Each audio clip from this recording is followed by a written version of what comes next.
Varun, assignment? Of course, sir. All done. Hi Varun. Sir आप Flipkart display high performance Intel laptops at lowest prices. तेरा secret? Secret नहीं है noob. Get the best deals on Intel laptops only on Flipkart. यहाँ कुछ भी हो सकता है.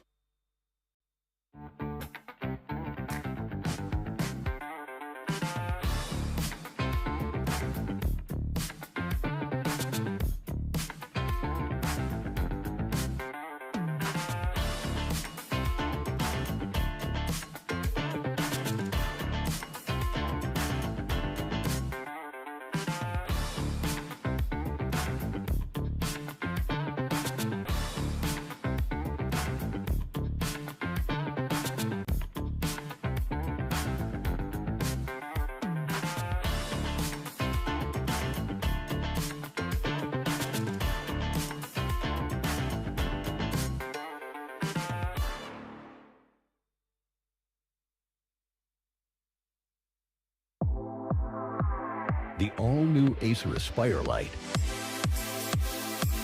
with up to 13th Gen Intel Core i7 processor.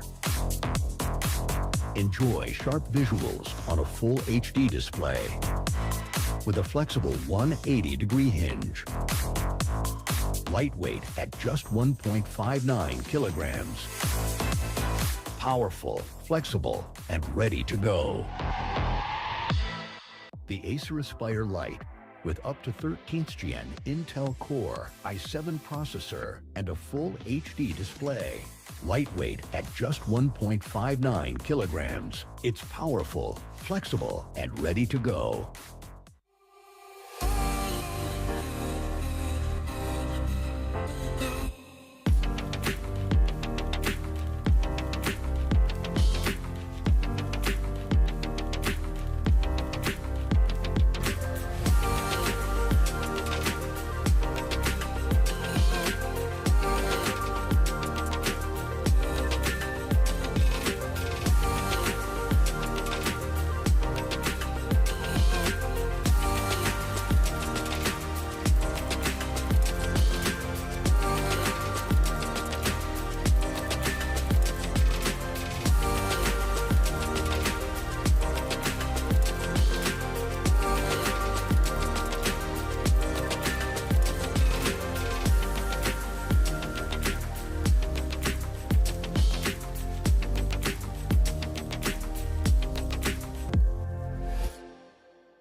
Sleek, swift, neo, power in hand, watch it go. AI smart, runs the show. Style and speed, you already know. Lightweight game, heavy on mic. Work or play, it's just right. Color that pop, style and glow. Swift neo, oh, that's how we roll. Click, sleek, swift, neo, power in hand, watch it go. AI smart, runs the show. Style and speed, you already know. Swift neo, you feel me. Lightweight game, heavy on mic. Work or play, it's just right. Color that pop, style and glow. Swift neo, oh, let it lead, let it grow. Don't have it Vibes up, you feel me? Swift Neo.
Varun, assignment?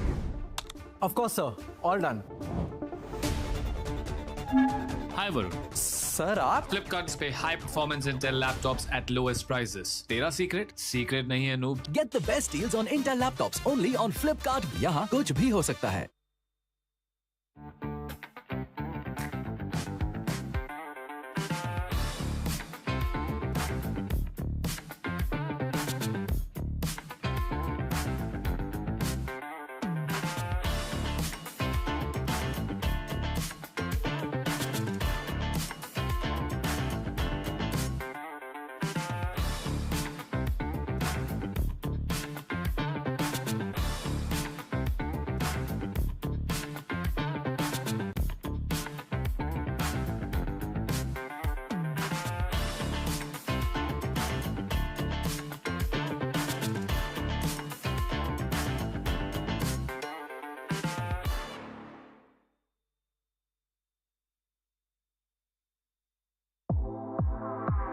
The all-new Acer Aspire Light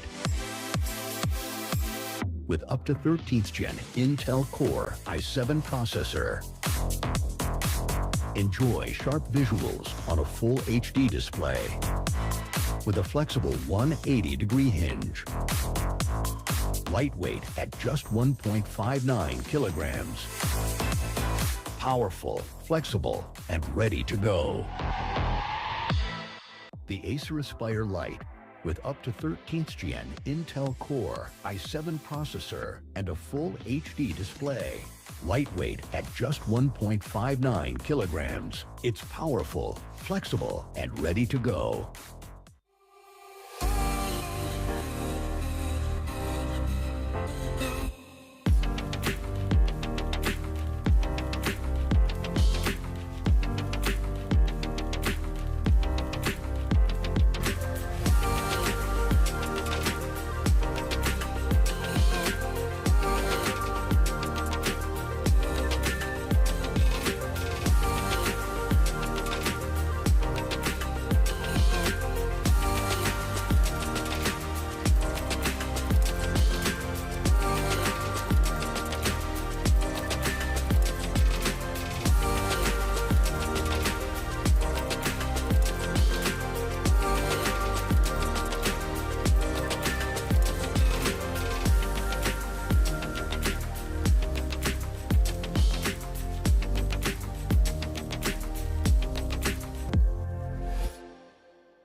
Sleek, swift, Neo, power in hand, watch it go. AI smart, runs the show. Style and speed, you already know. Lightweight game, heavy all night. Work off late, it's just right. Color that pop, style and glow. Swift Neo, oh, that's how we roll. Click, sleek, swift, Neo, power in hand, watch it go. AI smart, runs the show. Style and speed, you already know. Swift Neo. You feel me? Lightweight game, heavy all night. Work out play, it's just right. Color that pop, style and glow. Swift Neo, oh. Let it lead, let it grow. Turn it with every tap and glow. Swift Neo, that's how we roll. On set, vibes up, you feel me? Swift Neo.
Varun, assignment?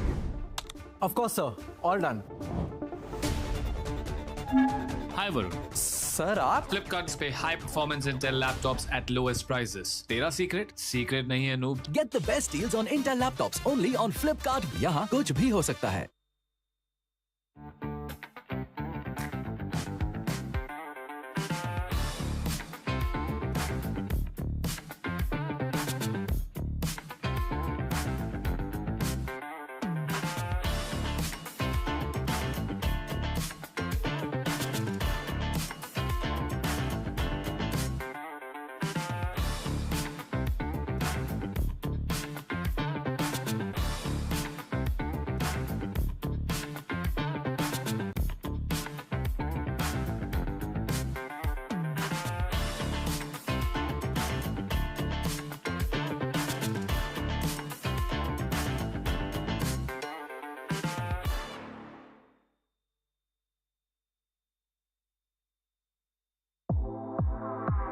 The all-new Acer Aspire Lite with up to 13th Gen Intel Core i7 processor. Enjoy sharp visuals on a full HD display with a flexible 180-degree hinge. Lightweight at just 1.59 kilograms. Powerful, flexible, and ready to go. The Acer Aspire Lite with up to 13th Gen Intel Core i7 processor and a full HD display. Lightweight at just 1.59 kilograms. It's powerful, flexible, and ready to go.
sleek with Neo. Power in hand, watch it go. AI smart, runs the show. Style and speed, you already know.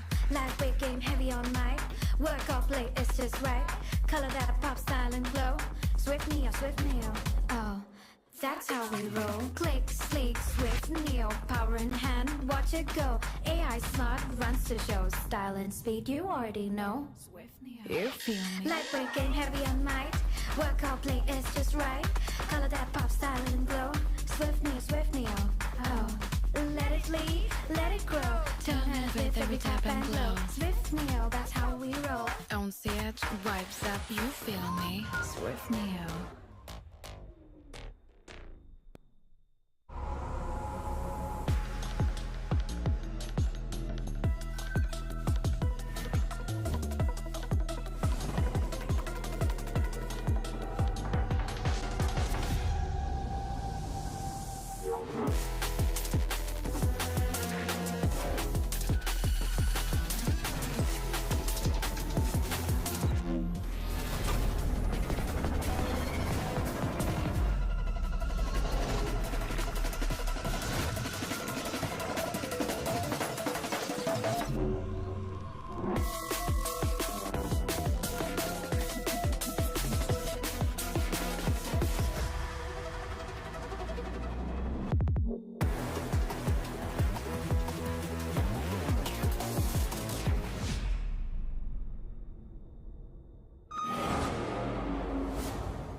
Varun, assignment?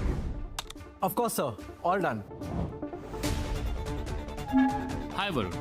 Sir आप Flipkart पे high performance Intel laptops at lowest prices. तेरा secret? Secret नहीं है noob. Get the best deals on Intel laptops only on Flipkart. यहाँ कुछ भी हो सकता है.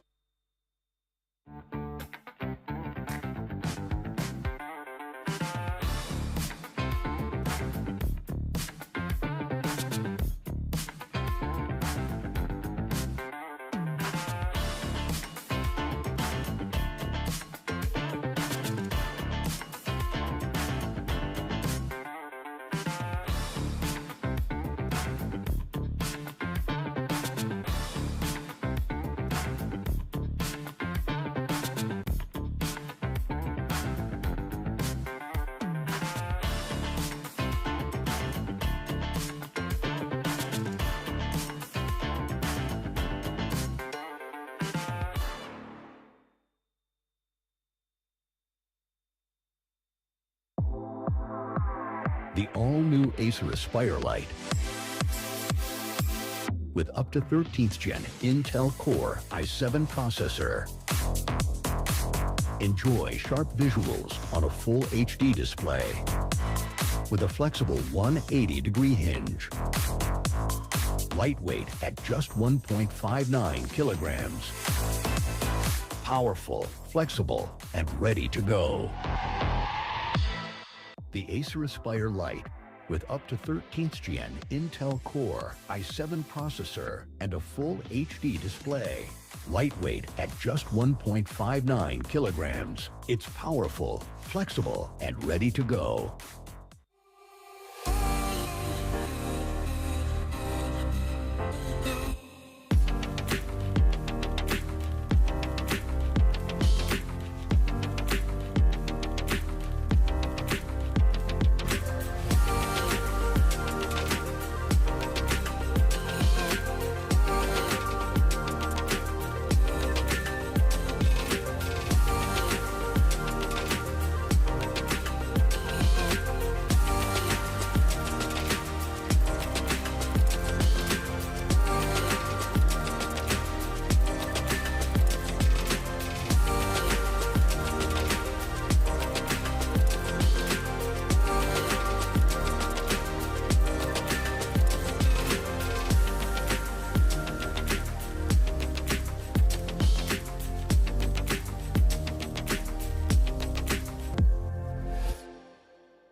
Sleek with Neo, power in hand, watch it go. AI smart runs the show. Style and speed, you already know. Lightweight game, heavy on mic. Work off late, it's just right. Color that pop, style and glow. Swift Neo, oh, that's how we roll. Click, sleek, swift Neo, power in hand, watch it go. AI smart runs the show. Style and speed, you already know. Swift Neo, You feel me? lightweight game, heavy on mic. Work out play, it's just right. Color that pop, style and glow. Swift Neo, oh, let it bleed, let it grow.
Welcome to the arena, a realm where the greatest warriors of skill and spirit have battled through fate to stand here now.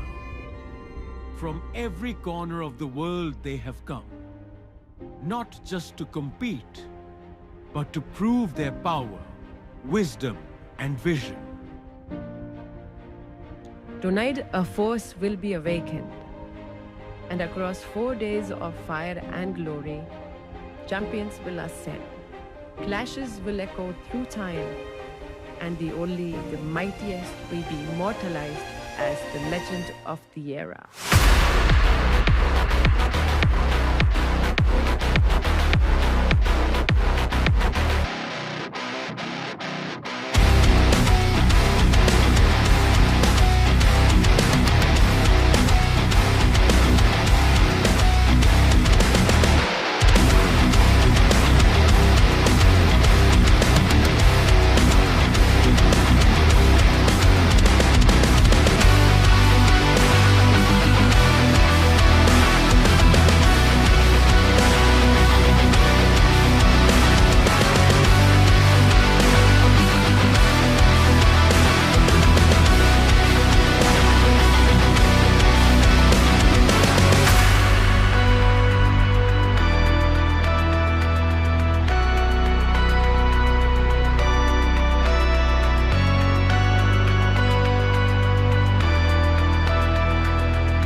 Good morning, New Delhi. Another day, another Predator League APAC 2026 tournament. I'm Tash Bunny alongside Mamba, your host today, and super exciting stuff because we are going to be looking at Dota 2. And not just that, it's going to be a wonderful day today, a pretty unique way of doing things because today we don't have two semifinals, but instead we have an upper bracket final and a lower bracket final, which means one of the two teams that walk up over here, one of those two teams will have a second chance to make sure that they can still live up to the dream of holding this shield. And from what I've heard this year for Dota 2, it's one of the most competitive years for this team, for this game especially. You know, you usually see or hear stories about Myth Avenue Gaming just completely dominating the charts. And this year, another team has risen up to the occasion to challenge them for their championship title. And what a way to do it, right? Because the entire lineup is stacked. The sort of names that you see in your dreams, we have FBZ. These players are legends and their lineup is stacked, absolutely stacked. And I've heard that it's one of the most stacked lineups in SEA. That's right, they have the highest MMR stack here in Southeast Asia. And I think what's really interesting as well is the fact that, you know, you have two all-time legend players to top it off. It's not going to be easy when all of these players are not only just skilled as a team, but also individually as well. Now, on the other flip side, looking at, Myth Avenue Gaming, right? The defending champions of Predator League.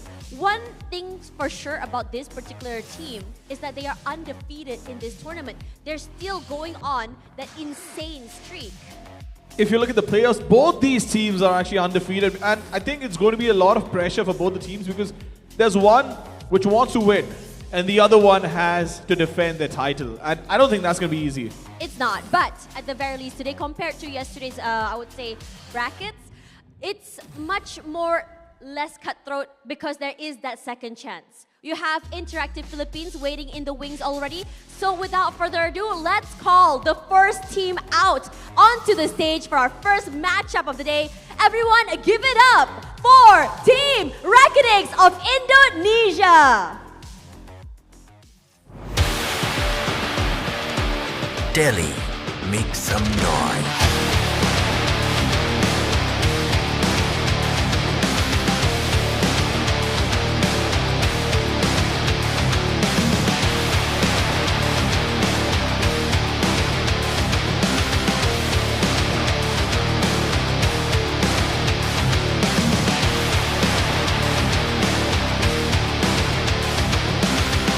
Welcome stage. Team Recomix.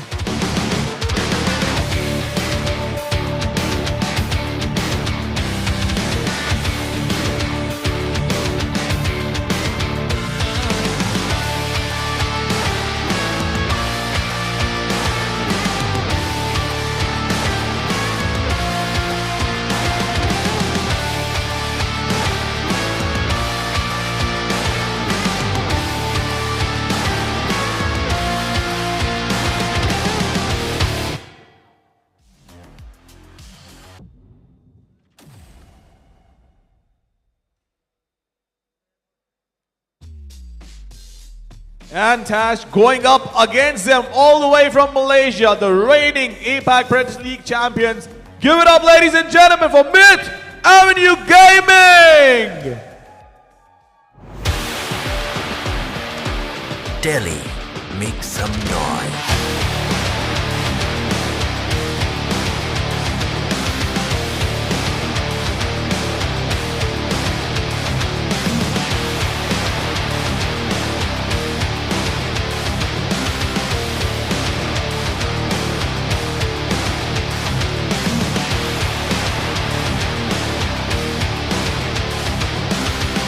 Welcome on stage, Team Myth Avenue Gaming.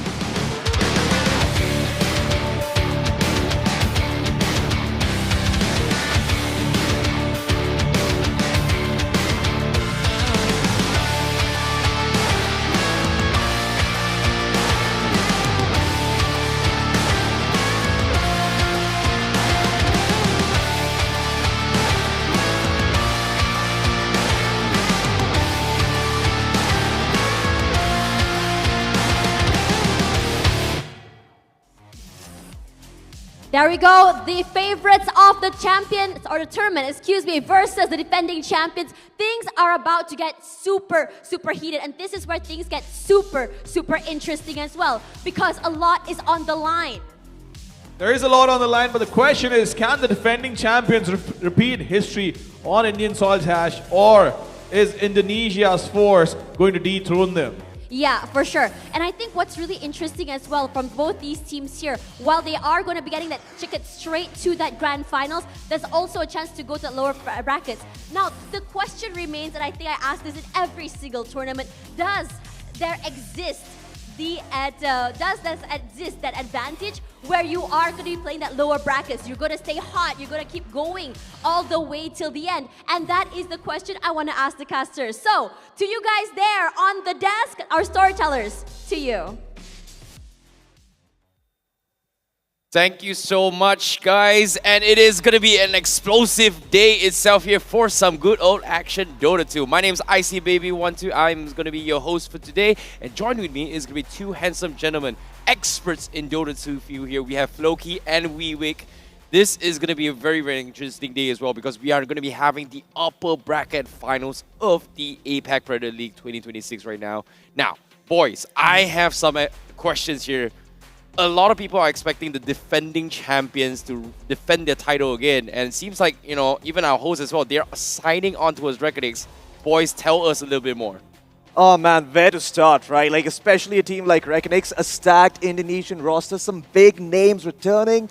In your dream man took a hiatus, but he's back now, and he's kicking butt better than ever. But at the same time, Myth Avenue Gaming, no slouches either, because they have some very experienced players on their team. In fact, we have a TI attendee here in Coast. Yeah, I mean, definitely everybody is looking towards Ghost for that little bit extra X factor. But I just want to build up a little bit of history between both these teams. So there've been a couple of shuffles in Myth Avenue Gaming. They've been looking a little rough in the EPL. Yep. They had a couple of losses. They lost versus Interactive Philippines, who's waiting in the lower bracket as well. So I want to say that the rest of this tournament is not as straightforward as it seems. Obviously, we would expect Myth Avenue Gaming to be favorite champions or Reckonix, but I still think anything is possible, and I think this tournament can still go either way. Agreed. And speaking of which as well, especially coming in from the Valorant division yesterday itself, there were a lot of expectations onto its boom. But of course, Fancy United Esports from Vietnam was the ones to reign champion for the Valorant division. So we are looking for a different type champion this time, and that is going to be between these three teams, which is Myth Avenue Gaming, Reckonix, and also, like you said, Interacting Philippines, currently sitting in the lower bracket finals. Now, I've got a couple of questions, which is, when it came towards the group stages itself, we've seen how Reckonix play. We've seen how Interactive Philippines play. But what happened with Myth Avenue Gaming? Because it seems like there were some issues that has kind of happened here, which resulted in them playing off screen. So I've heard that you guys got some insider information. Tell me more. Yeah, so I can take you through the bracket, and I think that paints a pretty good picture for our viewers who are just tuning in. So Myth Avenue Gaming, in their road to the upper bracket finals, they had to beat VRJ, Asterix, which is the Indian squad, and ZZ, which is also a mixed team with, I think, 4 players from Southeast Asia and 1 Indian. Mongolians. It was the Mongolians. Yeah. And then Reckonix, they had to beat Team Randoms. They had to beat Atlantis 2.0, and they beat IAP. So far, both these teams have come in with a strong showing. The problem is, in a past tournament, IAP, they have managed to beat Myth Avenue Gaming at the EPL. So I still feel like anything is possible. And I want to remind all our viewers that whoever wins this is guaranteeing themselves $20,000 in second place. They're guaranteeing themselves that 20,000 bounty, and there's also the MVP bounty. Now, whoever comes third, they're going to have to make do with $7,500, which is not a lot, but looks good with our digital partner Flipkart, where you can buy a lot of stuff for that amount of money. Lovely. I do believe he's going to be getting a raise for that one. But I do want to take this time to touch upon the meta and say, how the tournament has evolved. So early on, we had a bunch of matches going on. They were all best of ones. It was double elimination, so a lot of teams did get a second chance. Now, the other matches are BO3, so you have a lot more wiggle room. And we're going to be seeing some more experimental types of drafts come through. We're going to see some interesting choices being made in some awkward positions that we sometimes may not typically see those heroes in. A couple of heroes particularly that come to mind for me is the Pugna. Now, Pugna as a hero is typically played in position 5, but we have been seeing some experiments where teams have been running him as a 1. I think there might even be room for a mid Pugna. We're seeing some old school builds coming out as well. We've seen a couple of Grief Storm Spirit here and there in a lot of qualifying matches that have been going on simultaneously at the moment in other tournaments. But coming back to this one, I do feel like, given the fact that the meta has been evolving and these teams have had time to take in that experience, we're going to be seeing some similar stuff coming out here. I do hope that we get to see a really solid, really fast-paced pushing strat with Chen, Shaman, and, a Pugna. Now, it's interesting that you actually brought us out with these heroes as well, because those heroes, especially when you're talking about Chen, Keeper of the Light as well, I think these are heroes that is very, very niche and subjective. I've seen a couple of these heroes being played during the group stages, and I want to give you guys a little bit of common stats here. The most popular favorite picks here, priority picks, has been Slada, and also Shadow Demon, as well as, I think, Jakiro as well from time to time between the lower brackets. But I was able to get a sneak on towards how Myth Avenue was playing the earlier phases off stream. They brought in a Trend Protector. I have been talking about the Trend Protector, but throughout the entire group stages, we haven't seen a single Trend Protector at all on stream. So, do you think we will see it today? Possibly. Yeah, I think so. I think it's going to be there. But you know what? Let's have a look at the prize pool and see what these teams are going to be fighting for. Vivek did allude to that earlier. So let's just have the prize pool and see exactly what it is that the teams are going to be duking it out for. And yeah, lots of cash on hand. Champions, they're going to be taking away $65,000. You got the second place at 20,000, third place with 7.5k, and of course fourth place as well with 7.5k. And a lot of money for the MVPs and the All-Stars. But coming back to your, coming back to the stats that you were mentioning about the Keeper of the Light and the Trained. Now, to elaborate a bit more, I do feel like the Trained has been a bit underpicked. I feel like that hero has a lot of potential, and I also think that a lot of the teams have not figured out what do they want to ban in the first phase and what is worth banning. Now, typically there is some type of ideal draft order in which you want to ban certain heroes and you want to pick certain heroes if they're available to you in the first phase, so you can pigeonhole the team or the enemy team into playing a certain way. But if the teams have been having different priorities compared to the meta we've been seeing elsewhere, which is, you mentioned the Slada. I think Vivek also, really talked about this earlier in the group stage matches where he said that Slada Clinks was something teams should be looking out for. Yes, we were in the bus and we were traveling with Myth Avenue Gaming, and I mean, I don't understand. We were there, yeah. Yeah, I don't understand Cantonese or Mandarin, but I did pick up a couple of words. I picked up Phoenix and I picked up Minus Armor. Chucky and Ghost for making evil plans in the bus. Floki, since you've got the biggest forehead amongst all of us, or maybe it's just a receding hairline, why is Greaves good on Storm Spirit? Well, I don't know, but my theory is the fact that Storm typically as a hero does tend to be countered by a lot of roots, a lot of cheap disable. Greaves is very good as a dispel. It's also a lot of burst mana, something that Storm thrives on. Well, I'm going to hold you guys on that fierce here, but for these guys watching at home as well, before we give you guys a little bit more leak itself here, for those guys who are wondering what the tournament format is, especially for Dota 2, it is a double elimination format here. We started with 11 teams in the group stages, and then every single team has to play their way up in towards the playoffs itself, and that's now where we are currently right now in Bharat Mandapam Hall for the LAN finals itself, where 3 teams has made it here, and that is going to be the winner bracket finals as well as the loser bracket finals. Myth Avenue Gaming and Reckonings has been undefeated thus far, and now pretty much guaranteed 3rd place regardless of what their performance is. It's just whether or not who is going to be, by the end of today, be lifting the shield, Predator shield. In this case, will be cemented in the histories of Predator as being the champions itself. So this is going to be a very important on the wall. $60,000 on the line. There is a lot of money involved. And now, when we talk about meta, unpredictability is the key. And I like that you guys brought up a couple of interesting heroes. Clinks. Banned or pick, but not exactly for every single team that has played leading towards this stage. But I think for those guys watching as well, this is the schedule. Do you think we will see this being a priority for Reckonings or Myth Avenue? Clings? Yep.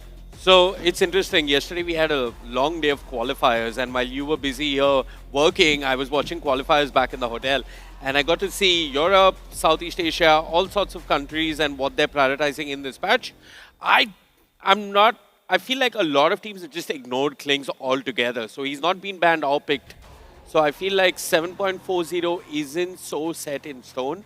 There are ways to answer Clings with a lot of magic damage. There's also a certain item progression and a timing he hits, which is a little delayed because he needs the Deadless, the Desolator, and the Axe. It depends on how greedy you want to be, and a faster lineup can completely outpace you. Having said that, though, I see you did bring up 2 heroes earlier today, and I think they're going to be very contested. That's the Keeper of the Light and the Treant Protector. I think we're going to see a lot of those heroes come into play in this tournament and even in today's very first matchup. I feel like Treant, Kotl, got to watch out for those guys. It's a supporting duo. I'm surprised you didn't bring up Shadow Demon or Jakiro here, but at the same time, of course, the first matchup today in the upper bracket finals, whoever wins will make it into the grand finals, which will happen as the last series today, which is on the 3rd row itself.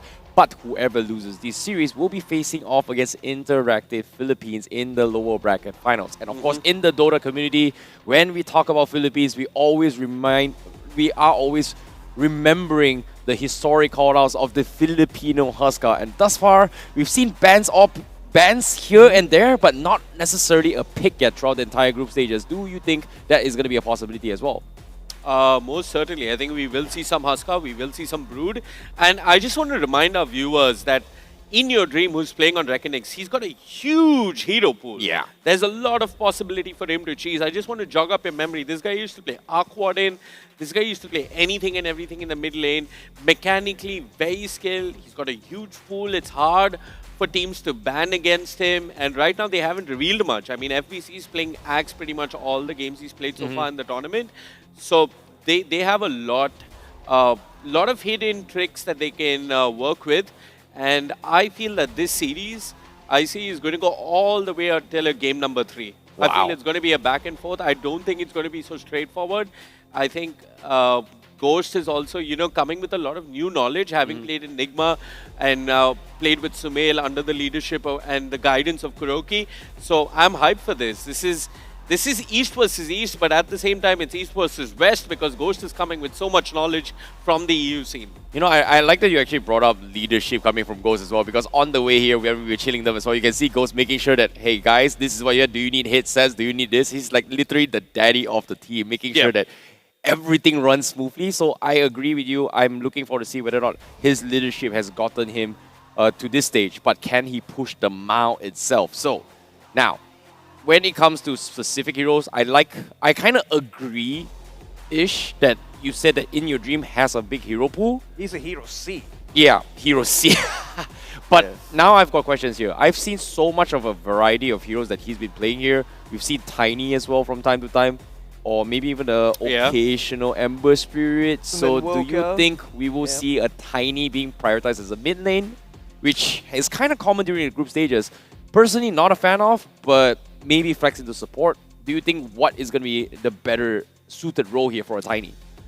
Yeah, I mean, what I have to say about Tiny is that somebody has to reveal their last pick. Like, somebody's going to have to play with first pick and not have last pick.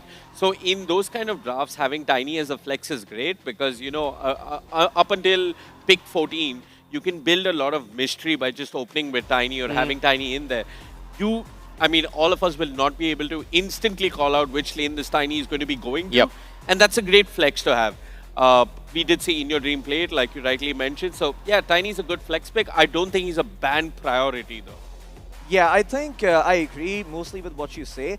The thing or the value that Tiny brings to the table is in the flex, because you don't know where he's going to be going. He can be played in 4, he can be played in 2, and in pubs or public matches at least, I've also seen that hero being played in position 1, same build, you go for the same items, but you just play it from the one role. So, yeah, I do think that the Tiny is going to see some play, but I do feel like there are counters developing for the hero, especially if you're not going to ban out some of the worst matchups for him, which can be the Ember, which can be the the Invoker, not early on so much in the lane, but later on. Tiny is not really a hero that likes to buy BKB. You know, he kind of wants to go in and out, so he wants to have Dispel. You typically see them build Yules.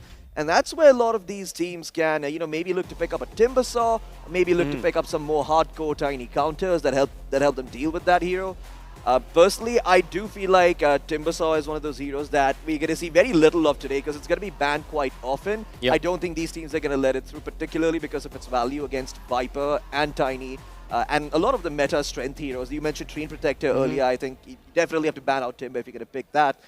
But with that said, yeah, I do feel like the Tiny is very, very strong. Well, without further ado, we are going to be jumping straight in towards the drafts of Game 1 in the upper brackets right here, right now, for the Dota 2 Championship itself here. And on screen, we do have Reckonings on the Radiant side, and we have Myth Avenue Gaming on the Dire side here. Now, speaking of the draft itself, what is going to be a priority? We talked about flex potentially here. And the thing about Dota 2 draft, it is one of the most complex draft systems out there in the sense where every single set of picks does layer themselves in like an advanced nerdy chess. I don't know how to put it that way. Like it's like 5-dimensional chess. I mean, it doesn't like exist yet. There's no equivalent to this out there. So you start things off with like 5 bands, and then you go for first pick, and then that first pick kind of dictates how the drafts kind of look, and then eventually you go in for a couple of bands to try to deny that. So what do you think is the best 3 openings, at least, in right now, based on this composition? I think you want to open up with a core pick, and also for some of your bans here, I think you have to be looking at banning out particular hero pairings. This is where even the draft order can play a huge role, where if you have first pick, you actually might want to leave some heroes open so you get some of those for yourself. But then the enemy team can also throw a curveball and decide to leave a couple more heroes open. For example, you might want to pick up the Tiny or the Slardar early on, so you will not ban certain heroes that are weak against it. But then the enemy team might also pick something that's that forces you to reconsider that Slardar's position and perhaps put him in a less obvious role where he's not going to be directly countered. Now, talking about the bans, I do want to see some Timbersaw bans. I want to see some Slardar bans. I want to see some Shakiro bans. These heroes are way too strong to be just ignored in the first phase. I'm going to agree with part of what you said, but disagree also with another part of it. Discrimination against big foreheads. What? Lovely. What? What's going on? But I was saying that Timbersaw is definitely ban material, Mhm.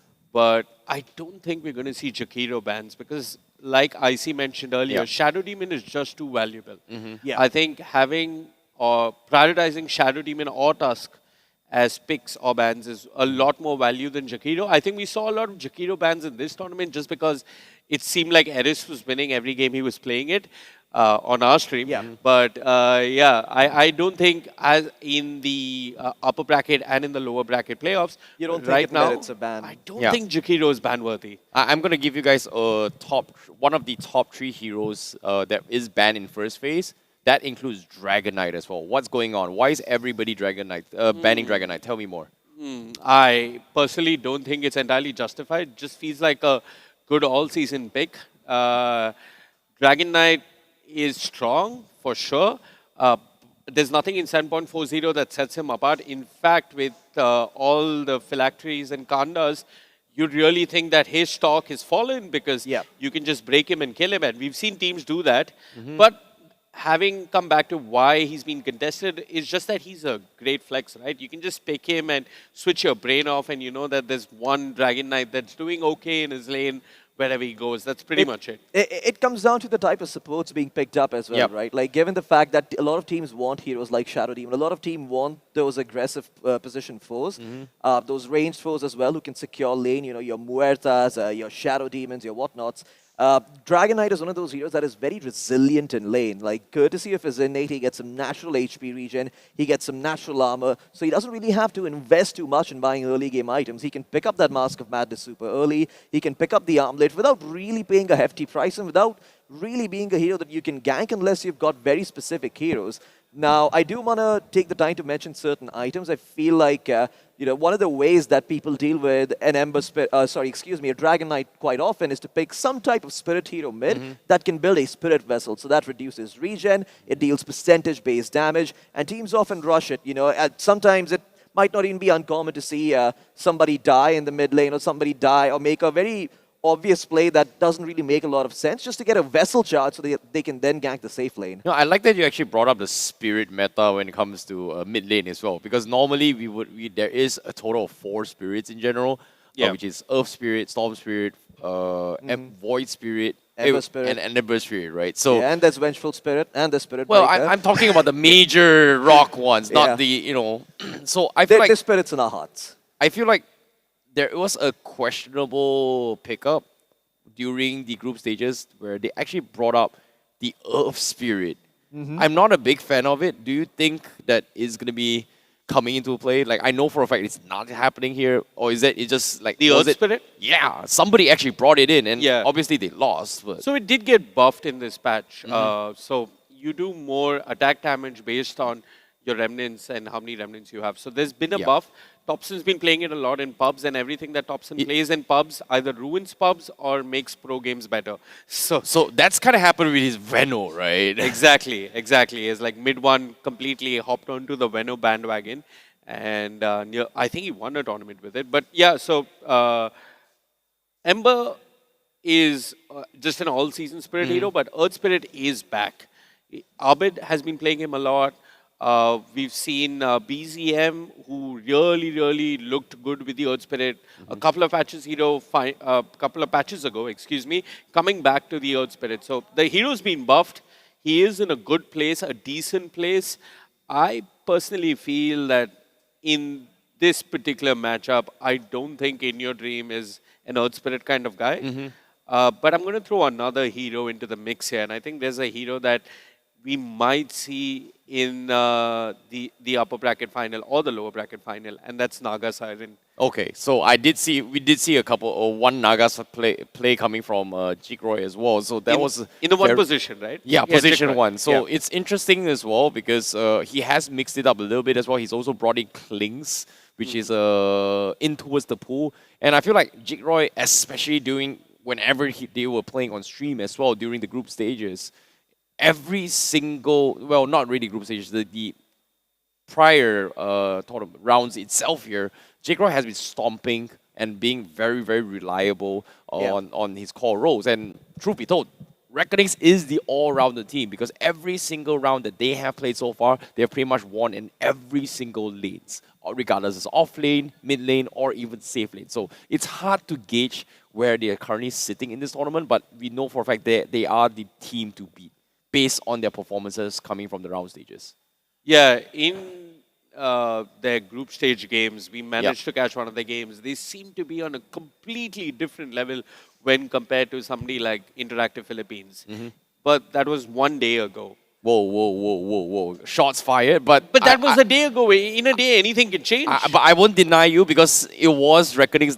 Reckonings was the one that actually kicked Interactive Philippines down to grind all the way back up towards the lower bracket finals. But tell me a little bit more. But before we get into it, let's jump straight into the draft once again to set things in motion here for the upper bracket finals because we are kicking things off. You can see the players are ready and you can see the bands are coming in. And at the same time, they're smiling because it seems like there are a little bit of a respect band coming in. Cass and also Disruptor coming in from Myth Avenue Gaming. Lovely. I mean, I like the fact that they're giving Reckonix their flowers. They're like, okay, we respect where he is, we respect what he can do, we respect Jikroy as well. And Jikroy, you mentioned his gyrocopter, you mentioned that he's been a stellar carry so far, and partly it's because he's been making a lot of early rotations. He's the man who sees, okay, you know what, Mars ultimate down, X ultimate down, time for me to TP, time for me to make a play, time for me to help my team get a lead. And given the fact that it's been his playstyle, it makes a perfect sense that Myth Avenue Gaming are looking to ban out some of the more active heroes early on. Kez especially can activate super early with a Falcon Blade and a Desolator, so it's just respect bans here for... It's just respect bans here for Jikroy, but Reckonix also throwing out some respect bans, notably the Clinks and the Huskar. Well, I think that's a respect to the patch. But respect to the patch, but also respect to Ghost, because I do believe Ghost plays a pretty mean Huskar. He's played it safely in a couple of times and other teams as well. But the Beastmaster being banned out here is a little surprising. I do feel like, especially with certain heroes still being in the pool, like the Slada, the Timbersaw, it might not be entirely So let me throw in a little bit insider news as well, because when Myth Avenue Gaming was playing off stream as well, they actually brought in the Beastmaster and also the Trend Protector as a combo. They played the Vision game really, really well, and it's something that Myth Avenue Gaming is good at, and I feel like Reckoning Esports has definitely done their homework here. So I'm liking what I see. But first picks here, Jakiro, nothing out of the ordinary, pretty standard safe pick here coming from them. But what's going to be the reply is going to be the question here. Ideally, you want to pick some type of position 4 who is resilient or who represents what you want to do in lane. You could also ignore and just pick something else for the mid lane or the safe lane at the moment. Lots of options. They go for the Axe here. One of the better heroes to pick against Jakiro because of his innate. But I also think more than a hero-to-hero matchup, it's just a comfort pick for FBZ. FBZ's been playing Axe, and they're okay showing that part of the draft this early. They have no problems. They know that FBZ is always going to do okay, build auras, just give him his comfort hero. I want to talk a little bit about the Beastmaster ban, like IC Baby was saying. Myth Avenue Gaming, their offlaner, fun fact, he's from Kazakhstan. He's been playing a lot of Beastmaster. And he actually loves the upgraded Helm of the Dominator, which is the Helm of the Overlord. He really, really loves it. We've been seeing a lot of it in Western Europe as well. So all these bans, more than being meta-specific, are actually team-specific bans. They are partly meta-specific because Klings, Viper, yada, yada, but they're targeting each other a lot. I like that. I feel like this is the correct approach to take. A bit of a throwback here. Long ago, I do believe in one of the true sites, Kuroki spoke to this. He's like, in their match against Oji, they were like, guys, we're not really playing real Dota. We're afraid of heroes that don't exist. Instead, let's ban heroes they play. And, let's make sure that we play the real Dota, which is playing against your opponents and not really playing the meta, quote-unquote. A game of emotions, A game of emotions. I get it. But at the same time as well, I think I see your point as well, especially when you're emphasizing on these drafts, because Dragon Knight has been very, very popular. Now completely ignored from both sides here. Unless Reckonix decides to go hit here, do you think it's going to pair up? Is Dragon Knight good in this composition between either or these two teams? It is possible, but what if you look at Myth Avenue Gaming and their bans, they're basically banning anything that gives this Axe a strong lane, right? So Skyrath Axe, very strong lane. You have the Arcane Bolt, you have the Concussive Shot, along with the Battle Hunger, you can kick anyone out of lane. So they're just trying to make FPC's lane hard. That's what those two bans tell me. And then if you look at the next ban coming out from Reckonix, it's very targeted. It is literally what Ghost played and carried Nigma through and through, and that's the Abaddon. Now, you have to reveal a support if you're Reckonix. The real question is what? Oh, geez, I was completely wrong. It seems like it's going to be... Yeah, they pick up the gyrocopter here. One of the reasons they do that is it's pretty much good against most of the heroes you can pick these days. There are certain heroes that are still in the pool that could be very good. Notably, the Ursa has not been banned, so that's something you can pick up. Slada is also one of the better answers for gyrocopter. We might even see some Phantom Assassin coming out from Myth Avenue Gaming. Excuse me, I need to cough. Yeah, okay. So I think the gyrocopter is something that Jibroy did play a lot as well. Absolutely. It was very convincing as well. And when we're talking about flash farm potential here, I want to talk a little bit more on what the goals are coming in from Reckonix and Myth Avenue. Do they prioritize on early aggression? Are we expecting a little bit of a mid-game aggression, a little bit of gameplay everything, or mixture here? Because based on this draft from X and gyrocopter, it seems like they are kind of 50-50 on what they want to commit to this. So what do you think? Well, I mean, this is one of the more classic ways of dealing with both the gyro and the axe. Axe, notably a hero that gets armor, yes, but he gets armor off of snowballing. And if he's not going to have a good lane, which is what they're showing with the Jakiro, then having a Slada is, going to be a double whammy. Not only is it good against gyro, it's also good against the axe. And they're going to pick up the Ringmaster as well. You've got some save potential now inside the call for whatever combo you might want to pick up if you're Reckonix. And now Reckonix need to answer these two heroes along with the Slada that they decided to ignore and pick up their comfort instead. Now that can work for all intents and purposes. You can throw in a couple of curveballs. Vivek, countless times you've mentioned the Oracle. I feel like that could be one of the heroes we see. But I feel like you need to be a little defensive here for Reckonix. You need to pick some type of support that can really help this Axe and Gyrocopter early on. And that is an interesting choice. One of the few heroes that's actually decent against Ringmaster. You know, I'm not a big fan of the AA entirely, just because of the fact that, you know, I know Sir Cloud is going to be disagree with me. He's going to like, oh, this is a great hero to deal with healing compositions, you know, the AA, Ice Blast, yada yada. But I'm just not a fan of how he's played early game here because it feels like it's a little bit lackluster. It feels like he needs to be set up here. But since that you mentioned that it's a counter to Ringmaster here, how does this work? So the fact that you just have a shatter threshold on the Ice Blast means that every time you put it, that Escape Act, yes, it's going to give you some magic resistance, but it's 13 seconds. I think it's like a 8 to 10 second debuff on you, maybe even longer than that with certain talents where if you fall under a certain threshold, you are going to die. So the apparition just represents, kill threat on whoever you go on with the axe, and that is very important for the way Reckonix want to play. Now, they're going to pick up a Lion here. I'm not a huge fan of this hero for two reasons. I'm really not a fan of what Reckonix have picked up because a Tiny just breaks these supports. You could still pick Tiny in this draft if you're Myth Avenue Gaming or even the Tide. Yeah, I mean, the Lion is really weak to the Jakiro, and for that reason, I feel like he was not the right pick here. Oh yeah, Ursa completely skipped the entire drafts as well, makes it in towards the hands of Myth Avenue Gaming here. Very, very quick objective-taking hero. Obviously, you know, Roshan is going to be the play here. And do you think they are going to go for early rotation Roshans, or are they going to be prioritizing the 20-minute Tormentor coming from Myth Avenue instead? You want to get Roshan by 17 to 18 minutes, so you can actually be ready for the Tormentor with the Aegis. It just makes the fight impossible. But you are right in the sense that there's a chance that if they win the early game, they might be forced to choose between one or the other. And in that case, it might just be that Reckonix don't allow them to approach the pit, because they actually have very good team fight early on. You've got Ice Blast, you've got Call Down, you've got Finger and Earth Spike. Depending on how the lanes go, yes, Myth Avenue Gaming can run you over, but if you're able to get out of the lane relatively even, and you're able to make sure that you don't bleed too many kills, the team fight of Reckonix at the moment is looking scary. The lanes, not so much. They're going to get whacked for all intents and purposes.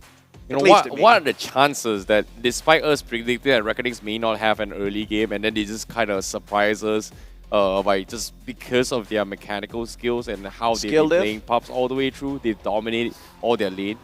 How do you deal with that? Yeah, I mean, if that has to happen, it really has to come from in your dream, right? Because I was talking with FPC earlier, the offlane, they want to build that auras. That's what FPC prioritizes. That's what everyone is prioritizing. And FPC is in a really hard lane, right? He's going up against possibly an Ursa and a Jakiro. It's going to be really rough for him in the laning phase. The line can't do all that much. So personally, I'm a bit concerned for Reconix. So far, I'm not sold on their draft. And a lot of holes have to be fixed by In Your Dream. I kind of agree as well. But I feel like In Your Dream is in a situation where he needs to set it up for FTZ instead. Just because of the fact that during the group stages here, normally you would, even for most acts, you kind of want to rush those Link Daggers. But the downside of an axe is that, yes, if you don't start getting chops here and you're not building enough armor, you are going to be very, very squishy. In this case, there is a Slardar in play as well. But during the group stages, the switch up was, instead of getting the axe having Blink, they actually had a Tiny for In Your Dream. And then when he initiates, he tosses him over to his axe. And while axe is in this, able to get this call, he doesn't need those blinks. He just goes for Crimson Guard, he goes for Pipe or whatever, and just gets very beefy towards the mid-stage of the game. So I don't know if this is coming, but I have a feeling it's going to be a final pick Tiny for In Your Dream. Yeah, makes sense. I could see the appeal. I feel like Tiny is definitely something that, you know, just makes the mid-game easier because line needs a little bit of time to come online. Like, he wants that Blink Dagger. I mean, he's got the Finger of Death, but like, these heroes need a little bit of time, and maybe Tiny can buy them that time, Floki. Yeah, I also want to mention that Reconix, the right... they denied it. Yeah, I mean, this is one of those things that you have to think about if you're Reconix as well, right? Like, more likely than not, you might end up losing lanes. I feel like, you know, Reconix, because they're going to be losing lanes, if they pick a tempo mid for In Your Dream, they're now going to be in this weird spot where In Your Dream's not scaling, the supports are not doing too well, and he's not going to have anyone to play the early to mid game with, no one to contest runes and wisdom shrines with, no one to try and set up ganks with. So I feel like at this point, Reconix might as well just go late. You know, pick up a hero that's okay against the Viper in late. You know, play for like a 30-minute timing. Like, screw the early game. Just keep farming, buy a Midas, and enjoy life. But they're not going to do that. They're going to pick the Storm. He can do a bit of both. You know, he can gank early if the game goes okay. He can also scale thanks to Static Remnant and just farming. And also one of the better heroes to pick here against the Ringmaster and the Jakiro. Final thoughts, Vivek? What do you think? Feels like Reconix have gone for comfort picks, but I'm not entirely convinced. I think Mag have the better draft. And if Reconix need to win this, they need to just extend the game past the 20-minute mark. They need to survive a little bit longer after the first stages. That's how they win this. Oh, this is going to be an interesting one as well here, but it seems to me the players are getting ready, the draft has been set, and things are going to get very, very spicy as they are going to be prepared to go into the game to battle it out for the first semi-finals. Well, the first upper bracket finals, my apologies here, and whoever wins this series will be our first grand finalist by the end of today itself. So boys, take it away. All right, ladies and gentlemen, welcome to Asia Pacific Predator League 2026. We're about to jump in-game. The first match of the day, the winners bracket finals between Reconix and Myth Avenue Gaming is over here. It's Mr. Big Forehead versus Mr. Small Forehead. We'll see who prevails here. But so far, Vivek, in order to establish this matchup, I do want to get a prediction out of you. Who do you think is going to win and why? I feel like this first match is really going to dictate how the series goes, because Reconix, they've got all their comfort picks, and if, you know, despite what seems to be a slight draft disadvantage, if they can still win this game one, then Myth Avenue Gaming, they're going to be doubting everything as to how they're approaching this series. I agree. I feel like Myth Avenue Gaming have this very set idea of playing for tempo. I do like the fact that they, you know, deny pick the Jakiro. I do like the fact that they pick up the Ringmaster, the Ursa, the Slardar, and whatnot. It's going to make the game very straightforward to play for the side of Mag, and that's what you want. I mean, Coast, he's picked up an Ursa. He's a big boy. He's like, guys, you know what? Just get me a tempo hero. We gotta pace all over these guys, and they won't have room to breathe. This is where I feel like Jikroy and both the supports really need to step up from the side of Reconix, because this game could just go entirely south if Mag get up to the start that they are looking for. Yeah. that 17-minute Roshan is so crucial, Floki. If they can get their hands on the Aegis, if they can take away the Aegis from the Ursa, it would be great. They've got the tools, they've got the Ice Blast, they've got cheap vision in the pit with the AA. So there is a good chance with all that heavy magic damage that they're bringing that they can actually contest Roshan and deny it from the side of Myth Avenue Gaming. Yeah, and I think the big thing to look out for the Myth Avenue Gaming supports is going to be to make sure that the runes are always contested, because that's the only way I see the side of Reckonix being able to win this game. It's if they get those runes for the Storm Spirit. You find an amp damage, you find a haste, you find a kill, you just completely mess up the tempo Myth Avenue Gaming want to be playing at. Yep, but let's take a quick look at the lanes, Floki. What do you think? I think Storm versus Tiny, that's pretty straightforward. Both farm, maybe Storm X together, some sort of a win.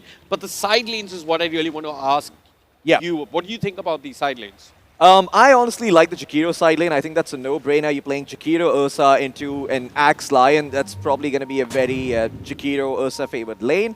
On the other hand, you've got yourself the Apparition Gyro going up against the Slardar and the Ringmaster, which I also think is a lane that can go the Slardar's way, but I feel like it's closer. It's probably like 60-40 in favor of the Slardar Ringmaster. However, with that said, Gyro, I mean, you know, you've got Ice Vortex just to beef up, just to amp up all the magic damage coming out with the Rocket Barrage early on. So there is a chance that they take the Gyro lane on the side of Reckonix, and they win it quite handily. Yep.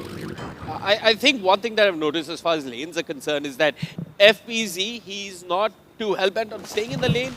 He likes to be there for a little bit, and then probably sometime after the 7-minute Wisdom Shrine, he's okay just retreating into the jungle, stacks or no stacks. Yeah, I mean, this is nice because the Ringmaster was a little bit late to the lane. The Slardar is been denied a couple of creeps. And the Apparition also going for the Chilling Touch early on, ensuring that the Slardar is not feeling too comfortable in this lane. Up top, though, Ursa taking quite a beating here, Ghost.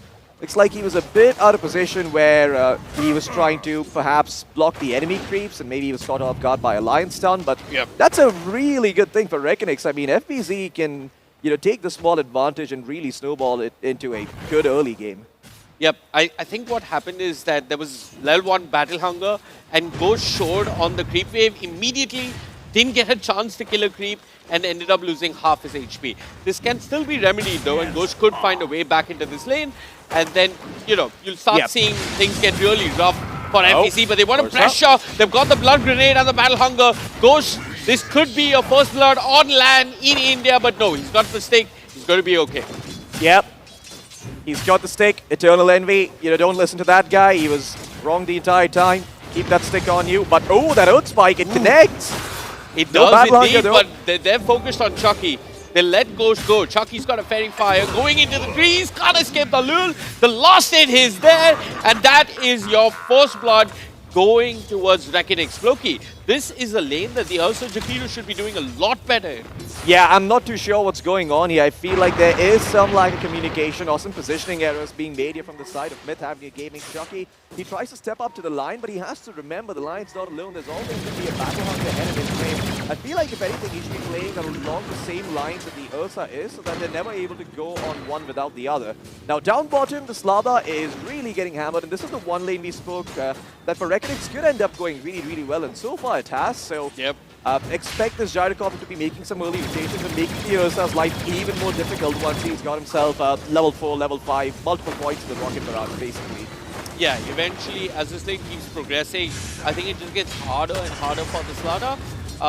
I mean, he can always look to just stack the spaces and start moving around the map.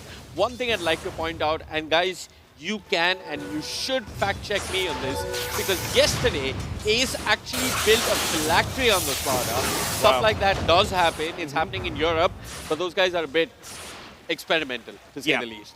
Mid lane though, In Your Dream versus Tiny. Storm versus Tiny could still go either way. FPC as well as Balul have been applying a lot of pressure up top, and Ghost has had enough.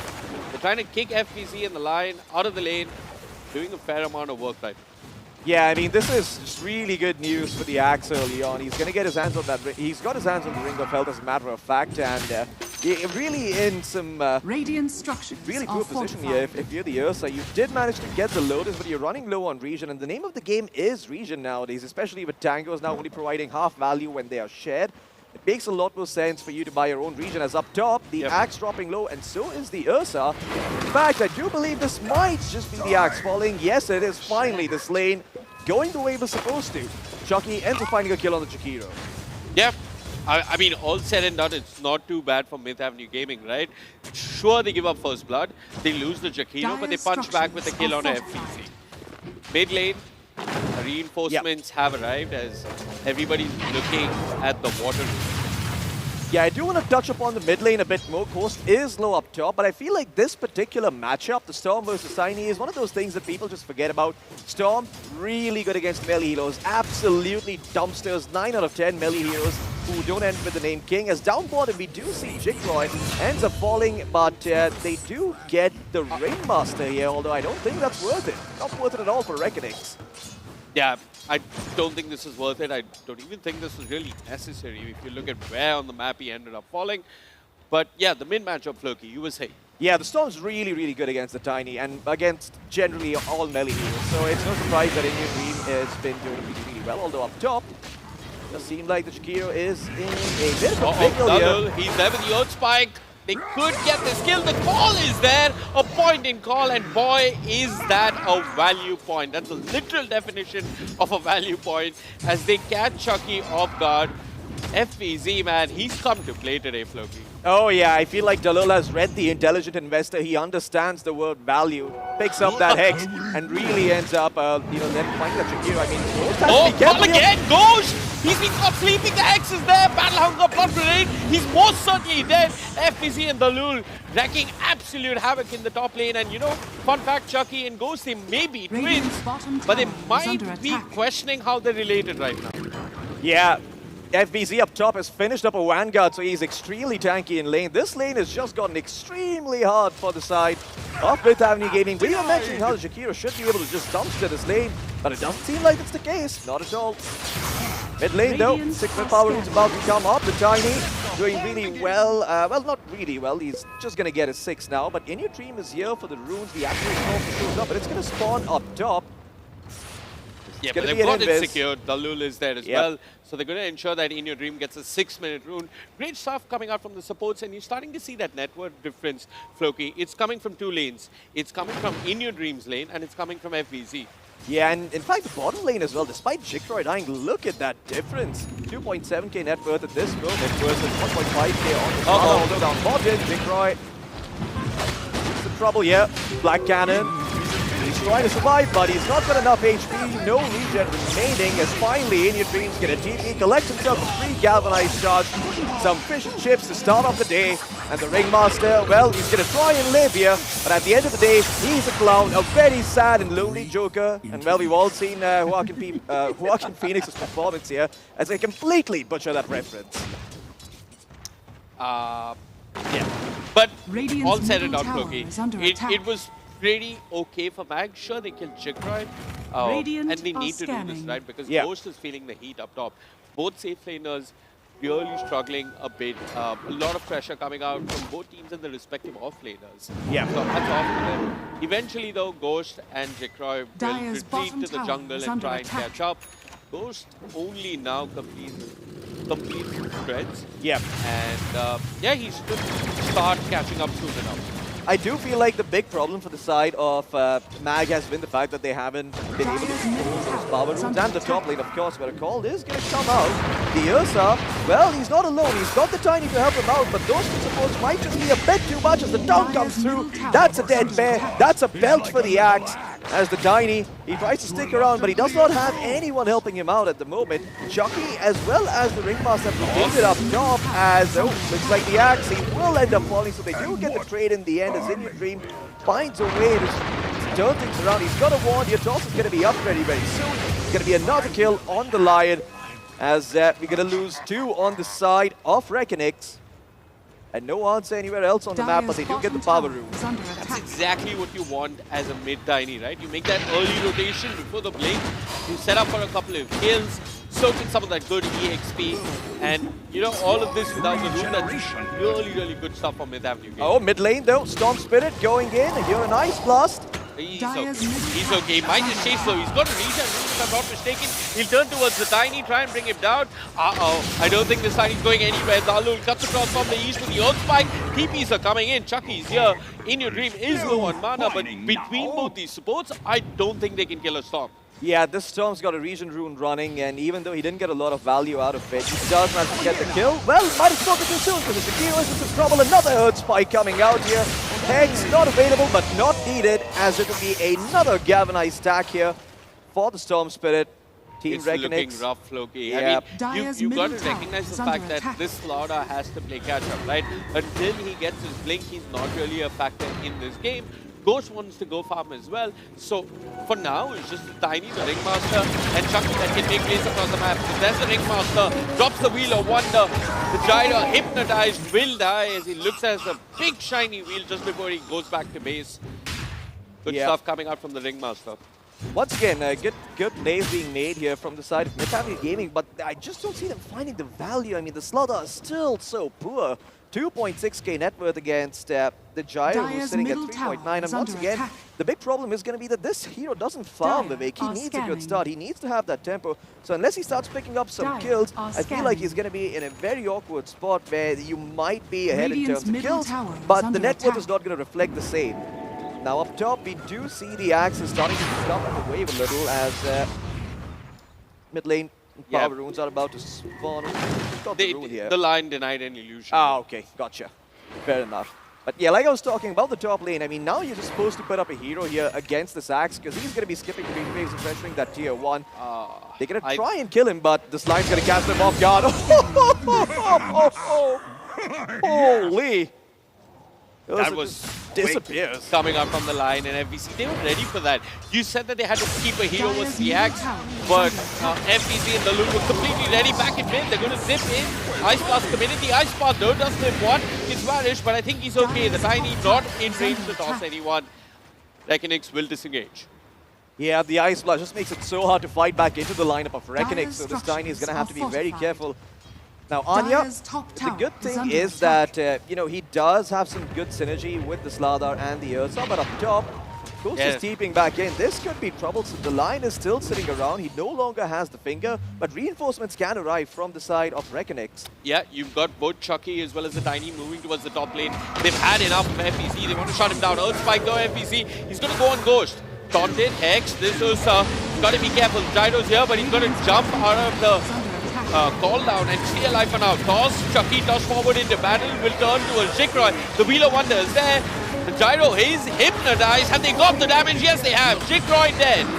Now they turn towards Dalul as the crush is there. They bring down the Lion. The call, well, it's not going to do all that much. Ghost has dealt with FPC, and finally, Mid Avenue Gaming get together and find big crucial kills up top. But In Your Dream wants to go back in. The Ice Blast is there. Ghost might get punished for all of this. He wants to try and turn, but he's not going to be able to lay a finger on In Your Dream, as when the dust settles, Floki, it's Reckonix losing 3 and finding 1. Really good stuff coming out by In Your Dream. You're keeping his team in the game and keeping the tempo alive. It was very important to find that Ursa kill because he was starting to get a bit closer towards his Battle Fury. Now he's set back a little, no longer has broadsword, and In Your Dream's not done yet. The Ringmaster in some trouble, Whoopee cushion forward, but Ayad, he's going to be okay because the Storm, he's run out of juice, running a bit low on mana at the moment, so he will be able to limp back to base.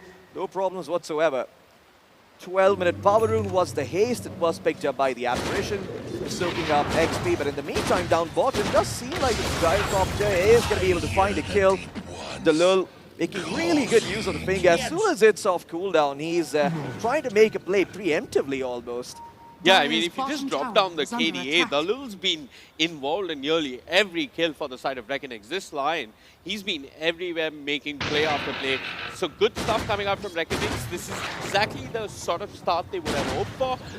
The question is, once Slada gets his blink and his shard, does this draft have the answers for the Slada and the Ursa? I mean, that's a good question, right? Because that shard's going to be very, very problematic for the side of Reckonix. But here's the thing, up until that point, Reckonix are going to have the tempo, so potentially if this Gyro hits a good timing with the Axe, you can try and take the Erosion early, you can try and take the tempo away from Mid Avenue Gaming which then paves the way for a much easier game on the side of Reckonex. Top lane goes, the tower's going to be taken away.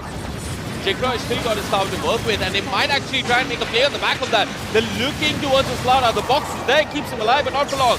Wheel of Wonder committed, and that's going to push back Jigro, but not hold off In Your Dream as he zips forward. Doesn't quite connect on Slaughter, but I think the Ice Blast will eventually bring him down. No, Slaughter's still alive. Chucky falls. Somehow, it looks as if they found Jigro. Jigro, of all people, ends up dying. And Ayaz in the wrong place, in the middle of nowhere, in the enemy jungle. He's going to get dunked. In Your Dream is back in the fight. The battle hunger will slow down the Slaughter, but that boy, that fish in a puddle is strong. You can't really touch him all that easily. Yep. And once again, Myth Avenue Gaming, a big 2-bit for their britches. Man, FEC is such a nuisance. He's just moving across the river, running down the tiny. Chucky's got a TP into this, but he's TP'd into an Earth Spike, and In Your Dream is there. That's more galvanized stacks. If it ain't galvanized stacks, it's armor going the way of Axe as Reckonex. They are completely dictating this mid game. Yeah, Reckonex once again just completely outpacing the side of Myth Avenue Gaming. Some really stellar play. I do believe IC mentioned earlier, what if they just get outskilled? Well, here's your answer. Myth Avenue Gaming not really looking like they're in a spot to fight the side of Reckonex anytime soon. They need to wait for a couple of timings here. They need to wait until the Slaughter gets a Blink Dagger, until they've got a couple more levels on this Tiny, and he's doing a bit more damage with that toss. They need to wait until he's got a Yule Scepter so he can actually survive being Ice Blasted and you know, Earth Spiked and called and whatnot. So, Myth Avenue Gaming, they need some time. I'm very surprised to see Chucky's build. He's opted to go for 0 points in the macro pie, so if you could just look over to the Jakiro at the moment, you'd see that without that ultimate, it's a little bit hard to fight. I mean, that's a lot of damage you're missing out on, especially with the Liquid Frost and the Breathe Fire. But maybe there's a reason for it. I agree with you, and it also looks good with the Wheel of Wonder, right? Like, there has been setup coming out from the Ringmaster in some form or the other. But Chucky, he's made adjustments for the lane. He felt that he had an option or a way of dealing with the Axe early on. It hasn't worked out. For now, though, he's making a move with the Tiny. Ayad has got his Blink online. Who do they find? They don't really want the Lion. They'd love the Gyrocopter. Chucky's found him. The Ice Path's there. They're turning towards Jigro, but nah. Yeah, he's not going to overcommit at the tier 1. Yeah, Jigro is completely fine. You know what the crazy part is? Jigro has had 5 deaths this game. Does this look like a Gyrocopter to you that has had 5 deaths? Yeah, I mean, he's still sitting at a better place in the network charts compared to Ghost, if I'm not mistaken. Yep. He's doing pretty well for himself. And he's got his Crystallis, yep. Falcon Blade complete, making good progress towards Zack elsewhere. In Your Dream, he's zipped in. He's found the Ringmaster, killed the Clown, owned the Circus. The Clown is there, and now they'll turn towards Chucky. He's next on the menu. A Fried Bird and a Clown. A perfect start for the day for In Your Dream. Oh, yeah. Once again, Myth Avenue Gaming just getting a bit caught off guard, and they don't have the answers. In Your Dream, he's on the low ground, but the Slaughter knows that he has to run for his life, quick enough to blink away and TP out. Aura farming. Absolutely. In Your Dream hasn't died a single time, has he? Nope. Not at all. He's got the Sergeant Kaya done already. It's 17 minutes into the game. I do wonder what his next item pickup is going to be. A BKB would not be too bad, but I can also see him just going for the Witchblade. I don't think there's any legitimate threat to the Storms just yet. Absolutely. There's no threat to the Storm, and we're hitting a crucial mark for every Ursa lineup, which is the Aegis. But In Your Dream, he's not going to let them group up. As he sees a hero in the lane, he deletes a hero in the lane. He sees 3 heroes in the lane, he runs straight into them. The box has been forced out from the Ringmaster, but In Your Dream doesn't care. Zipping and zapping, he'll bring down Anya, and that's 3 dead for the side of Mag Gaming. This is the time you want to go Roshan with the Ursa lineup, but you just can't because In Your Dream will not let you. Yeah, In Your Dream just putting up a really stellar performance. I feel like Mag have just got completely off guard by that last pick Storm Spirit. This is what we talked about. I mean, Reckonex, they have this potential with the last pick, so you don't want to underestimate them. And the fact that, you know, Reckonex were aware that if they don't play aggressive in lane, that if they're not able to, you know, capitalize every opening with which they're presented, they are going to fall by the wayside. I mean, kudos to them, man. This is really not an early game that I felt they were supposed to win.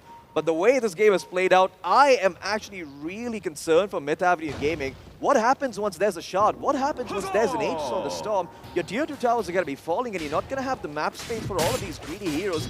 to really find any room to get to the next set of items here. Yeah, That said, though, the one reason I'm going to hold on to that because they've gone in this time.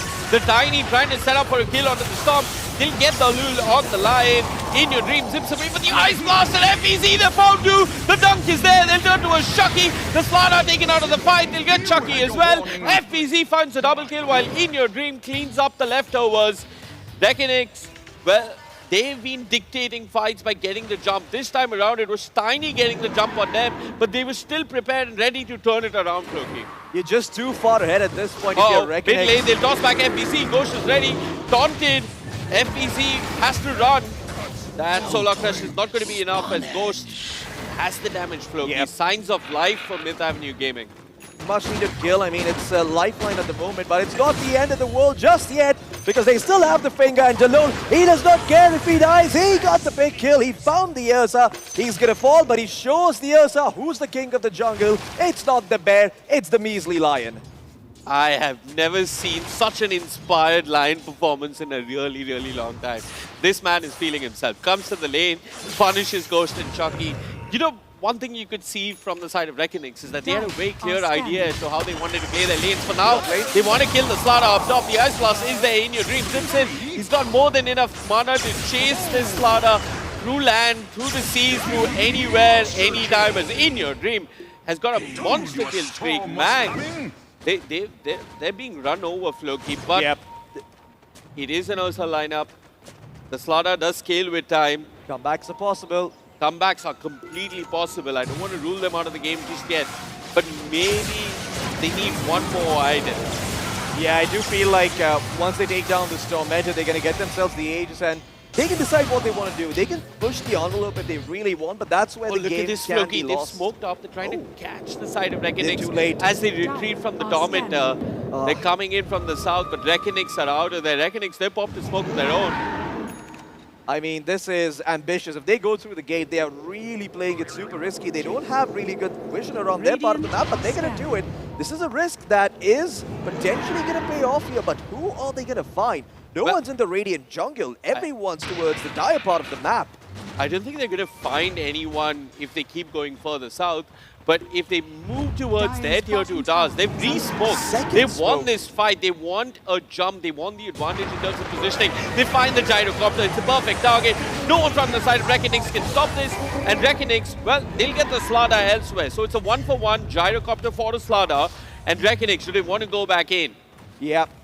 The gyrocopter being the resident punching bag here for the side of Myth Avenue Gaming, but this is looking a bit dicey. The Ursa has to be careful here. Call FEZ, he's got the shatter with the finger, they burst Ghost. Ghost had no idea where that came from. Hex top, they'll turn towards the Tiny. The Ringmaster there with the save, buying a little bit of time, but the Earth Spike's there. The Lul always has control, and In Your Dream, he's got damage for the ace as they bring down Ayad. The Tiny frozen up, he's next. They'll bring down the Tiny and FBZ. He's waiting for more.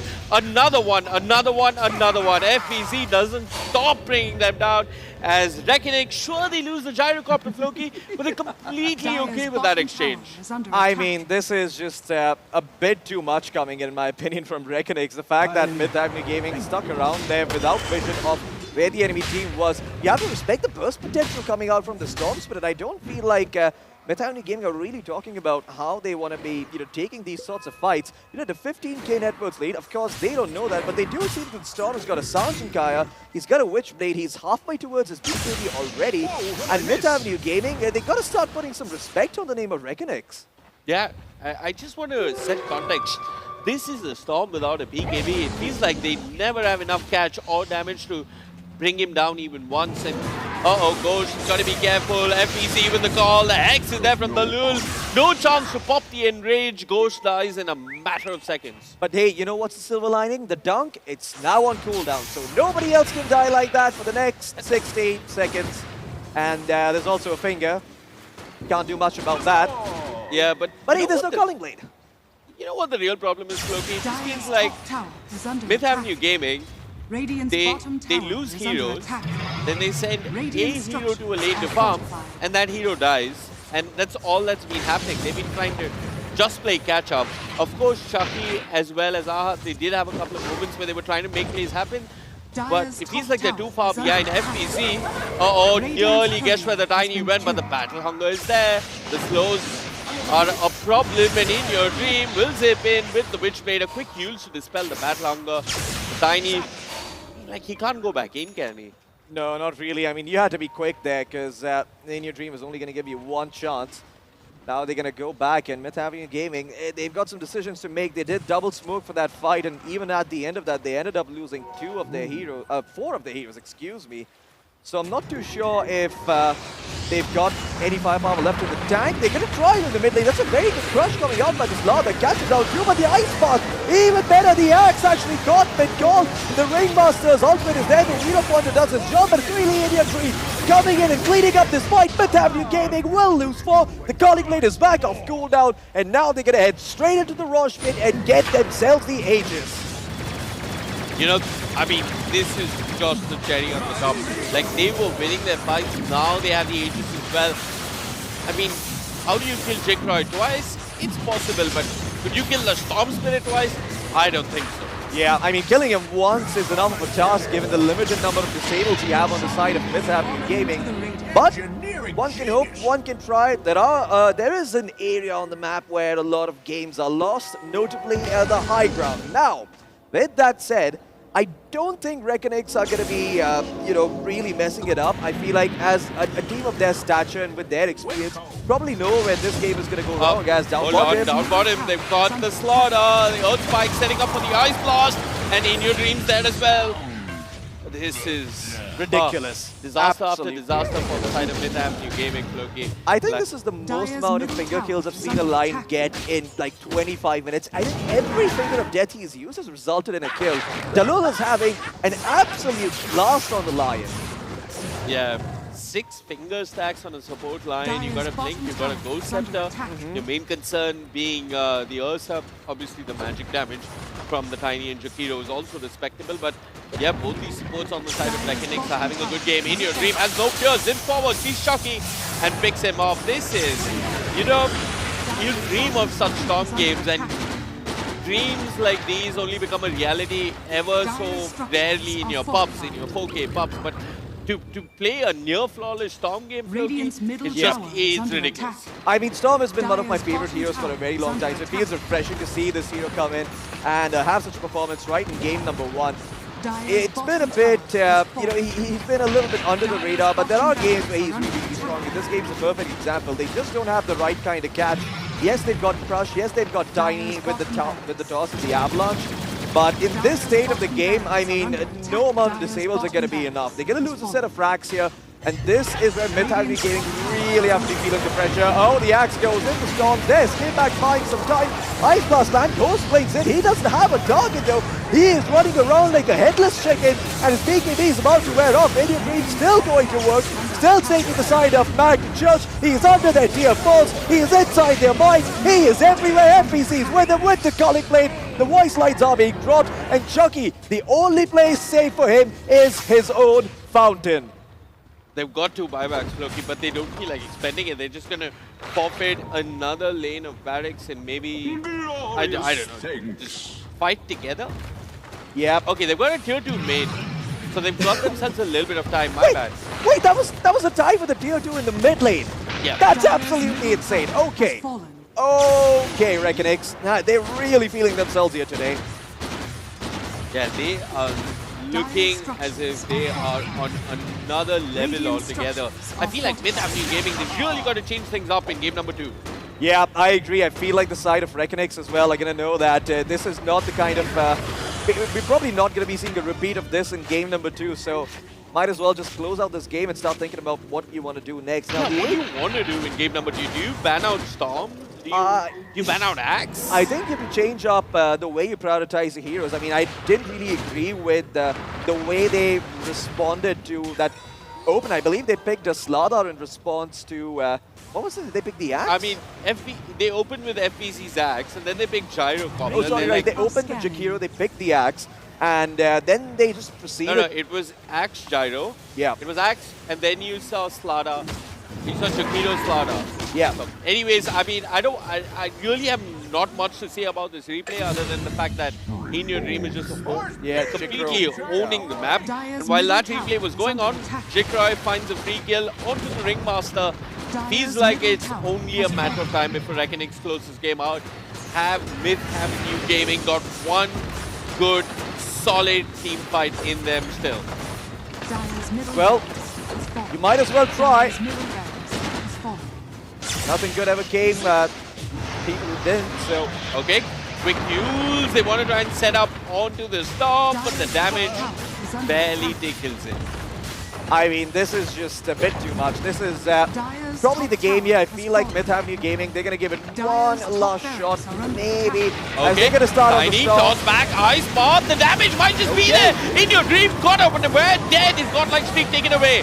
But Jikroy stepping up to the plate will clean up the Ringmaster, who's bought back for this. Ayaz buys back, and In Your Dreams bought back as well. He clean up on the Tiny off our screens, because all murders are not meant to be caught on camera. As Reckonix, well, they did lose their Storm Spirit, but they forced a lot of buybacks from Mac. Another toss back. This time it's Jikroy, but fortunately he's got the Aegis. In Your Dream, well, he's got free reign of this is FBC in him. Make quick work of the Ringmaster. Dead. That's a dieback on the Ringmaster. Flutter, he's got a crush, but that's about it. The fish is there. Is In Your Dream. Zips in a base, looks towards Anya. The Earth Spike is there. They're farming them in their fountain.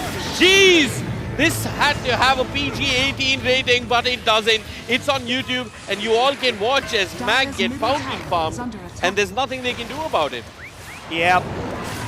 I feel like we are going to need a disclaimer once the stream goes down, because this game, it is not safe for work. Slada, he tries to go in, but GG is called. They're done. They tap out.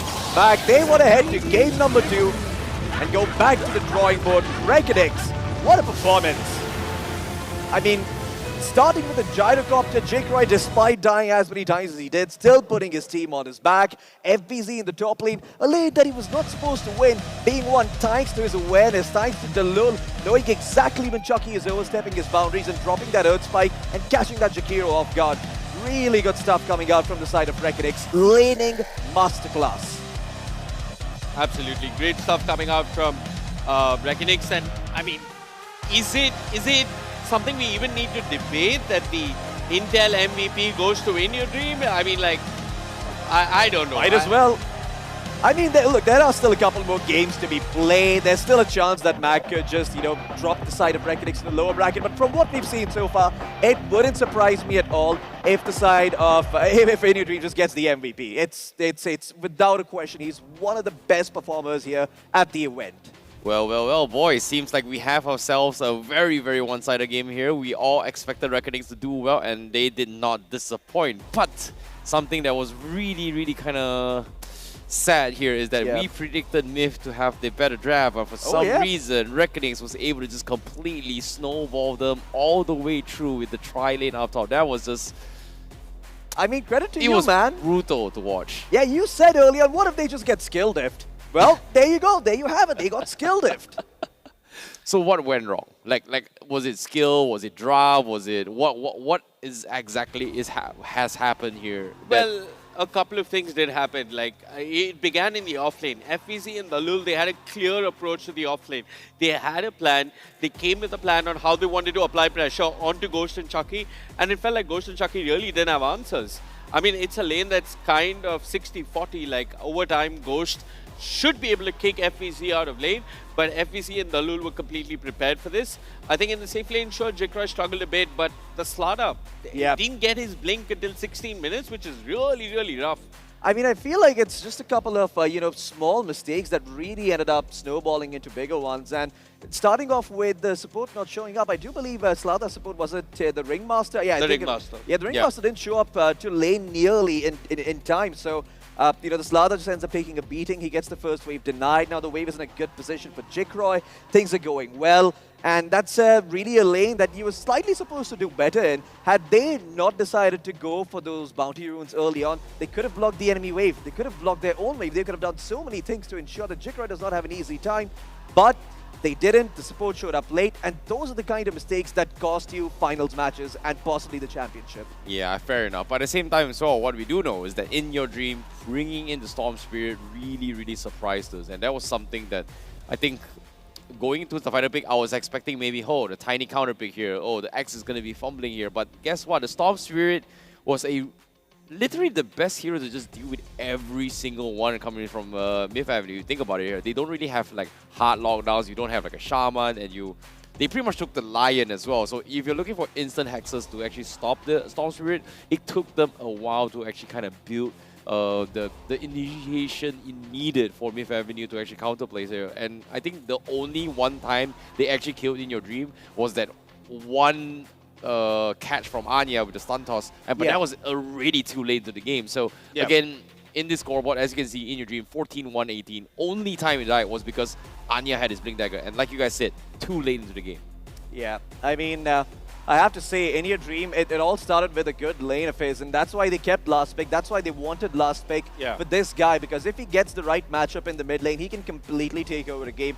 Extremely disciplined play too. Never once did you see the Storm making any type of solo play. Never once did you see him trying to go in and do more than the hero is capable of. He only really did that when they took a successful fight up top, and he went back in to kill off the Ursa, which was, in all honesty, completely justified play coming in from In Your Dream. Yep, hats off to In Your Dream, Floki, but just look at the scoreboard. It's a bit sad when you look at your position 2 Tiny sitting behind the Lion in terms of net worth.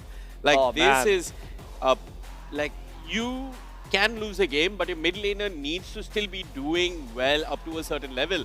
Both the position 3 and the position 2 on the side of Myth Avenue Gaming, they are sitting far, far behind. I mean, like, even Varish is nearly catching up with them or ahead of them.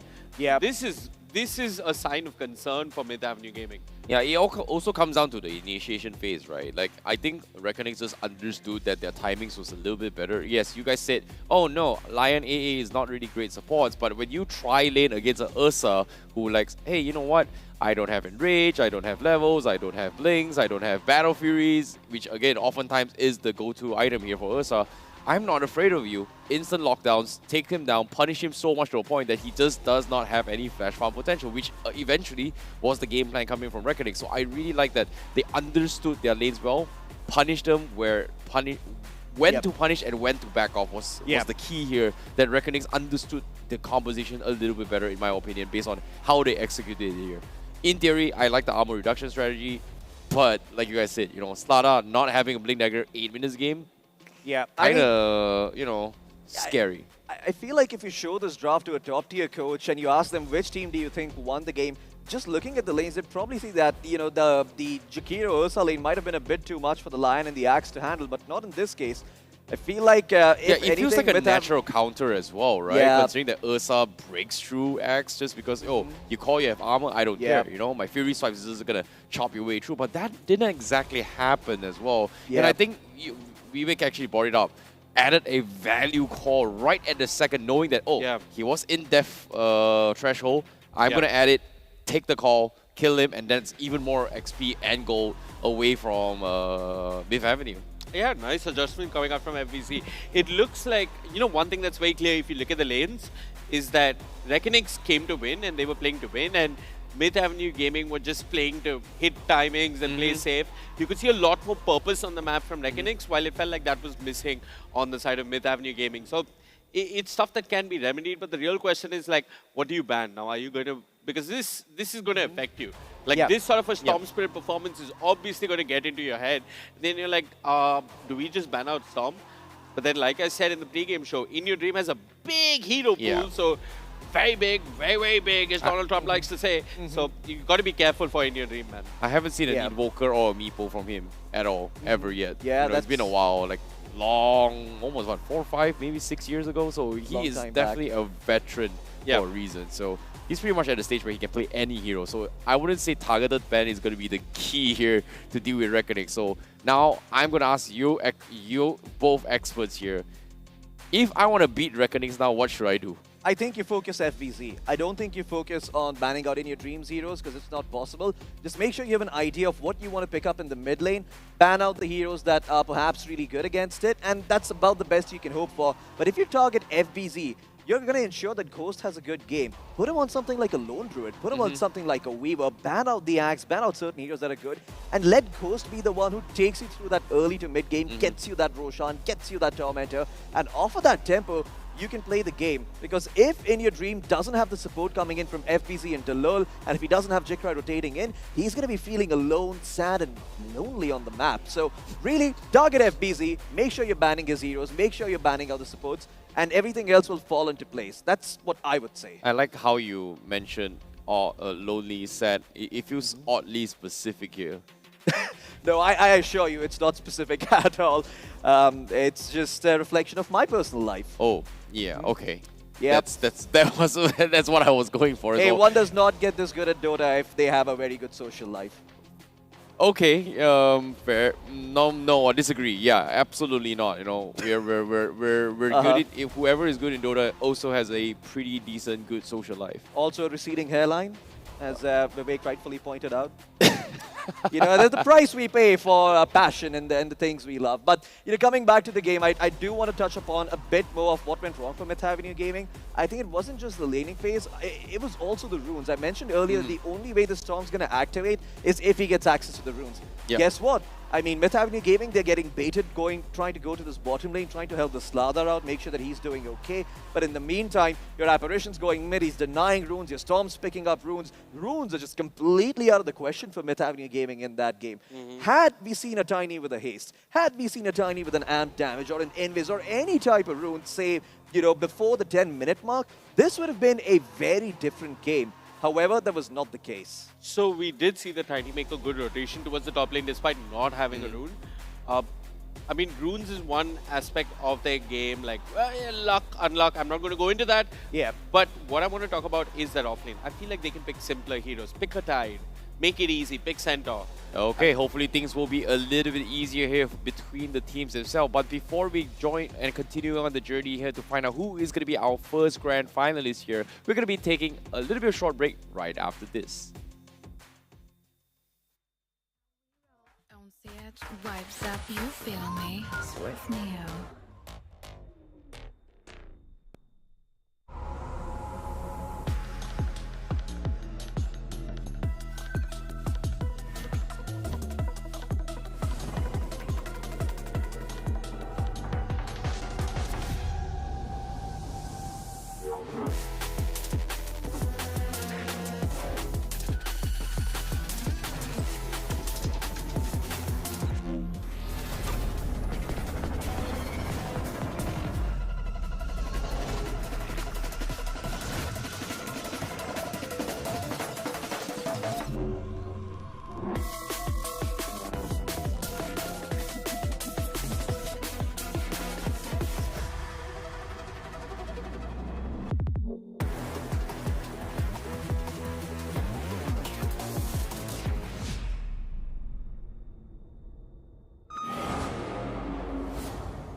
Hello, everybody, and welcome back to the Asia Pacific Predator League 2026 Grand Finals on its way. But nope, it's not the Grand Finals yet. It is the upper brackets. It's a prank. My name's ICBaby12. Joined with me is going to be Vivek as well as Floki as we take you through the commentaries for today. We've seen game one on how things happen for upper bracket finals itself.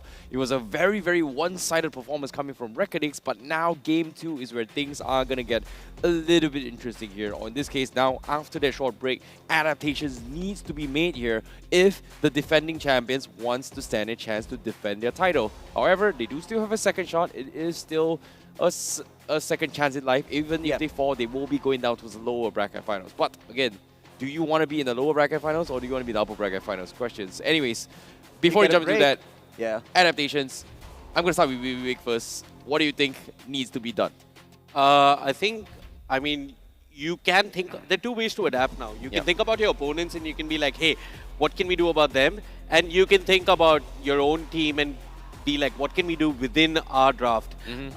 I want to talk about that because I want to talk about adaptations because there's one problem that they have to look at, and that is the MVP of this game. This man is a real issue. The easiest guess you... Oh, wait, it's not. Oh, okay. I was expecting In Your Dreams, but seems like the MVP was actually FVZ. Thoughts on this?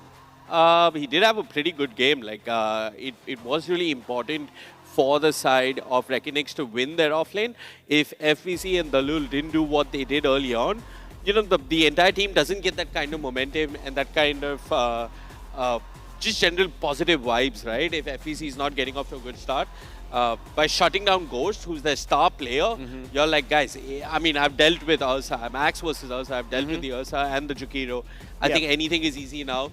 And, you know, I feel a bit split on this because it could even go towards In Your Dream. Like, largely, if you look at, like, just the scoreboard, In Your Dream had a immaculate performance. But hats off to FVC as well because they're first picking Axe and they have no fear about giving it away as a first pick. Fair enough, considering that he used the Ursa to deal with it as well here. Now, Floki, this is where things get tricky as well because I thought it was going to be In Your Dream. Production says it's going to be the Axe.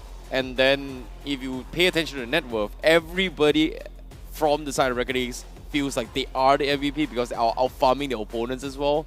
So tell me a little bit here. Was it the sports or was it the Storm pick? What was it? I think it was a combination of those two things that you mentioned. It was the Storm last pick coming in against the Tiny. Very specifically, that matchup is really good for Storm because Tiny doesn't have a lot of armor. Storm's also got a lot of good magic damage with the static slide fast that he can actually make sure that the Remnants do end up landing on that Tiny. So the Tiny just had a very rough game. He was dealt a rough hand. He dealt with it, whatever. But the top lane is where it was the most disastrous. I mean, you have Lion Axe going up against an Ursa and a Jakiro, and you can't have the line being able to set up so many kills. I think that's really where they dropped the ball on the side of Myth Avenue Gaming. Had that lane gone a little bit better for the Ursa, and the game would have been, you know, completely different. Had the Tiny had access to some runes, would have been a completely different game. So I do feel like the position 5s is where you want to look to make some type of switch up. Perhaps get Chucky on something that he's a bit more comfortable on and try and adjust, because at this point, your best bet is to really make sure that you're not thinking about playing the hero, you're thinking about playing the game and what's happening in the game.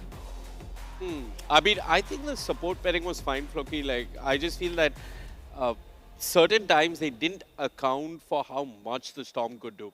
Like, you have to really respect a Storm that's ahead.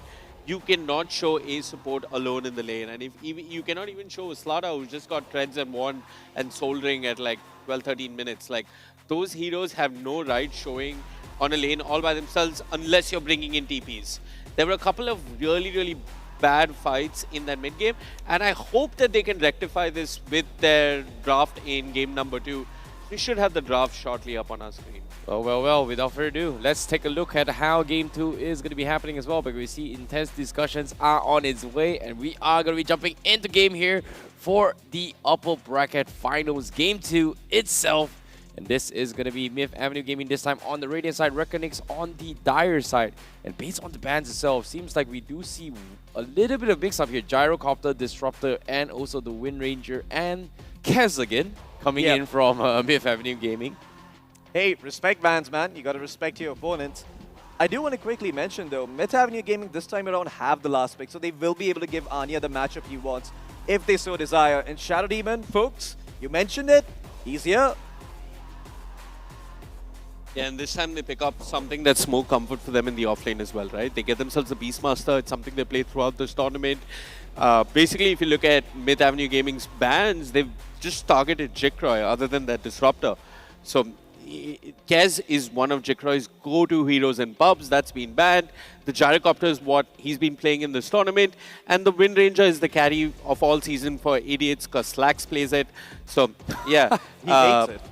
Pardon? Yeah, he hates it. He hates Wow, okay, did not expect it, but at the same time, you know, shots fired to everybody else who, for the past, I don't know, 11 teams, who's more like shotgun fight, because, you know, it was very indiscriminate. Everyone just kind of got peppered up nicely. Yeah, I mean, Wind Ranger is like, it's a lot easier to execute on position 1. So basically, they've made the game hard for Jikra. Now, Reckonix will spend some time thinking as to, hey, like, some of his comfort go-to heroes have been taken out of the equation. What do we want to pick versus the Beastmaster that can win us the lane? There's still a couple of heroes. Yeah. Guess what? We do have a Trend Protector ban coming from Reckonix here. This is a little bit of a heartbreaking moment for me. I really want to see it happen as well because off-stream, I was able to watch Myth Avenue do it as well. They brought the Beastmaster, they brought the Trend. There was just so much vision control. It got a little bit out of hand as well. So a little bit sad that won't be able to see it, but Reckonix seems like they are just taking out the equations of all Myth Avenue's comfort picks instead. Yeah. I like the Treant ban. He's a very strong position fighter to have. Just makes it harder for you to push for objectives because of the living armor. It just kind of changes the lanes, and then once he gets the eyes in the forest, like vision on the map completely turns. They ban out the Storm Spirit, respect towards In Your Dream being shown, and they're going to pick up the Tusk. So they'll secure their offlane. Looks strong so far. What direction is Reckonix heading in? I feel like they want to try and match the pace that Myth Avenue Gaming is going to be bringing. You're probably looking at FBZ0 right about now. The Timbersaw is in the pool, surprisingly. So I feel like you could pick up the Timbersaw. The timings are going to be a bit of an issue. It also means that In Your Dream perhaps has to play something that's a bit more tempo-oriented, but there's the Timbersaw we spoke about. And it's really a no-brainer. You're playing into Beastmaster, who at one point was a universal hero. Now I think he's a strength hero, but I wouldn't know because in the lofty heights of 6.5 KMMR, you don't play Beastmaster. You don't pick that hero. So yeah, I feel like this is a really good pick coming out from Reckonix. The Timbersaw makes perfect sense. I'm surprised they have not opted to go for the DK here to play the Ice Facet here just to deal with regeneration. So, but oftentimes we do see the Poison Facet instead, which is a little bit better in terms of structural damage, etc. But it feels a little bit awkward, but again, DK was very popular in the group stages between every single team, and now they're just like Reckonix and Myth Avenue, they just don't really care about this. But I still respect the fact that they've done specific targeted bans between both these teams. Trend, Ursa, you know, put Myth Avenue in positions that is a little bit uncomfortable, but they still have this aura strategy that is somewhat going around here coming from Myth Avenue Gaming. You've got the tag team from Tusk, you've got the attack speed buffs coming in from Rexa, and I think earlier, just now in game number 1, Vivek, you did mention about potentially aura strategies coming from Myth Avenue Gaming. Do you think this is going to be the case now? On top of this, what's good with this composition right now?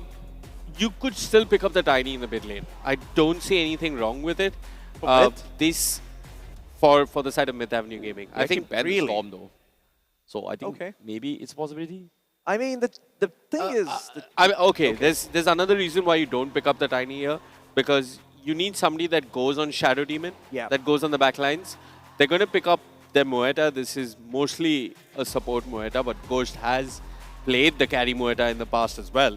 So this is something that both us and Reckonix will be trying to figure out. But yeah, usually versus Shadow Demon, you want a Spirit Hero so that you can go the back lines, really stop him from getting those saves up. So yeah, I think that's what we should expect in terms of the mid lane from Myth Avenue Gaming. That's a little bit of an interesting theory here, but I agree with the fact that maybe you say that, hey, it is going to be a potential carry Moeta. Oftentimes support Moeta isn't too bad as well. But I've could run the got Tusk in questions on position how fine. do they want to deal with this Timbersaw, because I don't think the current composition has a real way to do with it here. The Primal Roar is one thing, but aside from that, somebody's got to stop with the reactive armor. Somebody's got to get a break, and as of yet, the only current, I would say, popular hero that I can think of is going to be the Viper, coming in from Myth Avenue, Actually, or yeah, maybe good point. DK. The Viper has been entirely ignored so far. I do Yeah. feel like from Myth Avenue Gaming that might be good, but it could also be a bait. You're playing into Timbersaw. Timbersaw does not care about magic resistance, so it's a bit Yeah, iffy. but The you're break's useful, hoping for though. the break, you know, to Yeah. kind of, it's kind of like instead of forcing yourself to get us like a super could be edge good, buff yeah. to kind of I deal could with see it, I it. think having that isn't too shabby. I do want to mention, I want to talk a bit more about this Muerta pick though, because I feel like the Tusk can still be played in position 5. There are still heroes that you could potentially pick up for Chikroy. I'm not too sure if he's familiar with the TA, but the TA could be a very good hero against the Timbersaw, at least in the first couple of minutes. Later on, once the Timbersaw gets found, yes, you get pushed out of lanes, but you don't really mind because you've got Psyblades, you can go to farming Ancients, you can pick up the early Desolator, and the timings that the TA hits are not really something that the Timbersaw can keep up with. This hero doesn't build armor super early. Yes, you could potentially go for a Blade Mail, but I feel like against a TA who's going to get that Deso, You're it saying might not TA be in the enough. safe lane for Mag? Yeah, I think it could work, especially with the Tusk, because you've got a lot of physical damage coming out with the tag team, or you could go for the Drinking Buddies and play more potentially for the save. But hey, the Viper, like you mentioned, is picked up over here, so curious to see what Reckonix's response is going to be to this. This is probably a mid-Viper, by the way, because they have revealed the Beastmaster, the Tusk, and the Muerta. Now, unless you're putting Muerta 1... Okay, Yeah. hold on to this, by the way. Safe lane Viper is the thing. We've been seeing it a little that's bit true. in the Dream League qualifiers. So Safe lane Viper also is really, really strong versus the Timbersaw. So it could be either way. Now that I think about it, I'm okay with the Muerta, but I'd much rather see Hoodwink instead of the Muerta. Just in hindsight, because you have another break. You're not only relying on the Viper, you have another form of catch. I mean, Muerta is strong in lane. They're again going for a very lane-heavy focus with this support pick. But if it doesn't work, then what does it really do later on? Like, you know, I'm surprised I haven't seen anybody, both of these teams actually go for luxury builds, etc. just for the fun of it. It was such a spamming thing here, especially coming from Atlantis 2.0. But yeah, you did mention the Weaver just now. Seems like Reckonix is going to be bringing it. I'm guessing this is a support. Safe lane. Yeah, No. Safe lane Weaver, but do you think we'll see a support Weaver in, like how in the group stages? Because that did not make sense to me at all. So support Weaver is a bit I'm of not a a big stretch. fan of it, but it happened during the group It's stages. a bit of a stretch. You've seen it every now and then, especially when his Ags were strong and he could time-lapse somebody, an ally. But I don't know. There were a couple of Eastern EU teams that did it a lot, but I don't think we'll be seeing it anytime soon. Last couple of bans coming out from Myth Avenue Gaming, they banned the Sniper, which is... Yeah. I like it because it's one of the few heroes that is actually good against Viper in lane. So Myth Avenue Gaming are covering their bases. Now, I do also want to also banned the Morphling Floki, which gives me the idea that Reckonix are thinking that this is going to be a mid Viper. Let's try and ban out more Ghost heroes. Now, Ghost does play the Lone Druid, but the Lone Druid, well, he's gone through a couple of changes which many broadly consider to be nerfs. So I don't think we're going to be worried too much about a Lone Druid. You know what would be crazy here? Do you think they'll play a PA by any chance? Maybe for the side of Reckonix. Like, I see what you're saying with the break No, against for the Viper. Reckonix. Myth Avenue. For Myth Avenue, no, I don't think so. I think the Timbersaw is just a bit too much of an issue. Okay, fair enough. Sorry, you were saying about something crazy. What is it? Yeah, it's the Shadow Demon. I feel like the Shadow Demon is being a bit overlooked at the moment by Myth Avenue Gaming because Muerta, she likes to build a BKB, but the Demonic Purge pierces it. And the big problem for Muerta is going to be pre-BKB. If she gets hit by the Purge, that's a timing where Timbersaw can just, stand around, throw the Chakram out, keep her slowed in that little weird saw, and there's not much you can do about it. Do you think they would just double down and force a Skyruff as well, considering that it's a SD combo? Well, not necessarily in terms of lockdown, but it has worked in the group stages here. For some reason, it hurts so much. You could pick up the Pugna here, actually, if you're Myth Avenue Gaming. You know what's crazy about it? I feel like with the Pugna here, you would be making your lineup a lot quicker. You'd have to play him in position 1, yes. And I don't know if Coase has played that hero, but if you could fit a Pugna into this draft, it could really upset the tempo that Reckonix are trying to set here. It cause a lot of problems for the Timbersaw, the SD, and the Jakiro. I wasn't expecting the Queen of Pain at all. Yeah, it's definitely interesting because they've got the initiation and the tools to deal with this Queen of Pain. It is one of those heroes that you can pick against Viper, although I am not a huge fan of it, but this game, they have a lot of heroes who they want to be playing with early on. So you've got Timbersaw, Jakiro, Shadow Demon, all who want to be fighting in the early game. Queen of Pain is the perfect hero to help supplement that and add more firepower in there. Make sure that you get those fights that you're looking for and you're not losing out because you lack damage. Final pick here. Oh! Shadowfiend, it's been a while. Yeah. Wasn't expecting this year. Vivek, what do you think? We did see it yesterday in the Dream League qualifiers. So we did see some position 1 Shadowfiend. It's back to the good old right-click heavy build. So it is strong in lane. I like it's pretty good versus the Timbersaw. The Razors do pretty well versus the Timbersaw. So you have an answer for the Timbersaw. You have further control for the Queen of Pain and the Weaver. Personally, Myth Avenue Gaming, they're putting together something that could actually work in their favor. They've got the ability to take buildings and objectives with both the Beastmaster and the Shadowfiend. They've got a break for the Timbersaw. They've got enough control for the Queen of Pain between the Muerta and the Tusk. I like this draft. I hope that the Weaver has been sufficiently answered because outside of the Beastmaster lane owning along with the Muerta, I don't see how you're going to be able to stop this Weaver. Of course, you're going to have Roar, you have Punch and Snowball, but those tools come online at a later stage. Now, unless Myth Avenue Gaming are going to go for the Helm build with Ego Demon, I feel like this might just end up being a game where the Weaver proves to be too much of a nuisance for them. Personally, if I had to pick, I would say that Reckonix have a better chance, but I do like Myth Avenue's draft a lot more. I like Myth Avenue's draft, but what I'm concerned about, Floki, is that safe lane. Like, after Timbersaw hits 6, what happens to the SF? You know what? I'm gonna try Caster's Curse here, and I say I would like Reckonix draft here, just because when we said we liked Mac draft, they completely dropped the ball in game 1. Okay. Yeah, well, but you said it now, I see. So, you should, do some mental... Counter jinx kind of thing. Yeah, just do some mental gymnastics here so you can really curse them. Okay. I believe they might want to have a word with you after the game, though, on an unrelated note. And I do know your room number, so... Terms and conditions apply somewhere down the fine print of protecting my privacy and security, yeah. Somewhere down the line. Potentially. But, yeah, I mean, thoughts, guys. Like, who do you think has got the better chance to win this game?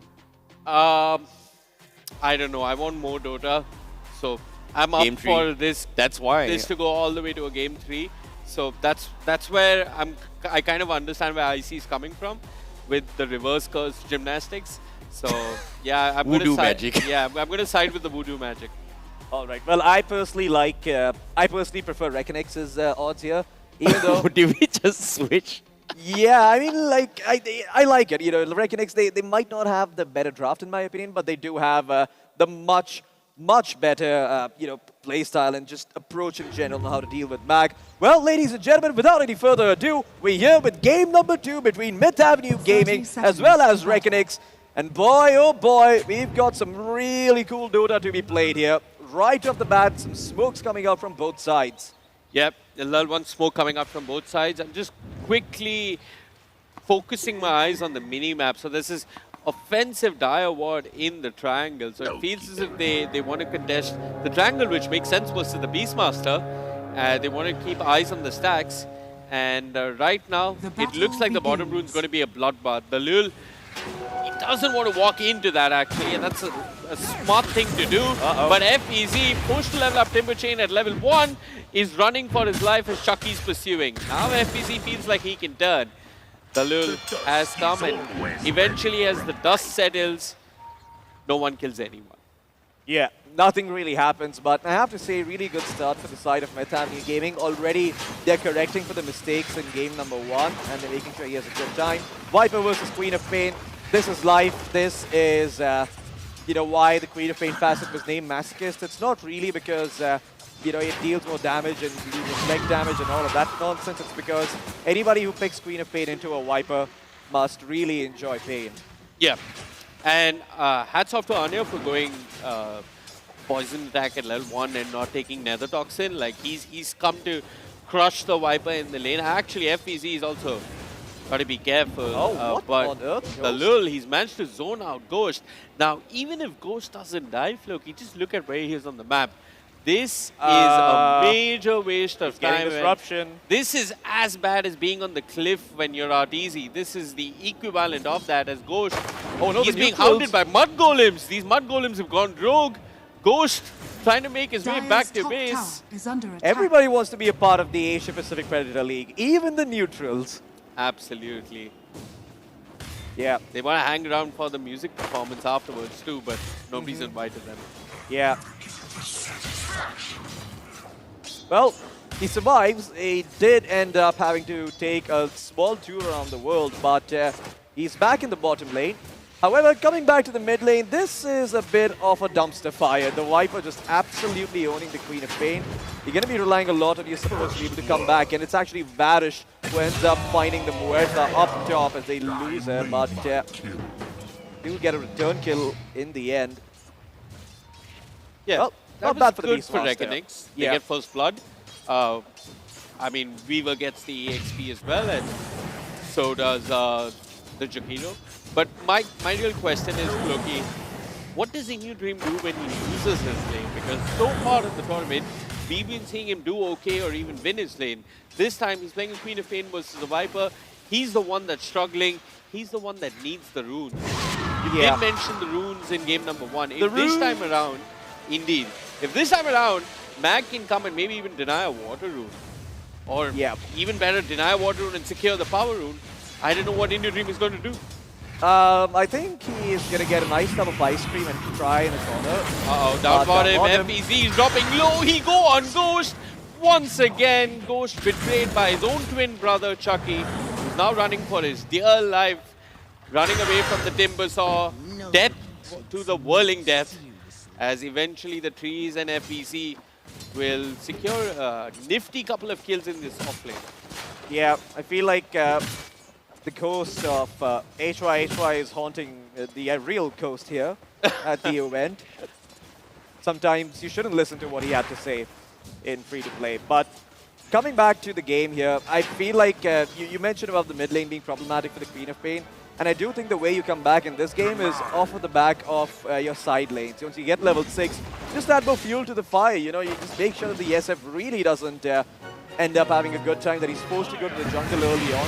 And just by virtue of the SF being behind, your net worth being low is not going to make a huge difference. So up top, they do get some good damage out onto the Beastmaster, but once again, finding a kill is a different thing altogether. This time around, though, the Chiquito, he's going to TP in. The Viper might have stepped a bit too far forward, as it's a twin-headed dragon versus a snake. And in the end, it is the Queen and the Dragon who end up winning. Nice dead shot, actually, will end up securing them the kill onto the Queen of Pain.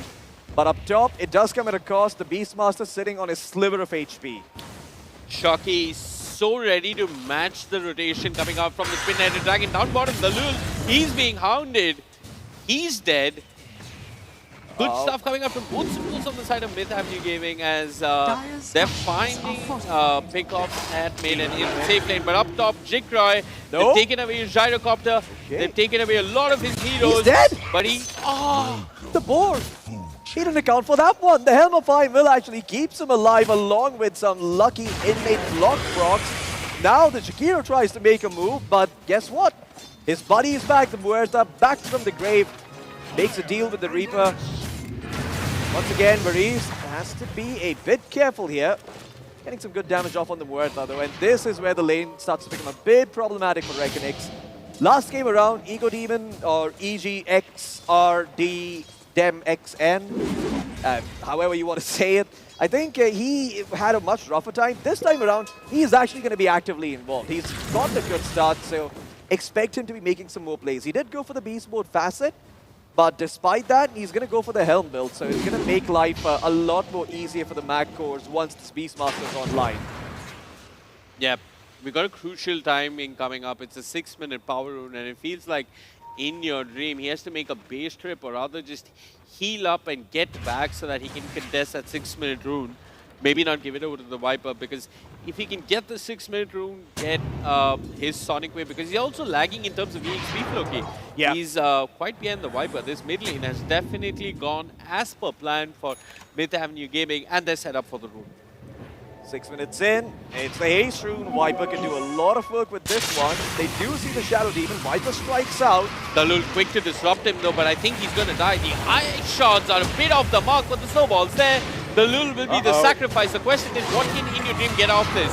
The dead shot ensures that Viper gets the kill, and unfortunately, they left Chucky behind. The Viper gets a support kill with the Haste Rune, but In Your Dream is finding gold he had no business finding, Floki. Yeah, that's a very important kill for the Queen of Pain. Gonna make her life a lot easier in this game. And let's not forget, there's still the Beastmaster you have to worry about. So even though you end up losing Chucky, yes, it's not a big deal, but that Beastmaster, he's coming for you, baby. He's coming for you with the helm. And he's gonna run your towers down, and you have to be careful. And it feels as if Reckonix know this, right? They want to address this Beastmaster. They've got Shadow Poison stacks upon him. Can Jikra and Lalul bring him down? Now, I don't think there's a time lapse available. Not enough mana for the roll. The Shadow Poison is enough. Lalul kills him with 1,000 cuts. I'd love to switch over to net worth now, because I think we can get a better sense of how In Your Dream is doing. Thank you, Observer. Thank you. He is actually sitting at the bottom of the net worth amongst the cores. Yeah, that's not really the place you want to be. Ideally, you want to be somewhere in the top 4. But you know what? It's once again not the end of the world. I would say that, but I feel like given the start FBZ and Jikroy have had, I'm not too convinced that In Your Dream is going to be able to come back as long as Mac keep their head up and make sure that they're not really sleeping at the wheel. Reckonix, on the other hand, they're going to have their work cut out for them. And well, to that end, they're doing just that. Great stuff coming up from Dalul and Varish. They move to cut across the Viper. In Your Dream's got the Sonic Wave, and Anya is dead. Ihad, he'll come in with the calling, and he'll snipe the twin-headed dragon, but that's about it. I think Reckonix, they're okay with this, considering how their cores are lagging in terms of net worth. These occasional kills that they're finding for In Your Dream are excellent. The real question is, what are Myth Avenue Gaming doing on the map about now? They're going to use the road up top onto the Weaver, and with the dead shot, they'll get a kill onto Jikroy. Can they convert this to a tower, though? I think they can. They've got the 2 boars. They can kill the wave. Maybe. Actually, I don't think the boar's leveled up enough. I think he went for the wild axes. Yeah, so not really going to be able to take down that tier 1 super quickly. Yeah. Although this is not a lane you want to come back to if you're Jikroy, and this is where things get a little bit weird. If you're a Weaver, you want to be able to have some rotation potential to your side lanes, but the bottom lane they're all keeping in Floki. Disruption to start, Ice Part to follow. What's there after this? There's Jikroy on the Weaver with the swamp. Moving through. The snowball, it's cute. Keeps the Beastmaster alive, but there comes FPZ with the Twisted Chakra, just cutting down the Beastmaster and his summons. That's the push halted. That's Dalul finding a killing spree, and that's Reckonix holding on to that tower. Yeah, great rotations coming in from the side of Reckonix, making sure that Myth Avenue Gaming have to play on their toes. Really important kill, but once again, Viper completely free farming in the mid lane. At the same time, you bought multiple heroes, so that releases some pressure you had down on the bottom lane. Now, you could look to rotate back there, but this is where Myth Avenue Gaming are scary. It's going to be power timing again, and looks like he knows about the ward, Floki, but I think he's done his bit here. It was a good move coming out from Dalul. He's been all over the map in Game 1 and Game 2, and he's going to get a free D ward. This is going to definitely halt Mag's aggression in the mid game. I don't know if he saw him place a ward, but I do think he should have an idea. He suspects it for sure. Yeah. 10-minute power rune though, that's the biggest thing to worry about at the moment. See which one ends up being. The Queen of Fate did find an amp damage rune, and unfortunately could not do much with it. There is still a lot of solid runes remaining as Varish down Varish a bit too far forward. Feared, caught by the snowball. He's going to end up falling. You know, sometimes, Loki, as a twin-headed dragon, you just want to go and drop that liquid fire on the towers, and he got a bit too carried away with that. Yeah, it really is a comfort feeling. You know, it is. Shakira was one of my first heroes, so life felt good when you could just liquid fire towers and nobody ever rotated. It's very satisfying. Yeah. Early days in the 20 MMR bracket. Yep. Anyway. Down ball. EGX He's in all sorts of trouble. The Demonic Purge is there. Not looking to TP out. He'll drop the roar on the Shadow Demon, but the real problem is this Weaver. The cockroach that refuses to die and insists on killing you is one big problem that Mag have answers for. Let's see if it comes together in the mid game. Down bottom, Ghost, got friends in the area. He's pushing. Technics are actually defending here, or they're trying to. FBZ's there. He has Wants to be to a bit deal with the careful siege here. creep. They could go for him once this tower is dead. He needs to back off. He's going to do just that. Bottom tower has fallen. And he actually TP'd down bottom. So this opens up the map for Myth Avenue Gaming. They can look to make a rotation elsewhere. The mid lane would be the perfect place to do so. Unfortunately, you're running a bit low on stuns. Your only stun these games are, you know, the Deadshot, maybe the Fear from the Muerta, the Tusk with the Snowball and the Punch, and the Beastmaster with the Roar. So it's not really the type of catch that's good against Queen of Fame. But let's see if it is going to fare perfectly. Blink, not there in time. Turn rate is a thing in Dota. This is why this is a superior game, and they will find the Queen of Fame and the Shadow Demon to boot. The mid tier 1 tower in jeopardy now. As Reckonix, they lose 2 in the mid lane. Yeah, I don't think Reckonix were ready for this. I mean, they kind of were, right? As soon as Mag took the enemy offlane tower, they moved through the triangle. Dalul had some sense or some inkling of this, but he wasn't close enough to get the disruption. Now the laning phase has started to, you know, crumble and generally devolve into the mid game. We're looking at India Dreamflow. He doesn't have too much in terms of items. And despite not having much, they're going to try and defend and fight mid. The Demonic Purge committed. Viper is just going for the TP, knowing that the disruptions are on cooldown. FPZ still wants to pursue, drops the Chakra, but it's not really enough. Yeah, I mean, this was hopeful at best. They tried to go on the Viper while he was up top. Well, that looks like a much more likely kill. The Beastmaster drops the Roar, tries to run away, but there is no real way he was going to get out of that. He had bugs on him, so the Weaver ends up getting the kill. Chikroy is going to start to feel a little bit good after that. A bit of a blunder in the laning phase. Yeah, I mean, one thing that is happening across the side lane is that the Beastmaster keeps dying, but I have to hold on to that because the calling is perfect. They've controlled the Weaver, stunned him with the Walrus Punch, and brought him down as Jikroy. Well, we'll have to watch this one from the fountain. Yep. I hope Icy out there somewhere taking notes in the ether, because that's how you casters curse someone. Well, unfortunate. The Weaver ends up falling, but Reckonix, we'll see if they can continue to put up the pressure here. They've got another Sonic Wave at the ready. Yes, the Queen of Pain has not really had a good time, but seems about the right time to start making some moves, combined with the Beast, you know, combined with in your dream, he actually wants to defend this. I mean, Jikroy is here as well. That Snowball means that Chucky's going to die. No Blink Dagger, nothing to keep him alive. He's going to Snowball into Ward and get killed and sent right back home. Yeah, very unfortunate there for Chucky. It has to be the sacrificial lamb or the sacrificial walrus this game. But Reckonix, they're still not getting too much out of this. If you look at the net worth, it's still very much in Myth Avenue Gaming's favor. The Shadow Fiend's been getting complete free-farm. Yeah, it's completely coming from the mid lane and the safe lane, right? The Shadow Fiend and the Viper, they both excelled in the lanes, and this is the one lane where Reckonix have been finding a little bit of success, where Jikroy, with help, has been getting these kills. 14 mid-wisdom shrines. Yep, Jikroy managed to steal one, so really good for him, and that's the raw down as well. Reckonix are going to utilize this timing and try and make a move onto Ghost. Well, that's going to be Costa's curse number 2 as the Shadow Fiend is in trouble. The Timbersaw is there. They've got more than enough damage to take down Ghost, and down he goes. Mid lane, attempting a bit of a return kill here, but that Viper strike does diddly. Squad the Sonic Wave pushes back the Viper. Jikroy shows up, but you're not going to be finding any return kills on this Viper. He's just going to go back to the jungle, the mighty jungle. That play coming out from FBZ and side of Reckonix was so good. Jikroy, take your eyes off him, and the man is either killing someone or dying. I mean, we saw this in game 1 as well, right? He died so many times on his gyrocopter, but still managed to have a lot of impact. Does he have the same luxury in this game, Cloaky? I don't know. I'm not too sure. I don't think he should have died there. That's a little bit concerning.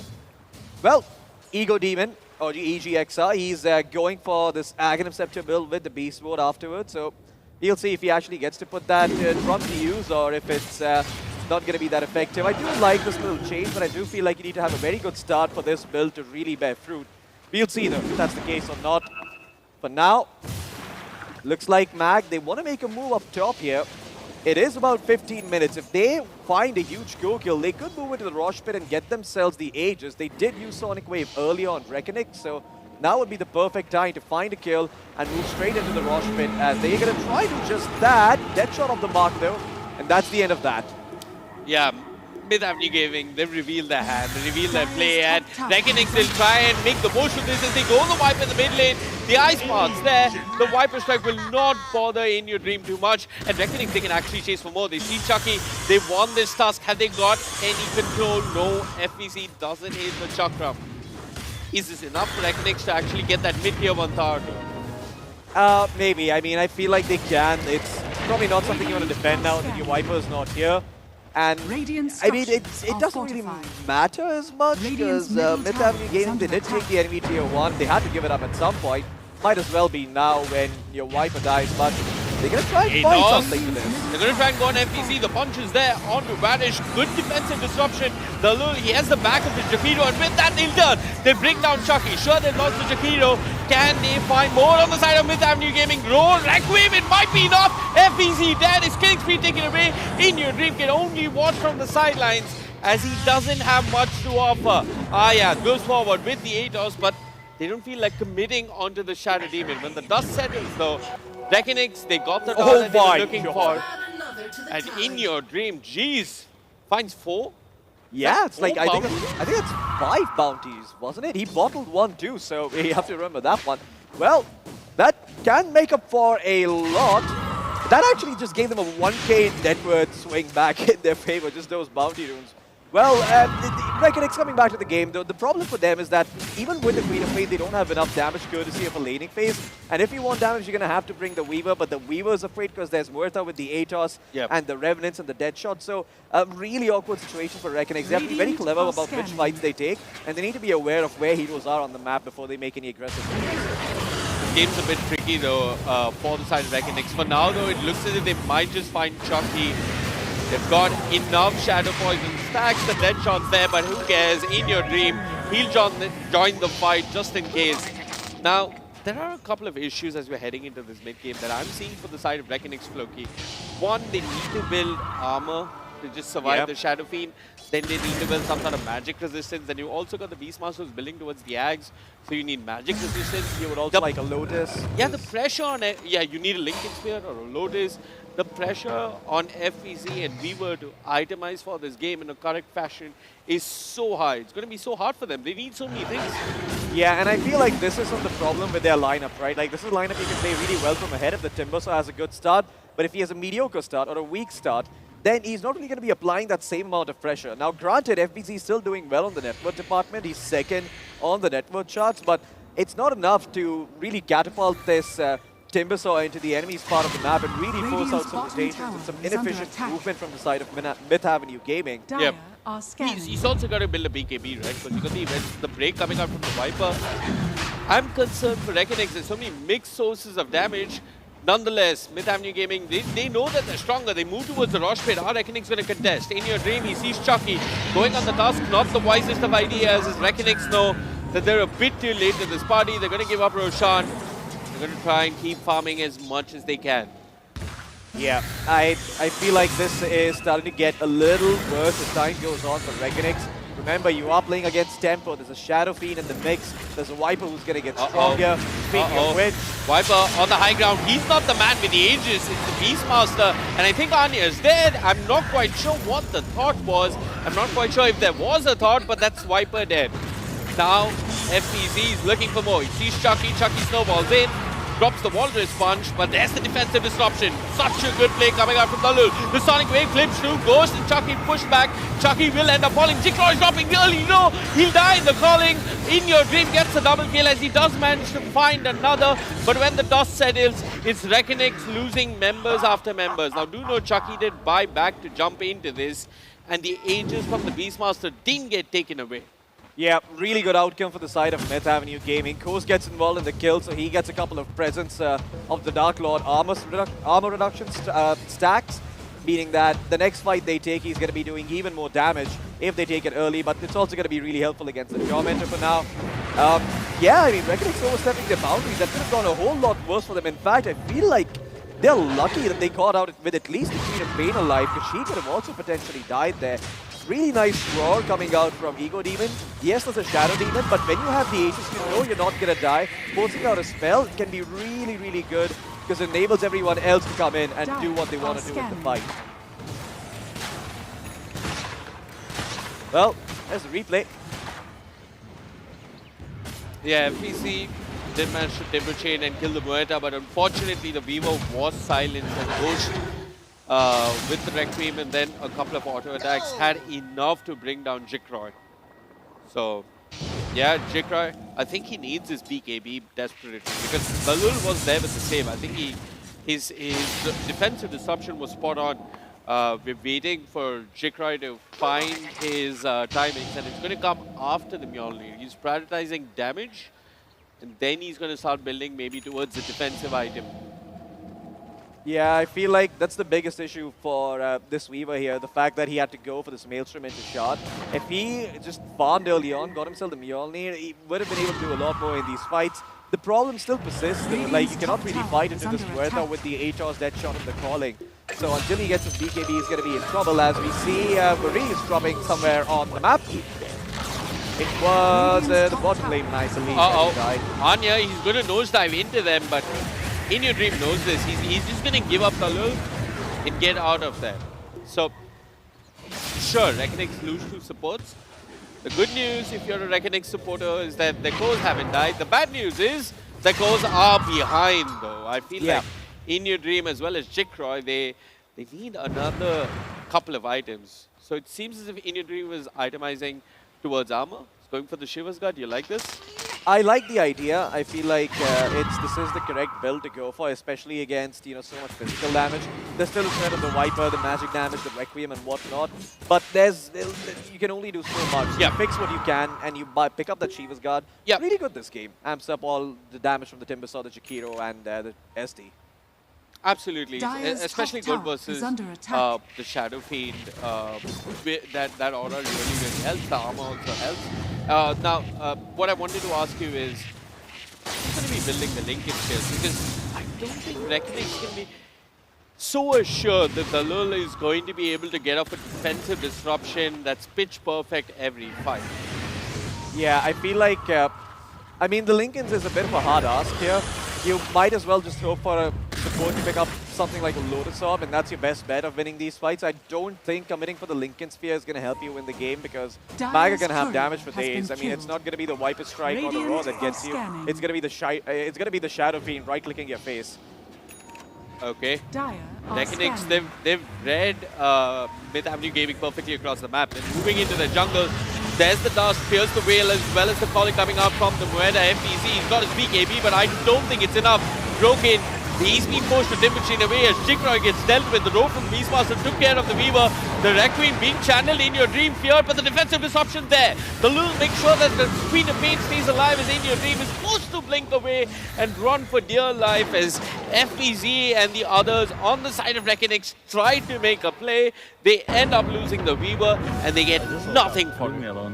Yeah, I mean, that is really bad for Reckonex. And Mag, once again, I mean, showing that they understand what went wrong in game number 1. They've picked up the stronger lanes. You can see the benefits. FPZ, yes, he's been farming. Yes, he's been getting his items. But this game's hard for him to really put on his back and carry. He's not the Axe who can set up fights.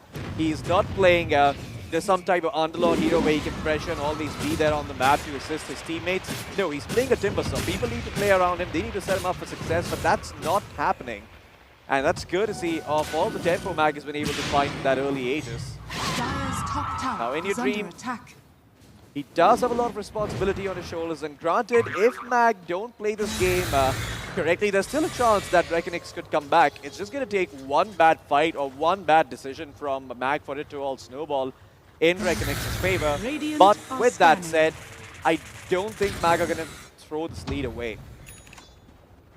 Yeah, I mean, if this lead gets thrown away, it's going to happen around the next Roshan. And that next Roshan is so crucial for both teams. But before we get there, you want to make sure that you've got items on your Weaver and on your Queen of Pain. It just feels like FEC is the only one that can go in and you know, really deal some damage, but the others aren't getting to play the fight, and now the Beastmaster is a problem. Jikroy shows and gets brought down in a matter of moments by the Beastmaster, who's got his Blink, BKB, Ag Scepter. Jeez. I mean, this position 3 is completely taking care of and accounting for the Weaver. And it might just happen again. Jikroy shows down for him, and he's been killed yet again. Uh-oh, the tips are coming. They're feeling themselves on the side of Myth Avenue Gaming. As for the first time in a long time. Yeah. Yeah, they are in complete control of this game. This is their game to lose from. Yeah, the Queen of Pain also not being able to find impact because of the same reason. This Huerta hero has actually been a really slick pickup coming in from Myth Avenue Gaming. So, you know, it's really good against the Queen of Pain. It's really good against the Weaver. It's also really good against the Timbersaw. Really, all three cores have big issues with this Huerta hero in this game. So until they buy BKBs or Dispels, you're not really going to be able to fight. And even then, if you pick up a Yule Scepter, that might not be the Dispel you're looking for. You probably need something like a Lotus. Well, none of these heroes will build that item, so... Well, Reckonings, they're not going to go down without a fight, Loki. They're actually going to go on with the Viper in the mid lane. Ana's got his BKB and the nosedive, and he's been forced to use his BKB to survive that. He's still alive on the Viper? Yep. He actually lived. That is crazy. Elsewhere, goes to the others on the side of Myth Avenue Gaming. They're pushing out top. There's the control on In Your Dream. He's been brought down. FBC's got his BKB, but the Wall Response will control him. The physical damage might just be a bit too much. The defensive disruption is there. FBC dodges the Requiem in a sense, but he can't dodge the Beastmaster, as this Beastmaster is too big of an issue for the side of Reckonings. Give that man a triple kill and give your friend with dyslexia a test to actually try and spell his name, because goddamn it's hard. Yeah, I don't know. I feel like the X's are just, you know, taking place of the O, so it's Ego Demon, okay, or Igor Demon. Yeah, but maybe it's still good to mess around with the dyslexic friend. True. It's like I mess around with you all the time. Anyway, back in the Dire base, the Shadow Demon has been found, punched, sent up to heaven, and falling back down to earth in about 37 seconds. Although the Raxes, they're not coming back. Not even God can fix broken structures in this game. Yikes. The real problem is this gives the side of Myth Avenue Gaming complete control for the next Roshan, right? Like, there's no way Reckonings can come close to contesting it, and even if they do, it's going to be a little forced. Like, I don't know how they're going to get there, because Jikroy, he knows he needs his BKB. He's been a non-factor in these fights. And if you look over at the side of Myth Avenue Gaming, they've got their BKBs, they've got their key timings. The Beastmaster, Ego Demon, he's got his Blink and his BKB and his Axe. Yeah, I mean, this is go time for the side of Myth Avenue Gaming after Roshan. The real question is, can Reckonings get there and contest it in any fashion? Yeah. Goodness gracious. Look at that. Got a refresher as well. Yeah, double BKB, double roar, double that. Well, no double stacks with bronze, but you get to prolong how long the bronze stacks stay. That's big in Rosh number 2, so this one's also going to give you the banner. It's going to make life even harder for the side of Reckonings. And I feel like it's starting to reach that point where Reckonings, they might be thinking about what they want to do for game 2, because now that Roshan has been taken, I don't see how you fight back into the side of Mag. Oh, jeez. Jikroy was trying to cut the wave, but Ego Demon is ready for this. He's got double the number of rows. And 2 is a good amount of rows to bring down a position 1 Weaver, if you think about it. Oh yeah, it's a number gaming can actually count, so completely appropriate. Reckonings. I mean, they've got to cut waves, right? That's the only way they hold on. Ooh. Yeah, I mean, that's the... It's like, even if you do, though, like, you're not really going to change the Chucky outcome. in the enemy jungle, this could be costly. He's got the punch and the snowball. He knows that his friends are coming, but he's given up his life already. Dalul, with the disruption, will hold him back. Now the Beastmaster doesn't have the road. Psychic Headband was going to push back the Beastmaster, and In Your Dream manages to disengage. For a couple of moments, they've got a numbers advantage, or an equilibrium of sorts, rather. And will this be enough to stop Myth Avenue Gaming from pushing? Doesn't seem to be. Yeah, Myth Avenue Gaming are just going to keep going on undeterred. Even if they do manage to cut the creep wave from the side of Reckonix, doesn't really matter. Like, what are you really buying time for? Reckonix have smoked up though. Oh, and they're trying to get back that's into their own great. triangle. Unfortunately, the Viper was there to pop the smoke. So the jig's up. Myth Avenue Gaming know exactly what Reckonix are up to. But all said and done with Chucky dead, it feels like Reckonix have bought themselves a couple of seconds on the map. In Your Dream wants to deal with the summons. Beastmaster didn't press the roll though. He held on to it. Did have it when he blinked on top of In Your Dream, but didn't commit it. Yeah. I mean, he just feels like it's better to save it for this push. They can use the raw, but then, you know, you're just opening things up for disaster here. Instead, they're just going to drop the banner and just try and get this second set of Raxes and tier 3 towers. But really, in all honesty, if all Reckonix can really do at this point is hope that Mag mess up. That's the only way they're going to be able to come back in this game. I see very few ways that they do come back otherwise. Maybe if they try to fight around the Aegis expiring perfectly, they could. But that's also a stretch. It's hard. I think they have to forfeit these racks. There's not much that they can do. Chucky looking for a cheeky snowball play there. Doesn't quite find it. FPC not in the front, but the problem for Reckonix, and they know this, is they have to deal with the Beastmaster and they have to somehow deal with Viper Shadow Chain. It's hard. It's going to require some sort of a miracle, and it's not like they have some insane team fight, right? Like, there's no Tide Hunter or there's no Black Hole or there's no Invoker that can easily deal with multiple goals. So it's all got to be like a long round fight with multiple disruptions where the Queen Chain and Weaver are pumping in damage. It's a hard ask. It really is, and I feel like at this point you might as well just you know, put all your chips into one idea. Be like, okay guys, let's smoke, let's see who we can kill, let's hope for the best. And well, they run into the Viper. It's about the worst case scenario. Disruption, Ghost throwing his body forward. The Beastmaster blinks in, doesn't get a target to row. Eventually goes for FPC. I'm not quite sure if this is going to work. Elsewhere, Anya is working away on the Shadow Demon. FPC is also dropping. 2 heroes dead. A buyback coming out from Reckonix. Chucky dead. He'll also buy back. Everyone's buying back from the side of Reckonix. They want round 2 ASAP. The real question is, will Ghost and Myth Avenue Gaming oblige? They'll turn, roll the Weaver, bring him down. That's a triple kill for Ghost, and the one hero on the side of Reckonix that doesn't have buyback is the Weaver. The win condition is so clear for the side of Myth Avenue Gaming. Heck, I honestly don't think they even have to kill anyone. They can just walk up and hit away at the towers and the barracks.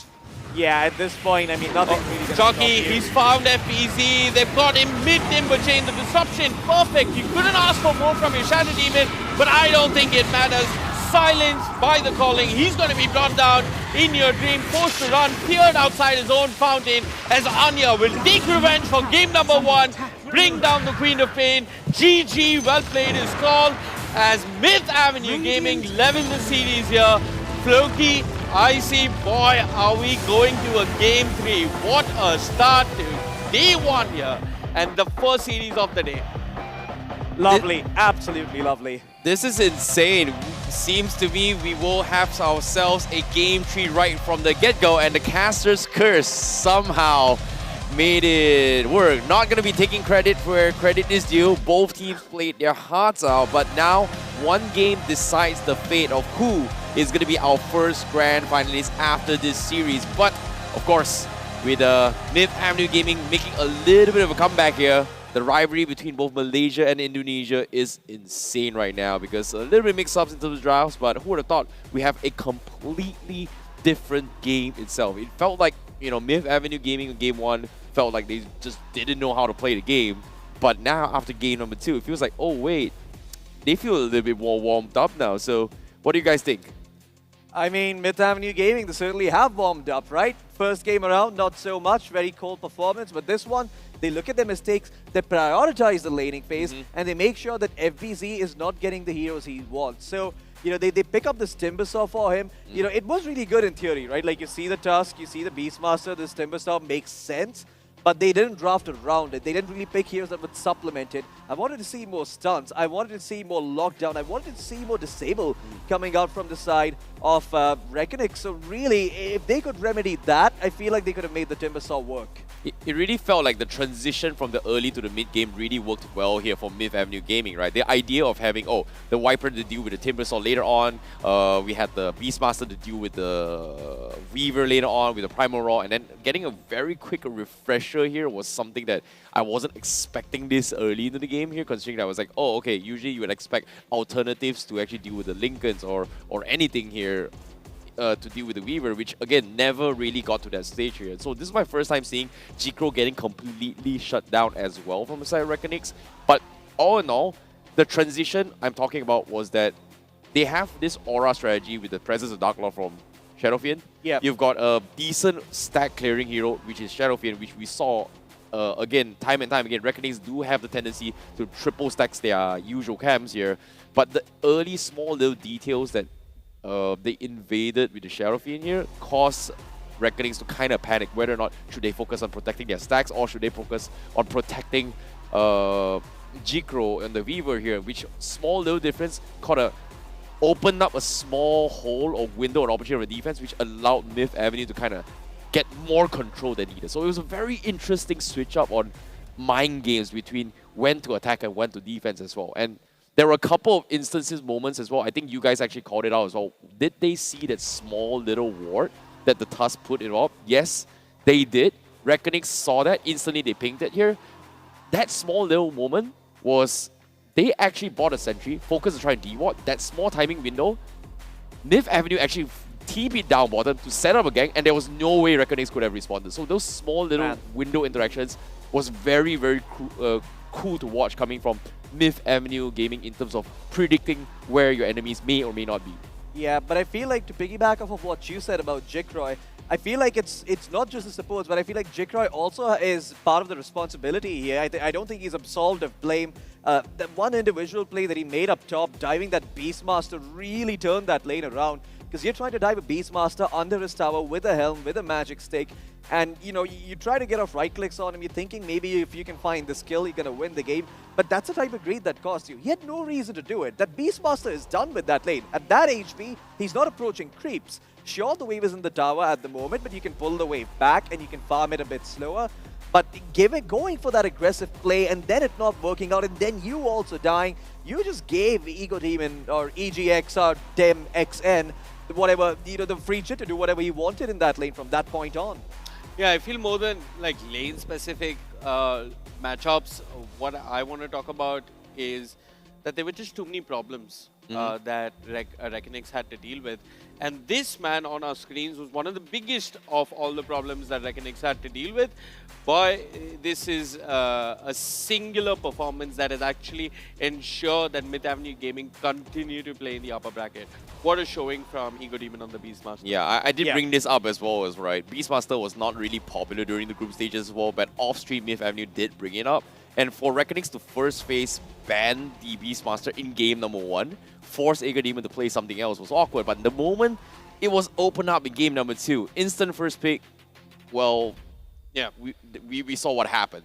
That's pretty much it, right? It was just stomping his way through, just completely dominating, which I felt like there was a couple of very tiny details which was left out, which was Ego Demon clutching out. It was kind of like a 1v1 situation in early phase here, narrowly surviving with 1 HP, but still outplaying Jikroy. So there was small little details that kind of snowballed, and it kind of built up over time, became a huge problem for Reckonings to actually deal with, because this Beastmaster was just so far ahead, and I really like how Ego Demon was able to transition really well and take advantage of this small little details.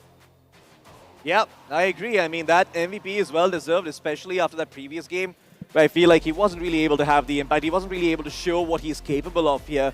I think that kind of match just puts you back in the right mental state. You need a game like that to shake off that bad game that you had, the first one at the very least. But coming back to what's going on, I don't know how the next one's going to go, because I do believe they're going to toss for first pick and last pick. And based on who gets last pick, I feel like they're going to have an edge here, because this game, it was Mag who had last pick. And once again, they were the ones who were able to find the right matchup in the mid lane. And, only so much you can Let's do. dumb it down a little bit more here. 100% win rate on the Radiant side, as of yet, based off 2 games here in the semifinals. Yeah, it makes sense. I mean, Radiant is considered to have an advantage overall on the map. So It completely makes sense that Radiant would be winning most of their games in a competitive tournament. Yeah, well, I'm curious to see how it is going to be happening here. But before we continue on how Game Tree is going to go here, we're going to be taking a little bit of short break here. And right after this, we'll be back with Game Tree to find out who is going to be our first grand finalist here for the Asia Predator League 2026 itself. So see you guys right after this.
Varun, assignment?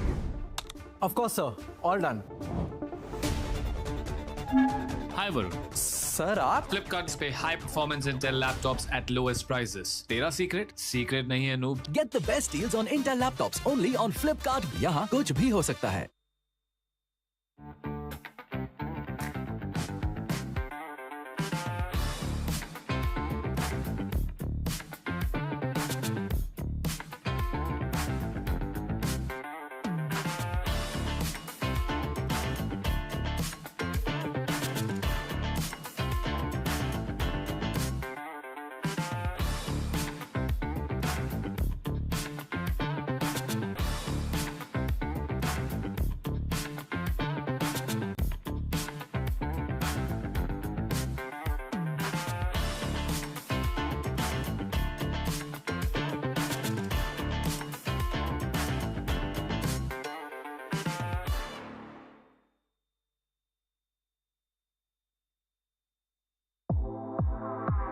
The all-new Acer Aspire Lite with up to 13th gen Intel Core i7 processor. Enjoy sharp visuals on a full HD display with a flexible 180-degree hinge. Lightweight at just 1.59 kilograms. Powerful, flexible, and ready to go. The Acer Aspire Lite with up to 13th gen Intel Core i7 processor and a full HD display. Lightweight at just 1.59 kilograms. It's powerful, flexible, and ready to go.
Hello everyone and welcome back to the Asia Pacific Predator League 2026 Dota Upper Bracket Finals right now. My name is ICBaby12. Joining me on the desk to commentate your games here, we have Floki as well as Vivek to take you through the journeys of these upcoming games. But now, this is going to be the decider match between both these giants here. Myth Avenue Gaming, the defending champions of last year's Predator League 2025, and also Reckonix and top tier stacked lobby team all the way from Indonesia looking to try and push themselves in towards the grand finals itself. One more game is all it takes.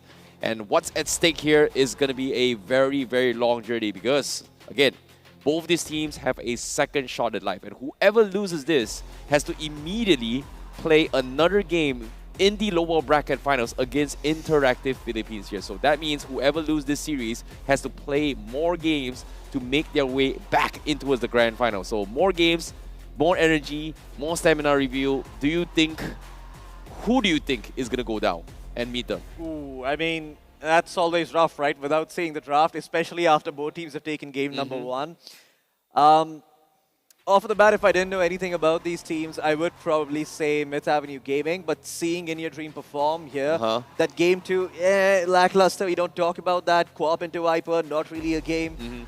But yeah, I mean, coming back, I do feel like I kind of feel like MAG have the better chances. Just looking at the books, just looking at the numbers, they probably are the ones who are going to be doing better. Even though In Your Dream is playing out of this I see Vivek's face immediately change here. You're feeling a little bit skeptical. What's going on? No, I'm feeling a bit skeptical because Floki is basing his information on what you heard in the bus. Okay.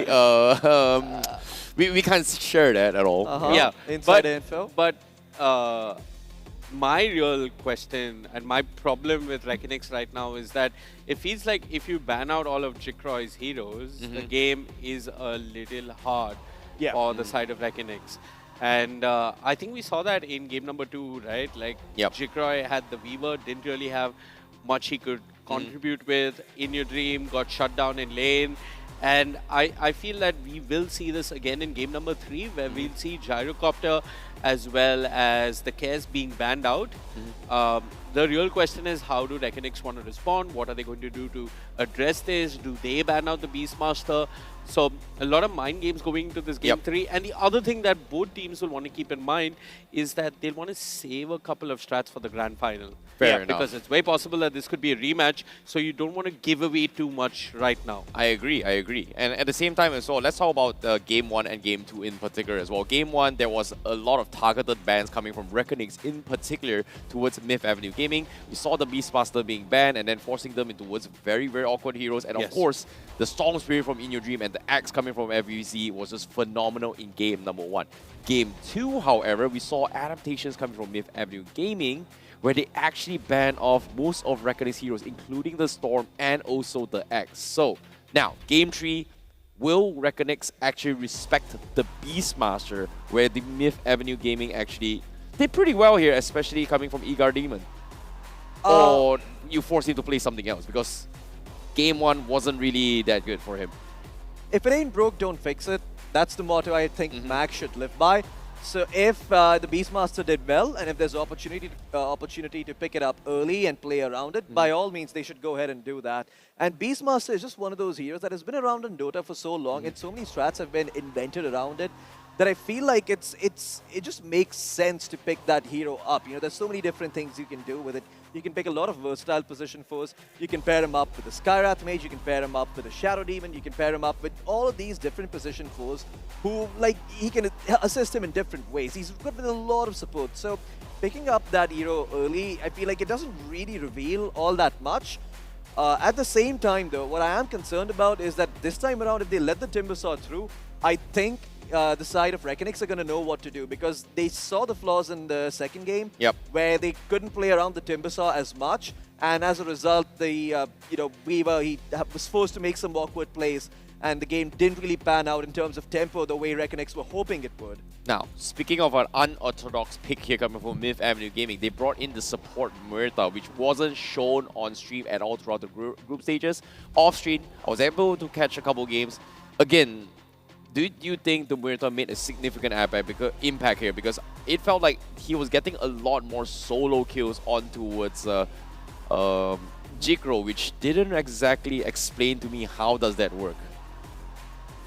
Yeah, I feel like the Mueta was picked before the Weaver. Yeah. Actually, the Weaver made the Mueta look good more than anything. Like, Yeah. because, the calling looks so good versus the Weaver. And, you know, I really question the Weaver pick. Like, I can understand the Weaver as a comfort pick, but I don't agree with the Weaver as the pick that their team needed. They needed somebody that could win their lane. And sure, they killed the Beastmaster a couple of times early on, but it wasn't enough. Anyway, I really hope that Reckonix give FVZ a better supporting cast, because it really felt like FVZ was the only one that could do damage this game by and by. But anyways, without further ado, let's not speculate more things here, as we are going to be jumping straight in towards the game here. Game 3's draft on its way, and this is going to be the decider match, and winner will be our first grand finalist here for the Asia Pacific Predator League 2026. And right from the get-go, we are seeing respect bans coming from Reckonix as well. We see the Clinks, we see the Beastmaster, and also we see the Centaur Runner band coming in from them. But Myth Avenue still following in their footsteps in the second game here. Disruptor, Gyrocopter, and also the Cast once more. Yeah, I mean, I really like some of these bans coming out from the side of Reckonix. They are recognizing potentially what sort of archetype is this Ego Demon guy, and they're like, okay, he's good on these control-based heroes, he seems good on these zoo-based heroes. Let's just ban those traditional off-laners and see what they pick up for him. And they go back to the tried and tested, the Jakiro. I don't feel like this hero ever really has been a problem for any team that picks it up. I think this is a good hero to pick. It's never going to be this hero. It's going to be what you pick with it that ends up really being the more questionable decision. So very standard, straightforward first pick. Win your lane. Make sure your carry has a good time. Now, question here is, Shadow Demon was picked from Reckonings from game number 2 as well. It wasn't kind of like a priority. Do you think it's going to be a denial? No, guess not. Myth Avenue Gaming, they do prioritize on the Tusk instead. Did the Tusk make a significant impact based on game number 2? He did. Within what he had to do in game number 2, I think he was on point. There were moments in the lane where he did have a couple of rough moments early on, but I think Chucky was pretty much on point on the Tusk. He did provide that extra lockdown on the Tusk that was required. And yeah, Shadow Demon can still be picked in the next phase if they still went for the aura strategy as well, right? For game 2, we've got tag team aura, we've got the Beastmaster's attack speed, we've got the SF as well. But this time without the Beastmaster, who do you think is a good off-lane replacement for that kind of conversation if Myth Avenue Gaming decides to go for this? Ideally, yeah, a couple of options. Now, Pangolier has been getting a lot of play, and the fun fact is they've been skipping Shield Crash and going just Lucky Shot and Swashbuckle. Yeah, so that's a effective, like, physical damage kind of thing that makes advantage of tag team. I think rather more simpler option would be the Axe. Yeah, it's a very strong lane. So Axe is in the pool. The real question is, will Myth Avenue Gaming deny it from FEC?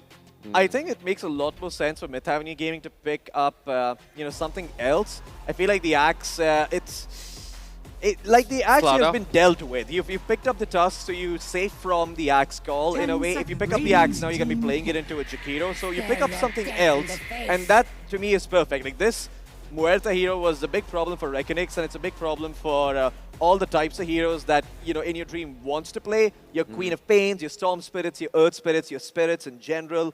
And then also, you're playing something like the Invoker. Having an ATOS catch is actually really good because Invoker doesn't build BKB until later, until after he has an Ags or, plus one more item. Yeah, BKB doesn't add a lot of value to mage casting heroes in general, right? Especially in terms of stats department as well. But I wanted to bring up the Trend Protector as well. But considering that it was banned from Reckonings for game number 2 alongside with the Beastmaster, they wanted some sort of vision control. And this time, because the Beastmaster is not available, do you think Myth Avenue may bring it? But seeing how that this may be a support monitor, I highly doubt it's happening here. It's looking a little unlikely. Yeah, I mean, it's a comfort pick for Myth Avenue, though. Yeah, it is a comfort pick, as we have seen in the group stages. But I don't think they're going to be able to pick it up now.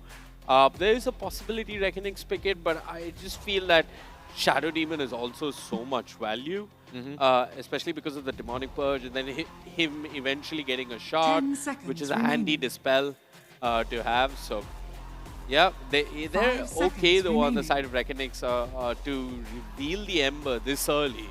Now, the good news for Reckonix is that Viper's not in the pool. So, at least in your dream, won't have to lane against a Viper if this is an Ember that's going mid.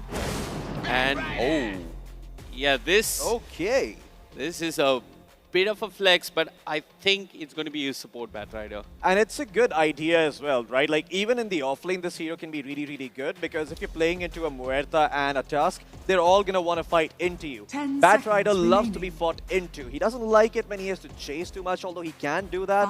But if you're playing against slippery heroes with Lasso, he's just the perfect hero to just play into a Tusk and Muerta. Tusk will snowball into you. The Muerta will try and catch you out with a dead shot, but you've got Firefly, so you can, just path around certain cliffs and be completely okay from that kind of disable coming through. You can cut through trees. So I like this. I mean, this makes a lot of sense. Also, you can't snowball save against the Lasso unless you pick up the Academ Scepter, in which case you can kick the bat back and he'll carry the Lasso target with him. It's interesting as well, considering that Reckonix has played the Batrider before against a Zoo composition against Atlantis 2.0 during the round stages here before making their way into his upper brackets as well.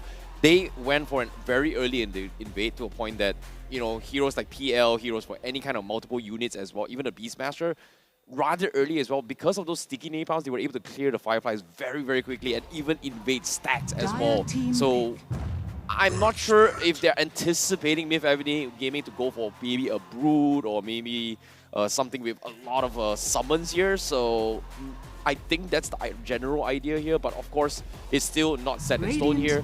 And I think now with the Earth Spirit and Abaddon in play here, our draft seems to be, my prediction seems to be far away from what I'm anticipating right now.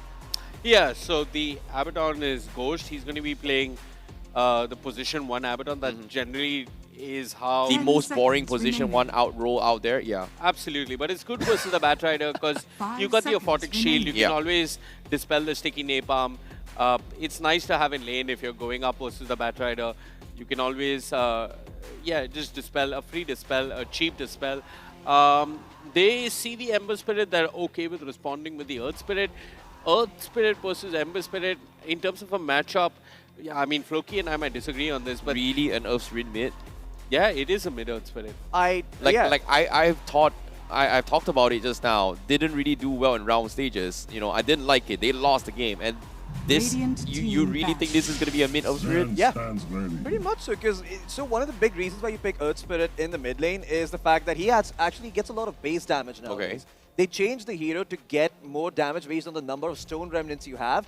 And against an Ember Spirit, if you're sitting at 70, 72 damage, Ember can only get up to like 60, 61 damage at most. So he really struggles at, finding creeps or last hits against heroes who have high base damage. Earth Spirit, on top of that, he's got a stun, he's got a silence, he's got a slow. All stuff that if it clips the Ember, he really doesn't have a fun time. So from that perspective, I like the Earth Spirit. Who's the better scaling hero? I think it's the Ember. So on that front, there's a point to be made. But yeah, I do feel like Earth Spirit is also the right archetype of hero to play for Myth Avenue Gaming.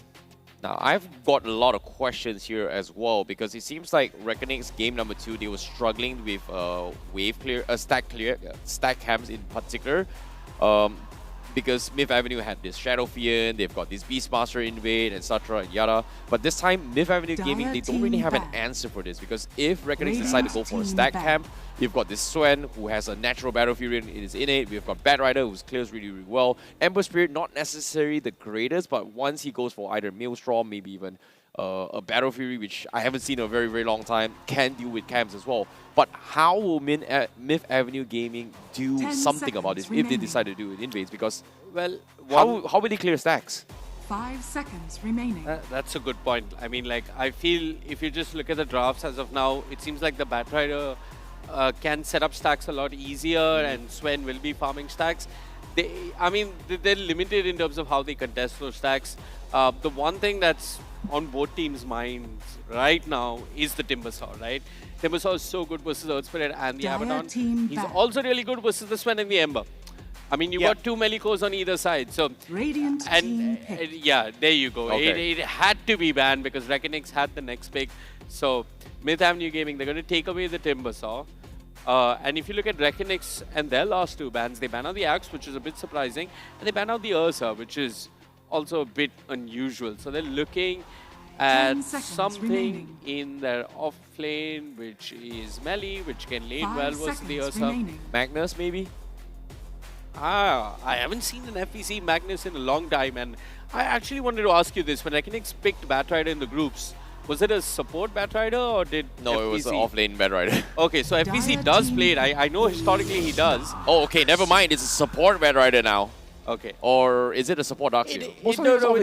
It's a support Batrider. So you give him the Ion Shell, and with the stoked facet, he's got a lot of movement speed, can be an absolute nuisance to deal with. So personally, Ghost and Chucky, they have their work cut out for them in the safe lane. 5 seconds What are Myth Avenue Gaming looking for? Okay. You may now select your heroes. Straight up Bristleback. What do you think? Ego Demon, I mean, that's quite the hero to pick up here, but classically it is one of the few heroes that can do really well against Swen. Swen, big burst damage hero. If you manage to turn your back to him and, you know, just stand there and not get caught out by that Stormhammer, can do a lot of work. He is gonna... Okay, never mind. He switches up the facet. So, the thing about Bristleback as a hero is he hits his power spike far earlier than Swen, and he can kick the Swen out of lane. Not that the Swen has any problem with it, but it does mean that Jikrai's game is going to be kept humble, and Ego Demon can pick up the Crimson Guard. He can pick up the Pipe of Insight. He can build the auras to sort of match what FBZ is going to be doing on the Darkseer. However, the big problem is, are you going to be able to enable your other cores the same way FBZ is going to be able to? Because you're going to have a surged Swen, you're going to have a surged Ember Spirit, even a surged Batrider that could be very, very problematic for Myth Avenue Gaming. Granted, you've got Ghost on the Abaddon with the Aphotic Shield, but he can only dispel so many people. He's going to have to worry about Lasso, he has to worry about Chains, he has to worry about Jakiro. There's also the Swen.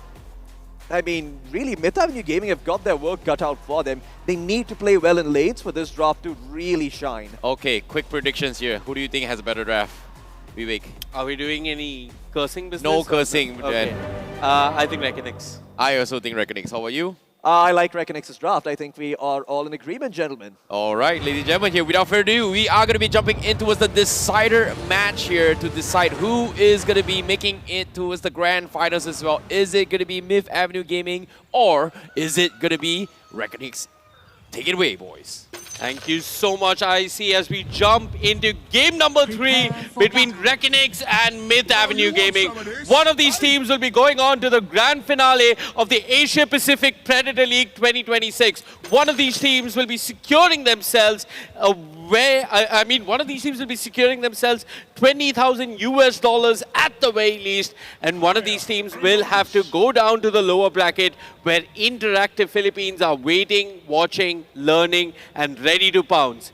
It's time for game number 3 with Mama and Floki. Floki, I think we both have very strong takes on the draft. We both feel like Reckonix have much more to work with. What does Myth Avenue Gaming really need to do? I feel like in their safe lane, but that's hard. So here's the thing. I do feel like on the side lanes, they're actually doing better compared to the side of Reckonix. The Jakiro Swen lane can go both ways, but really the Darkseer Batrider lane is something that the Abaddon's going to be feeling quite all right against. He can protect his support against the Batrider. He can sort of just deal with the wave pushing in with the Iron Shell. He can sort of run at the Darkseer as well with the Aphotic Shield and really pose some really hard questions for the Darkseer in the early laning phase. Now the question is, ultimately, is this lineup going to be enough? Is the synergy enough to overcome the deficits that they will have in the laning phases? That's one way to deal with a Swen lineup. They can block their camps to prevent any stacks from coming through. But yeah, I mean, in the name of the game for MAG really is going to be an immaculate laning phase. If they are able to get off to a decent start in the lanes, there's a chance that this Reckonix lineup never even gets off the ground. And well, that is the one way to start it. They're going to find first blood here for the Werther. Aya draws it by killing Dalul. In the mid lane, you're going to have Venya Dream playing the Ember against the Earth Spirit. A matchup that the Earth Spirit does a lot better in nowadays compared to before. Yeah, he's got more physical damage to work with, and as long as you're not trading when the Flame Guard is on, you can always just keep securing CS with the Boulder Smash. You should be fine.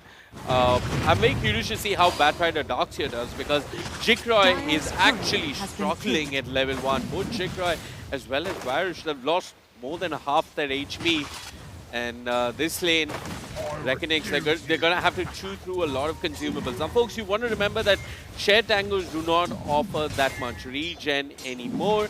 It's, well, some would advise it's quite wise to start with a headrest in your lane.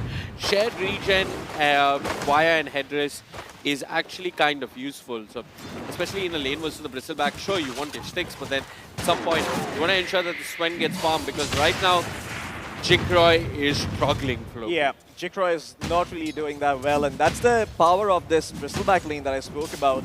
You might not look at it as one of the heroes who beats out Sven, but there's just a bit too much damage coming out from bristleback early on. You also received a couple of base armor nerfs, I believe, on the Sven, so he's not as tanky as he once used to be. Mid lane, the Ember Spirit's doing working quite the number on the Earth Spirit. Anya's not really having that good of a start. But as time goes on, he does do better in that lane. Up top though, FBZ steps a bit too far forward, caught out by the Dusk, and there's another Fortic shield here. Dalul might be in some trouble. The shield is going to pop, and Dalul is also going to be run down by the Abaddon. This is what we spoke about earlier as the salve comes through for Chucky. He's looking towards the courier. Oh, wait a second. Dalul still alive for the time being. Another snowball, another tag team. One more right click will do it. They try to vacuum him away, but Chucky will fall for this, or will he not? Well, he walks away. Okay then. Huge wins for Myth Avenue Gaming across both their side lanes. They get 2 kills up top. They've zoned out Jikroy. I mean, Jikroy is sitting at the bottom of the CS shots. Both him and FPC are really struggling, Floki. And you know, this could very quickly devolve into a game where Myth Avenue Gaming are completely pushing the side of Reckonix out of their lanes. Jikroy dies in the safe lane. This is a horrible start for the side of Reckonix across all their lanes except mid. Thankfully, the Lul does manage to catch Chucky up top. Yeah, I mean, Chucky is still a valuable kill to be found at this point, because he did get a lot. He did set up a lot of aggression early on. Now, the thing is, FBZ, if he is just able to limit his deaths, he could end up, you know, just still coming back in the game and being super relevant. And it seems like that Chucky and Ghost are both aware of this, so they're playing aggressive. They're not letting the Darkseer get away with anything for free. He actually went for a point in the vacuum, so if he could just click over the Darkseer, you'll see he doesn't have the maxed out Iron Shell just yet, so he's not going to be able to farm as efficiently as he wants to. Yeah, he doesn't have level 2 Iron Shell because he and the Lul kind of have a read on this lane that they're not getting a kill. Ghost is always there with the Aphotic Shield, and the problems continue for Reckonix, right? Yeah. Okay, they're bleeding on this safe lane. I mean, look at this Sven, he can't approach the wave, Floki. Yeah, I mean, he could even is really putting up a clinic here. 15-4 compared to 9-1 as the Muerta with the dead shot actually survives here. Oh boy, he will eventually end up dropping here, but again, it's a hard-earned kill for the Sven, and they're going to try and do some work on the Bristleback here. But a wise man once said that you should not hit Bristleback from behind. But I think that's just common sense. Porcupines, they're prickly creatures. Back towards the mid lane though. The Earth Spirit, surprisingly, not doing as well as the Ember. India Dream really putting up a clinic, Vivek. He's doing well, but the Earth Spirit is a hero that can do a lot with less, right? Like, you get your urn, you're good to go, you can start fighting across the map. Top lane, Ghost, gotta be careful, the Euphoric Shield has worn out. Chucky is actually going to swing back in. He's got the tag team, he might have just overextended and overplayed his hand. Chucky dies, Ghost gets vacuumed, did have another Euphoric Shield, so it's going to be okay for now. Yeah, I mean, if... have to say, if a hero dies, then Abaddon gets his shield up quicker. I don't know if it works on allied heroes, but if it did, I imagine he would have probably killed the Darkseer there. Sadly, no such luck. Meanwhile, in the bottom lane, seems like finally Ego Demon is, you know, been forced to just sort of drag the wave and not really fight the Sven head-on. So Sven's going to get some farm, but again, this is going to be the Bristleback who picks up a Perseverance early on, I imagine. So lane should be pretty easy for him once he's got that item. He can be left alone. Yeah, what is the build nowadays on Bristleback? I mean, you go Lotus Orb first. Right? Yeah, you typically go Lotus Orb first in most games because it's just too valuable an item to pass up. Although, gonna have to hold that thought. Dalil, he's okay, but the problems are elsewhere. In your dream. Is that a solo kill? I think it is. I don't see any supporters around. Appears to be most certainly a solo kill while down bottom. It's the Swen solo who's dying. TPs are coming in. The Batrider is here, but the dead shot pushes Dalil off to his left. Eventually, though, the Jakiro cuts in from the west and Varish Dalil, for the first time in a long time, killed his Bristleback. Yeah, a very valuable kill to find for the supports, but the Sven died, so probably not worth it, yeah. And also forced out a TP from the Batrider, so that's going to be a little unfortunate. Leaves FBZ alone up top, and FBZ, he was doing okay for a while in lane, but he didn't have a good start, and looks like now he's going to be zoned out again by Ghost, as in the mid lane. Yeah, this rotation from the support pairs is a little costly, right? Because the FPZ is all by himself, and you've got the 7-minute Wisdom Shrine coming up. They hold on to the snowball. Chucky takes his brother along for a ride, and they're straight on top of FPZ. They've got the damage amongst the two of them. What's really concerning is that top Wisdom Shrine, Floki. Other side of Reckoning's going to let it go because Anya is cutting across. They want this Wisdom Shrine. With Avenue Gaming wanted, what are Reckoning's going to do? Yeah, in your dream, he's rotated here, but I think he might be too late unless he drops a Fire Remnant. He's going to try and do so, but he's a bit too late. And it's going to be the double Wisdom Shrines for Myth Avenue Gaming. It is completely okay to lose your Muerta. Sure, it's a TP scroll wasted, but that is so much XP going their way. This is so costly for Reckoning. Both the supports are going to take even longer to come online. But regardless, Reckoning, they have devolved this game into a non-stop brawl as they're showing 4 heroes down bottom. TPs are coming in. Chucky there with the defensive snowball, but that just sets up for the ice path, and eventually the damage is enough. Jikroy gets the kill with the cleave, and Dalul will manage to clean up and get himself a killing spree. Tips are coming through, and yeah, lovely. You know, friendly tips that land in decide a game of a best of 3. You know what those are. The Oath Spirit, though, he's going to zip in. Magnetize is there, but a good ice path from Varish means that Anya cannot commit any further. Yeah, doesn't even have the earn charges because he doesn't have a single assist or a kill. Wasn't around when a hero died, so no charges for him. And well, FBZ, in the meantime, he has got some, you know, quiet time up top. Yes, you brought multiple heroes down bottom. You got a couple of kills, but his Ghost was still free farming. And at the same time, you know, I mean, I don't think Igor Demon really cares. He's just going to be farming away. There's going to be stacks for him in the near future, so he's going to get up to speed just fine. The real problem is going to be this Ember Spirit that it doesn't seem like they've done a good job of shutting down just yet. Yeah, you know what's really interesting? I just checked hero levels and took a quick look at net worth as well. So in terms of hero levels, I mean, all the supports are level 5. So despite losing both Wisdom Shrines, Reckonings aren't doing too shabby. And in terms of net worth, yeah, this one, he's up there. He's keeping up with the Abaddon. It's FPZ that's having a bit of a rough game, and so is the Bristleback. Chucky, though, looking to make the game even worse for FPZ. Nice rotation coming up from him as well as Ayad on the Muerta as they kill FPZ yet again. And yeah, I think there were some stacks prepared for FPZ. Got caught farming.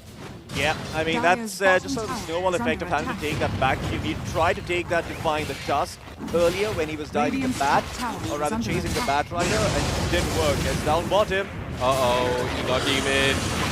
Please don't tip him after this. Actually, he's not dying. TPs are coming through. Anya is here. Goes forward with the rolling boulder, straight on top of Varish, kills him, and the boulder smash, I think it nearly clipped the Lul. The Lul runs north.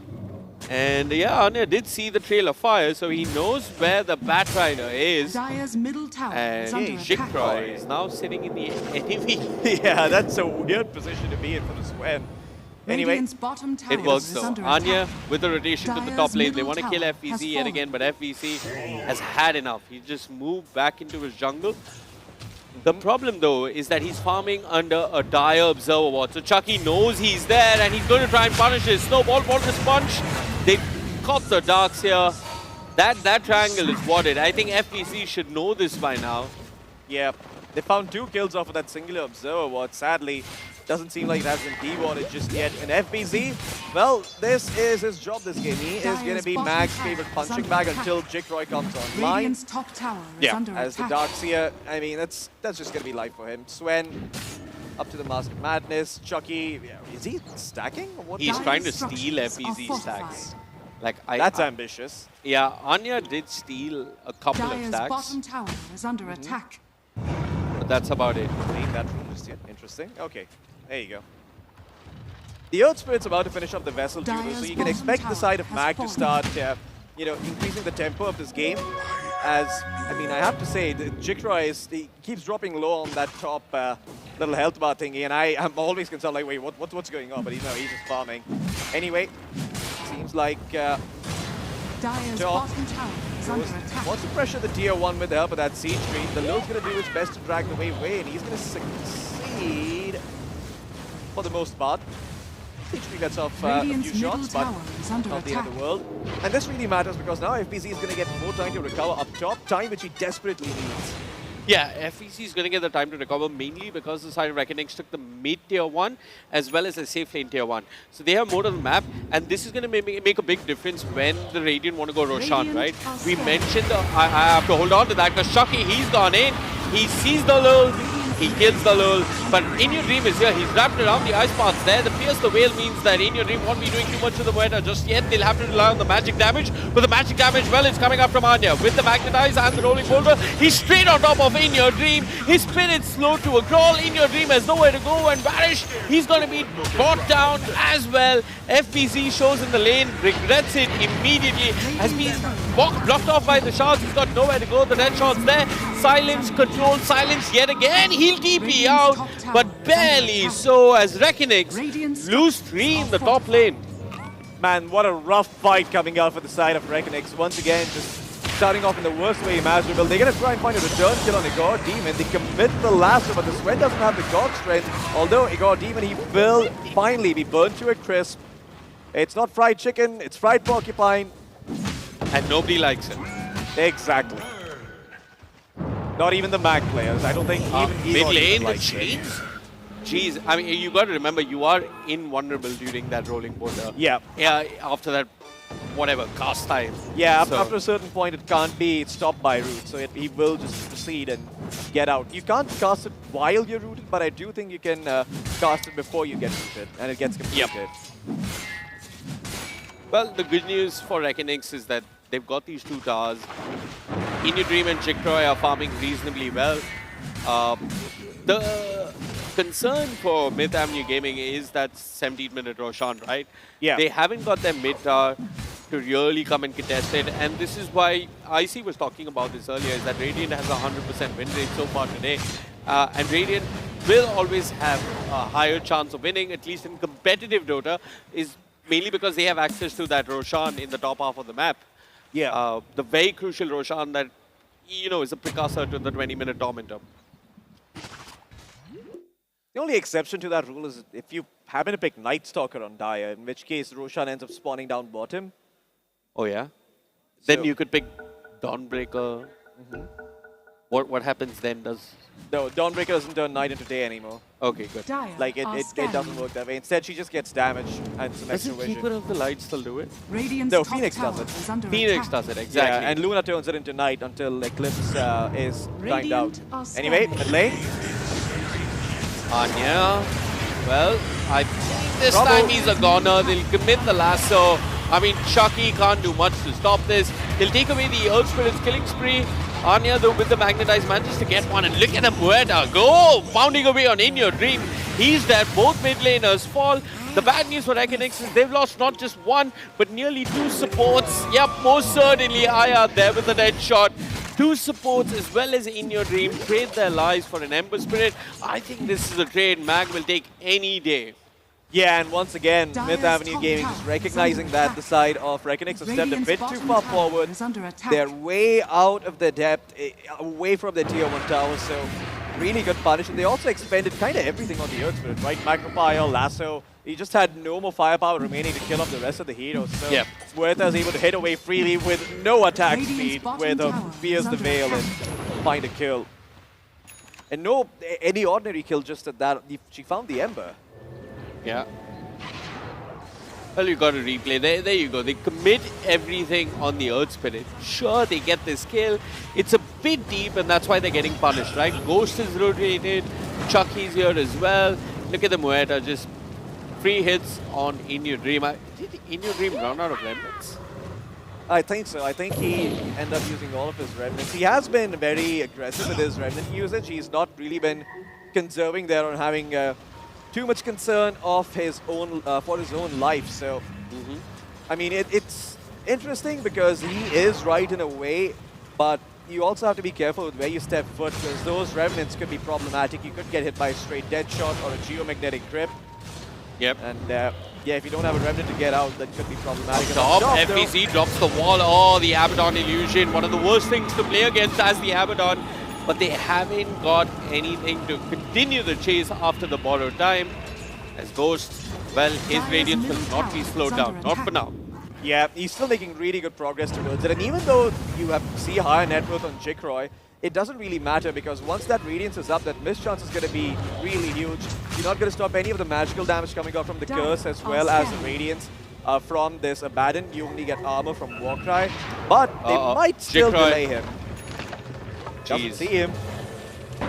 That was extremely close. Extremely close. Okay. Up top though, FPC quick to surge, knows that the rolling boulder is coming. He get a little bit of cover to TP out from, but unfortunately the rolling boulders come off. Cooldown FPC, caught by the ADOS, he's dead. While elsewhere, at the same time, Varish and In Your Dream managed to bring down the Bristleback. So both offlaners die at the same time. It's scanning. Yeah, I mean, this has been going on for a while. It has, and one of the bigger things you need to remember is that even though this Bristleback is strong, like there are only so many things you can dispel. That Lotus Orb, you still have to worry about Napalm, you still have to worry about the Flame Break, there's the Breathe Fire and the Shigiro spells, there's Spirit Vessel and the Chains. You have to pick your poison. It is hard. I mean, like, he will need a BKB at some point of the game. The question is, does he go for the pipe first? Because the pipe has a lot of value this game. I feel like he doesn't need to go for a BKB because there isn't a Baron in this game. I think more so they just need to play together once that Radiance that should be enough. Although the pipe is a good idea. Yeah. Okay, yeah. You got the Aphotic Shield, which is another dispel, but you definitely do want to get a pipe versus the Jakiro, the Batrider, the Ember, down bottom. Looks like you got a big fight brewing as both supports, Dalul and Varish, pick on poor old Chucky. Everybody's least favorite childhood doll. Yeah, close. But go on, who's the least favorite childhood doll? What? Bobby. Nothing? Oh, okay. Well, I had a dog, used to kick, scream and bite. Was a Doberman, only listened to my dad. Yeah, we put him up for adoption later. Surprised you knew about that. Dire's top tower is under attack. Well, it looks as if Reckonings are getting the star, but nope. With Avenue Gaming, they're there to defend and they're also there to pick up this kill onto the Sven. Jigtroy dead. Anya at the right place at the right time. I mean, this is what you have to be careful about. Back in mid though, Ego even shows he's got that Lotus Orb that you mentioned, but they'll hold on to the chains, they'll drop the wall. FPC's got the vacuum, and he puts it to good use as In Your Dream cleans up on the Bristleback. Now, I'm not a fan of Jigro going to push out that top tower all by himself, especially when you don't have vision. The rolling boulder, all the snowballs could always come from fog, and you could be caught completely unaware. So he has no business being there, to be honest. Yeah, and I also feel like the same can be said for the Bristleback. He could be farming away safely in his jungle, approach the Raven, close to his tower. They found Radish. This is Ghost with his Radiance and his Blink. Okay, Blink's flying out. It's coming on the courier, but yeah, he's got the money for it. And that's the thing about this Abaddon hero. Once you have the Radiance, the game starts to snowball so quickly. Game over 1 kill, game over 2 kills. Well, too bad. The map's now closed. Please do not venture outside your tower range. If you go to farm neutral camps, we do not guarantee any safety for your life against this hero. Yeah. And again, I mean, this is just going to play into the Roshan, it's going to play into the Tormentor. They're going to get themselves very important objectives. And it's really going to it's really going to test the side of Reckonix here today. They've got a very good combo. Darkseer with Ember and Sweat. It can do a lot of work. But you have to be aware, you have to understand which spell needs to come out at what time, and who are you going to use that surge on. FPZ. Chucky has his own Blink Dagger. That surge will not save FPZ. I mean, TPs are coming through though. The Ice Path is nice. He does clip too. Jigro is here with the God Strength. He'll bring down Chucky. Ghost prototype does proc, but there's the lasso. The Lul pulling him further and further away from his teammates, but he's just going to blink away from there. Varish is there with the Ice Path, but the Abaddon full of life, stares him in the face and brings him down. And now In Your Dream, caught in the middle of nowhere, has to do some remnant ninjutsu to run, but he can't. Dead by the dead shot. It's now Jigroy who's being kicked out of his cage. No free trip to base. That wall will not protect you. As Mag clean up on Reckonix, the Lul being the only survivor, and now they're tipping Jigroy. Tips being returned as the message is received loud and clear here. Once again, this was what we were worried about. We spoke about this during the draft awake, that this Abaddon, he can be a big nuisance hero. You don't really have the right heroes to deal with him in lane, so he's going to be free farming, he's going to get to that good timing, and his Aponic Shield's very good in this game. You also have a Dispel or a Lotus Orb rather already on the Bristleback, and because you've got the Abaddon, you can even preemptively throw it out on someone who you might think get lasted, which would completely turn the fight around right away. It's hard, right? It's the two heroes that you need to break. Yeah. Where does that come from? Like, the Sven is... It's going to be a while before he gets the Silver Edge. I feel like Batrider Kanda. And an Orchid. Because you can press it manually still. Yeah, your post 4 Batrider does everything. But, I mean, here's the replay, right? They try and lasso... Realistic expectations. They lasso Ghost after the border time, and he just blinks away. He's fine, and he blinks straight on top of Varish. Varish, surrounded... I mean, rather head-to-head with an Abaddon, has nowhere to go, and In Your Dream, he tried his hardest. Eventually, the dead shot got him. It's one of those things that, you know, playing against a Abaddon, you have to keep track of so many things. You need to keep track of his blink timing and borrow time. You need to keep track of his Aquatic Shield. You also need to keep track of, you know, how much damage he does and just how farm he is. Because if you end up just, you know, sleeping at the wheel, this hero is going to end up doing so much in fights. You can dispel the Stormhammer, you can dispel the Shakiro stuff. The Lotus Orb can be used however the Bristleback pleases. So, yeah, I mean, it's just too hard. I mean, just too many things to keep track of. Although this is a welcome change, if they can reach him. He's making space. Oh, he cancelled the GG. And the dead shot's there. I mean, I like this. Like, the Lul is trying to make space, but you know, I was just looking very quickly at items.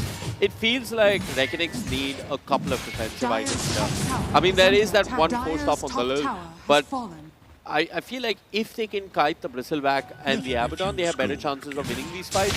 Yeah. You got a Dispel on the Darkseer, but they need a lot more. I feel like a Glimmer, a Force, another Force rather. That's what they need rather than to itemize for the Abaddon. Anya, he's gone in, he's found the Sven, Jigroy. You don't want to be tipped after this because you're most certainly dying. And fortunately, they've run out of tips. Yeah, I want to see one more tip going his way. They've got voice lines, though. Yeah, they've got voice lines. When your tips are over, go to the voice lines. Yeah. If you're comp banned, you get to do neither. Yeah. Anyway, towards the Roche pick we go. And well, with the help of the tag team and the Curse and Werners, it's going to be a very quick Roshan for the side of Reckonix. Oh, sorry, excuse me. Myth Avenue Gaming. Reckonix in a heart. But Myth Avenue Gaming on Earth, back on this planet that we call home. He's got himself the Aegis. And well, now life gets a lot more difficult for the side of Reckonix. It's honestly, the only way they can come back in this game is if they make a concentrated effort to take, you know, a fight. They need to commit someone to go die somewhere on the map so they can push it out, they can shove out a wave, and they can take a fight elsewhere with the other 4 heroes. And hopefully that's going to be enough to just give them enough breathing room to take a solid fight up high ground. Because the way things are going now, there's nothing stopping Ghost from marching up high ground and really, much like Martin Luther King, asking some very important questions at the door of Team Reckonix. Yeah, I didn't pay attention to history. Actually, I didn't even study that part of history. But my real concern is, I mean, these deaths are buying you time. Actually, these deaths are not really doing you any favors. What I'm thinking about is how do Reckonix defend high ground, right? Like, sure, you got the lasso. There are 2 things that I think that people have, like, we actually sort of missed on the panel. The first one is hopes, and the second one is dreams. Oh, of course, the classic, right? And the third one is memes. Get the memes going, folks. Because Reckonix need all that energy in the upper bracket.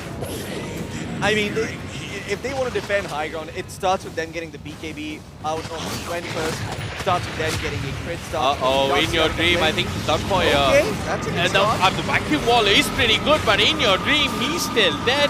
FPZ without the wall, has to hope that by the time they come to the tier 3, they've got some new answers, or some new problems rather, to throw the way of Mid Avenue Gaming. Mid Avenue Gaming, as of now, are just owning this map, right? They're not being contested. Jikroy is trying to build his BKB. He's got it complete. But I'm not quite sure if it's enough. You know, the other problem I see for the side of Reckonix is, who did the Ember and Swen go on? Like, who do you want to go on? Not the Abaddon, not the Bristleback. The Tusk, probably, because that's the only hero you can kill. But even then, there's going to be an Aphotic Shield. And he's also tanky. He's got the Solar Crest. He's got a lot of HP to work with. He can even blink dodge the stun if he's quick enough. And yeah. Oh, they're going. Jikroy with his BKB. He'll go straight on top of the Bristleback, but the defensive snowball is there. Ice Path though will catch both of them. And Jikroy and Ego Demon are there. Talul with the lasso finds the Muerta. She's got the Pierce the Whale, but here comes Anya and Ghost. And they've got enough damage amongst the three of them. The Magnetize doing work. The borrow time, buying time for the Abaddon. Ghost still has the Aegis. The Muerta there has to watch from the sidelines. Here comes In Your Dream. Remnant forward. There's life number 1 taken away from Ghost. They're looking for more. They found Anya. This Earth Spirit surrounded has nowhere to go, nowhere to roll, but the Euphoric Shield will buy Anya time as she looks to roll, but then body block her and bring her down. The Earth Spirit dead is just Ghost all by himself, like he was at Enigma, the only one doing God's work. Now, with the Spirit Vessel upon him, he's running for dear life, running north, going south, dropping the Euphoric Shield. Where's he gonna go? Nowhere. Back to the fountain, sir, as In Your Dream is not gonna let you go through the upper bracket so easily. My goodness, what a beautiful fight. This is what I was talking about. You just need to cash in your chips. You need to believe in the Darkseer and the Sven, and that's exactly what they do. Sven's able to blink in, get a very nice stun onto the Bristleback. Chucky a little bit eager, and I feel like the snowball... Ooh, what on earth? No, says no. Okay, Chucky finds Ruiz. That's a little... Or Barish, that's a little something going his way. Good for him, but...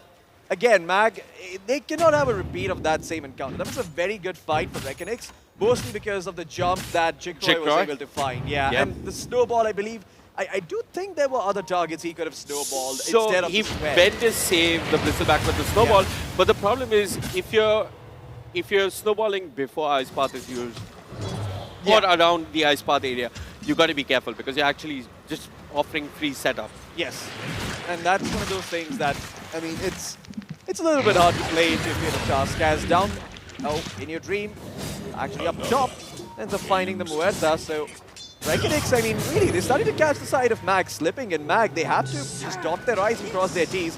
Ghost is going to be spawning in 5 seconds. It'd be best to not give away any more pickups and just wait until Ghost is back up before you make another move. Roshan is spawning in 3.5 minutes. You keep taking moves like that, you're going to enable Reckonix to contest Roshan, and that's one way to lose this game if you're Mag. That's what both teams are keeping their eyes out for. And all their clocks are running around Roshan right now. I think this is a great time to just check out general vision. What are Reckonix working with in terms of vision? Do they see any part of Mid Avenue Gaming's map? I don't think so. I think all their wards are very defensive. They've basically got zero vision. I don't think they've got a single ward up at the moment. Well, they will probably be remedying that. Okay, there is one in the mid lane that I see. Radiant's bottom tower is under attack. Are we looking at any new item pickups for either Mid Avenue Gaming or Reckonix? I think you're going to look for the Bloodthorn now on the Abaddon, right? Because you've got the Orchid already. That Bloodthorn's going to enable you to just kill heroes left and right. I mean, the problem with the Abaddon last fight was that he wasn't doing damage nearly quickly enough. And they were just kind of ignoring him and killing everyone else. So now, once the Bloodthorn's up, he will actually be a threat in these fights, and you're going to have to respect the damage he deals. Well, for now, doesn't seem like there's a lot going on for both sides. Reckonix are just taking it easy for the time being as well. I'm suddenly extremely alone. Hello, everyone. But, yeah, I mean, Mag, they've got their work cut out for them still. Wait for the Bloodthorn, make sure Roshan doesn't go the way of Reckonix, dodge any smoke gangs that might be coming, speaking of which. Yeah, Reckonix, 4 of them smoked up. Jikroy still got a pretty new BKB to work with. He's got the Chrysalis complete. They've also got a pipe on FBC, Ghost, and the others on the low ground. Who do Reckonix want to jump? It's actually Chucky that gets to jump. He's found the torpedo, but elsewhere on the back lines, they found the Earth Spin, the vacuum ball. It's perfect. It's got two of them. Anya pops his BKB and wants to roll out of there. Ghosh's borrow time has already been procced, Floki. This is looking a little rough for Mid Avenue Gaming, but this Bristleback with his Lotus Orb is running straight at them. In your dream, he's got his own BKB, turns with the vessel, and Jikroy connects. They found Anya on the Earth Spin and they brought him down. Ghosh picks in, wants the Sven, will have him. That's the position once Sven dead is in your dream and Barish are looking to run. This Bristleback though is slowing them with all that sticky, yucky goo. And in your dream, he has nowhere to go. He's been brought down and somewhere Dalul drives through a neutral group. Oh, that's a little unfortunate. But man, what a good fight coming out by Mid Avenue Gaming. Sven forced to pop the BKB early, and that is the recipe for success. If you can get that BKB popped nice and early, it enables the Abaddon to go in once that BKB is down and actually chase down the Sven. In this fight, however, you also saw the Bristleback chasing down the Sven as you don't have BKB. I mean, he can just run you down with Viscous Nasal Goo. There's very little you can do about it. And that's why you need to find the right targets. If you find the Tusk, if you find the Bristleback away from his allies, then you're going to be able to do a lot. But man, look at that. Econ Demon is really feeling himself, doing little twirls, showing off his skills as a ballerina or a part-time ballet dancer. Is it ballet? Yeah, it's ballet. It's similar to ballet. I was like, wait a second, that doesn't sound right. Well, the real dance that Reckonix have to navigate and maneuver is how do they hold on to these barracks? Because right now it looks like they might just have to forfeit them. In Your Dream doesn't have buyback. It's looking rough for the side of Reckonix. They've lost the lane of barracks, and you know what's next? What's next is Roshan. You got to shard that wave and smoke and somehow get there. Yeah, I mean, this is not going to be a Roshan you're really looking to contest if you're Reckonix. Maybe you actually wait around the periphery, set up some vision, and see if you can catch any stragglers and force the side of Mag into a bad engagement. But fighting Roshan head-on is going to be difficult. You can't jump into the pit, not against these heroes. You won't be getting back out alive. At least once the BKB ends. Scanning. I'm a bit puzzled now. Reckoning feel like getting a break is not a priority. I mean, they don't really have the right heroes to build it on, right? The Sven would much rather get a Daedalus, just get tons of damage. He also needs Satanics for Dispel this like game. Silver Edge is effective damage in a sense. It's effective, but the issue is that you can buy that Silver Edge, sure, you're going to break someone, but there's other things to worry about. There's a Lotus Orb, there's a Baron with the Aphotic Shield who can keep people alive, and even if you find the right target, there's always a snowball save potential. There's always counter initiation with the Earth Spirit who rips your backline once you blink in. Very hard decisions to make for Reckonix, they're going to go contest Roshan. There's That's the Lotus Lotus Orb keeping Ghost alive and healthy. The wall is okay, it's decent. Ghost, he's fighting an illusion, he's got to be careful. He'll shield himself up, the border time does proc, and there's an axe on FPC. With the normal punch, he'll look for more as they try and bring down Chucky first. Now Jikroy is fighting the Bristleback, surged up, wants to run. Oh, but the Croaker holds him in place. He still managed to disengage. Anya connects with Ghost. Another normal punch. FEZ is just kickboxing this Abaddon and buying enough time for Jikroy to come back into the fight and bring down the Ember. The dead shot, it looks pretty damn good, but it's meaningless as two heroes have fallen from the side of Mid Avenue Gaming. They're kiting this Bristleback while In Your Dream and the others, they're trying to force more out of Mid Avenue Gaming. And now with just the Bristleback all by himself, they can deal with him. Break or no break, they've got a vessel. No, they cannot deal with him. Yeah. It's hard, it's painful. In fact, it feels as if Mid Avenue Gaming want to go back into this fight. Jikroy knows that the ATOS and the dead shot has been used, so he's just going to TP out of there. But Roshan is still for anybody's taking, Floki. I think you can take it now if you're Maggies. You no longer have the BKB on the Sven. It's going to be hard to fight. Lasso, it's going to be back up soon, but I don't think you've got the firepower. And with the Bloodthorn, this Roshan's going to die rather quickly. Barrett also buying back in that fight. Now a win condition opens up for the side of Mid Avenue Gaming. All you really have to do is ensure that you kill the Chikiro, make sure that you're able to kite afterwards, and the game is just going to play itself out. The only way I see Mag potentially losing out a fight, or maybe, the game, is if the Earth Spirit dies first without getting any of his spells off. But that's not going to happen anymore because you've got the Aegis. I mean, it's still 50-50, right? Any one of these scores die on either side, like, I mean, it could be anybody's game. The Lul looking for a pick-off. You mentioned a win condition, Floki. They smelled it, but That lasso wasn't enough. There Oh wasn't my any God, follow-up. the But stun! Jigcroy drops across. Stung through with the Stormhammer. Anya will manage to roll away. And Chucky with the snowball trying to buy time. But time is not enough as Chucky's dead for a good 69 seconds. Well, that's one BKB charge down on the side of Reckonix. Wonder if this is enough for Ghost to go high ground. I wonder if he pings this and goes like, guys, Swen, no BKB, we go high ground. I mean, we don't care about the that's other the heroes. BKB down on the Earth Spirit as well. And the problem that Ghost is actually facing is the normal punch. I think FBZ is starting to become an issue now.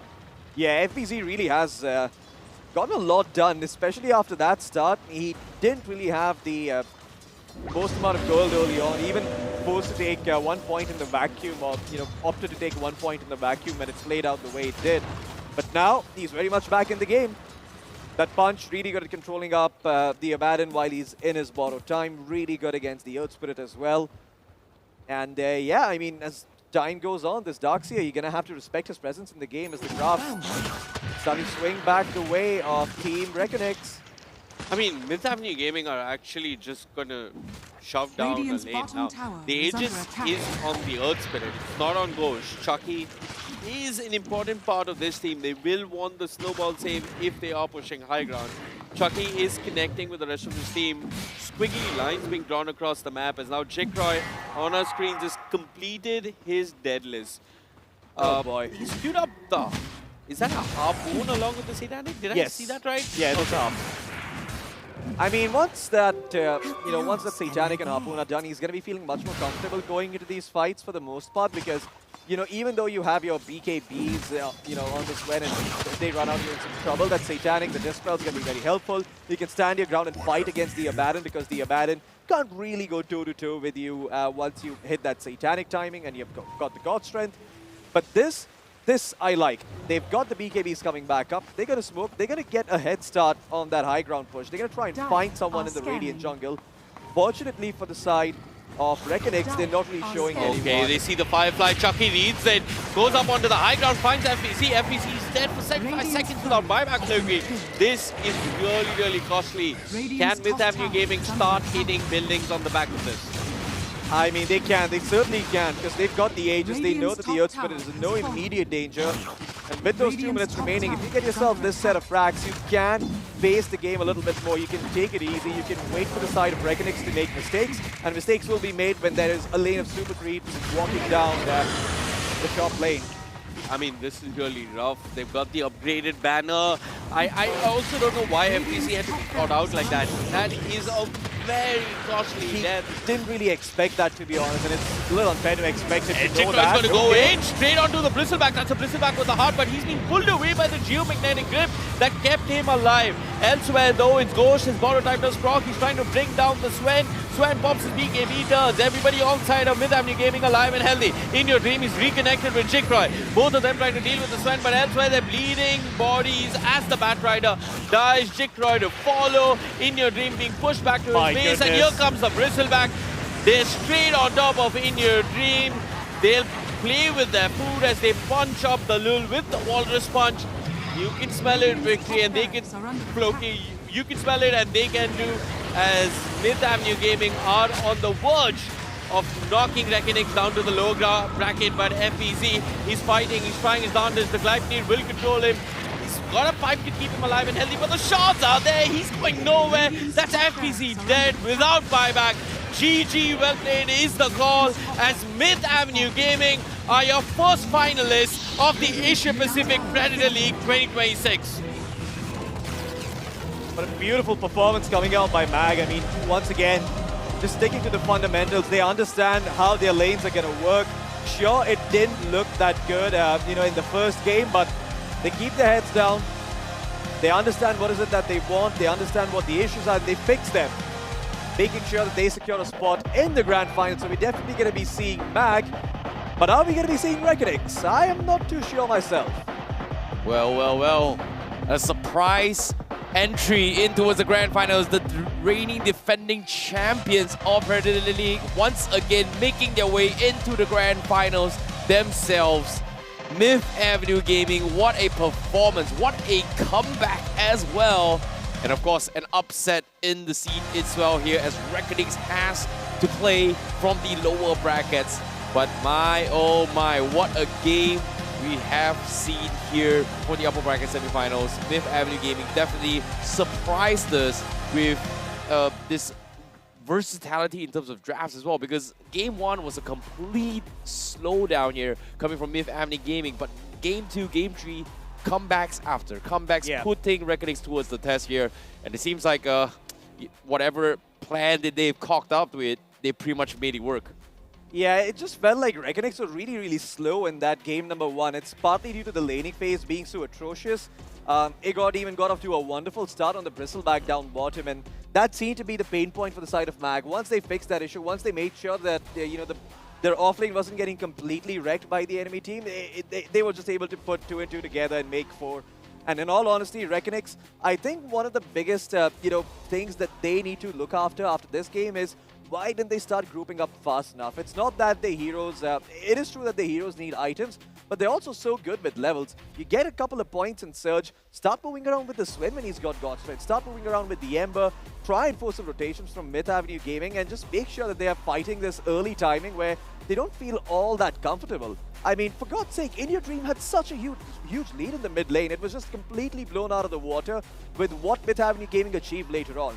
That could have just changed the game. It's interesting to see that our Caster's Curse are still very, very effective here, because whoever we predict so far has always been in a situation where they tend to lose. But yesterday was all the boom train.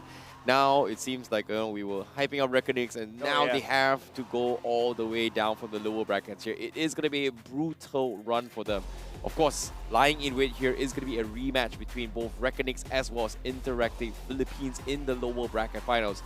They were put down there because of Reckonings, and obviously they are going to be eyeing for vengeance down there itself, which is going to be happening right after this series. But before that, let's tabulate a little bit more on the scoreboard between this game 3 here, because initially all of us were on the same page of how Reckonings is going to be playing this Sven here. It looks good. The Darks here, the Bad Rider, they've got some sort of engagements here.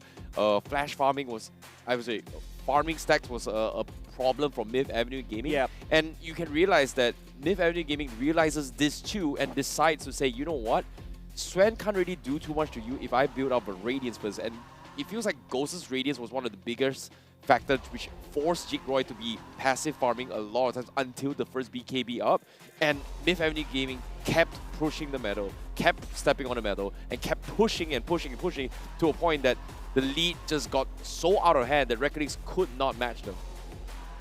Yeah, I mean, Ghost is the man to look at, right, in that game, because his lane went really well. You are playing into a Darkseer Batrider lane. Not a very straightforward lane. It's a lane that can also go south. And one of the things you have to remember is that whenever you're playing an Abaddon into these heroes, your Aphotic Shield usage has to be immaculate. You need to be getting value out of each one, because you don't get a lot of those in game. Those Aphotic Shields are expensive. You got to build Null Talismans just to be able to sustain that. And, I mean, credit where credit is due. Reckonix, they had a couple of good ideas. You asked why the Daedalus on the Sven before something like a Silver Edge.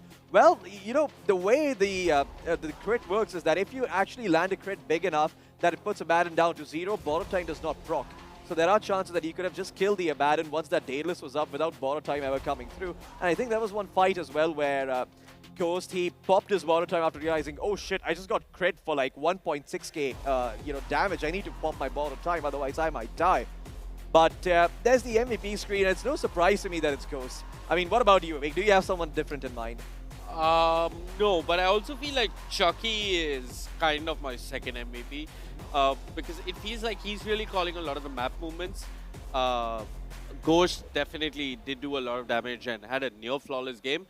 But I'd also like to point out his brother Chucky. It felt like that. I don't think this game is as straightforward as it appears, because there was that one very crucial pick-off on FVC.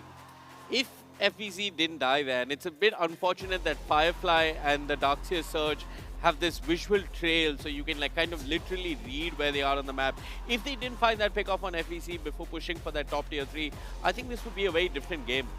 Yeah, I think it came down towards a game of cat and mouse, right? Who's going to be the ones that praise first, and who is going to ones to be the predator? In this case, it feels like the ultimate predator based on this game here is going to be Myth Avenue Gaming, and the idea has been really spot on as well. I talked about it during the draft.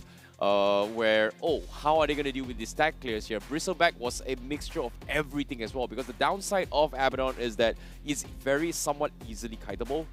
Once you're on top of Abaddon, Abaddon will literally mow you down so hard to the point that there's nothing really much you can do. You need some sort of escapes, you need some sort of wombo combos, and the Bristleback just adds more salt to the wounds itself. You've got slows, you've got stuff like that, and which made it a little bit of an interesting point between Reckonings here. Who do they actually focus here? Because when we talk about Bad Rider, oh, the lasso looks great. You're going to isolate targets.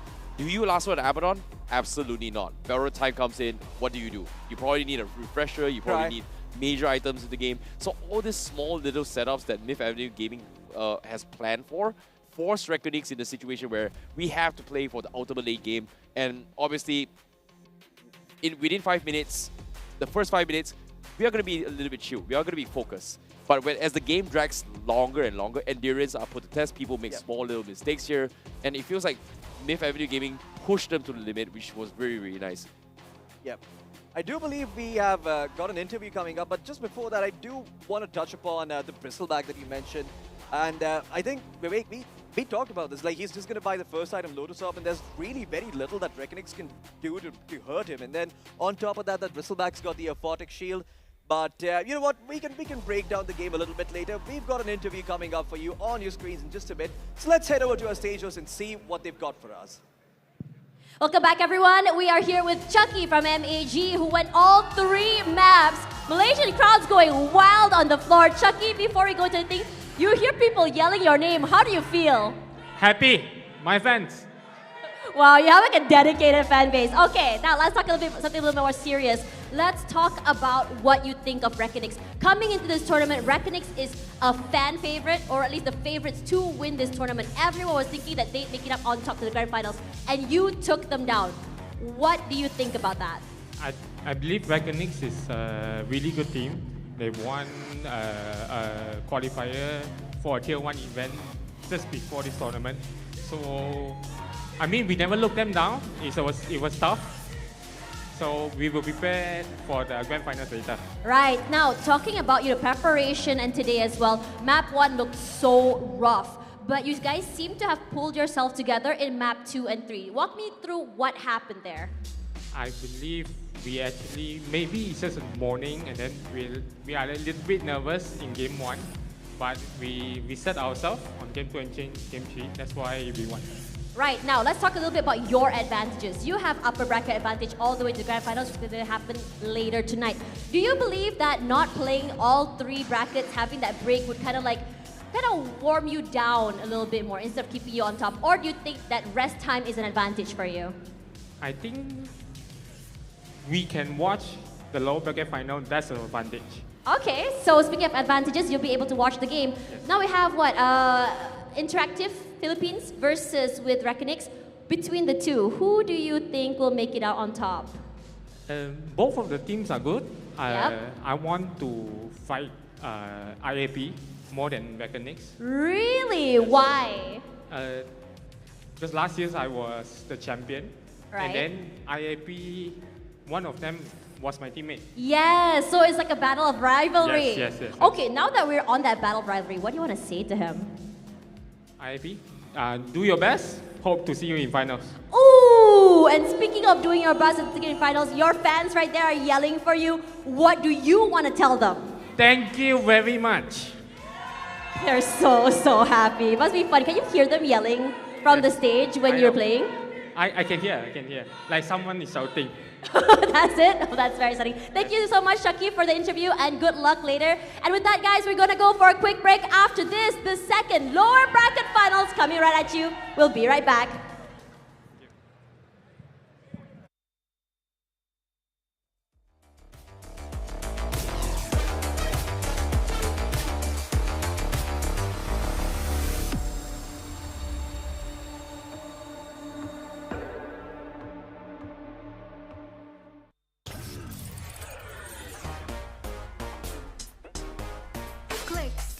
With Neo, power in hand, watch it go. AI smart, runs the show. Style and speed, you already know.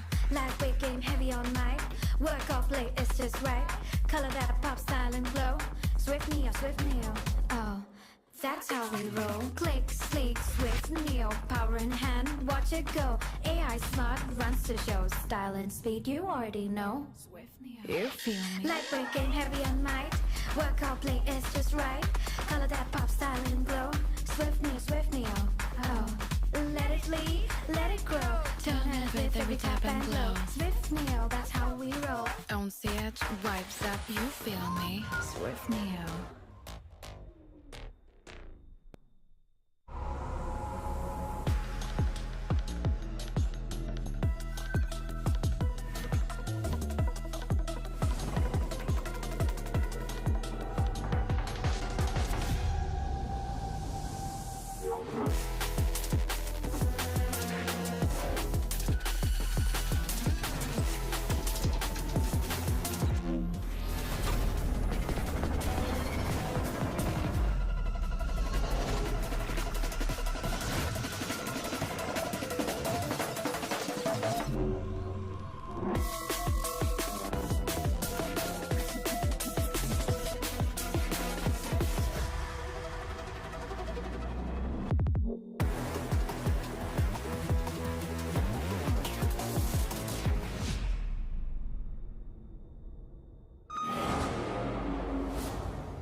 Varun, assignment?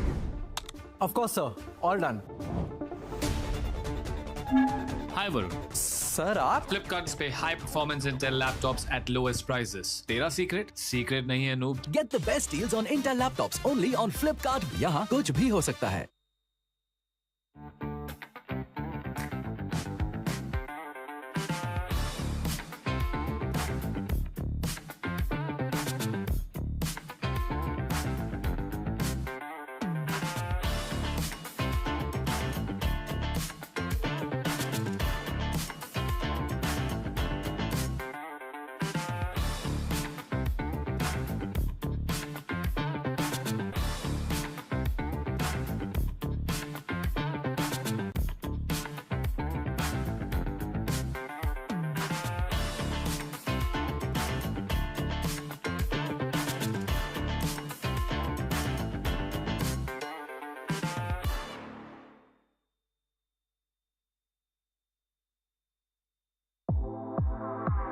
The all-new Acer Aspire Lite with up to 13th gen Intel Core i7 processor. Enjoy sharp visuals on a full HD display with a flexible 180-degree hinge. Lightweight at just 1.59 kilograms. Powerful, flexible, and ready to go. The Acer Aspire Lite with up to 13th gen Intel Core i7 processor and a full HD display. Lightweight at just 1.59 kilograms. It's powerful, flexible, and ready to go.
Sleek, swift, Neo, power in hand, watch it go. AI smart, runs the show. Style and speed, you already know. Lightweight game, heavy all night. Work off late, it's just right. Color that pop, style and glow. Swift Neo, oh, that's how we roll. Click, sleek, swift, Neo, power in hand, watch it go. AI smart, runs the show. Style and speed, you already know. Swift Neo, You feel me? lightweight game, heavy all night. Work off late, it's just right. Color that pop, style and glow. Swift Neo, oh. Let it lead, let it grow. Turn it with every tap and glow. Swift Neo, that's how we roll. On set, vibes up, you feel me? Swift Neo.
Welcome back, ladies and gentlemen, to the APAC Predator League 2026 with our digital partner, Flipkart.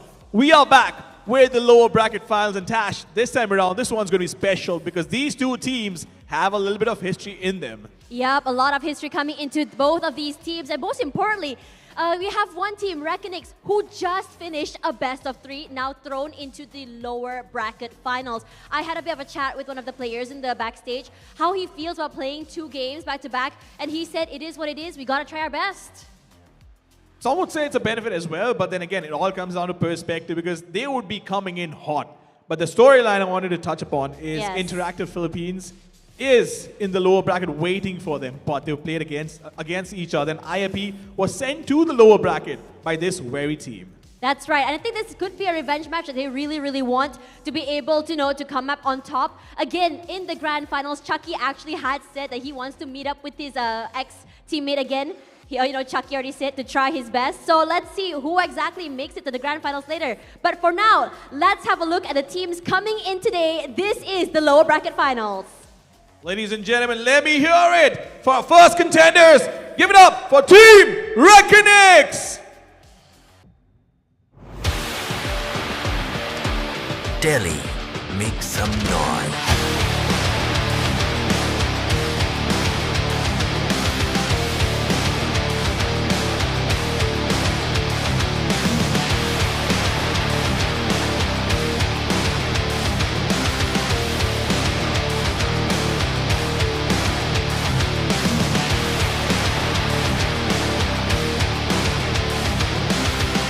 Welcome on stage, Team Reckonix.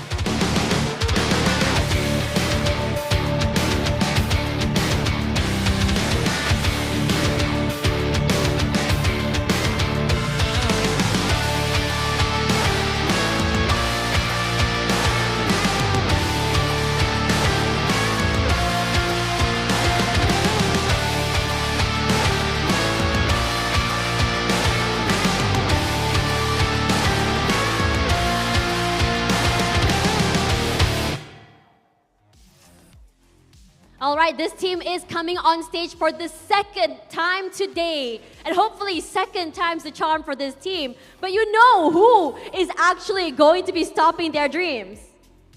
No doubt about that, but isn't it the third time? I don't think they have a third chance. It is a best of 3 though. It is a best of 3.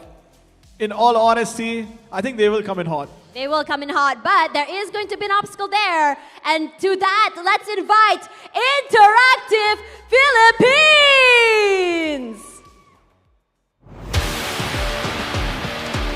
Delhi, make some noise.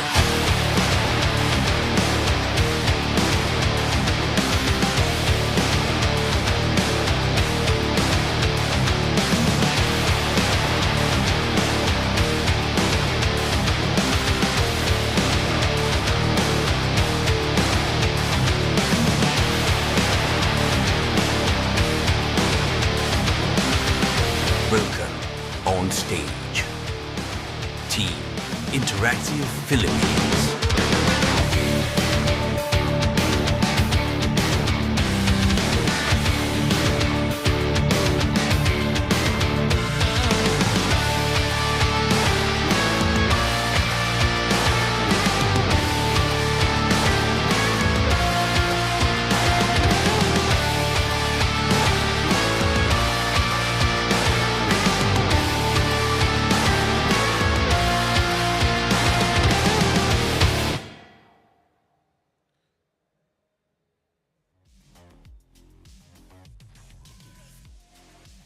Both these teams stash one step away from the grand finals. One mistake and they'll be on a flight back home. The stakes are high. The same teams. Is history going to repeat itself, or is IAP going to carve it out in their own right? It's going to be super hyped as well. We have a storyline of rivalries in the grand finals. Granted, Interactive Philippines makes it to the end, but Reckonix, you can tell they're hungry. They are, after all, the favorites to win this tournament. And with that, let's see what our casters think about this take. On to you guys on the desk. Thank you so much to our amazing hosts. Is history going to repeat itself, or Are we going to see a revenge arc here in the lower bracket finals, ladies and gentlemen? One more step before one of these teams move on to the grand finals and meet up with Myth Avenue Gaming. Joining me alongside the desk is the amazing IC Baby 1-2 and also Floki. What do you guys think about this grudge match? I'm curious, before I talk about the match as well, I'm curious, how did you change your clothes so fast? Because 1 minute ago, I saw you guys, you were down there cheering up with this crowd, and then now you're in a suit.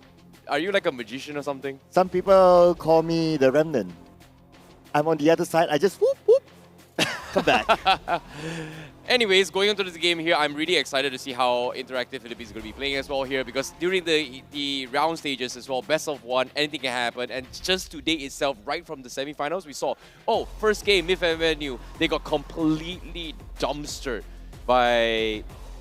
And after that, game 2, game 3, they bounced back really, really strong. So I really, really want to see how IAP is going to be able to make that replication here. Have they done their homework here? I feel like he has a different take about this.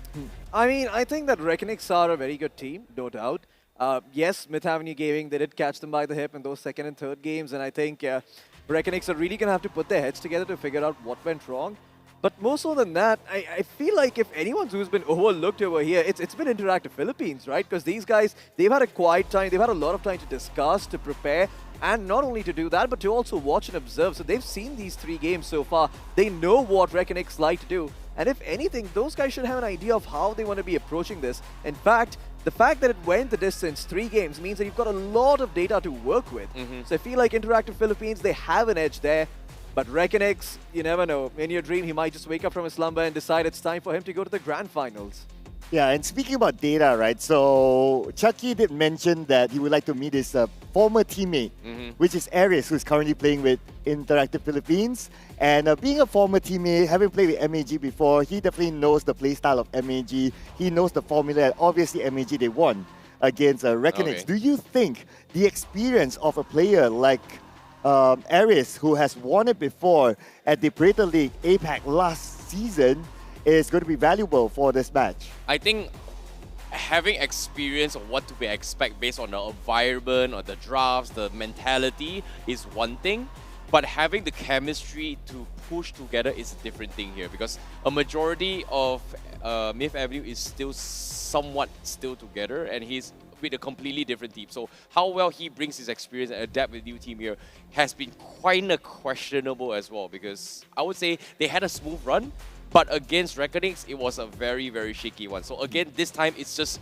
them going for a second round of examination here. So they have to take themselves, did they do enough homework? And based on, like he said, 3 games ago's data, is this, whatever homework that we have done, good enough to tackle them? Because today, Reckonix brought in a completely different playstyle compared to what they did in round stage. And does it tally or not? It's going to be a completely separate matter. What's your thought about experience? Experience, I mean, you know, in your dream has tons of it. And so do everybody else on the side of Reckonix, FPZ included. So I feel like in terms of sheer experience and, you know, being familiar with the stage, being familiar with the venue, being familiar with playing in front of eyes and not being nervous, I think those guys have an edge. But Interactive Philippines, two things are going for them. Firstly, they played a bunch of BO1s. They haven't played BO3, so they have multiple chances to try different things and for them to work.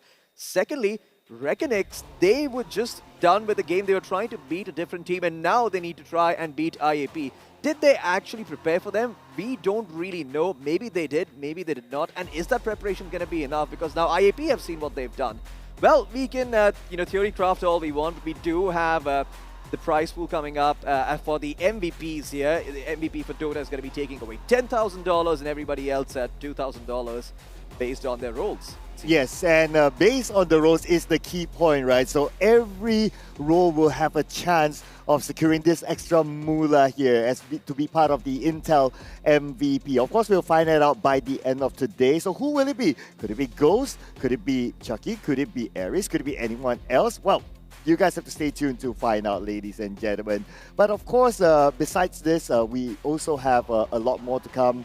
On top of the MVP prize pool, we also have the actual prize pool as well for the teams, which is very, very lucrative. So I'm sure a lot of players or a lot of fans out there will be looking forward to see who will lift the shield this season on top of the prize pool out there. What do you think about this kind of breakdown of a category that every role has a chance to strike a piece of the prize pool? Hey, it's good, you know, money is still money, man. Like, obviously, we gotta split the pot. Sometimes MVP is all about the star, but you know who I think the star is? The star is the entire team itself. So that is gonna be a lot of effort coming into them here. But now, I've heard a rumor that our next match is coming up. Oh yes, our next match is coming up. This is the loser bracket finals, ladies and gentlemen. It's going to be played in a best-of-3 series. Interactive Philippines versus Reckonix again. And this is not the first time that they meet each other. They met each other in the upper brackets throughout the group stages, and it was Reckonix that actually put down Interactive Philippines to the lower bracket. Now, first few gut feels before we even look at the draft here. Do you think this will be a revenge arc, Loki? I think so. I think so, yeah. There's no reason why Reckonix can't. But IAP, Dark Horse, nobody knows what they're going to do. I think IAP has a little bit more advantage here just because fatigue plays in a factor as well here. Considering that this is kind of brutal for Reckonix in the sense where they just played the first ever full 3 games here in Predator League 2026. Yesterday's games, no games has made it to Game 3, and now Reckonix has to go the distance. They finish this entire series. They have to go in towards round 2, which is right now, which is lower bracket finals. And if they win this as well, going towards the grand finals is literally a marathon coming from Reckonix here. So it is going to be a long journey. I would feel that if Reckonix wants to stand a good shot to mix the shield, they need a clean 2-0 against IAP. If not, going to the grand finals is going to be very, very rough on them. I agree. I do think you make a fantastic point about fatigue coming in, especially if Reckonix end up winning this. It's 3 games you've played so far, then you're going to go 2-1 again, and then, you know, by the time you reach the grand finals, you've played like 6 games. You're kind of tired already. Like, your brain also needs a break for a while, and I don't think that Reckonix are going to be feeling too good going into that grand finals. But then, at the same time, there are also players who are like, oh yeah, I got to play more Dota today. I got to figure out what was working, what wasn't. It really comes down to, you know, how Reckonix are feeling in the moment. But I do think if they do, it'll certainly be really beneficial for them because, you know, hey, you get to take some time off. And more importantly, you're playing less Dota, so you're less fatigued. Yeah, and I heard some chatter in the previous game about like, oh, some of them might be saving their strats, knowing that they might go to the grand finals, so you don't want to put all your cards on the upper bracket finals. But if you kind of think about it, Reckonix and MAG is the highlight match, right? You don't want to pull punches between these two teams. So to a certain extent, it could be like the true and tried and tested draft that they have put on the upper bracket finals. Do you think they're still holding back any of their potential drafts yet? You know, arguably, I would say Reckonix can still say, oh, I might be pulling my punches here. But now, when it comes to the lower bracket finals here, it's hard to pull your punches because whoever loses this series, you're pretty much done and dusted. You are third place. You came all the way towards the playoffs to literally be watched and lost. So that's going to be a little bit of a issue, I would think. You know, we are after all fighting for honor. They are fighting for pride. They are looking to try and win this all the way through. But now I want to talk a little bit more on towards the drafts here because when it came towards a matchup between Reckonix as well as MIP just now, things was a little bit different as well because Myth Avenue, their priority drafts are very different from what we are used to during the round stages as well. The most traditional meta bans or meta picks here was completely thrown off the window. We've seen a lot of Beastmaster. Wind Ranger was kind of ignored as well, which is very, very popular in the round stages. Interactive Philippines also tend to lean towards the Wind Ranger combination as well.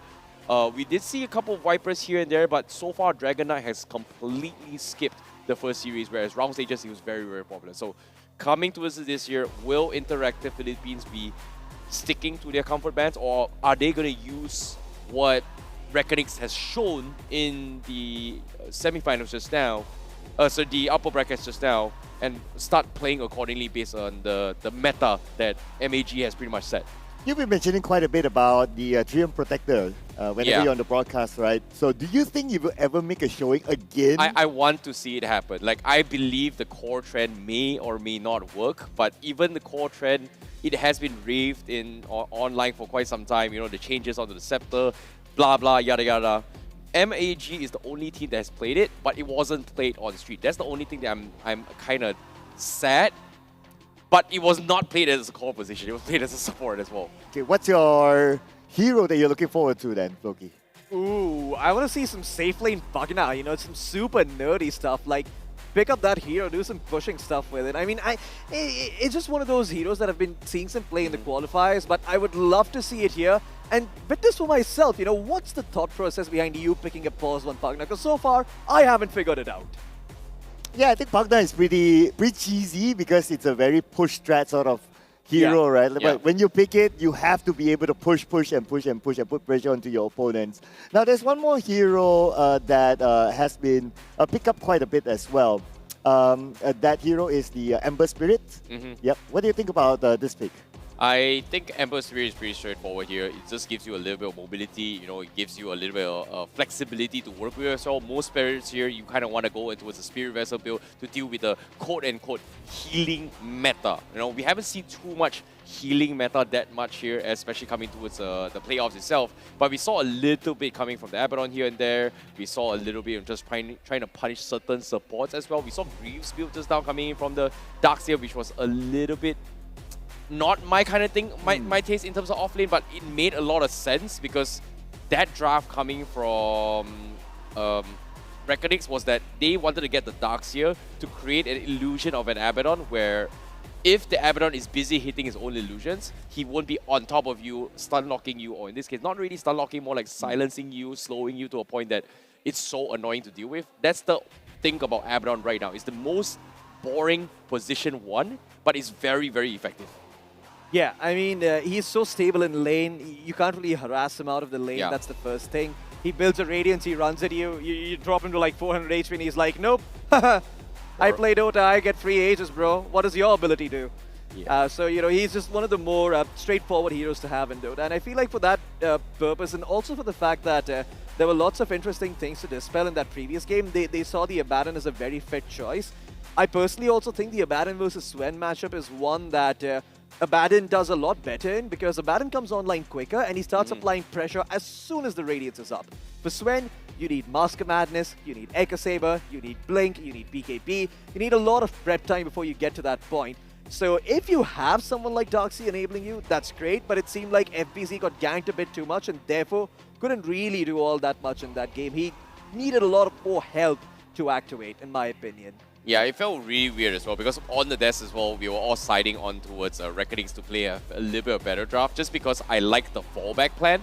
And the timing window that MAG played with the Abaddon was crucial because they needed the moment, like you said, the moment the Radiance come in, he needs to keep running in your face non-stop. And because of that, it forced Reckonings to make multiple decisions where they need to prioritize on farm, prioritize on DKBs, prioritize on timings. And every single time that happens, they are just stepping. And they chip away so much to a point that there was nothing left much to chip.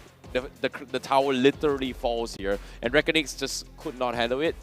But again, if we put it on a different perspective here, if Myth Avenue wasn't playing that aggressive, Reckonix could have dragged this game so long to a point that it became a cat and mouse, which we almost saw it as well, because it was one small little mistake that resulted in Reckonix losing that final game. So it all comes down to just stamina, mistakes, and etc. So in this case, Reckonix, can they endure the hustle? It starts here. Speaking about something that you wish that Reckonix did a little bit better in their last game, right? What do you think is the key learning for Reckonix as they come into this very important matchup? I've said it 20 times before. I'm going to say it 20 times again. I don't care how often or how boring or how repetitive I sound. Very simple. 5 letters, LANES. Lanes, lanes, lanes. You gotta have a plan for the lanes. You cannot fall behind that early on. You fall behind that early, your backup plan better be strong because you're picking up heroes like Darkseer, you're picking up heroes like Swed. These guys need time to activate. Either pick a lineup that comes together at 15 minutes and regardless of lane poses a very strong threat wherever they go, sort of like the death ball meta that we used to see earlier, or just go for heroes that are very, very good in lanes and build around them. Pick up your Axe, your Skyrats, your Jakiros and whatnot, and then, you know, build on top of those. I think Dalu and Varish from Reckonings has a lot of heavy lifting to do as well, considering the fact that Both of them are so used to dominating their safe lanes as well, especially at the start of the day. We saw Lion pickups, which was really, really nice, but it just didn't really work out after Game 2, Game 3 onwards, because the Muerta support came into play and things went completely south for them. You can see multiple instances where Reckonings, they were a little bit lost, just wondering, how do we deal with this Muerta? Because think about it, how often do we see Muerta support? Yeah, not very often. We see it as a cheese pick, a comfort pick, it's kind of like the Schofield Knicks assassin kind of scenario where, wait a minute, why is this Muerta being played as a support? Oftentimes we think like, oh, just because in-game you have this interactive says Muerta is supposed to be played carry here, who says he can't be played as support? And guess what? His AoEs are pretty annoying to work with. Yeah, he is. I mean, Muerta really is one of the more underrated supports. She did receive quite a few nerfs, to add to your point. The dead shot duration, the fear duration was nerfed quite a bit in some of these previous patches. So you're no longer as simple as, oh, I come in with a dead shot, I come in with a remnant, with the revenants, and that's it. No, you're weaker early on. Your laning phase isn't that good. So it's no longer a be-all, end-all solution. It's more of like certain games against certain heroes that can make a lot of sense. Spirit heroes in particular, and I like it against high mobility-based cores. Your Ember Spirits, your Storm Spirits, your Queen of Pains, your Weavers, really good against those types. Actually, I prefer the Storm Spirit over the Ember Spirit anytime, just because, Storm Spirit, you have that burst potential, whereas Ember Spirit, you are playing a little bit more DOT based on the current meta. Yeah, but you know what, ladies and gentlemen? We will be jumping into the draft of game number 1, and we'll check out whether some of your heroes that you mentioned will make a showing or not. Okay, here we go. Starting off with the first ban by Interactive BH. Well, I think they have to go something standard as well. Timbersaw. They can ban want to respect Hero, the Beastmaster, Shadow Demon, anything. I don't think Beastmaster is going to be banned as well. It's not like a comforting from Reckonix. It was more like a targeted ban towards Myth. Yeah. But I think one thing that Interactive Philippines is copying from Myth right now, they're matching the bans here, is going to be the Disruptor and the Gyrocopter. We know for a fact that Chickroy's Gyrocopter flash farms really, really well, and SD and Disruptor is usually their go-to hard support as well. Yeah, I mean, I agree with these first few bans. Just Disruptor, Gyro, Shadow Demon, nothing too out of the ordinary. All of these heroes by themselves, open up lots of possibilities for teams, so I'm glad to see them being banned out. This one, though, feels a bit targeted by Reckonix. Now, the offlane player on the side of Interactive Philippines, which is Wee, he did have a very solid performance on the Mars during the bracket stage, where it was all BO1. So I'm not too surprised to see them ban this out.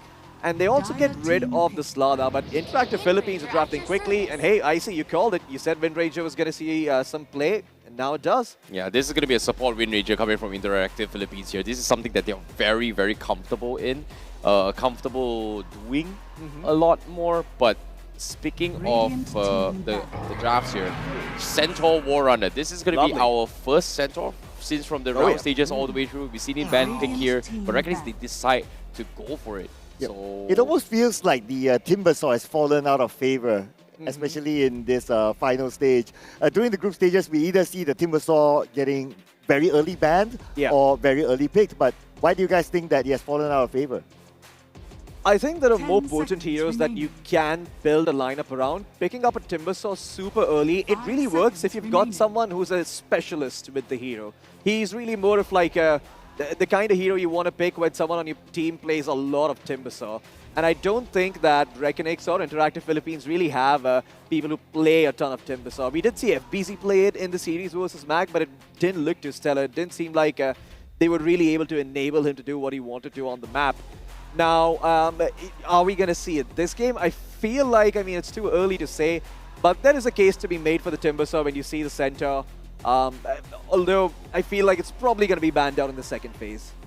I'm curious to see is Interactive Philippines going to try and set things up for the Tormentor a little bit more here, just because of the fact that if you put this Windranger as a pause 5, in terms of economy or etc. Once you hit those Tormentor timings, you get a free Gale all the way through. And we've seen Interactive Philippines kind of flip the script with scenarios like this during the round stages here. So are they going to replicate, or is Reckonings aware and they're like, I don't really care? Which, again, having a Centaur Warner gives you that opportunity to outrun a Wind Ranger, which oftentimes, in this case, the idea that Interactive Philippines wanted was that you can only slow Wind Ranger to a certain point because of its innate ability, right? So slows don't really work on Wind Ranger, but with a Stampede, you outrun a Wind Ranger.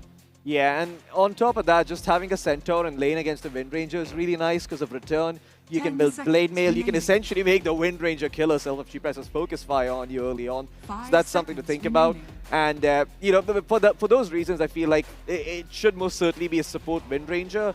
The question is, what do you pair with this? I mean, support Wind Ranger leaves things pretty open, but she doesn't exactly provide you disable. Like, her nuke's unreliable. Gale Force is great, but you only get it at 20 minutes. And there's no particular item on Wind Ranger that is good or bad.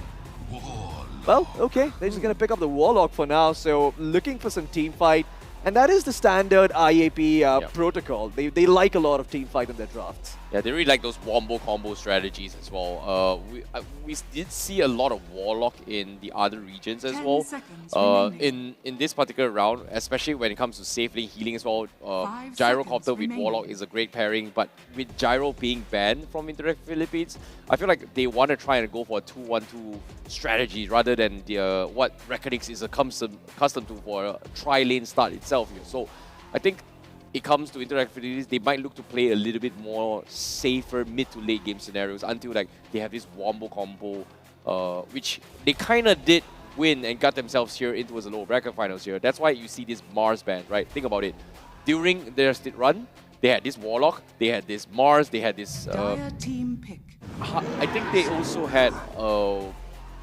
They had a mid-Earth Spirit in one of those games. Yeah. I just can't really recall. It's somewhere along the lines like a Tide Hunter as well. Yeah, I think so. With the first 3 picks of Interactive PH, it looks like they're going for a fast-paced game. I mean, you have an Ursa, but you have an Ursa, you know you can go for the Roshan early.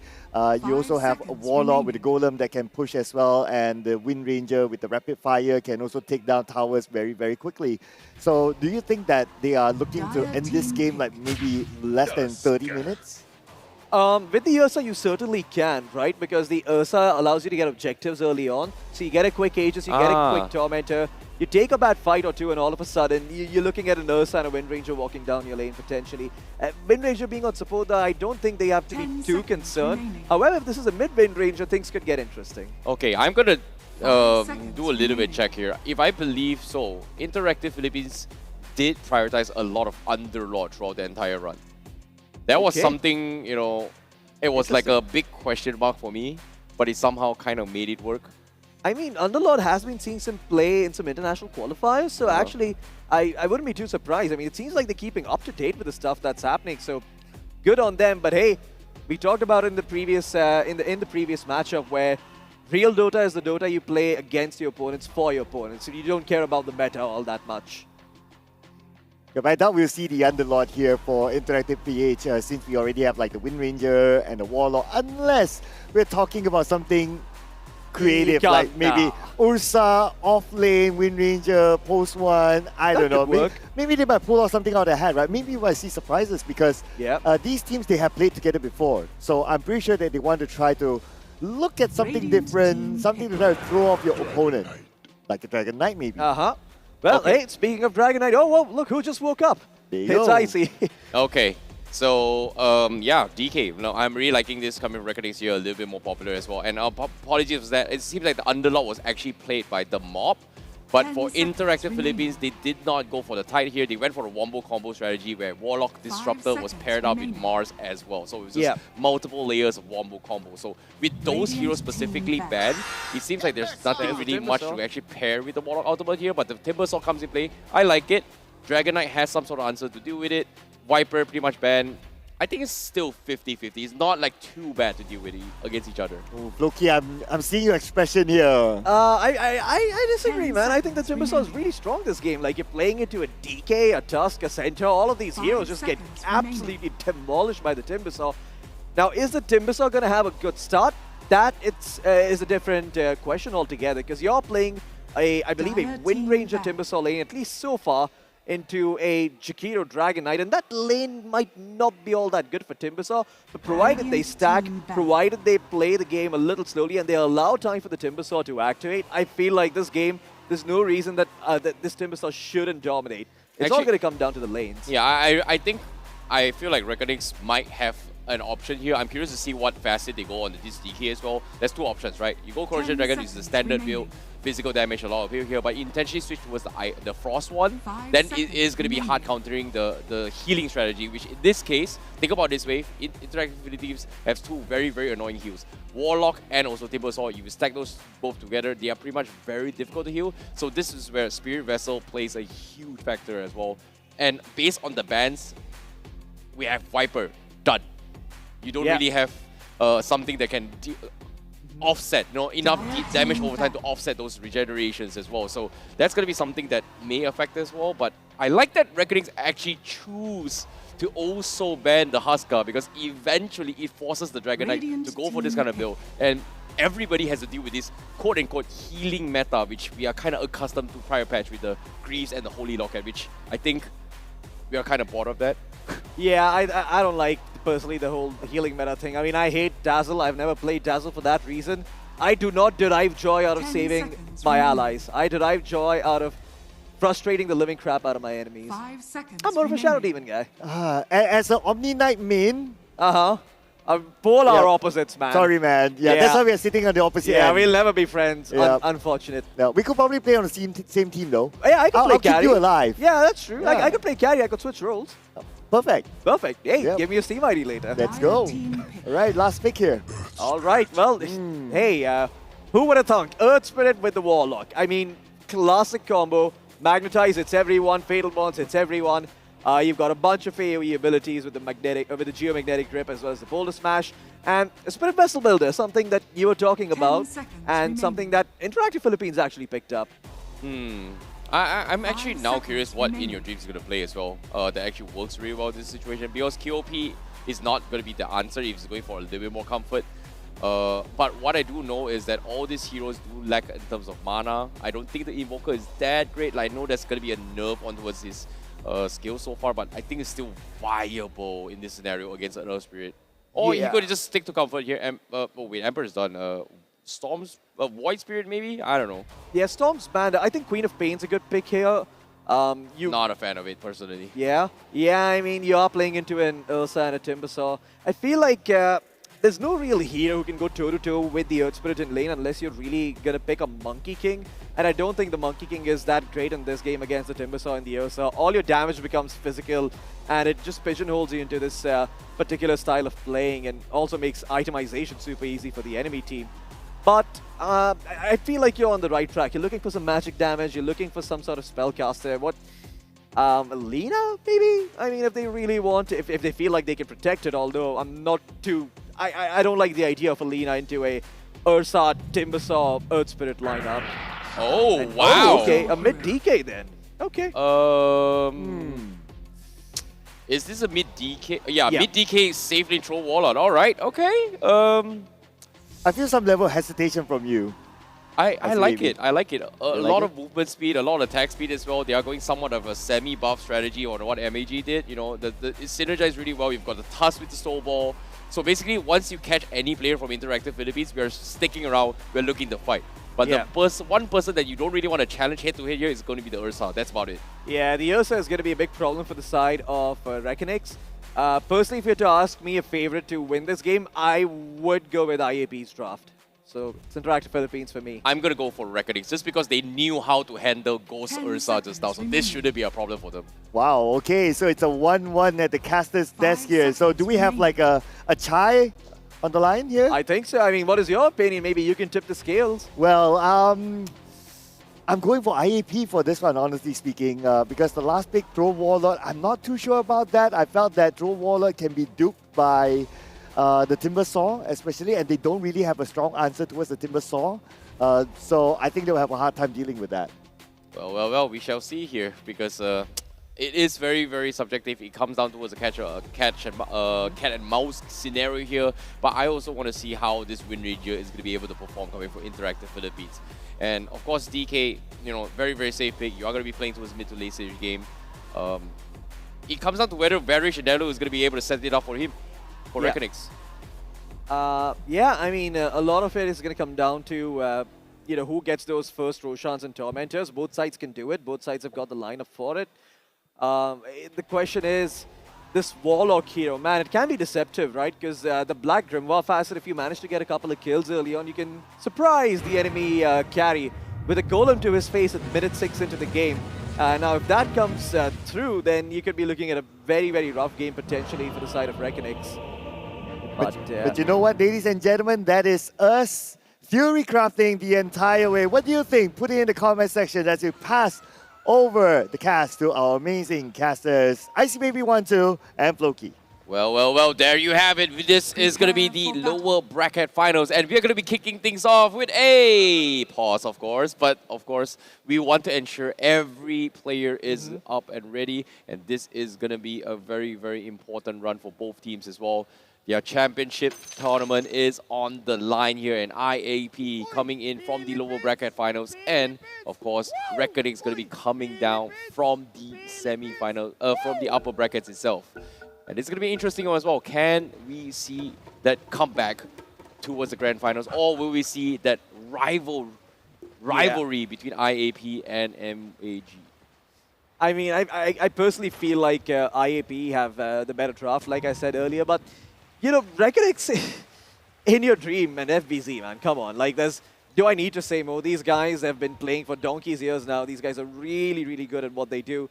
And it's not going to be straightforward. IAP, I think Yona on the mid lane is really going to be tested. I think V is also going to be tested on the Timbersaw. And FBZ, I mean, his game is looking a lot better in this one compared to some of the previous ones he's had. I mean, yes, Ursa into Centaur still sucks for the Centaur, but at least there are things he can do. At least he can cut the wave later. At least he can buy, you know, items that help him eventually. Which actually brings me to my next point. I don't think the Lotus Orb Beddits to pick up in this game, so we're going to be probably seeing the Blade Mail coming out of the Centaur super early. Yeah, this is going to be a little bit of a tricky situation because I was expecting them, the DK to actually go for maybe the Frost build here. Seems like Corrosive Dragon is going to be safety net here. DOT over time a lot. That's going to be a lot of physical damage. But again, right now, the biggest concern, like you said, right, you initially mentioned about the magic damage output. They need to kind of figure things out, especially on coming in from the Reckonings here. Seems like they are going to double down on maybe having Dahu's kind of set things up with the tag team, and then, you know, follow up through as well. So they're hoping to try and dominate the off lane a little bit more than actually trying to get a little bit aggressive. I think so, yeah. I like the switch up where you're putting the Tusk alongside the Troll, because Troll can, you know, hit in range stance and melee stance, so it's very easy to capitalize on the damage that Tusk provides. But more importantly, I feel like what Reckonix really need this game is going to be a pipe of insight, because that Earth Spirit and Warlock are going to rip through you if you give them the chance. And this is where the game becomes a little tricky for the side of Reckonix, because even if you get yourself the pipe, you still have to worry about the Timbersaw. The Timbersaw is all pure damage, so you know, finding answers for the Timbersaw is going to be a bit difficult. But as long as Reckonix as long as Reckonix keep their head leveled and, you know, just keep their nose down, they should be able to cross the finishing line. Now, of course, we're going to be looking at In Your Dream on the Dragon Knight to be making a lot of plays, but I have to say, it doesn't really strike me as an In Your Dream kind of hero. Well, for all things considered here, all of his signature heroes has been banned, so it makes a lot of sense why that is true. He's opted to play for something a little bit more standard as well.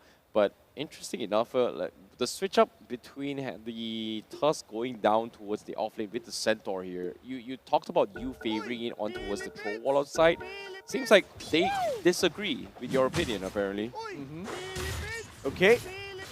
Well, going to the laning phase, let's see what V gets up to here. He's been putting up quite a show on the Mars, but doing it also on the Timbersaw. Whole different story, whole different type of hero. And well, so far, seems like DK has had a good start, but Yuna not doing all that bad either on the Earth Spirit. Nothing super crazy yet. You know, both teams still going to be playing a little bit laning phase here. Nothing out of the ordinary, but I'm really surprised that Yona is thinking of out-trading In Your Dream considering that the Worm's Draft does give him a lot of decent regeneration to work with. Bottom lane as well. Lane controls looks pretty good for both sides. I don't see he's playing a little bit of a, I would say stacks coming in play. Yeah, same. I mean, I feel like the stacks are going to be very, very important in this game. Yona just dropped a Stone Remnant in the mid lane and getting it down with him, but down bottom, Snowball out onto the Warlock. They hit level 2, the Warlock still level 1, and just like high school, you bully the weak, and that's exactly what Reckonix have done in this bottom lane. Delul finds first blood on Eris. Yeah, this is a big catch as well coming from Reckonix. They needed that initial push as well. This is the perfect timing, right? Like, set up in a Ice Creep and then you go in for the Storm, it's hard to get out. But of course, you know, they have to be a little bit of careful here coming from IAP. This Troll coming from Reckonix is starting to get a lot of CS. I was expecting more pressure on towards the Troll here coming from IAP. Yeah, but seems like he's okay for the time being. Yeah. Coming back to the mid lane though, Yona gonna get his hands on the Water Rune and he's in his element playing the Surge Spirit as Enya Dream will deny the flag creep, and down bottom they get Jed, although FBZ dropping low. Eris trying to find one more right click, one more will do it. If he really hits the Tusk, I think he might die, but he will right-click FBZ. He does not die in the Fatal Bonds times out. He will not be able to find the return kill. And Eris, he's in trouble. In fact, I think he's dead because Zalul's got the snowball. The last tag team hit will do it, although Jed's here. And Jed will be able to find Delul in turn. That is a very, very nice small little engagements here. Nothing super crazy. But again, the aggression is kind of slowing down the Ursa's farm a little bit more, as you can see. The other lanes are left kind of untouched as well. I think this is the intention that Reckonix is trying to do as well. Just slow down this Ursa as much as they can. Allow this Troll Wallet to have a easier control as well. Because it is kind of pointless for this Troll Warlock to try and make any attempt on this Timbersaw, right? It's like, you're not going to get a kill on him. Just make sure this Troll is going to be able to get farmed. That's pretty much it. But it seems like they are calling cavalries here to try and make an attempt on this. Yeah, FBZ's got the Timber... sorry, excuse me, we, not FBZ. FBZ's down there playing center. We... Oh! His Timber Chain cancelled by the Snowball. Get outplayed as Carlo... Or rather, excuse me, Barlow tried to run away now. Will just TP out. No way to cancel that. Maurice does not have the Ice Path just yet.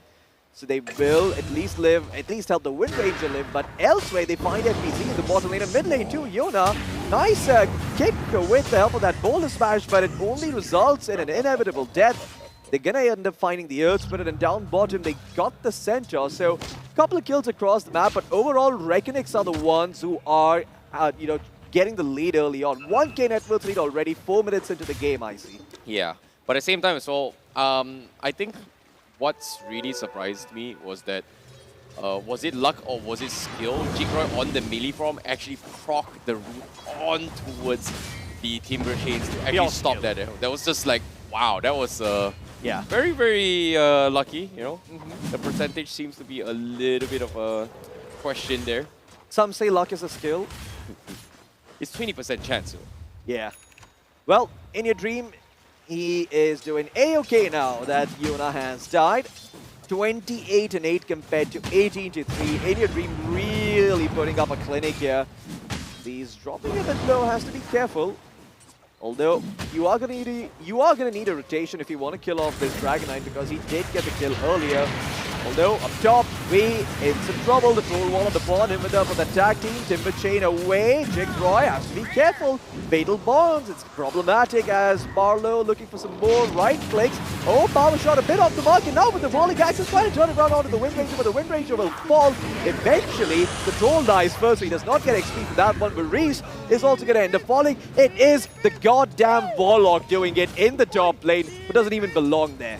Yeah, very nicely done here coming from Aries as well. He's done his job, and then he's going to be able to get V in time as well. It's still kind of in the early phase here, a little bit of back and forth trading, but once again, very, very big commitments here coming from Reckonix to protect this Troll Warlord here. And it's not the first time now. I was just mentioning as well that he needs some sort of safe farm, but look at this commitment. They had to dive everything and through everything just to kill him, and the big filter bonds connected on them, and it was just so difficult for them to back out as well. They were pretty much took so much utilities or weaponries to actually, turn the fight away, and things just didn't really go through here.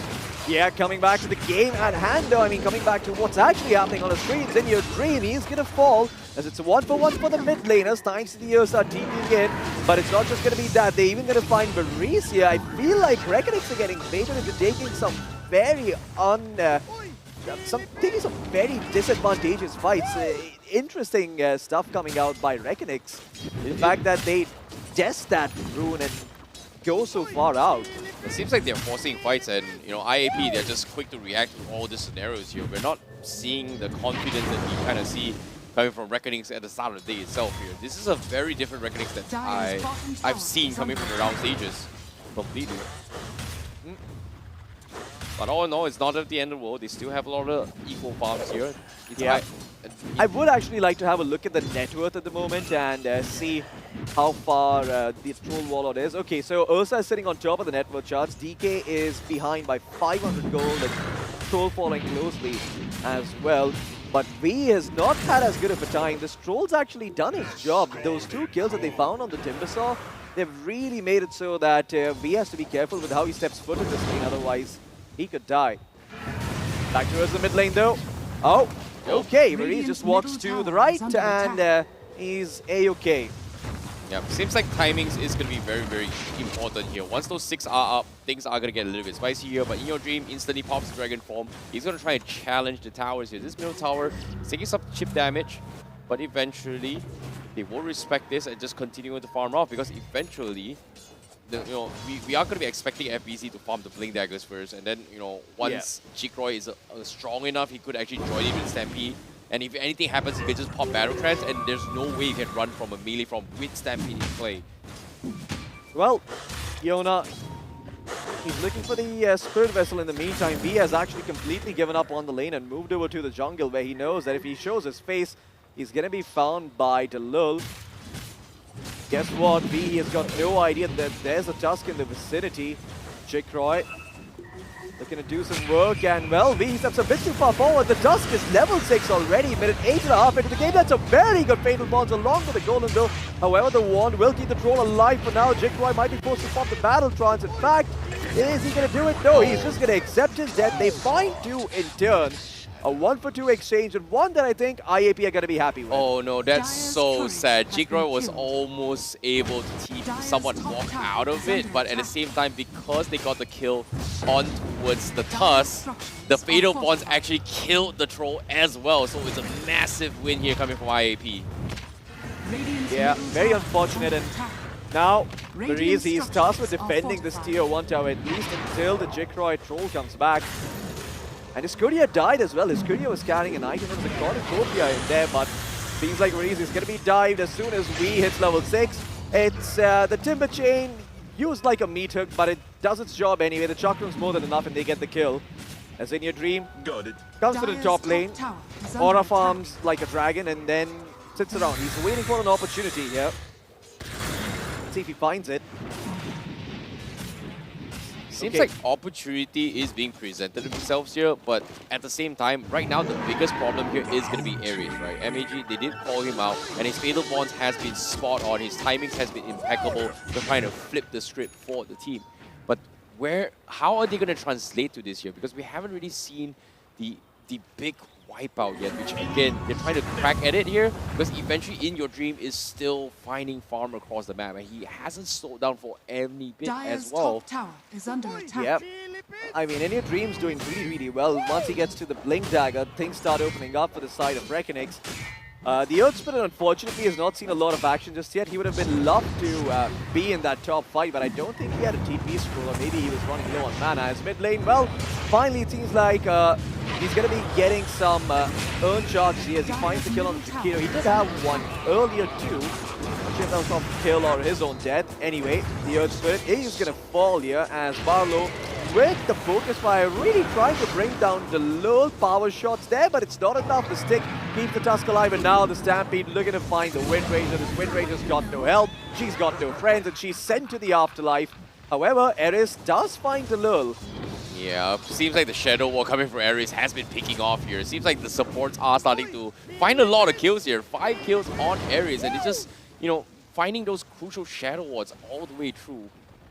And it's just been annoying in every single scenario here. The Fatal Pawns just doing so much work. He's just stacking up shadow wards as well, just bully out the supports. And then who knows, if you link multiple players, that's 3 people with shadow ward damage proc just because of the Fatal Pawns itself.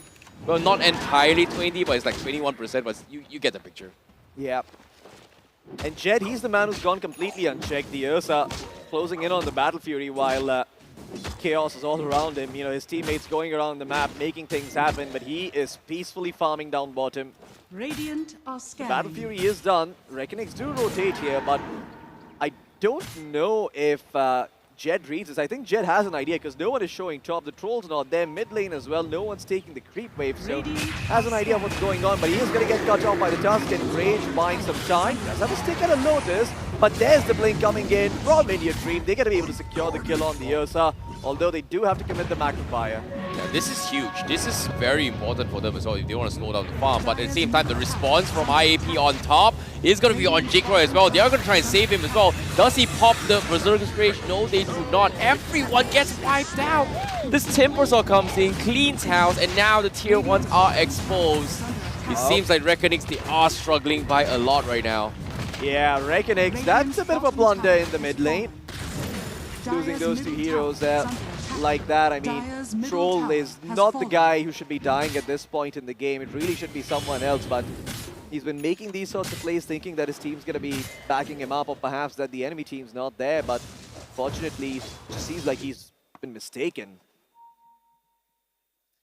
Well, Dragon Knight done with the blink, going to go for the BKB next. Nothing too out of the ordinary, but Reckonings, I feel like at this pace, I see this game is going to start to go IAP's way because they have the superior team fight.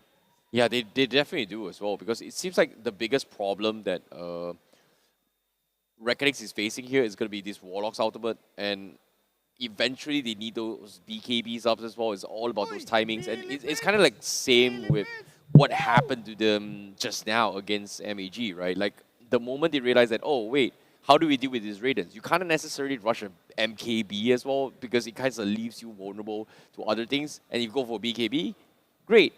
Do you do enough effective damage? Not necessarily, but you need it for you to enable yourself to scale a little bit harder, because you have heroes like TK that you need to constantly be on top of somebody. But when will he get those BKB is going to be the question as well. Yeah. I mean, it's probably going to be right away after the Battle Fury ends. He's looking to queue up a Yasha, which is ambitious. I mean, if he is able to find a couple of kills, sure, that, you know, the Yasha is going to come out quicker. BKB is going to be coming there, but I feel like given the current pace of the game, IAP are going to be the ones getting themselves Roshan and Tormentor as Jed spots out the Jakiro, but the Stampede's there, and that's actually worthwhile for the side of IAP. Just one Earth Shock, and you manage to force out a big ultimate. Now, you can potentially look to smoke and make a move. Yeah, this is going to be a problem as well. Effective farming for Ursa is starting to come online as well. The Battle Fury is going okay. And yes, they got a kill here and there, but he's been farming very efficiently. And eventually, Reckonings needs to find a phase where they need to start, you know what, when do we start fight? Do we wait for Blink Daggers up on the Red Centaur, or do we wait for BKBs first? They have to make a play somewhere along the line, because eventually, IAP will get away with what they're planning, which is safe farm, get raw economies up, and then push through. Yeah. I mean, this is where the objectives come into the play, because if you manage to get yourselves the Ace of Torment, you're going to be able to push the pace of the game a lot quicker. Reckonings, on the other hand, though, they want to try and put a stop to it. Unfortunately for them, just seems like the early game has not gone their way despite having the better lanes. I think India Dream did really well in this lane, but Interactive Philippines, they've been playing together, they've been making stuff happen. And outside a couple of telegraph moves made by Reckonings, it really doesn't seem like they've been able to do much else. Jed, at this point on the Ursa, just getting all the farm in the world, and no one's really stopping him, so it's going to be a very quick blink dagger coming out from him as well. It genuinely feels like a really greedy draft here, especially coming from Reckonings, right? Like, they need so many to actually enable, but at the same time, here comes the rush here coming from IAP. They've caught 2, but at the same time, the damage has been done. Yona, he may have underestimated the burst here, forced to back off, and now almost taking Varif here. Is he going to go down? He's so close. Yes, he is as well. So they magnetize just enough to take him out. But they will be able to save the Central Overrunner somewhat. Yeah, I mean, that's not exactly worth it by AP. They did pop a smoke in the seed for it, so not the most valuable find, but I think it's okay. As long as your Ursa is still farming, you should be having the superior tempo. Now, the troll is done with his Bad Fury, and this is one of those matchups which on paper might seem very one-sided, but you'd be surprised how often Ursa comes out on top, because even though Troll can survive the burst, he can pop the Battle Trance and whatnot, the big issue is that Ursa is just not killable through Enrage. So Troll is, I mean, unless they get some type of silence or they find him when he doesn't have his Enrage, that Ursa is not going to be going down easy. I think the biggest difference is also the fact that, you know, Ursa, once you go for Berserker's Rage, you're not really able to control who you're attacking. Yeah. And it's just really, really awkward on what you need to do, right? Yeah. I mean, the Ursa with the Enrage is just super hard to kill too. And well, speaking of the Ursa, he's found the Tusk. It's animal-on-animal violence. Somebody called Beta. Certainly needed here in the building, but for the time being, it's just going to be the Tusk. No more murder shall be committed, or have I spoken too soon? Well, looks like in your dreams, okay for now. The Ursa, I mean, coming back to the to the point of Enrage, I mean, this is a very good game for the Aghanim Scepter too. If you look over to the side of Reckonix, they've got nothing but stuns, no silences, so as long as the Ursa gets his hands on that Axe, he's going to be very hard to kill. And it does seem like he's queuing up the BKB for now, so we'll see if he changes his mind, but kind of feel like the Axe might be the superior choice in this game. Very early rotation objectives here coming from Ursa, and it's kind of expected as well. If you're in the lead, easy Roshan, this pretty much gives IAP the victory at least 5 minutes in control in their favor, just because of the fact that, you know, Reckonix has no reason to challenge this, especially when they are -1. Yeah, I feel the same. I mean, it's you can't really challenge this Ursa at this point, and if you did, then you had to see it coming. You didn't need to see it before the Ursa even gets into the pit. You need to be ready for that, and they weren't. Now the question becomes, do you actually contest the 20-minute Tormentor? And Reckonix at this point, I don't feel like they can. They need to wait for a couple of items, like the Blink on the Tusk, as we can see. And perhaps the Troll also needs a BKB before they can see some of these fights. Hero's going to be caught down in the dire jungle, bot low. As they did attempt to save with the snowball, it's something to look at, but in all honesty, it's the case of Sim. Save your body syndrome at its finest. SYBS shot, and that claims 2 in the mid lane. Well, seems like this is not going too well here coming from Reckonix. Everything is just gone south here. As right now, even then, talk about a gank here. We need to make it a little bit of attempt here. The Ursa is getting caught out, but like you said, Enrage comes to play. Ursa is like, I don't really care. They wanted to pop the Aegis, but they just couldn't do so. And just like that, Jet gets out safely. Yeah. And he's going to be fine. He had backup coming up too, so wise decision by Reckonix. They force out the Enrage, but in the grand scheme of things, it doesn't really matter. And now, Reckonix, they kind of... I mean, it's a bit awkward because Duck's just deeply mid. The Timber is standing there, and yeah, I mean, I feel like the Tusk is just dead again. Another Timber chain. Oh, There's no. the power shot from downtown. It's the Wind Ranger securing the kill. Barlow doing it on the Wind Ranger as Yoda completely ignores Jikroy and rolls somewhere else. And now, Barlow looking for an open... I mean, are they... Okay, no, they're just dealing with the creep wave. They don't even care about Barlow. It seems like IAP maybe one step closer to actually getting their revenge here. Considering that things have been really, really rough here. But at least for Reckonix in this game 1, in the lower brackets. Well, you can see the spams as well. Yeah, chat wheel doesn't stop, you know.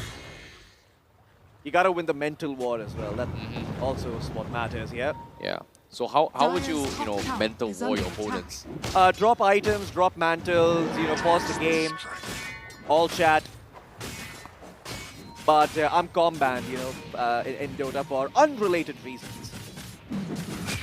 Pretty sure that's exactly why you were com-banned. No. I mean, it's just a glitch in the system, man. Come on, it's a mistake. I mean, I've spoken to someone at, well, I contacted support. They said they're gonna fix it. I'm sure it's gonna be fine. Okay, believe you.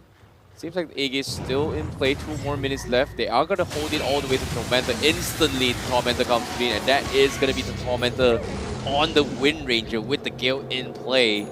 So that means another massive AoE that Reckonings needs to deal for here, and now it's now or never. No BKBs means you ain't gonna win fight, so it is all about dragging time here, for at least for Jigroy to have those BKBs, maybe even in your dreams as well, which again, he already has it, but he needs a little bit more. Mid lane, Verizen's in trouble here, the Chikiro being caught out by Yona, he's gonna be bought low. And well, that's the point of the Gale Force. Really, really good this game. You need to buy a 4-star, you need to have more move speed and to be able to deal with that. One of the more underrated items that I feel like people should think of if they see a Wind Ranger is... I mean, I know it's never going to happen because who the hell wants to counter Gale Force from a Wind Ranger? It's like the least of the priorities. But the Boots of Bearing can be really, really good. I hear a Stampede and a Dragon Dealers in the mid lane. It's the Earth Spirit who's been caught out. Yona, Rolling Boulder is not enough. He doesn't get away. And now the Golem comes as the Dragon Knight is going to try TP out. But there's the Basher coming in from the Ursa. As In Your Dream learns the hard way, the Dragon Knight's going to fall and Barlow ends up finding another kill as well. It's going to be the Centaur. 2 dead for Reckonix as Interactive Philippines taking the fight to them. Yeah, the hesitation there just literally cost them the fight there. Like, great stuff coming from IAP. They were able to catch out the BKBs on DK. That's going to be 1 charge down and even more to come. Because as of now, it seems like Reckoning is, they seem lost here. Like, they don't really know what to do. This Troll Warlord pickup is taking a long time to come online. They need Jigroy at some point. But again, could you really blame them? The Ursa forcing a fight, he's got the Aegis Immortal, finally will expire. But the damage has pretty much been done. 10k lead in favor of IAP now. Yeah, I mean, Aegis is going to expire, like you said, and at this point, you've got no tier 2 in the mid lane. The side lane towers are still up, but you make one big error in a team fight and you will be losing a set of frags. So, Reckonix, they need to be alert. They need to be in caution mode, because if they don't, then you're potentially looking at an Ursa who's going to rip through you, who's already nearly got the BKB. So, oh my God. IAP, it's all going to be about them finding a good fight. Reckonix, again, they smoke as the Aegis expires, but I feel like this is rather telegraphed. I mean, you should be able to read this if you're IAP. Although Scan's going to be tossed out by the Dire. It does not clip the Ursa, so the Ursa actually gets away, and I'm not too sure what the smoke's going to do. Reckonix running around, looking for a target, but there's none to be found. Although, the Warlock does present himself in the mid lane. Gustav's there along with the Solar Crest. He's actually surviving. Snowball now actually taking the Troll Warlord forward. He is in such a bad position. Going to be forced to pop the battle grunts. I don't think that Snowball actually does a lot. In fact, the entire team is getting baited in. There's a Crimson Guard from Timber's eyes. He takes literally 0 damage. And now the Ursa going in, looking to find the Troll, as they will be able to find, the Troll Warlord. And well, Reckonix, they've only got so much in their tank. Now that the Ursa is dead, Jigroy is gone. In Your Dreams running. But is he going to be able to live? Yeah, looks like he'll be fine. No way to cancel the TP. The Ursa turns his attention towards the creeps, and Reckonix only lose 1, but a valuable one. Yeah, there's so much they have to go through as well here. Like, yes, they have got BKBs, but at the same time, again, Troll Warlord just left completely unable to do anything here. BKB better free, yeah, what you gonna do? Because as of yet, Ursa is almost very close to the BKB, but he's got a Basher, and he hurts like a truck compared to a Troll Warlord. So you're looking to trying to outbash each other. It might seem towards a situation where you need a little bit of a luck, but the difference is that Ursa has innate high status resistance to begin with because of the ultimate. So it's not easy gonna be for a Troll Warlord to output, or in this case, outbash Ursa if they want to go for trades like that. Yeah, I mean, that's just not going to be happening, unfortunately. You can see in the mid lane, and it all started off with the Snowball, really. They Snowball on top of the Warlock, and then Timbersaw comes in, takes the aggro of the Troll with the Battle Trance, pops the Crimson Guard, literally takes 0 damage, and then you can see Jigroy is just dead. Thankfully, they got out with very few casualties after that, but my goodness, that fight could have got a whole lot worse for the side of Reckonix. Yeah, it could have. But as we yet, it's all about timings. But it seems to me, IAP, they may have a lot of farm here, but they are getting scouted out by Dalu now. They try to see what they're coming in. He's going to try and set up a couple of gangs here.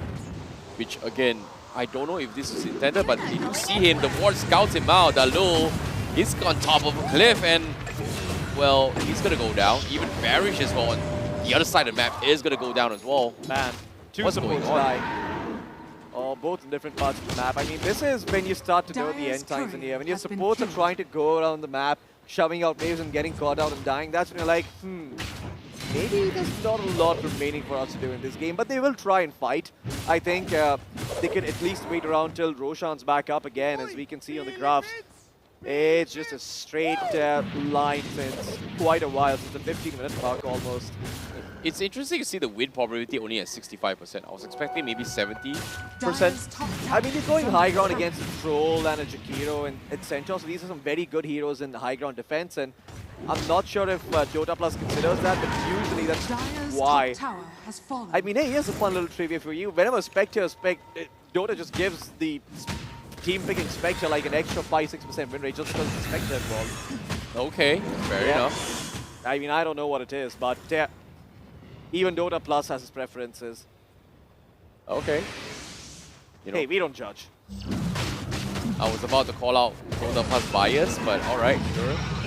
Fair enough. It is, after all, going to be in play. We do see the second Roshan going to be in play. No contestation once again from Reckonings. It seems like it is going to be a very slow, methodical play. They do have the smoke, but the A-Gaze has been secured here. Looks like they are going to try and force a fight here. Looks like they are going to make a jump here. Instant melts here. They're trying to bait a chaotic offering as well, but the full drop down is here. BKBs has been dropped. Stampede looking to try and disengage this, but they caught them as well. They're trying to out-kite them. Look at this Ursa. He's just hammering away as well. Trollwaller forcing to challenge the Ursa, but look at this. He's going to get outmatched. He's going to try and make a run for it. He's going to force TP. Does he get out? Yes, he does. How? How do you survive this? Whereas in your dreams, he's going to be looking to try and mow the back lines. He gets the Earth Spirit, but he will lose his life to the Ursa.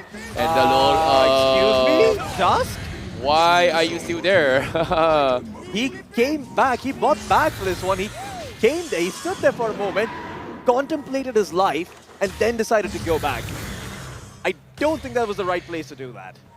That is a little bit of an unfortunate run here, but the lead just... I mean, if you want to contemplate, you can do it under a banyan tree like the Buddha. Like, you don't need to be sitting there. We can see in the replay. Again, it all starts off with them going on FBZ, and you know, sure, Troll's doing his job, but with the Enrage, you really can't stand toe-to-toe with the Ursa. There's also the upheaval causing a huge problem, and even if you do kill the Ursa, he's got Aegis, he doesn't care. I mean, if anything, it's a miracle that the Troll Warlord actually survives. Yeah, like, they actually went for a stat check right there. Like, we knew for a fact that, you know, statistically, you're not supposed to win that fight just because Basher versus Root. Yeah, we have both got BKB. What can we really do about this scenario? And even though they're equally somewhat farm at that scenario, in that situation, it feels like right now, Jigroy needs one more item to somewhat match this. Yeah. And the minions are gone. I mean, Jigroy is, he needs a lot of items to be able to match up to the Ursa. He's 5,000 net worth behind. The Timbersaw's also owning. That's despite them not having a good start. And there's an amp damager in the mid lane. So, I mean, if his Ursa gets his hands on that, then you best believe that they're going to run it down the mid lane. As the banner has been planted down in the bottom lane. So we're going to see a push coming out from IAP here. Reckonix, how do they choose to respond to this? Are they just going to give up a set of frags, or do they fight here? It's going to be tough here. They have to force something. Now Ursa coming in, almost melting Jakiro. Can he save it? Gale Force is there to pull him back. Look at this. Oh no, the perfect setup. They're all going to come back. They are all in the faces of Ursa, and they get completely mowed down. Jet with a double kill. And just like that, oof. That's I rough. don't want to be the bearer of bad news, but it doesn't really look like this set of frags is surviving here, I see. Case done, it looked bad for Reckonix. Well, hopefully it's just one set of frags and not more, but I highly doubt that IAP are going to stop there. They've got themselves the Aegis, it's up for a while. There's no reason why he couldn't go in again. In fact, Dragon Form is about to run out as well for the Dragon Knight, so this game is not looking like it's going anywhere for Reckonix. Yep.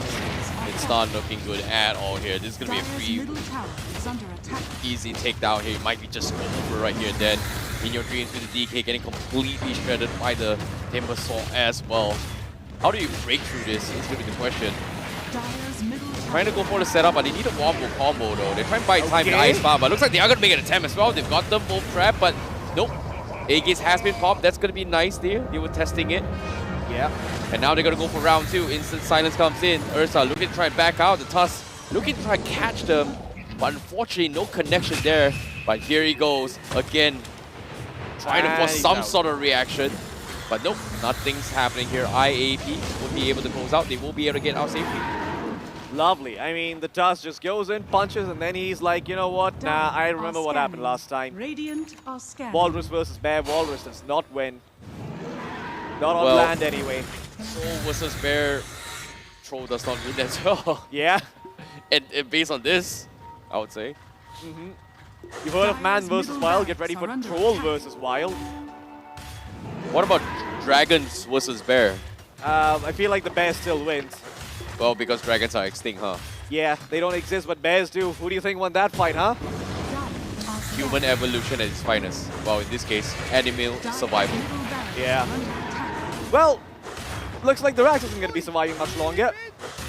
The Timbersaw is going to be able to take it down. He's got himself a heart. How the hell do you kill this Timbersaw? Questions, questions, and no answers in sight. Gale Force being dropped. In Your Dream blinks in, but once again the Ursa blinks out. Really quick fingers, and now the Troll in some trouble. Silence up has the BKB holding on to it for now. Might be forced to pop it. There's the Battletrons coming through from the Troll Warlord along with the BKB, but the Timbersaw literally taking no damage. That's the power of the heart and the Crimson Guard, and now the Ursa's going to come and swipe down the Troll. He is gone. The champions are coming out, and this just might be game as Reckonix, despite their best efforts, aren't able to match up against IAP, doing their best, although there is no buyback on Troll, no buyback on Centaur. The final set of frags is also going to be falling. Jikroy calls it, it's GG, as IAP take game number 1 against the side of Reckonix. Wow, what a game it is, man. What a game here. Well, ladies and gentlemen, game 1 goes to IAP. Well, what did I tell you, right? I mean, when I saw the draft personally, I felt that there was no answer to the Timbersaw. And towards the very end, we can see that Timbersaw just ran havoc right at the back line.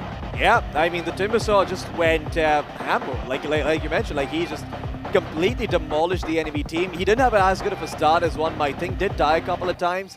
But based off of the stacks, some of the plays IAP were making, they were being dynamic on the map. They weren't really sitting in one place and hitting creeps. Really enabled that Timbersaw. They had some questionable moments as well, but overall, I feel like IAP played that really, really well. Yeah. Okay. I want to get some thoughts about the last pick by Reckonix, right? The Troll Warlord. I felt that the Troll Warlord wasn't an effective pick, especially when you have mobility on the other side. If you open your ult, then you just start chasing around randomly. He wouldn't even be able to hit his target. Yeah. So what do you guys think about this one? You know, it really feels that their priorities are all over the place as well, because it feels like the supports are getting picked off left, right, front, and center. They just couldn't really do too much. But you have to give credit towards Aries as well, because he's played a really, really fantastic job with his Warlock. He was able to catch multiple Fatal Links and just completely demolish the top lane and slow down the farm of Troll Warlord, which kind of, I felt like it was a little bit of a small tilt moment coming in, which resulted in just getting completely disbanded. So well done towards Interactive Philippines. Their wombo combo setups was great. The timings was, I would say, the most effective timing throughout this entire tournament. The most efficient way to get objectives is, oh, you know what? Let's take Roshan 70 minutes. Why? Because if I take Roshan at 70 minutes, if I hold the Aegis Immortal for the next 5 minutes and the Tormentor comes in play, there's nothing really much you can do about it, because you have to fight in towards the Tormentor clash with an Aegis on top. So that's why you can see that every single time Recognize comes into play, you just can't really do that. So I would say that's the dream start here that IAP has just pulled off. Yeah, you kind of snowball from that, right? And the composition allows them to snowball because you have the Ursa that kind of guarantees you the early Roshan and the early Aegis, and then you just go from there based on your theory as well. And at some point towards the end, when they have all scaled to a certain level, especially the Timbersaw, we can see that they can't even deal any damage to him. Yeah, I mean, the Timbersaw with the Crimson Guard was just nearly impossible to kill.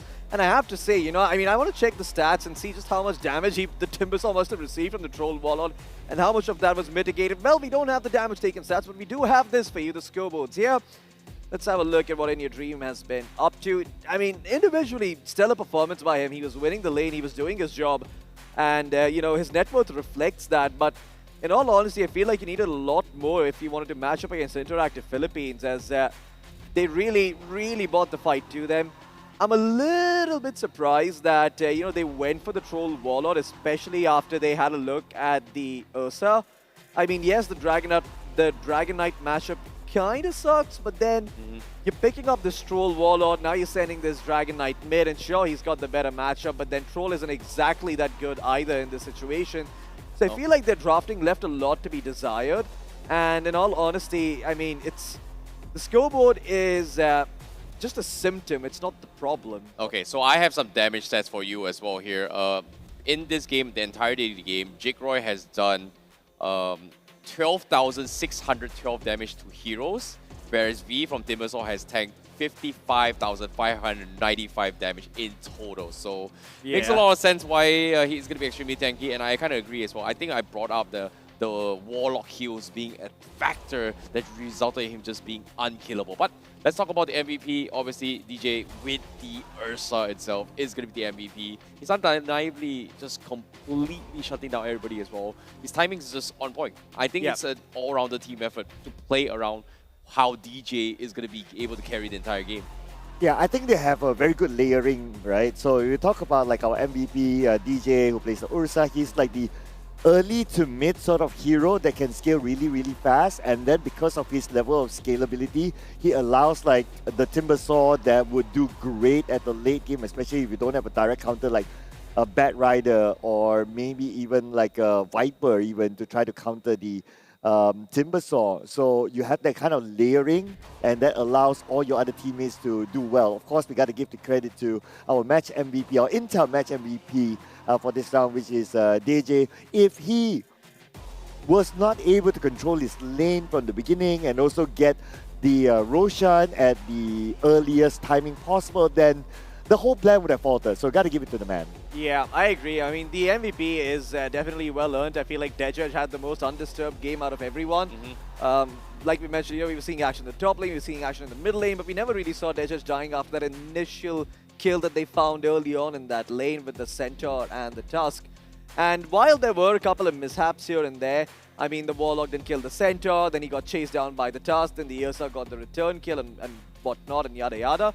He was just able to recover still and not let that affect his lane too much, and that's very important. Like, if you're able to control the wave, still able to get the battlefield at a good timing, keep the tempo up, and that's what matters. I mean, this is what the hero is all about. It's all about tempo. I think Interactive Philippines is very good at min-maxing their builds as well, because when we talk about efficiency, right, getting value on a shard on towards any other heroes here, I feel like Wind Ranger's shard is just so much of a value here. Like 1,400 for a shot. Why not? Let's not spend that money. Let's just get it for free on a support, and it just brings so much value in a team fight. But you know where we're going to spend more value and our time? Is through a break, ladies and gentlemen. So we'll be taking a short break to allow our players to reset themselves as well, especially for Reckonix. They've been playing a lot of games in a row right now, and it does look like they could use a break. So ladies and gentlemen, we'll take this very short break, and when we're back, it's going to be game number 2 between Interactive PH and also Reckonix. You don't want to miss out on this one. See you guys after this break.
Varun, assignment? Of course, sir. All done. Hi Varun. Sir, आप? Flipkart पे high performance Intel laptops at lowest prices. तेरा secret? Secret नहीं है noob. Get the best deals on Intel laptops only on Flipkart. यहाँ कुछ भी हो सकता है.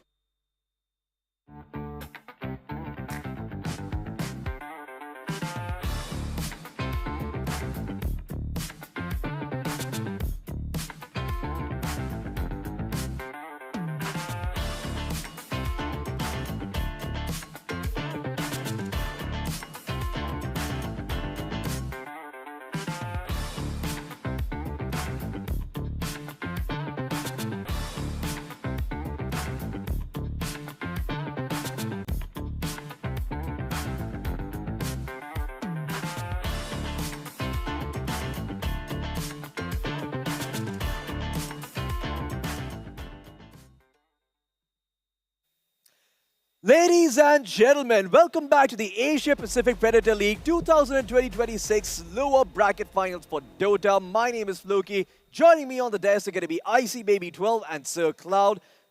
We've got the second best of three for the day between Reckonix and Interactive Philippines. Interactive Philippines already taking game number 1, gentlemen. And I have to say, I am not too convinced by what Reckonix showed us. Yeah, I wasn't convinced as well. It feels like they are starting to run out of steam as well. Like the drafts may be a little bit shaky here. I like them, but so far I'm on a streak where Caster's Curse is real for me. Whoever I vote kind of loses the game as well. And it was since yesterday, right? Yeah, it was since yesterday all the way through. I see. I have to say though, Sir Cloud, you were having a look at the game. You know, you were watching. You were able to, because you weren't casting. So, like, did you have any particular thoughts about what you think Reckonix did wrong or where they could have improved, perhaps, for this upcoming game? So, I think this is going to be the general rule of thumb moving forward, right? Don't forget about the Timber Saw. Just because, like, the first few bans, you don't see the Timber Saw or you don't see the Timber Saw being picked up in the first few picks, doesn't mean it's not going to show up. And when you show up later, by the time they have locked in, maybe there are 4 heroes or so, it was just too late for them to find a way to counter the Timber Saw. You don't have room to play the Bat Rider, you don't have room to play the Viper and those kind of heroes, and it became a big problem for them.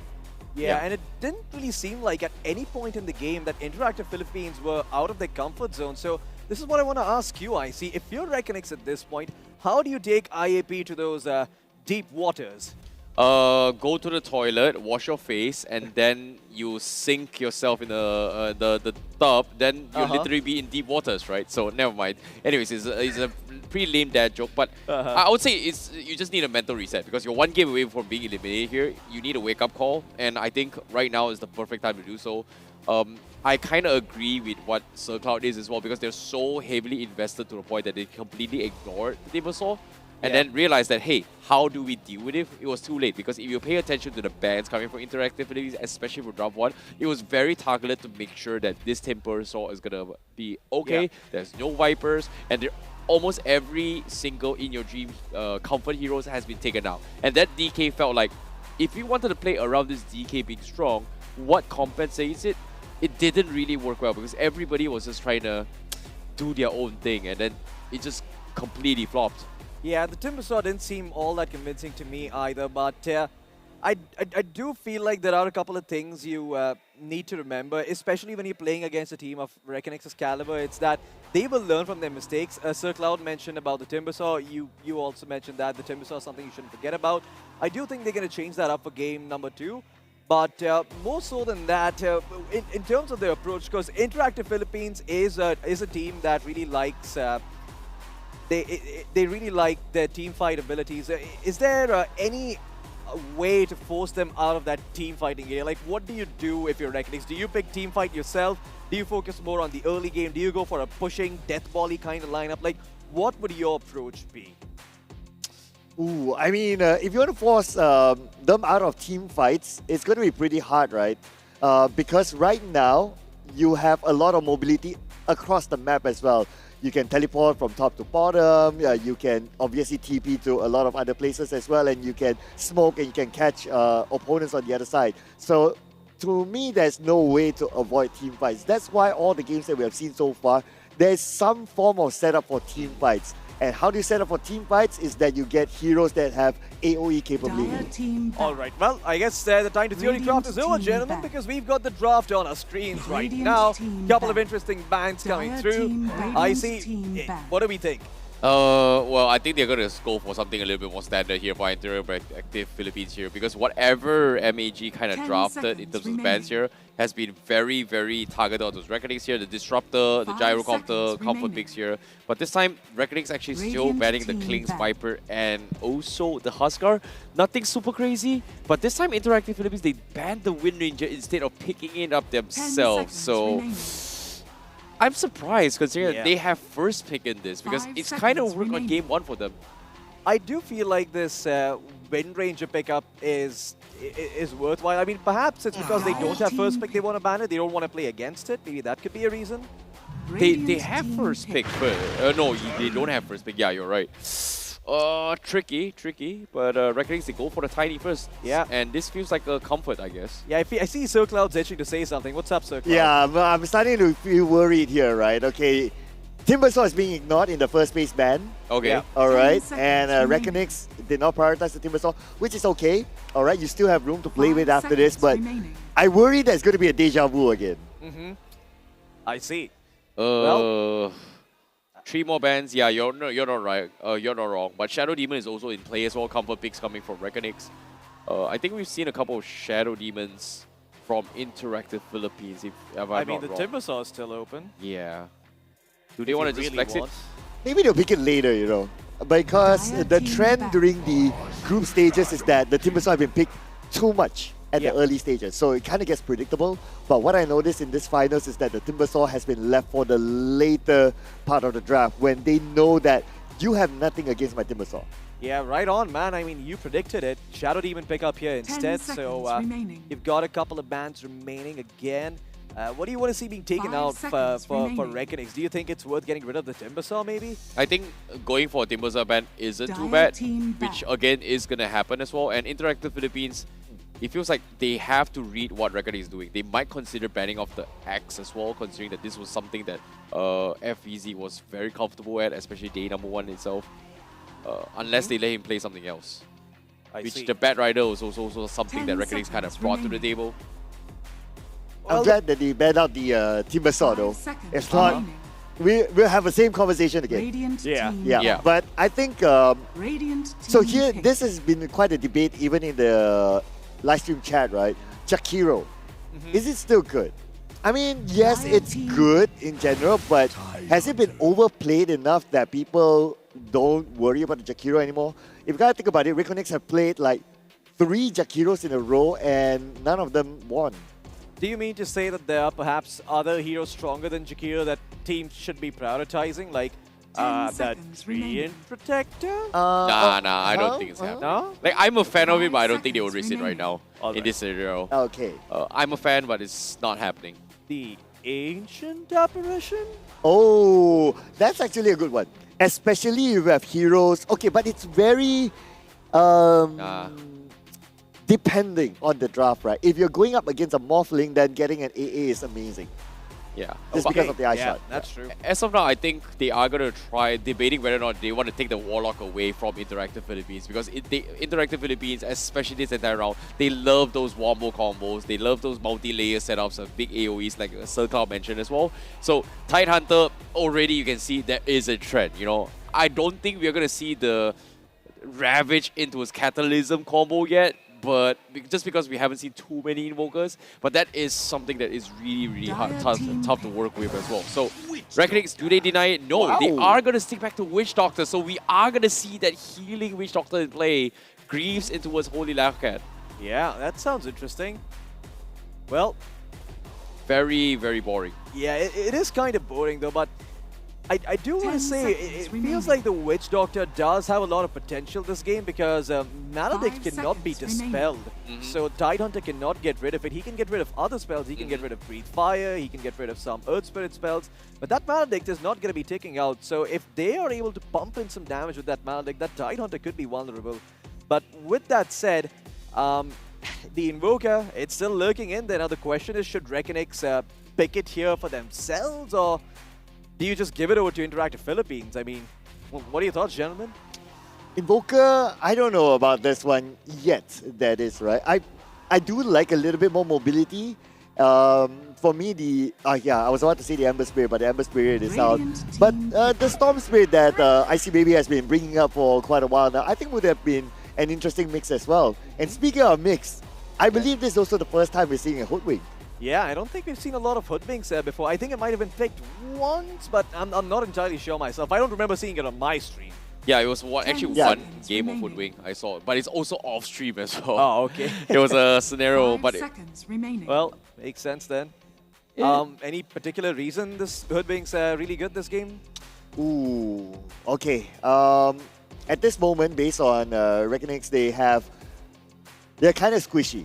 So they have good initiation with the Tiny. I mean, you have the Avalanche toss combo, especially after you get the Blink Dagger. But they don't have like a big beefy guy that can tank as of now. So I'm looking to see how they can be comboed together with the Hoodwink later, because right now, if you look at Interactive Philippines, they are very, very durable. Yeah. You have the Tide Hunter, you have the Dragon Knight, to a certain extent, Earth Spirit as well. But the big boys, Tide Hunter and Dragon Knight, how much will it take for Reckonings to cut through them to at least get those kills in? I think there's a lot of flexibility coming from Interactive Philippines right now. Like Earth Spirit mid, 3K if you don't want to go mid as well is going to be an option here. So it keeps things kind of out and open for Reckonings. I was very surprised that they actually prioritized on this course first, just because of the fact that I was expecting them to go Warlock, just because of the fact that, oh, maybe we can match the healing from Witch Doctor, maybe we can go for the Wobble combo, which is kind of nice. And now, speaking of healings here, the Juggernaut finally back. I completely ignored the Juggernaut here, because Juggernaut is still somewhat prevalent, but the entire round stages, everybody is like, oh, I'm staying away. So I'm really like Reckonings bringing it back here.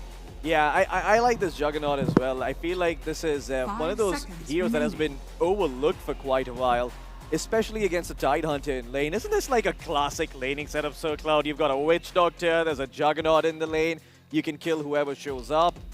I mean, you've also got a very nice Hoodwink in the mix, so you can maybe break the Tide Hunter, you can break the Dragon Knight, you can make the game easier to play for your cause. But yeah, I mean, couple more bans remaining here in the last phase. Any particular heroes that you think Reckonix or IAP should be getting rid of? Ooh, they definitely need to get rid of something big and something big and juicy. Even if they were to take out the Bristleback, I think it would be okay. Yeah, taking out the Mars is okay as well, because he's the big boy that can also initiate and can also tank out the damage. So that kind of category must be considered by Are we thinking some IAP. Some team fight for Reckonix potentially? Do you want to see them pick up a team fight oriented hero? Do you want to see them pick up a more skirmishy hero? You know, like the Nature's Prophet is still in the pool, and we haven't seen a lot of that here. I think right now Reckonix is a situation where they can actually out-tank whatever Interactive Philippines throws at them. Just because, like, oh, you have this Ravage coming to play, but where is the damage going to be coming from, right? Like, Earth Spirit's out, great, you got to magnetize. But if I have a healing ward and I have a healing Witch Doctor in place, and also a Tiny who's looking to one-shot you and back off, what are you going to do? So that's going to be something that they are taking into consideration where Reckonix wants to prolong fights, whereas Interactive Philippines is looking to try to go for quick bursts in team fights. Okay.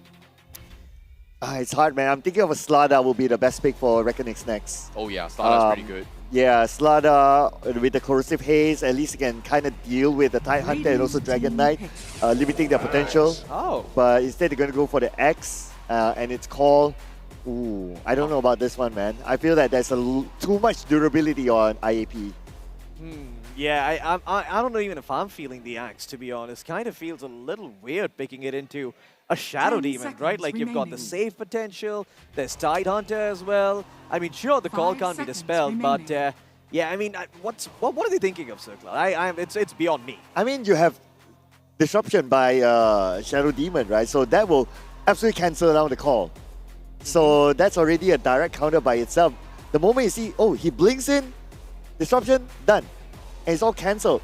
And on top of that as well, besides call, like, what else can he do? Nothing much, because if he tries to target the Tide Hunter, he's tanky. Tries to target Dragon Knight, he's tanky. You don't want to go for those heroes. True that. So I'm worried about the draft. Yeah, I'm a little bit worried as well. Of course, Interactive Philippines is in a situation where they either go in all in or they go home on this case, because since they've committed the Tiger Hunter, you're looking for AoE burst, so you might as well just double down on just getting the Warlock, just because of the fact that, hey, you know what, safe lane DK, mid-lane of Spirit, and then have the Tiger Hunter. Yeah, you are looking for those bursts. You need to win the early phase until the mid game and just stop Reckonings from getting this Witch Doctor and Juggernaut go crazy here. But nope, that's not going to be happening here. It is going to be a support Earth Spirit instead of a mid Earth Spirit this time. Wow, that's interesting. I haven't seen that one in a while. Earth Spirit position 4. Position 4, and obviously you have Queen of Pain with mid, and I think it's a really, really good pick. AoE damage, burst damage, and that's the final component that they need, because they already have enough people to tank at the front. They just need that big burst of damage to come from somewhere, and it's going to come from the QOP. And QOP can target to many targets, alright. We're talking about like Hoodwink, Witch Doctor, Juggernaut potentially. Even Juggernaut potentially as well. If Juggernaut cannot escape with his Omni Slash, it's going to be very hard. 10 seconds. Yeah, well, gentlemen, final thoughts? IAP. IAP? IAP plus 5 chais. Do you want to do you want me to cast a curse? Hey, when you say it, it doesn't work, man. So like, you gotta just do it, you know, without any real intention. I'm gonna say IAP. This time. All right. Well, is IC Baby 12 trying to curse IAP? Is he trying to curse Reckonix? Well, we don't know yet, but we are about to find out, ladies and gentlemen, because we are going to step into the game. Once again, Circle Out, IC Baby 12, take it away. Boy, oh boy, I am looking forward to see how Game 2 is going to go here. The lower bracket finals on how this game is going to go. We might see a potential comeback, but it seems like there are, you know, things that is happening here, because really, like, Circle Out, what do you think? You really like the IAP's Raph.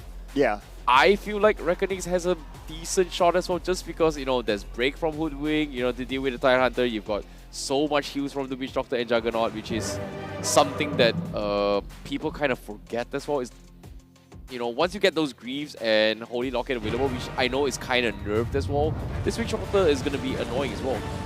Well, just to add on to why I think IAP's draft is better, right? Also because of the Dragon Knight. You have the Dragon Knight, Dragon Form, pushes towers quickly as well. So you have something that can really, really push it through too. So I don't know. I'm scared. Yeah.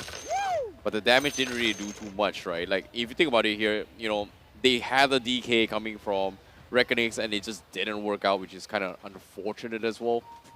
But yeah, all things considered, if I'm not mistaken, IAP actually win the first game. So this is actually, you know, Reckonings on game 2, 1-0. Yep.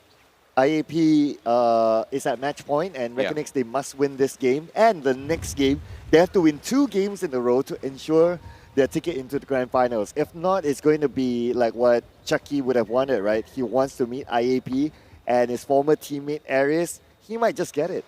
Yeah, for those of you tuning in here, it is IAP with game 1 and Reckonings on 0. So all IAP needs is pretty much one more game and they will advance into grand finals. And this might be it though. It's going to be close.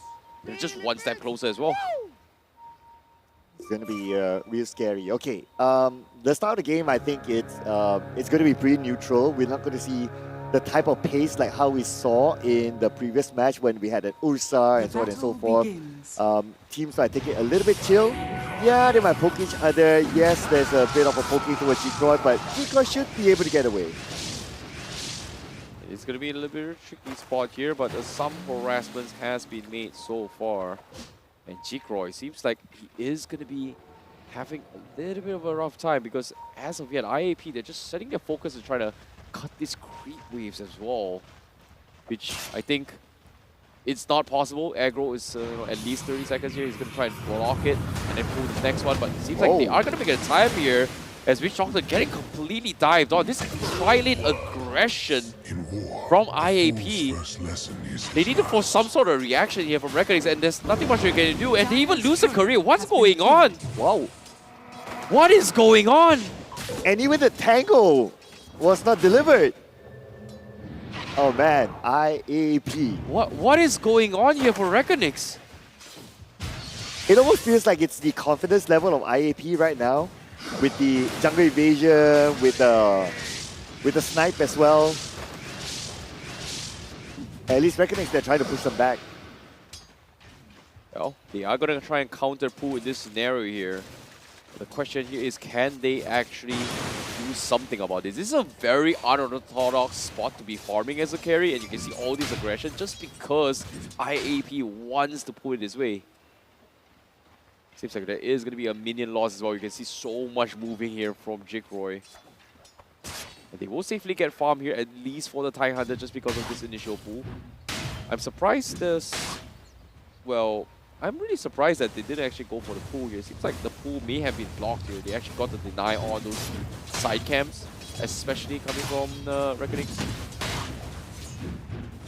It's going to take a while though, before they actually make some sort of a lane control, at least for this Juggernaut for Jikroy. Yep. I would say Juggernaut needs quite a while for him to farm the items for him to be as effective, because he's also going up against two big tanks. So he definitely need more than his regular items. He might be thinking of even getting a Desolator just to add on as well, just so that he can potentially cut through these tanks better. It's going to be a tricky spot to be in, but all things considered here, top lane, it was a little bit of a tough call here, at least for our Reckonings. A bottom lane, Interactive Philippines seems to be doing pretty okay. The DK is having a little bit of safe farm. We won't expect FBC to get a little bit aggressive yet, but the Lul is going to try and out-trade Ares on this Shadow Demon. Here comes the Disruption as well. The Illusions are going to be a little bit annoying. He's going to try and poke his way through, but I don't think he's going to do too much in this scenario. Couple of trades back and forth, nothing super crazy. Well, Leeway at the top is more of a trading between the two at this point. Not too surprised that both sides, they still want to just trade it off. Because even though if you're a tank and you have two tanks on your side, your tanks need to farm up the relevant items as well. So it's down to who can get the best of the lane control.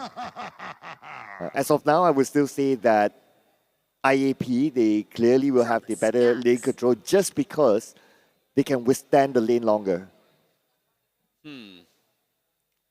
I kind of agree for at least for the TIE Hunter, for sure. Like, I'm more curious whether or not is this TIE Hunter going for the offering build into maybe even a Crimson Guard in regards, or maybe even a pipe here to make sure that the Tiny doesn't one-shot his teammates. So it comes down to options, right? Because eventually, this TIE Hunter, if you drag this was the latest stage game, I was expecting him to go for the Grill Eaters build, but it seems like having the Kraken Swell gives that he is looking to try and survive even longer in these scenarios here. So a lot of what-if moments. Might go for an early blink as well if he wants to go for it. Look at this, Dragon Knight has already 2 points Dragon's Blood that will give him quicker health regeneration and also more durability overall. So I believe that when he gets his 3rd point, like that's the time when Ares can actually let him go. But looks like they're going to take the aggressive approach right now. Starting off with Dalul, and here comes Barlow. They should be able to get their 2nd blood here soon. Dalul with the next one to fall. FBC tries to trade it back. He should be able to get Ares before he himself might go down. Well, very, very unfortunate run here for Reckonings at least. It was a very simple takedown. And there's nothing really much you can do about it. Shadow Demon Disruption, once you go in for the setup, you're just pretty much done for as well, especially in pre-4 status. Level 1's Illusions just does so much value damage. It's not the point of damage that he hits a lot, but it's good enough to kind of stack some things here. But here comes the vanish though. There goes FBZ down, nice catch there. by Interactive PH. And the plan to TP to support, unfortunately, didn't work out for Reckonix. A very, very rough game here for them as they lose the Axe. But here comes the Melodic on top as well. It does connect on towards the Tide here, and the stun comes in. Jigroy, they need to take him out, but will he be able to survive? Yes, they will not. And that is going to be Melodic that takes him. Well, not the Melodic here. The Blade Storm actually gets him as well. So that's going to be a kill in the hands of Jigroy. Small little victories, not the end of the world. At least there's a sign that the Melodic will be a very strong spell against the tank heroes. Especially it's scalable, when it's scalable towards the late game as well. Like you have the Melodic onto somebody and then they just add on the damage. But speaking about damage, in the middle we're going to get the Avalanche toss onto Yona, and Yona survives with that blink. And now here comes the counter re-engage. Ares catching one, and the rest of them come in. Barlow will lock in the kill. Yep. And just like that, you know, being very awkward spot here, getting caught in rotation is just, you know, very, very difficult to play. And with the wards coming in, it's just such a difficult spot to be in here, especially being spotted out in scenarios like that. Like, you thought you had the upper hand. Nope. We see the things a little bit clearer here. The hook and sink comes in, and it just takes you out. And there's just nothing really much you can do about it in these scenarios. We've got a lot of back and pro farmings because the mid game is where Reckonix is going to be looking to try and get a little bit more value. Well, looks like we're not going to see the healing Witch Doctor yet anytime soon, so it's going to take some time. But at least maybe what, 20-30 minutes here, hoping to get, you know, FBZ at least up on a blink maybe. But seems like he's going to go for a Vanguard instead, so nothing crazy. XP is going to be not contested for both sides.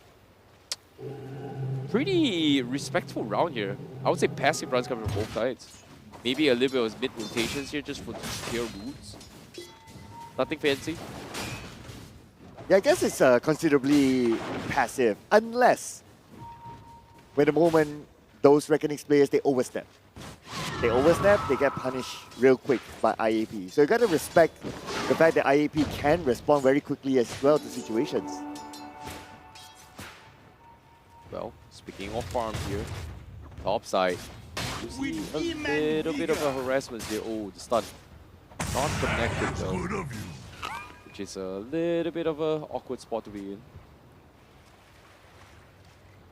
It comes down to scenarios where what do you do from the side of IAP? Like, do you force fights? I don't think so, but well, speaking of force fights, it looks like the fight is brought towards them though, but it looks like they immediately retreat, learning the lessons from the previous engagements. Don't overstep, because they know that Interactive Philippines can punish them back. Dire's top tower is under attack. Nothing much they can do about it, you know. Like, we do see a couple of stacks being set up here, especially for Reckonings as well, with the Witch Doctor. And yeah, they are planning for Jigroy to actually come online. But looks like here comes the setup as well. The Melodic is played, Blitzdorm is there. Try and chip away. He tries to go for the TP, and he should be A-okay. And he's gonna get out safely. Whereas for Reckonix, they do go in for a little bit of commitment, but the Lu now is going to go for a massive, massive stack there. On top side, Jigroy, he's going to get dived in once more. Even the Sonic Wave has been committed. Barlow pretty much dominating right now. Barish, no choice but to make a run for it. Nice counter engage though, because they know that the skills have been used and it's on cooldown. So they don't have much to play with from there, and when you send 3 players from IAP onto the top lane, they make quick work. So that was a really good response by them, taking advantage of the situation. Very good teamwork shown by Interactive PH. Yeah, very good discipline base, but of course fallback plans are in order. Top side, nothing much. They're still trying to get some farm here. I think, you know, we are going to be expecting a Battle Fury Juggernaut instead of a Maelstrom, which I think logically the Maelstrom does a little bit more damage in terms of opening stash vibes. But Varish getting scouted out. Barlow now on Mega Kill. This Earth Spirit just doing God's work right now. Getting a lot of kills as a support. It seems like the stacks are intended for the axe instead of the Juggernaut to farm. And he's gonna go for the fight. No, he's gonna wait for In Your Dream to actually go for the setup as well. And once the blink is up on In Your Dream, that's where he shines the most. It'll take a while though because he's prioritizing the pipe. So that's one key item. And then after that, you probably have to go for the Blink Dagger. So it will take quite a while. I worry that they won't have that much time. But speaking about time, not much time for V. He will definitely go down here thanks to the Malefic as well, supporting it. And finally got V after their second attempt with the Malefic. That's a little bit of an awkward spot to weave in here. But with the ticks coming in, looks like it's going to be a slow start, both sides. He's playing this very, very passively as well. As you see Barlow being one of the ones that is going to be a priority, but this DK is also starting to come up online as well. And it seems like we are going to see the armlet built on this DK. Radiant's top tower. Once this armlet comes in play, especially on this DK, you know, his Worm's Wrath, I would say his third ability is going to be able to just outscale and offset the damage reduction coming from the armlet itself. And that's where things are going to get a little bit better. But the question here is he going to go for the armlet? Is going to be the question. He was hovering his way through just now. Oh well. And the DK is also queuing a Blink Dagger, which is also going to be a key item for him. And I believe that when he gets the Blink Dagger, they're going to start jungle invading the side of Reckonix, because Reckonix, if you kind of think about it, X have been having a good time farming. He was not disrupted at all, and that's why one of the reasons he is the top of the net worth at this moment. In fact, Reckonix have 2 players at the top of the net worth. And if this continues to scale on to the late game, then Reckonix might just make a comeback. He just got his armlet, I would say, but looks like they are going to try and make work onto his tier 1. And you see a couple of shots in as well. The only stash has been used from Jigroy to hunt Yona. And that's going to be the kill in the hands of Reckonix.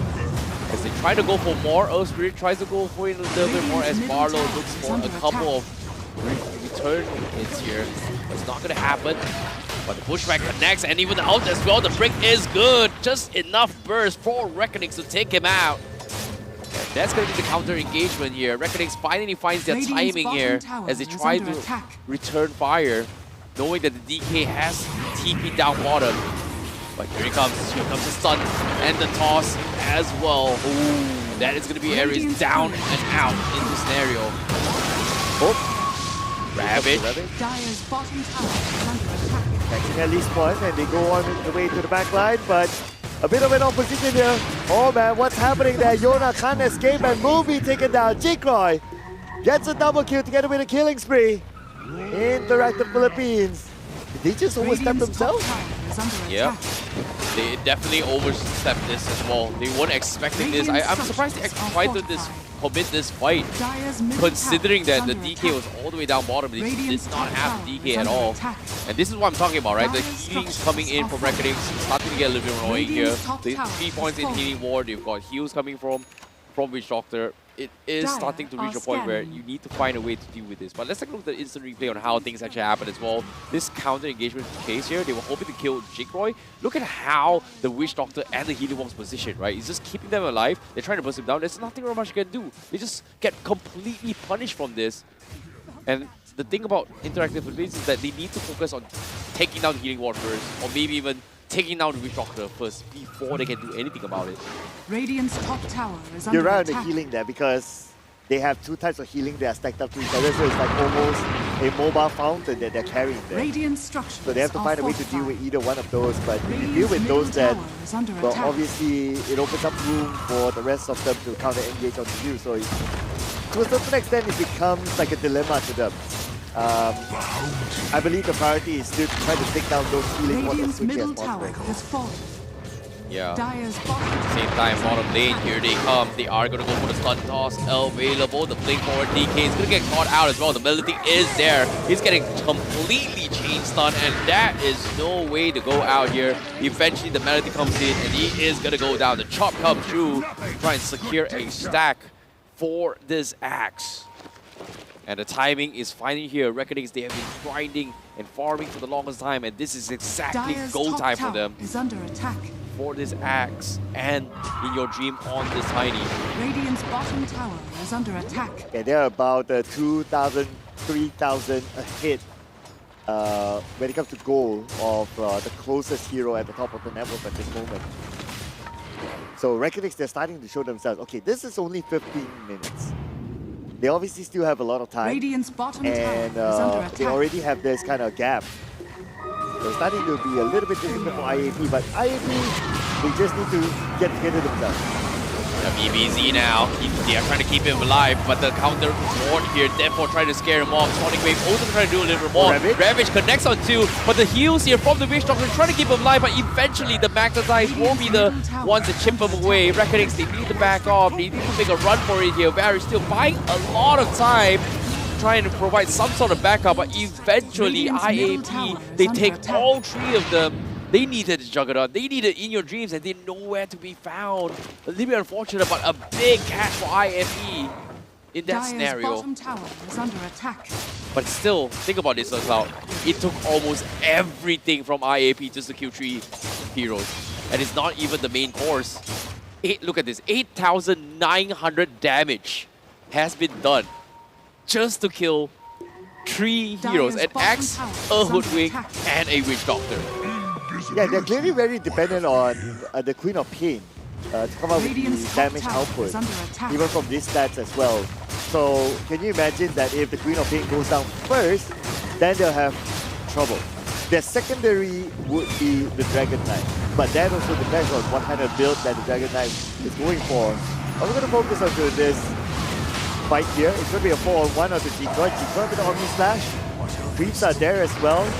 Decoy definitely will not be able to get out of this nice and safe, but In Your Dream is there. Looks like the rest of Reckoning there for Rive as well. They want to make this counter attack onto IAP. IAP in trouble. They have to back out. Barlow not able to get out in time and will be taken out. The hunt is going on as well as Ares takes 50% of damage, goes up to the high ground, will be safe for now. Oh my goodness, what a pick here from Reckonings. Finally, they wake up. They know their tournament lies at stake. They're giving their best here. We might potentially see a game 3. But with them knocking in towards the towers here, and this Juggernaut from Jigroy starting to get a little bit farmed up, things are looking very, very spicy. But the Dagon on towards Queen of Pain, and oh, stolen away from In Your Dream. Quick fingers, very, very quickly. Nicely done. But this DK seems to be a little bit of a trouble here. Does have the armlet available, hoping to see the blink start to make a huge impact. But again, the biggest question here is how do you deal with this walking fountain here? Barry's got the Holy Locket very, very soon as well. Oh, actually, he just got it as well. Radiant's middle tower is under attack. It's not really a walking fountain. Oh no. Oh, nice toss there onto B. Okay, B, he does have the Ravage though. He's gonna pop the Ravage. He has to pop it right now. Looks like his teammate will save it for down at the back line. They have arrived. Here comes the Ravage, catching 2 of them inside of it. But like what just said, the walking fountain. Look at their health. Their health hardly goes down. At the moment they try to take down the Witch Doctor, Barris just walks behind and nobody can catch him because the front line is good enough to punish Jack. Barris finally goes down, but at what cost? At the cost of Yona, their biggest damage dealer. Not only that, Avalanche catching 2 at the back line. In Your Dream just already blocking them from going up to the high ground. And then the toss, and that's going to be Ares down, Barlow down. Now time to take down 4 towers. But before that, it's just being really, really annoying to the Thai Hunter now. Oh boy. And the toss, that's it. He definitely will go down here. He can tag as much as he could right now, but still, nothing will stop Reckonings from getting a team Wipeout! Oh my goodness, we might see the full 3 games right here and right there. The Holy Locket just pretty much saving the day here. Let's take a look at the overall hero damage here. 14k coming in from Reckonix. And I would say it took them a while to chip away at all of them as well, but the damage exchange from the side of IAP is starting to feel kind of weaned off as well. 9.7k damage to try and counter these plays. They just could not find those finishers if you think about it, because like you said as well, the Walking Fountain from Witch Doctor, but at the same time the Healing Ward from Juggernaut was used to keep the Hoodwink alive, which in this case was just phenomenal, especially Dowdo was hiding and separating the fight. It feels like IAP won't be able to focus a specific target and just take down Barish, which resulted in them just a little bit disoriented or disorganized. And would you really blame them considering how far ahead Reckonix is? Dude, you gotta give it to Reckonix as well. Their farming capability is just off the roof. 12,000 gold ahead, that's one. And look at the current net worth of the Juggernaut. 15,000. Even compared with his own teammates, he's 4,000 ahead. Yeah. This Hoodwink is also doing a lot of work as well. As shown by our versus now, Hunter's Boomerang just gives so much value in just increasing his overall spell damage, which kind of amplifies the Tiny even more in this scenario. But here comes Chat, Rick is there, the Tide Hunter is getting countered around as well, the Stun Toss comes in, he's taking too much and he is gonna go down. That is gonna be another one that bites the dust. Ooh. Now we can start to have this conversation of like, what does it take for IAP to make this comeback? Dire's middle I want to say team fight, but we saw what happened when it was a team fight. The Walking Fountain is just too much to handle. So perhaps try to get a pick-off is the best way for them. Yeah, looks like the Stun Toss comes in. The Argon trying to toss it back. No connection there. May have misread that. Fortunately for Jet, there was a little bit creeps there. And a missed toss coming in from I Am In Your Dreams. But Ares, however, is going to be looking to be picked off here as FBZ mans up, tries going for a call, and here he comes, the second reset, instant burst, instant shutdown. And even the Lotus Orb as well to stop Queen of Pain. Bottom tower is under attack. Every single solution has been thought out for, and this Dragon Knight looking to try and challenge this as well. The Sonic Wave comes in instantly. You can see Jigboy looking for the Omni's dash, and even therefore the Ravage comes in to try and go in for the counter punch. Jigboy, he's trying to make a run for it, but he's so tacky. He's trying to make out. They've lost the Witch Doctor. Reckonix, they thrown everything at them, and now the counter plays. They need some sort of play here, but in your dreams, he may have missed a combo, but no, they may have messed up. They may have overestimated themselves. IAP, they push back. They go in for the call. They go in for the fight. They finally go in for the chop, but no, it doesn't matter. FBZ with the counter saves. He goes in for the chop. He goes in for the tap. In your dreams, double kill all the way through. And now only Sachin remains, and even if he goes down, Barlow out of the equation. Reckonix is completely holding down the fort, kiting them at the maximum level. It feels like a backup throw. Bottom tower has fallen. Oh, and I really like how Reckonix, they pay attention to the Queen of Pain, because they know that the moment the Queen of Pain is taken out of the equation, they're no longer painful. That is the main damage dealer for them. Their secondary damage dealer, the Dragon Knight, well, it's not part of the fight. I'm kind of curious to know what kind of items that the Dragon Knight went for, but speaking of Dragon Knight, looks like it's going to be a solo kill. Oh, last hit! Oh, he didn't finish up the job! Oh no! Oh no, what just happened?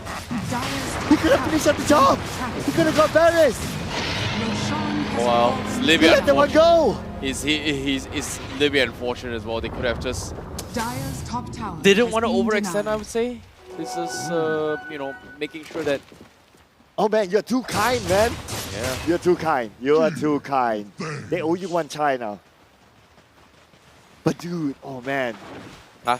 I'm starting to see a bit of a lack of focus. Yeah. Caster's Curse is on play. Oh, here we go. I hate to admit it, but it seems like I hate to be part of your prediction, but okay. Yeah, seems like it has been on. Radiant's top tower. But now knocking onto the tier 3. As you can see, in your dream, trying to make an attempt as well. Ares instantly melted. And his counter starting phase, trying to take him out. The healing ward keeps him up safely as well as they continue to mow down the tier 3s. IAP maybe in a lot of pain here from the Philippines, as they are going to be going towards a tie series right here. So Cloud. Oh man, I mean we have 21k ahead right now, and Reckonex, they have absolute control. I don't know what else at this point. How is IAP going to make the comeback? Well, doesn't seem possible here. The heals and sustains from Reckonings a little bit too hard to handle. As they continue to chip away these tier 3s. IAP not making any moves at all. They're just waiting for ultimates to be on cooldown here. They need the demonic purge. They need a sonic wave available. 40 seconds with no skills here, at least for the FOP.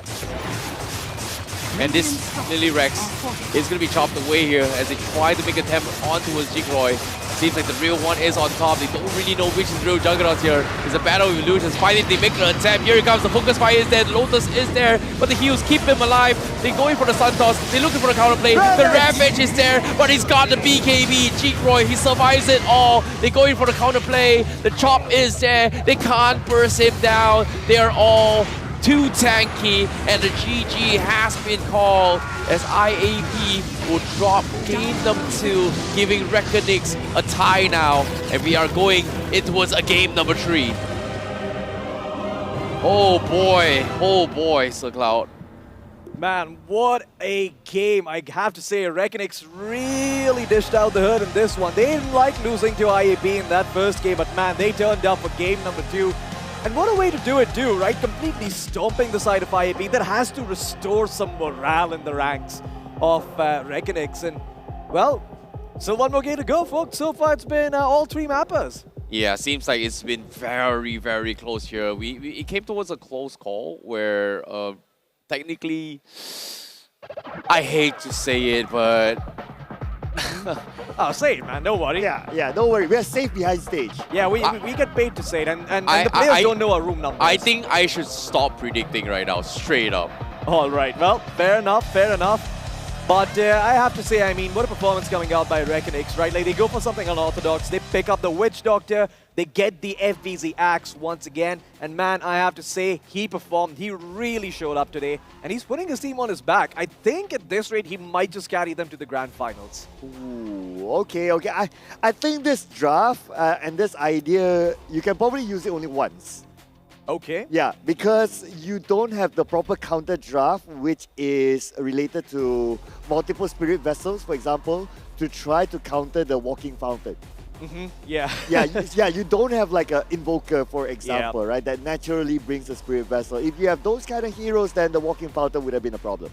Yeah, I mean, I feel like the unorthodox build with the Witch Doctor going for the Holy Lock, it really worked out. And it's not something we were expecting to see. Like, when that Witch Doctor came out, we were all like a bit, what? It's like, the Witch Doctor? Is it like 2026? Like, what's going on? Well, what do you mean? I've been saying it right from the get-go. You just not listen. Like, Holy Locket on the hero with Guardian Greaves is just so darn broken. It just takes a while to actually get there as well. You can see how passive it was, just securing those farms and making them. The moment you hit those timing, especially with Parry Juggernaut, who's so overfarmed, it's just unkillable. I mean, did he even get to the Guardian Greaves? Because it looked like he didn't only even had the need to go to Guardian Greaves. Need them. So like, the moment he reached there, it was just unkillable. Yeah. This is like old meta kind of things as well, but I was hoping that they were trying to match the healing strategy. That's why we see a lot of DKs being coming into play as well. It's like, oh, you want the sustains, just pick up a Warlock, which is something that is earlier compared to the Witch Doctor. Witch Doctor is a little bit later stage here in terms of healing strats. I mean, I agree, but I feel like, you know, we were talking about how tanky the panel was. We're going to see the scoreboard as well on the screens in a little bit. We're going to find out just exactly what each hero did in that game. But I have to say, we weren't really expecting those 3 tanky heroes to come out. We saw a Tidehunter, we saw a Dragon Knight, and an Earth Spirit. And according to the scoreboard, they don't really perform that well. Well, speaking about performing well or not well, it looks like your boy in your dream is living on cloud 9 right now. Yeah, I said it, man. KDA 8012, I mean, perfect game for him. In fact, of course, he has been the one that's been setting up the gameplay, going with the blink and also the avalanche toss, so gotta give it to him as well. But for me personally, I think I'll give it to Varish. There you go, the hard support. Varish and also Jikroy, because of the moving fountain strat that they managed to pull off. But mainly Varish, if I get to pick one, because at some point Jikroy was kind of busy farming, as he should. So a lot of the early game sustain had to come from Varish. Yeah, and it also didn't seem like Deja really got off to that hot start that he needed on the Dragon Knight to be able to, supply the damage. Jikroy was getting kills left and right. The man was snowballing. He had a butterfly extremely early, and I believe he even went for the BKB later on, just prioritizing staying alive against the millions of disables that they had on the side of Interactive Philippines. But my question to you folks is, who do you think the MVP of the game is? Varish! I think it's find out. I think it's going to be in your dream. No, it's Jikroy. Oh, there you go. Dude, well, if you go for stats, right? But if you go for actual contribution, supports could use some love. Lovely. I like the fact that you mentioned actual contribution, because that is something that eludes every support in my pubs. And well, hopefully those guys are watching some of these games, because they could learn a thing or two. Anyway, Jikroy putting up quite the performance like we said earlier. He went for this BKB, not something you see on Juggernaut traditionally, but folks, do you think this game that BKB was justified? Do you think it worked? Do you think he could have gone for something else? I think it definitely worked as well, because they tried to drop everything on him here. Yeah, you're relying on the fact that, oh, I have a Blade Storm that kind of survives magical damage, right? And there were multiple times that every single time IAP have realized that we need to take Jikroy out in order to win the game. But by doing so, you have this Witch Doctor that is so annoyingly tanky to heal. And having this BKB means that they're pretty much not going to be killed at all, because IAP's entire composition was designed to win the early phase and just snowball from just winning those wombo combos. And every single time Reckoning was just intentionally not fighting with them and dodging their way through, it just gave Jikroy the timings that he needs, and even the Witch Doctor's timings to get the Holy Locket up. That's where the entire game just could not be close at all. Yeah, I agree. I feel like, Sir Cloud made a very good point. You guys mentioned the walking fountain strat with the healing ward, the Holy Locket, the Voodoo Restoration, and the whatnot.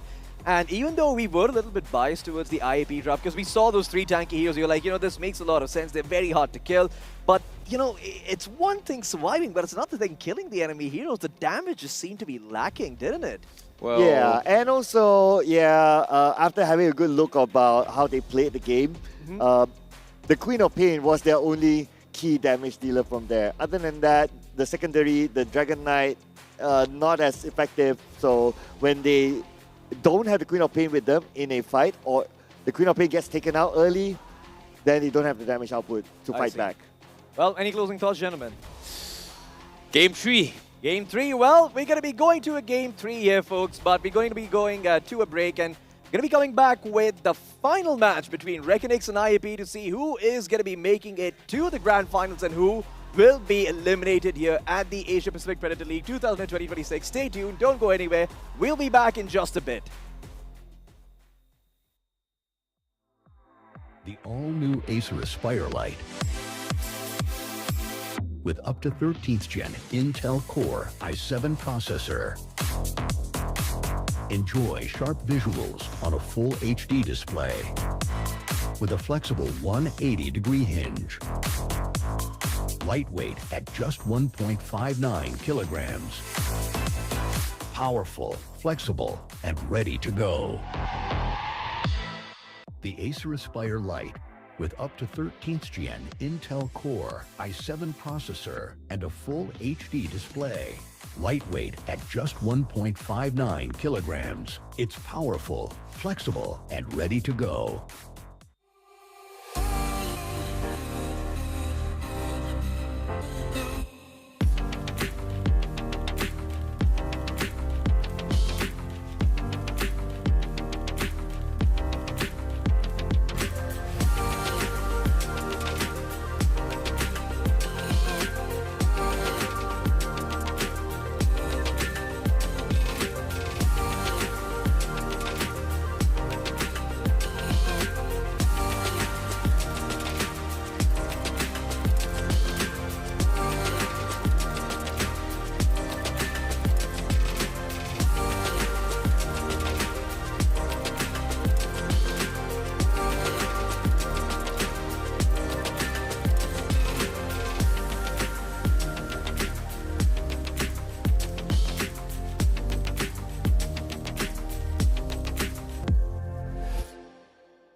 And gentlemen, welcome back to the Asia Pacific Predator League 2020-26 with our digital partner Flipkart. My name is Floki, with me is ICBaby12 and Sir Cloud. And boy, what a day this has been if you're a Dota fan. All the games so far going to a game number 3. This time around, we've got the lower bracket finals between Reckonix as well as Team Interactive Philippines. And so far, it seems like Reckonix, they are starting to run away with this one.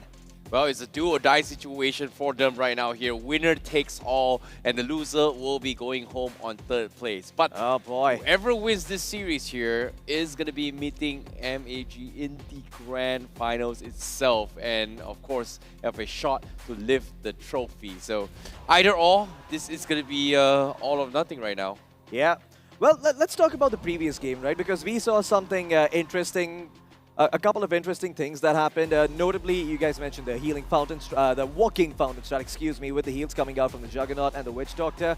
I personally also think that the damage was somewhat lacking on the Interactive Philippines side because they ended up picking these 3 really tanky heroes that are great. I mean, you know, you've got yourself stuns, you've got yourself some good damage reduction abilities, you've got a good overall sounding graph, but the damage was lacking. It had to come from somewhere, and it didn't seem like the supports were really doing enough, were they, Sir Cloud?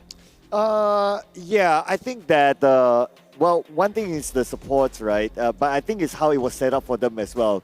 I don't think they were prepared for the walking fountain strat because based on their lineup, they don't really have a good composition that can go for like spirit vessels and all that. So they were just locked out of it. I see. Well, we're going to be theory crafting all day, but guess what? We don't have to do that anymore because the draft's on our screens right now. And well, not much has changed. Still the same bans, Clinks and Viper being taken off here. But folks, what do you want to see done differently from both sides this game? That's what I want to know from the two. 5 seconds remaining. I think they can just stick with what they're doing here, Interactive Philippines, at least in terms of the opening bans here. They have to respect the Gyrocopter, they have to respect the Jigroid Kess to a certain degree. Even though they should, I don't think we should see it here. But the Disruptor is definitely something you have to worry about, especially compared with Dalu. His Disruptor has been very, very annoying to work with, especially to play against, especially. So that's going to be something they have to focus here. But when it comes to priority picks, I feel like the Wind Ranger for Interactive Philippines has worked out for them game 1. But now seeing that first pick is in favor of Reckonix, which I feel like has never been a priority for Reckonix. If you watch based on their overall performance before, they have prioritized Shadow Demon a little bit more. They have prioritized even the Tiny from just now as well. So I was very surprised that they were not willing to risk it and say, you know what, I'm going to get second pick Wind Ranger for Interactive Philippines. And no Timbersaw being prioritized at all during the first phase ban and also the first 2 picks here, as we can see.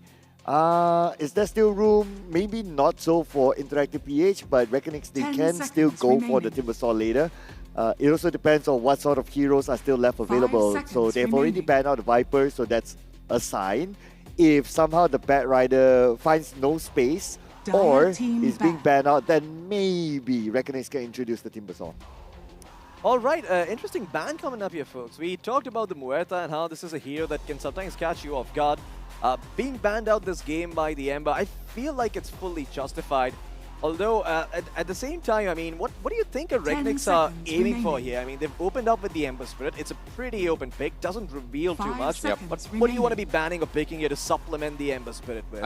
It feels like Reckonix is just basing off a trend where, oh, we are going to try the same comp that we played against MAG, but the Murtaugh was a big problem for them. So let's take out all those equations and maybe, you know, retry the strategies that we had before as well. So they might go for something a little bit more comfortable. I wouldn't be surprised to see the Tiny, but never mind. It is pretty much banned already coming from Interactive Philippines. So I think now it's Slada. I want to see a Mars. I think they will go for Warlock again. A Mars. Radiant team, team. Couple of interesting ideas. Mars being thrown in, Warlock. But hey, you know what? We all missed it. We forgot about this hero. It still exists. It's the Jakiro. They kind of ignored it the entire game 2, though. Oh, okay. Was it not banned or picked either? It was weird, but okay. Jakiro. Okay. Shadow Demon ban is going to be something that Reckoning is looking forward to as well. They can still go for the Hoodwing again if they are looking to try and shut down a potential passive ability. Like you guys said as well, the Tidehunter review from Interactive Philippines was immediately, you know, read by Reckonix. I personally like this Jakiro pick for a couple of reasons. First being that, you really help secure the safe lane for your team. So from that perspective, it makes sense. But this is the hero I was going to talk about. I really wanted to see teams pick up the Skywrath Mage in response to the Jakiro, because Skywrath actually, with the Shield of the Sign, gets some barriers. So you're not exactly super vulnerable to the Jakiro as long as you stay out of right-click range. Of course, Skywrath doesn't have the most amount of armor. But if you do end up casting a couple of spells, you drop a Mystic, you drop an Arcane Bolt, you drop a Concussive Shot, that barrier comes out and makes you a bit more resilient to the Jakiro. Although, there is a Slardar, and well, when there is a Slardar in the enemy team, I have to say, it is not fun playing Skywrath Mage. Team pick. Yeah, seems like a Tidehunter being picked up from Reckonix instead. They are going to try and deny it away from Interactive Philippines, so we have a little bit of mix-up here. But the question remains here. I'm very surprised that Reckonix decided to go for the Skywrath, because if you base off the stats and also every single thread from every single team so far, most teams, they don't pick the Skywrath if they don't... Well, sorry, not most teams. I'm talking about Reckonix. If they don't have the Shadow Demon, they won't go for Skywrath. And multiple times they've done Shadow Demon into a Skywrath during the entire group stages, but coming here, they just ignored it, which is kind of weird. Interesting. Circler, what are your thoughts so far? I kind of feel that Skywrath is a bit of a forced pick, because Skywrath has silence, and to counter the Ember Spirit is a silence. Oh, so you deny picked it. Correct, exactly, because they, if not, you have to go for items, and items take time for it to come in. But with the Skywrath being picked up by Reckonix, that would deny away the silence potential of the Ember Spirit. So I think it's partly because of that as well. I'm surprised that the Timbersaw made it through all the way through here as well, considering that Timbersaw was kind of ignored. It was banned. It was banned in game phase as well. So this time they're going in again here. Reckonix is facing the same problem they're facing game 1. But do you feel a little bit differently about this Timbersaw compared to others? Because, gentlemen, this time around you actually have a Spirit Vessel builder. You've got a Silence that also increases the magic damage the Timbersaw takes. So this is a game where the Timbersaw can actually be quite vulnerable to all the magic damage coming out from Reckonix. Or are we feeling like, nah, doesn't really matter, you can itemize and, there are other ways of dealing with the issues that the Timbersaw has. I think they're going to force the Hoodwink again.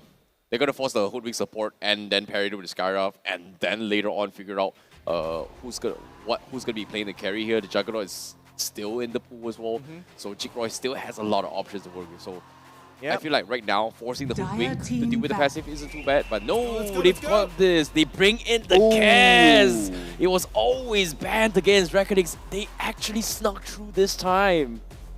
Yeah, I mean, Kaz is an interesting pickup. Not something you see every day.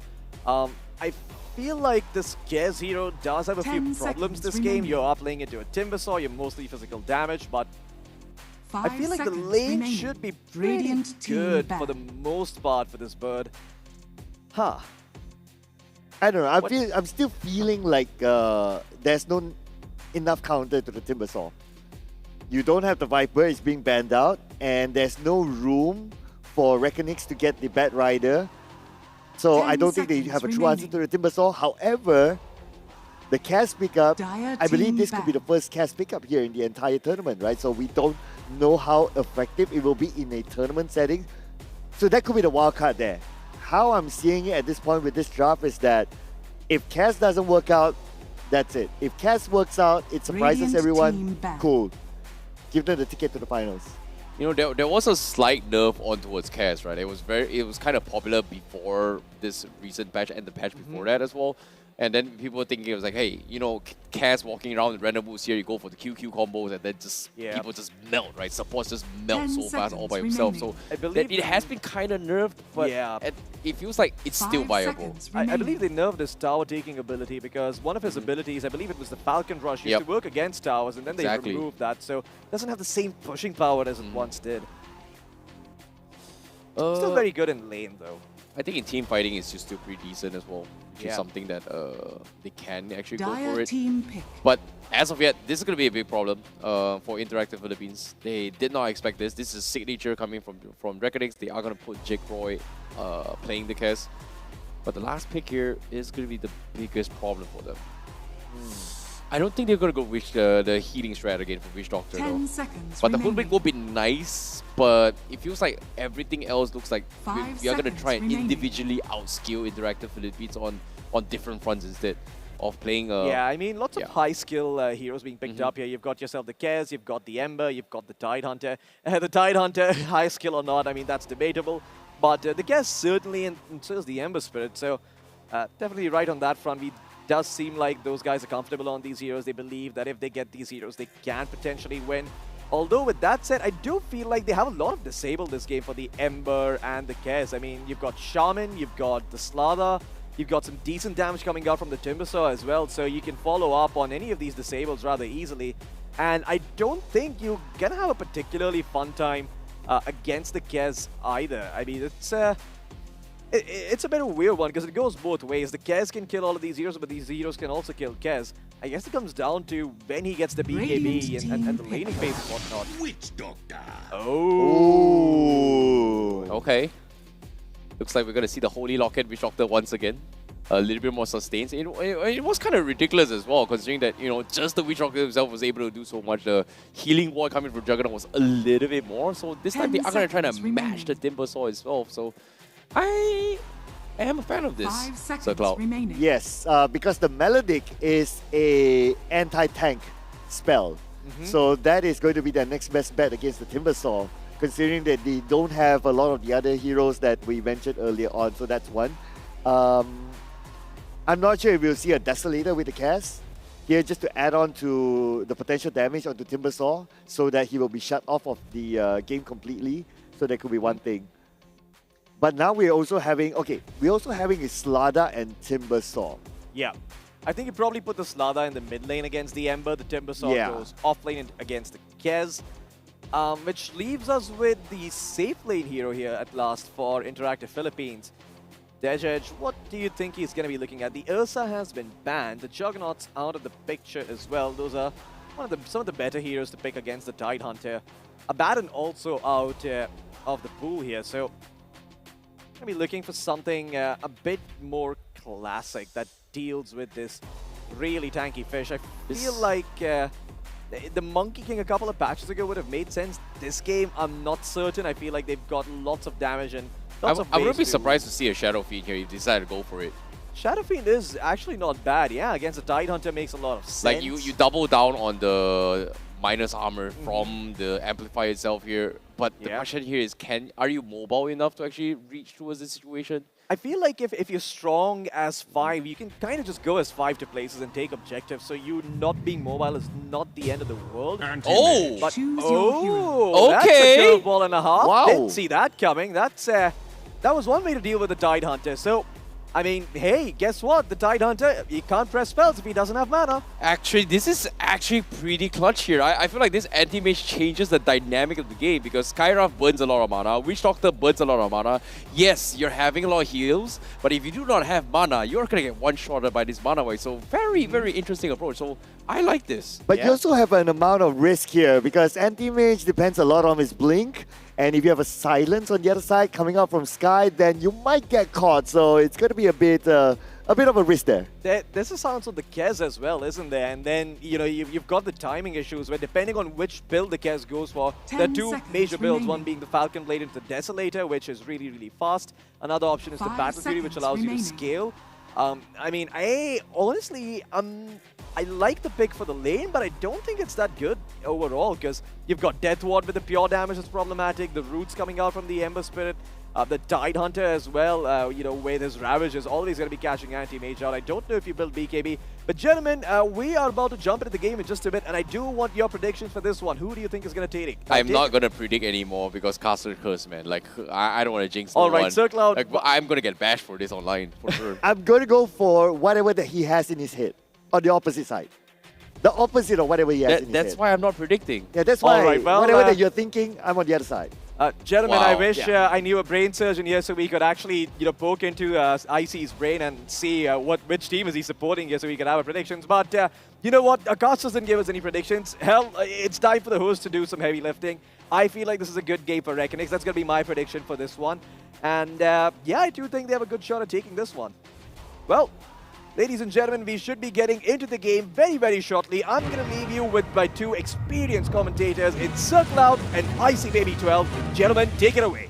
Well, ladies and gentlemen, here, the decider match of this lower bracket finals. Winner takes all. It's on its way, and that is going to be Reckonix representing from Indonesia and also Interactive Philippines from the Philippines. So things are going to get spicy. Interesting drafts here. We haven't seen some of these drafts since the entire group stages, and see a Kes as well as an anti-mage. What a sight to behold. It's been a while since I've seen an anti-mage.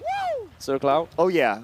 I think during the group stages, it was played in one of the Stream B games. I couldn't recall, but like what you said, right? It's not always that we see an anti-mage, because anti-mage is very vulnerable to silencers. Silencers, hexes, if he gets caught, it doesn't last that long as well. Yeah, the value on the Manta onto his anti-mage takes a little bit of time as well to actually bring in terms of value, right? Like normally you want to get a Manta just because, oh, it gives you a lot of stats. Great. To battle. What does stats give you for a hero like a anti-mage? Well, not that effective as well. Like, it gives you the Manta dodge ability, but in terms of power spike wise, you would expect like maybe bashers, maybe blinks, or whatever that brings a little bit more value. Maybe with a Skadi for even more stats to get a little bit more tankier. So if you're going for the stat build like anti-mage, it is going to take a long time to actually come online. And in this scenario, he definitely needs it as well, especially there's so many mages to kind of cut through with the mana burn. So I think it's not too bad. It's not too bad. Battle Fury in towards a Manta style. True. It just makes Manta style a mandatory item. Like, you must have it before you can make those engagements. But that also means that on the other side, if you are Interactive Philippines, you want to try to stop the enemy from getting that Manta style as early as possible. Try to run him down maybe in his jungle or in his lane while he still has not had that yet. Yeah, it's a lot of value, you know, especially on him. But nowadays the meta has kind of shifted as well. We've seen people going for the phylactery builds, etc. It's kind of not what anti-mage usually goes for. We've seen people kind of stray away from that as well. So let's see. Seems like the Kes is doing pretty okay. He's going to be farming pretty decently. There's a couple of harassments coming in from Barlow. As Interactive Philippines, they can try and trade here. Barlow looking to try and channel here to suck his HP up and trade effectively. The Melodic is doing okay, but nothing super crazy, I would say. Barlow's taking a lot of damage. On the other hand, thanks to Melodic.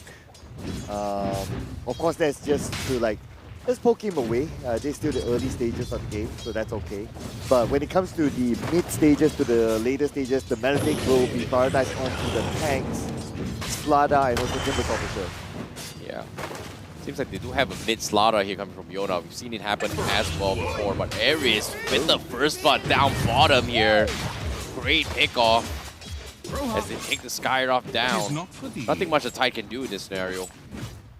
That's really unfortunate. And even the top side, Jigroy also getting a trade off top. So it's 1-for-1 between both supports. Did not expect that. Well, it is game 3 and it's the decider match. It's going to grand final, so gotta expect the unexpected, right? Just like how it was on game number 2.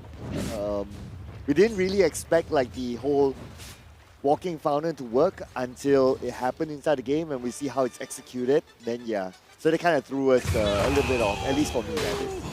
But the anti-mage, kill onto him. Aries looks like he is in trouble as well, and both Jet and Aries will go down. That is the key kill that they're looking for. Stop the anti-mage. Well, as you can see, the fight continues as well. They try to pick a fight against Jigroy. He's going to sidestep his way through, but the Melodic is doing some serious work on Barlow. As Jigroy now going to be looking to try and make a run for it. The parry is there. Will they get the kill? Yes, they will. That's going to be V that takes them out. The carry goes down, and that's going to be a very unfortunate defense here for Reckonix. But at the same time, bottom lane as well. Pressure is still on. as they try and secure the farms here for this anti-mage, which is really, really good here for Jet at least.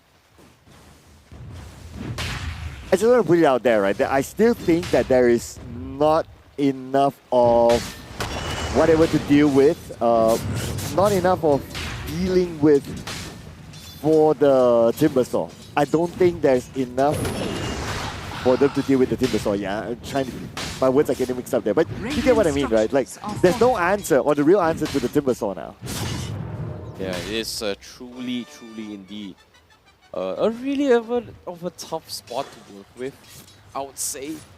But again, you know, Timbersaw is great at shutting down strength heroes, right? So obviously, it's against a cast is not that big of a difference because, you know, it goes by percentage strength, so it still does a lot of damage, but just not as effective you expect here. But in your dream, we do see a trade coming in. Both the mid lanes go down. Yona and in your dream gets taken out, but Yona does get the kill on what's in your dream first, so that's going to be a little bit of XP advantage in favor of him.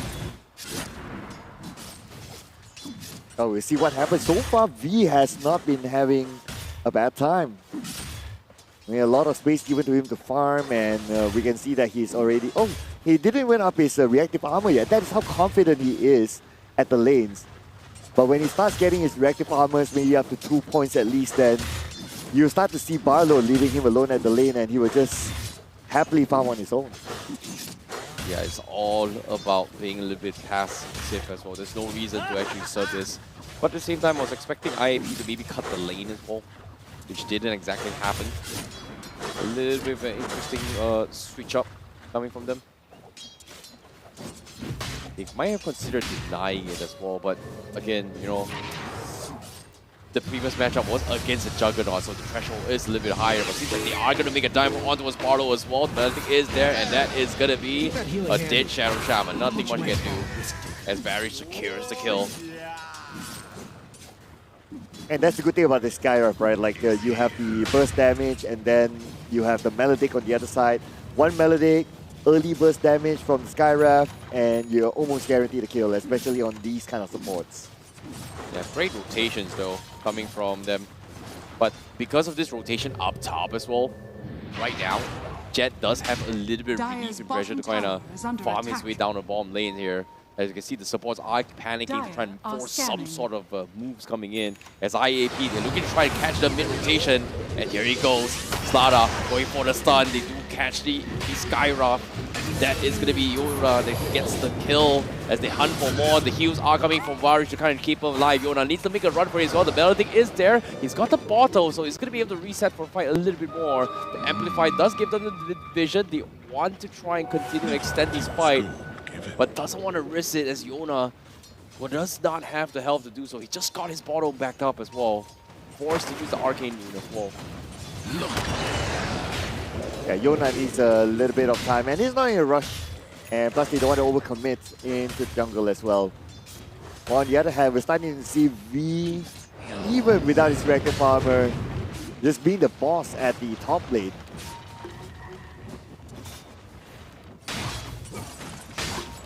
Very, very difficult to see how things are actually happening. But it seems like you have a little bit of pause coming in here as they try and figure out what is the game plan, at least, I feel, for them. But it seems like once this Battle Fury is up on anti-mage, Reckonix is going to be in a lot of trouble because this anti-mage is going to be looking to find stacks all the way through. And now with this kill on towards the Tidehunter, that accelerates his farm as well. As you can see, IAP, they're already setting up stacks for that. But the best question is that there is a huge stack up top, but the wards are being scouted out as well. So they roughly know there is a decent amount of stacks there to actually deal with it. But now the attempt comes through. Melodic's up on the Timbersaw. They try to go for a dive for it. It's going to walk his way through, and that is going to be another kill. The counter push with the Shackle there, not going to be able to do too much here. They're trying to set up, trying to kill this cast, but the cast does have the ultimate available, drops it down low. pokes away but doesn't want to overcommit because the anti-mages flanks from behind, takes the portal, gets a freebie once more as Jet looking to hunt them all down as they make a run for it, and they even catch the Witch Doctor. Just like that, they lose 2. For a moment there, I was wondering, why did Ares not move? Like, why is he not doing anything? So it was just a bait because when he started moving again, that's where the anti-mage shows up from behind and just sandwiched them all together. So that was a great deceiving tactic, if you ask me, shown by them to win that fight. So that was a good team fight, good coordination shown by IAP. But how often can he repeat that will be the question, because once you do that, Reckonix will recognize it as probably their strat and their way to play. They probably won't make the same mistake again. Well, upside down, Jigroy forced to pop the out B now. Needs to make a run for it. Melodic is there, and here comes Varich as well as he tries to do tick damage. And Zulu will be the ones to secure the kill. Teleports out, and he will make it out there. But they do force massive rotations here coming from Reckonix. And that's going to be only the Timbersaw that goes out. Oh, MVZ went down as well, so it's a 2v1. How far is Jet away from his Manta Star? He's not really queuing that yet. So he's going to focus on the Battlefield Reapers, which I think is great. So once he gets that, his farming capability will multiply for sure. Yeah, 9 minutes into the game. I would say it was pretty okay. It was to get in by 12 minutes, which is good. But now here comes the Timbersaw again. B getting completely shut down, getting caught as well. Back-to-back deaths. Again, Reckonix picks them apart. Big win there for Jigroy, but mana is at all-time low. He needs to figure out to try and conserve this, because against the anti-mage, it is very unforgiving. Eventually, if he gets on top of you. But again, it's still too early in the game. It's still 9 minutes. Let's take a look at the instant replay of what happened as well. Oh no, instantly drops the death ward, drops the stun. There's just nothing much he could have done. And what seems to be a problem with the Timbersaw has now, well, the solution is right in front of them. Death Ward Melody combo is a strong spell against tanks. And that's where the Timbersaw is expected to get away with the chainsaw. But it also really depends on whether he has it or not, whether it's on cooldown, whether he's on silence, those kind of things as well. But if you like send a Sky against him and it's on cooldown, then, well, that's their best chance for them to just take down the Timbersaw at that moment. And that's an example of how they just did that. Well, here comes the Hex. They are going to try and make a 10 in your dream as well. Rona does have the damage, but doesn't have the magic shield to survive. Nope, the stack stun is good enough. And that's going to be in your dream down and out. But bottom lane, the counter engage from Reckonings as well. They find a support. Not the best trades, but, you know, make do with what you're going to do, you know. Mistakes are mistakes. Sometimes you weren't aware of a surprise gang, and you got to do what you got to do. Oh, we're starting to see V going to the back line now, pulling the creeps away without a reactive armor, which I think is okay at this point. He does have 13 charges of his magic wand, so that should be alright for him. And in fact, to take down a Timbersaw, if you kind of think about it, you need like 2 or 3 of them to combine their skills together to take down the Timbersaw. So if he's able to pull out 3 people towards him, buying a lot of time for the other lanes, for me, it's already worth it. That's why he's not really focusing on the reactive armor for now. Very tough call here, but it's going to be an easy tier 1 for Reckonix as IAP not looking to try and risk fighting early as well. And they are going to try and trade up top as well, but seems like Jigroy is going to defend this, so no trades for them. As a Kami, going to be 50-50 still. They're playing it very safe here. They need those timings on both Jigroy as well as Jet there. Yona. Gonna be looking for a gank here. He does have the double damage and the blink. Radiant structures May are look try to make an attempt here. There is a couple pings in. Even the glyph is available. They may not see it. Here it comes. The jump is there. And the out from Jigroy to get out of jail 3 card right there. But now the counter Mystic Flare. They were waiting. Reckonix, they know what was up. They went in for the counter push. Surprise. They turned the tides. They flipped the tables. They thought they didn't know, but they were prepared. It was an absolute disaster there. Whatever happened, the idea was there. I like the idea. I like the fact like how they, okay, you know when to jump in, you know when to follow up and all that. But what they didn't take into account is the backup from the side. Okay, nice jumping on the G-Croy, that's okay. But the moment Dalu shows up, Baris shows up, In Your Dream shows up, that's it. It almost felt like an absolute big bait there. But what a good coordination shown by Reckonix. And because of that, they got 2 kills. They saved their teammate at the same time. Perfect execution. Well, it is going to be a very, very interesting one here, considering the fact that Yona, they really want to try and play around this ladder, but the problem is, you know, who do you focus? Do you focus on the Cass? Do you focus on the Tide Hunter, or do you focus on Ember here? Because most of these fights here has been a game where they focus solely depending on shutting down this Cass to try and scale later on, but you can see that it's very, very difficult to do so, because every single time you are looking to try the push here, he does have a get a jail free card. But here he comes, the Ravage is in play. And this is going to be a very unorthodox one as they go in for the dive. FBZ going to mow down. He just doesn't have mana. Mana Boy is there, but FBZ, well, this is a Tide Hunter as he gets chipped away and taken out as well. At least now they are showing that they are able to come back in terms of engagement to get a kill. But how much resources have they burned to get a 1 kill? That's also another question as well.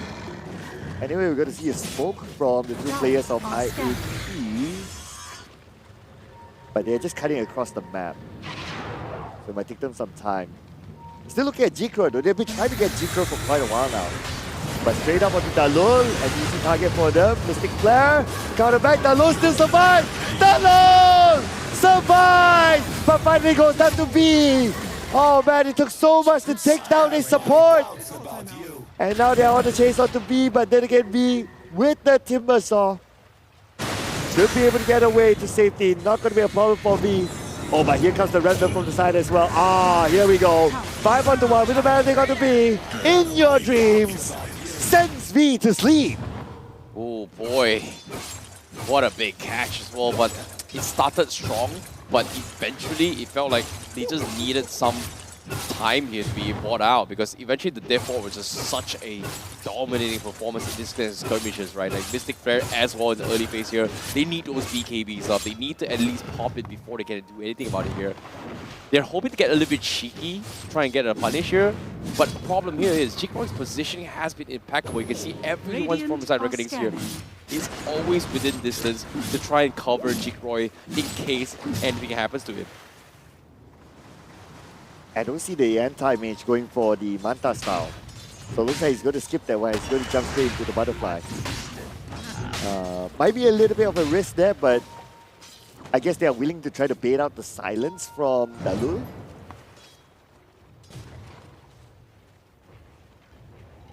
It's tough. It is really tough. But speaking of which here, massive full walls has been dropped here. Tier 1 still holding on from Reckonings. They're just making sure that everyone just can't go through. They're just making sure to buy as much as they can for this cast, but at the same time, I don't think buying time should be the goal here, at least for Reckonings, as they need to try and hunt the anti-mage instead, but it's so difficult though. They need to smoke up and go in for a gank, but it seems like it is going to be happening now. It's anti-mage, maybe expecting some sort of company. Oh, they saw something. Okay, there you go. For the back, here comes the Mystic Flare as well. That's going to be a straightforward kill onto Aris. Easy kill given to Words in Your Dream. More importantly, Jet got away. A little bit of a tricky spot to be in here. Very, very tricky spot to be in.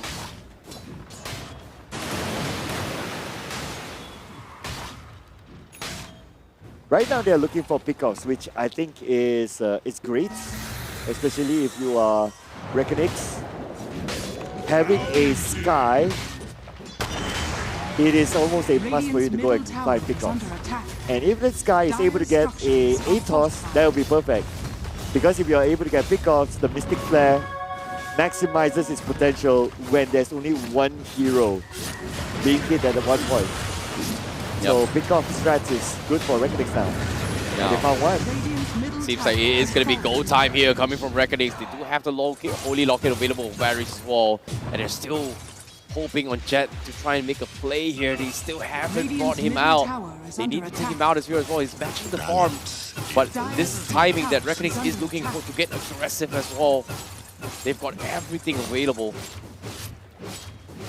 Such a tricky spot to be in. They've lost towers. They're looking for trades. Can they find a catch is going to be the question. As Jig right now going to be dived on here. Here he comes. They do see him. He needs to get out. Goes for the NV. He's going to be A-OK. Get out of jail free card. That's going to be the Ravensfield in play. Middle tower is under attack. Just like that. They've been trying to get Jikro for quite a while now. Yeah, it's so hard. I know, right? Like, it has been like, what, for the past 2-3 attempts, and they haven't even got him at all? And that one attempt when they almost got him, they got countered by the entire Reckoning. So, I don't know, man. What does it take for them to get Jikro right now? Jikro is like this cockroach at my house that just doesn't go away. Okay, but hold that thought for now. But here comes the catch as well. The Mystic Flare might have missed a little bit here. So Iris, he is going to live momentarily, but eventually goes down to In Your Dream.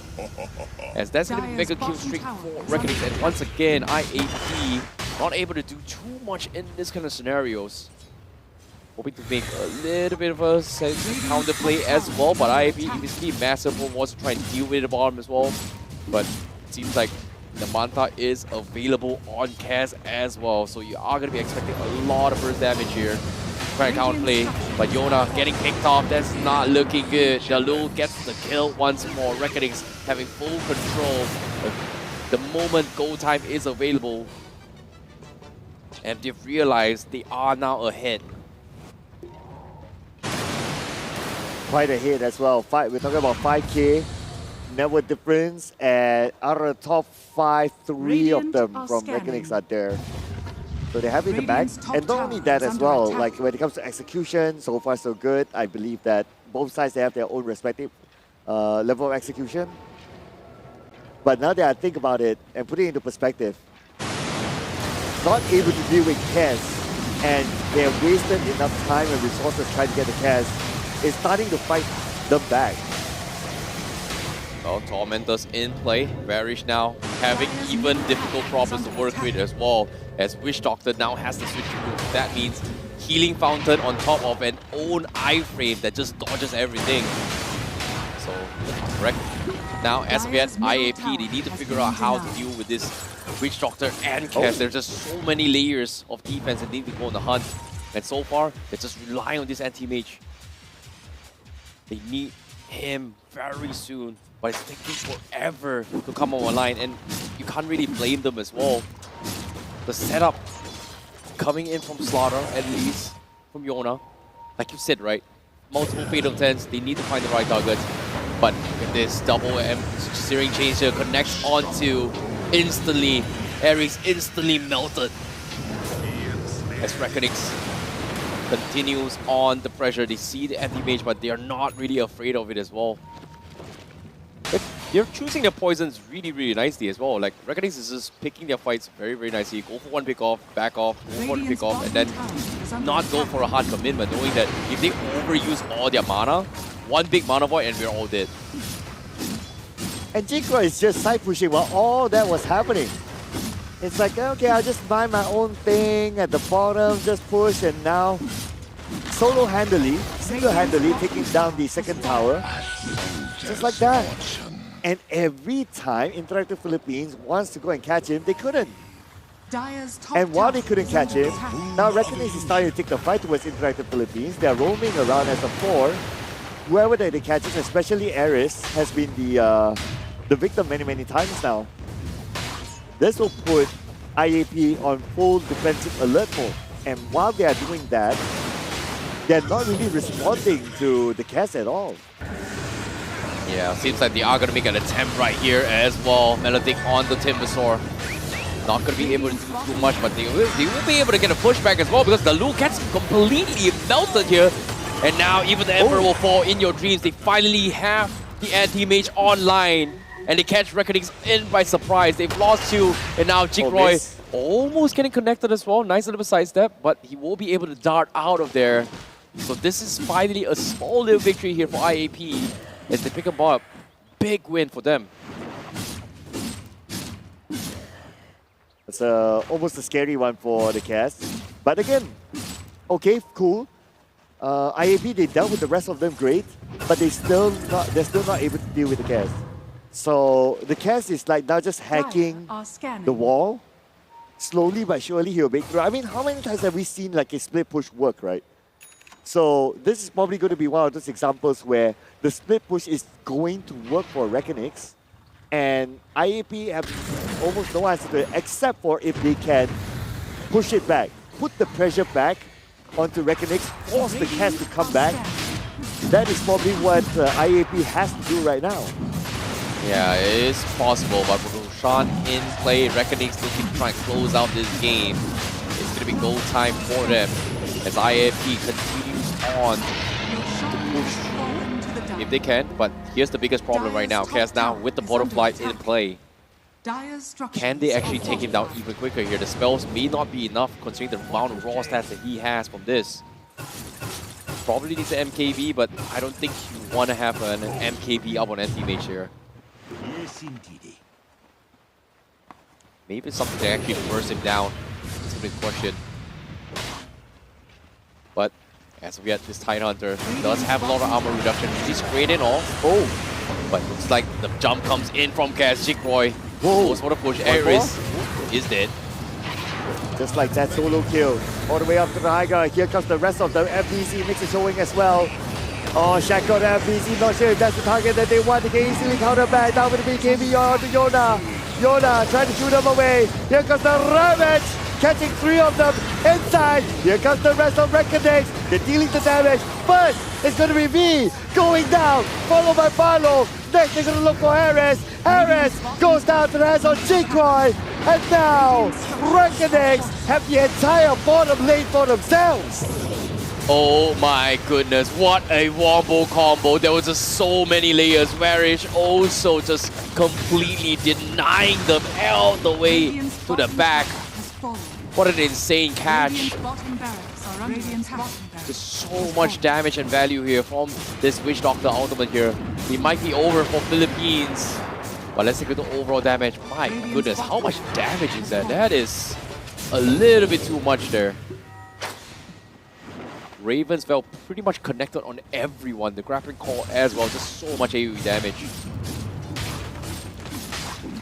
Yeah, what will give Jigroy the momentum and also the motivation to push in is the fact that he still had the Aegis on the Immortal for the next 3 minutes or so.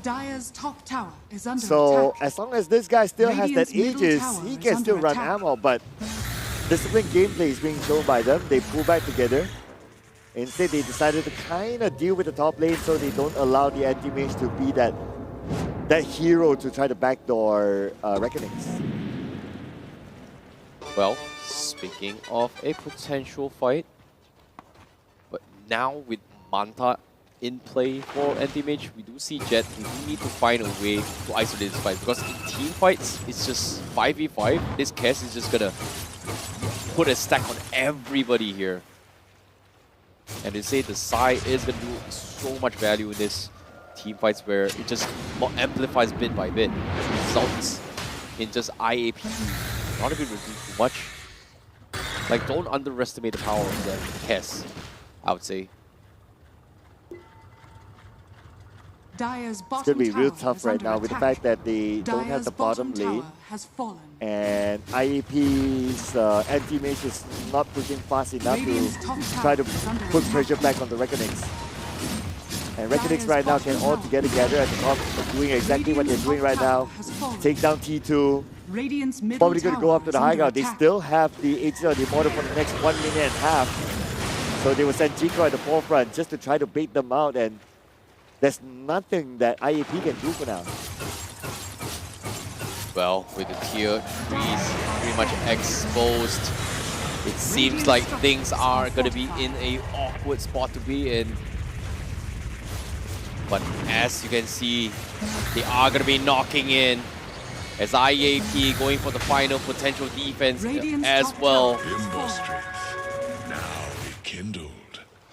They still need Jet, and Jet is still far away from his BKB. They need something on him soon. He's desperately trying to find farm across the map, but with Reckoning's knocking on towards the shrines, knocking on towards the Brax as well. Everything is crumbling pieces bit by bit. The chance of making it to grand finals one step closer for Reckonings and one step further away from the Philippines. But here comes the engagement to G-Crow though. But G-Crow is not really the target that they want. He's still at the edge of the model. But anyway, G-Crow makes a U-turn with the BKB on right now for Yona. Yari should be taken out by Jet. That's a key hero that they need to take out as quickly as possible. But then again, they will trade him back. But Barlow going down. Barlow, immediate buyback for him. He's going to join on to the fight anytime soon. Hex still on here. Can they finish off G-Crow finally? But you got the Ravage! The shooter back up to the high ground. Jet goes away to safety. But V taking the front line right now. But they're going to chase up to the high ground, trying to take down V. But at the same time, Dalung goes down to the hands of Jet. Ares falls as well. And V will go down. Ultra kill to end your dream. Looking for more right now. Yoda, you are next because it is a rampage to end your dream. And no, he's going to make a run for it as well because Jet, he's going to try and take him down. And now they have to back up. The Rampage is great, but they may look to get a little bit more. The counter plays are still available. Timbersaw desperately trying to shut down In Your Dreams. What a comeback it is. The TVs are coming in, but ooh. Jay Roy says hello, and he continues on with the pressure as he gets a dominating streak himself. V is done for now, going for the catch. Yona needs to make a run for it. He's getting bashed left, right, front, and center. Iris trying to save his play, but he's not going to be able to do so. The anti-mage shows himself, but he's not going to do anything at all. The Rags completely expose their house, everything. They still hold on, but Reckonings is just piling on bodies after bodies right now. And this is also the second Rampage on our broadcast, ladies and gentlemen. We had the first Rampage during the group stages, and now the second one by In Your Dream. This Rampage might just bring their dreams into the grand finals. Yes, here's your highlight man here, ladies and gentlemen. Tormentor is going to be taken by Reckonix, unchallenged at all. And Dalu is going to happily take this one. Well, the Arcane Bot is going to do a little bit more damage in this scenario. And it's a very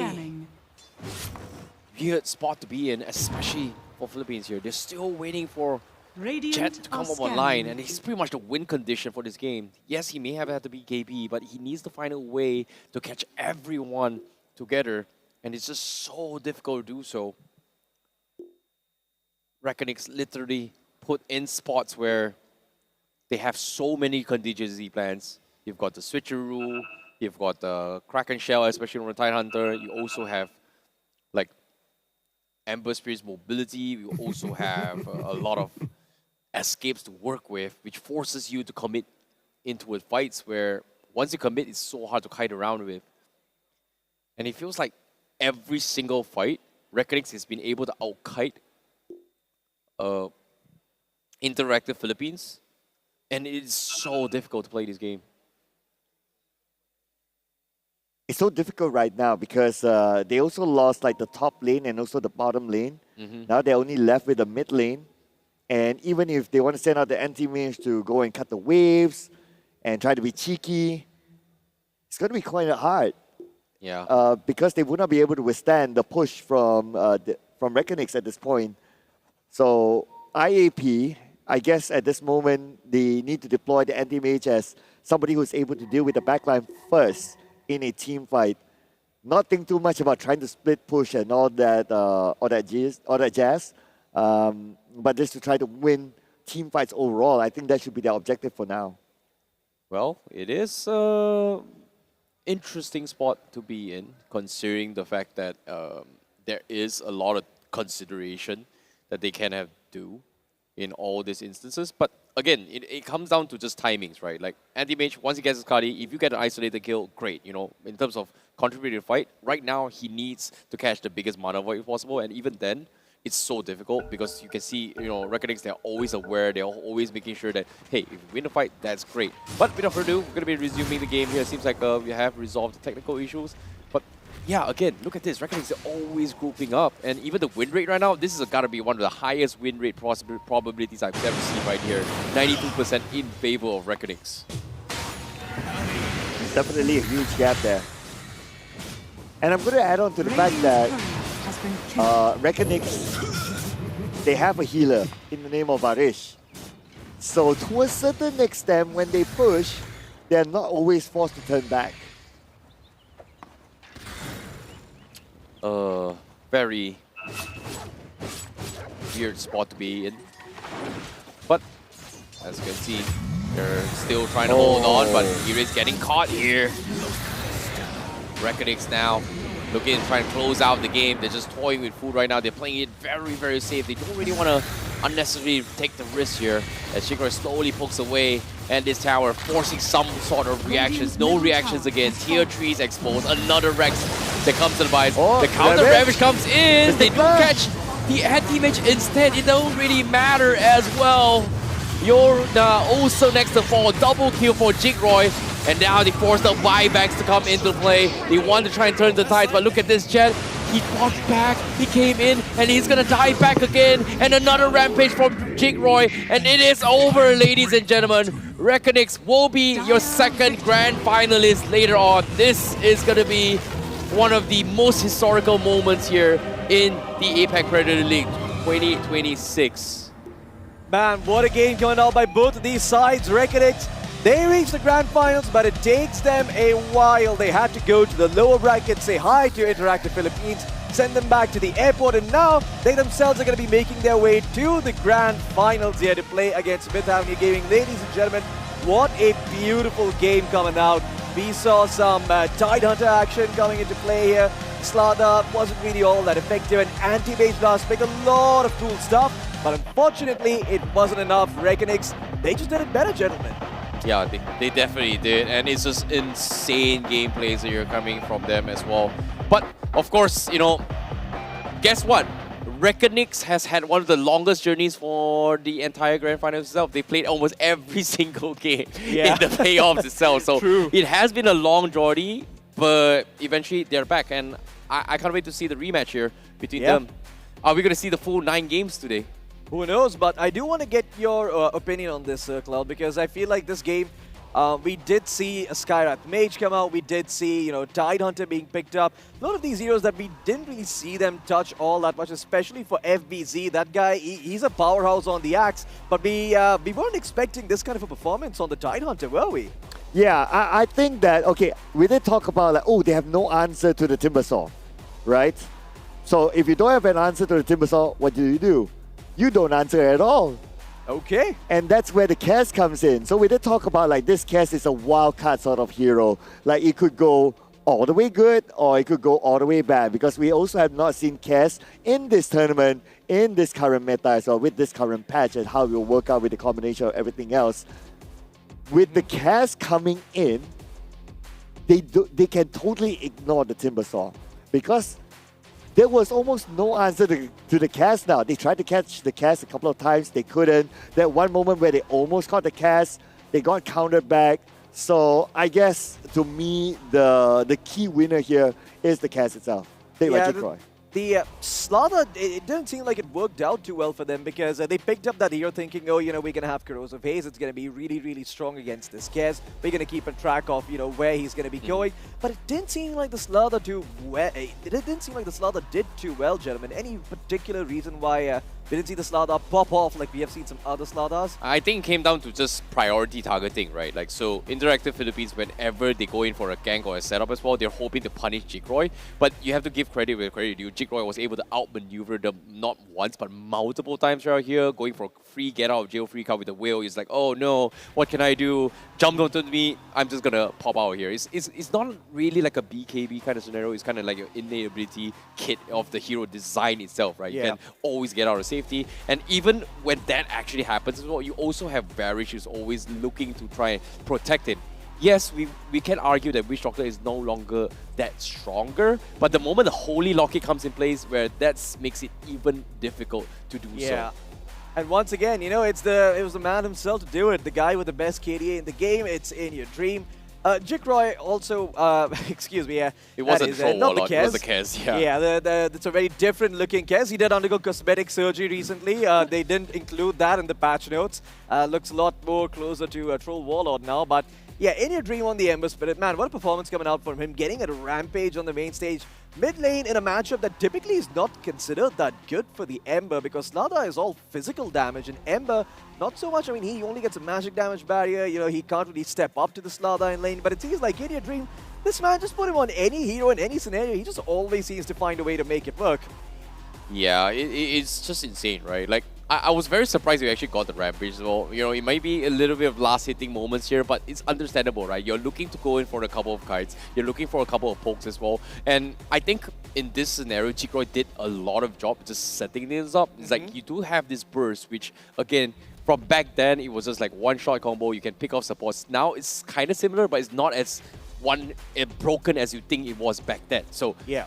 After doing the initial burst, In Your Dream goes in for the follow-up was a very interesting strategy, but I don't think that concludes the overall idea of the draft, right? It was just them understanding the timings a little bit better compared to IAP.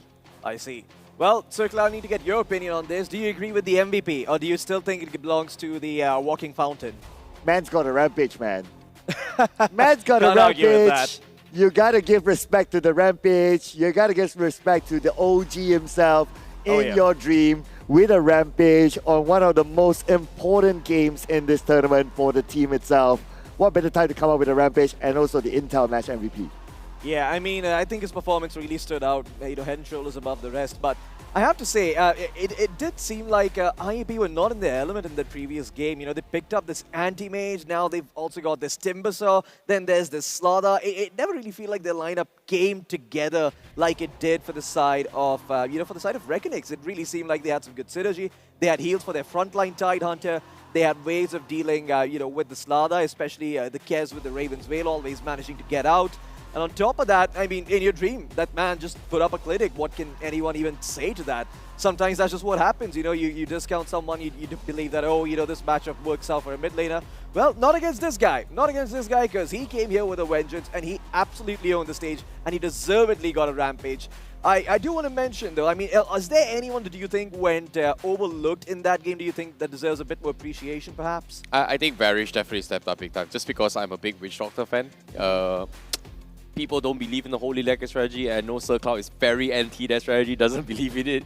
But it's, I think he did a fantastic job in making sure the whole team did their job as well. But I think right now, Reckonix is in a situation where they mixed out a lot of things, so I really like what I'm seeing.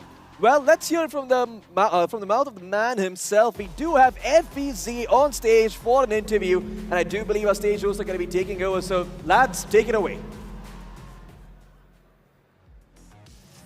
Thank you so much, gentlemen. They say history has a way of repeating itself, and Reckonix have done exactly just that. A lot of pressure because in this match, the first game was not easy for you folks. And coming down to the lower bracket as well, you were coming in from 2 map losses. Right before that, 3 games in a row. And IAP wanting to prove themselves because they faced a loss against you. How was it coming in after those 3 games? What was the conversation like in the team before the second game? I think the conversation was to change our draft, the way we draft, and the way we play. We need to be more calm on the communication, not to rush, like to play in our comfort zone, pretty much. They say you have a lot of experience, especially with the international. How does that come to play over here? For the experience, I think it helps me like play more calm in a high pressure match. That's it. Of course, calming your nerves is one of the most important things. But talking about your picks, you've been playing a lot of Axe. And they say there are a lot of ways to build that, right? How do you choose how to build it? I think Axis probably like one of the strongest offlane right now, and the way I build it, it depends on what enemy have. Like if enemy have a lot of magic, I buy pipe. If enemy have a lot of physical, I buy crimson. I think that's pretty much it. Oh yeah? There's one last question before I let you go. You have a little bit of time before the grand finals. How are you planning on using it? Just relax, prepare. What do you want to do? Yeah, I think we're just gonna relax. We're gonna eat, and yeah, I think we already know what MAG gonna do. Yeah, we're gonna prepare a little bit and just be relaxed. Yeah. Thank you so much, FBZ. And it's not going to be easy coming in, having played 2 best-of-3s already, and they have a grand final waiting for them, which is also going to be very taxing. But ladies and gentlemen, we have a short break coming up. Do not go anywhere because we have the cosplay competition on the other side.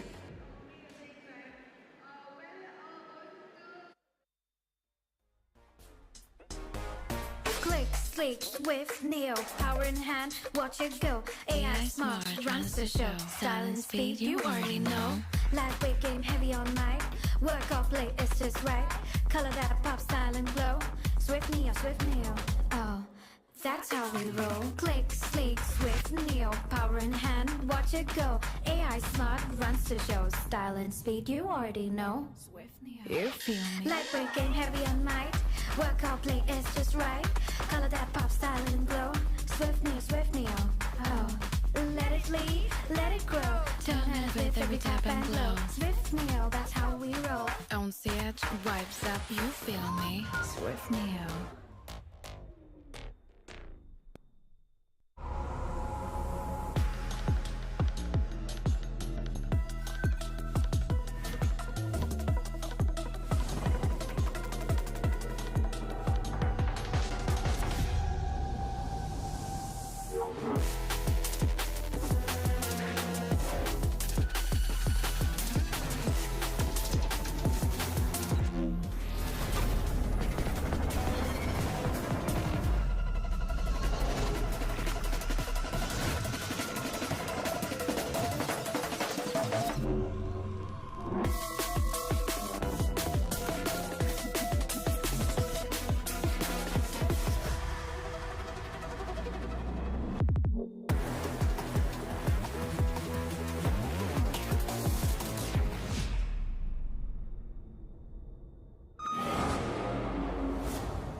Varun, assignment?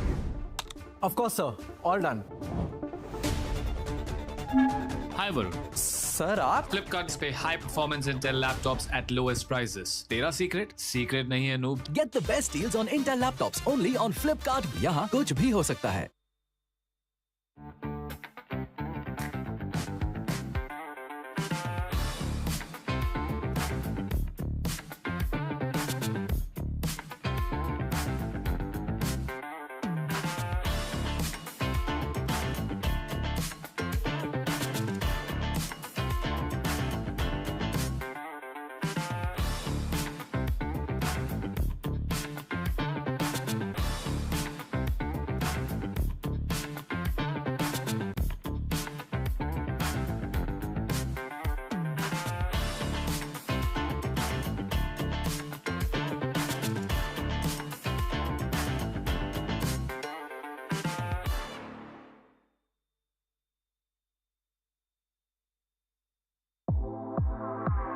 The all-new Acer Aspire Lite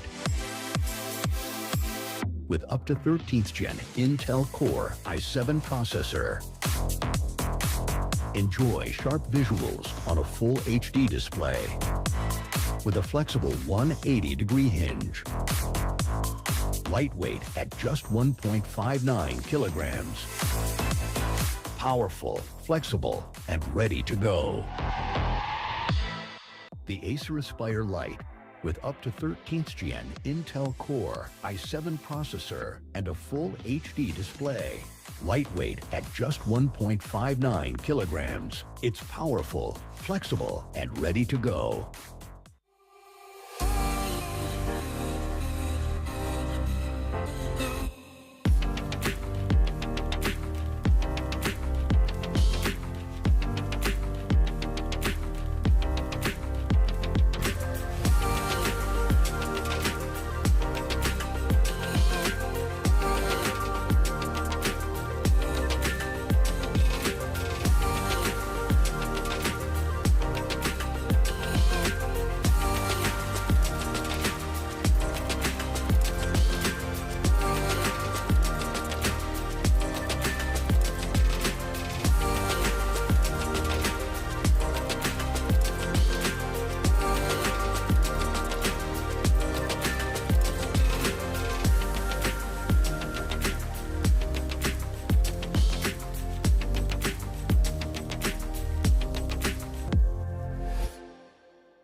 Sleek, swift, Neo, power in hand, watch it go. AI smart, runs the show. Style and speed, you already know.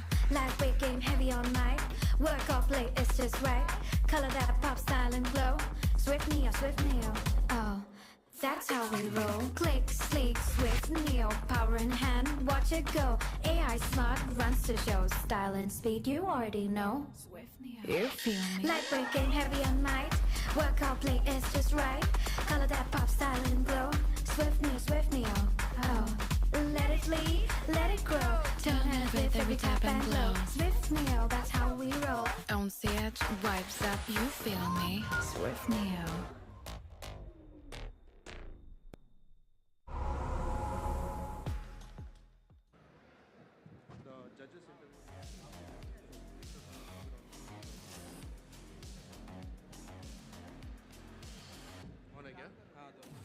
Welcome back, ladies and gentlemen. This is the APAC Predator League 2026. I'm Samina. And I'm Tash. I'm super excited to be here because we have a brand new session right now. Exactly, the two of us combating. Great news, ladies and gentlemen. Get ready to see your favorite characters step straight out of screen and onto this stage. From villains to heroes, from fantasy to fandom. This stage is where all your imagination and fantasy come to life. That's right. So for you guys who don't know, we have a few contestants coming here. You can see them down on the ground already, dressed up as their favorite characters. Now, cosplay is a different thing than dressing up, you know? It's about bringing the character to life, embodying the whole personality, you know, being aggressive as well as proud about that character itself. Definitely, ladies and gentlemen, I know all of you are waiting for our cosplay contest. So without further ado, let's introduce and welcome our judges. Judging our contest this evening, we have with us Yufi and Nero, Medha and Rohit. Welcome. A big round of applause for the two of them. If your hands are free, please make some noise. Thank you for joining us as the judges today. Do you have a mic on you? Yes? Okay, I'm going to start off with Medha. Medha, I'm a big fan. I saw the magic that you created on stage yesterday as a cosplayer. So as a professional cosplayer, what are you looking for today as a judge? Well, first of all, I would like to say one thing, that I'm so proud of everyone who came on the stage and have given their best performance. And like I said, cosplay is so subjective. I think everyone puts their great effort. But because it's a competition, there are certain rules that we are citing, the criteria that we are looking forward to. And the first is craftsmanship. Second is accuracy. Third is mobility. And fourth is Rohit. You need to speak into the mic, Rohit. So. They have you a have a list mic going in on. Yes. Technique. Okay, so as you guys know, cosplay, the word cosplay is made out of costume plus play. So the costume part we've already judged behind the stage. Behind the stage? Yeah, we looked at everyone's costumes well in detail. It took 2 hours because there's so much amazing work going on by all these cosplayers. And now it is time for the stage division where we will be looking at the play part of their costumes. So looking forward to some amazing performances on the stage. Wonderful. All right. Should we go ahead? Now, before we go ahead with the contest, let me tell you that we're going to give away 3 prizes. The second runner-up takes home 1 lakh Indian rupees. Ooh. The first runner-up takes home 1,50,000, and our winner of a cosplay contest is going to take home 2,50,000. And with that, ladies and gentlemen, let's kickstart our contest. Without further ado, let us put our hands together and welcome our first contestant. Can we all hear it for Kuhu Singh Saini? And he will be cosplaying as Hua Cheng from Heaven Official's Blessings.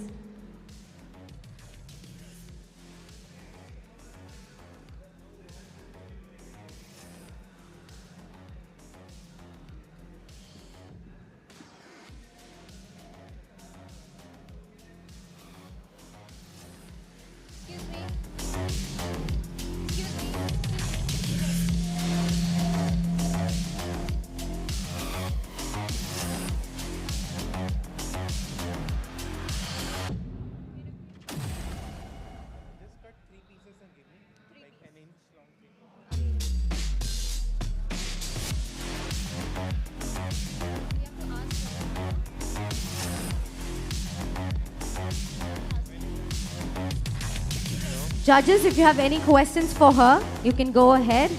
That's Kuhu Singh Saini for you.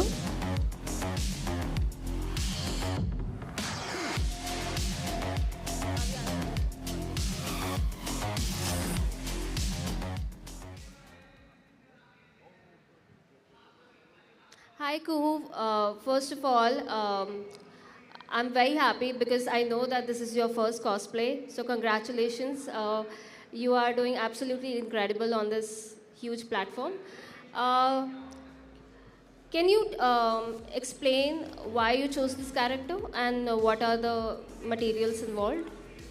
I really like this character, that's why I chose it. And like, it's a character from a novel. He has like many forms, and this is the form of the Ghost King. And like, he's a very interesting character. Like, he's a Ghost King and is devoted to his god. So that's what I was trying to portray here as Crimson Rain Soft Flower. Thank you. Thank you, Kuhu. You can take your position. Just quickly before we move on to our next contestant, I'd like to inform you what's going to happen. As soon as we announce your name, you can come on stage. You have about 60 seconds for your performance. And after that, you can come to the podium. We'll have a Q&A session, and then you can head to your position. With that, who's coming next? And that's right now, coming onto the stage, we have Samir Shaikh as the Odin from Smite. Take it away.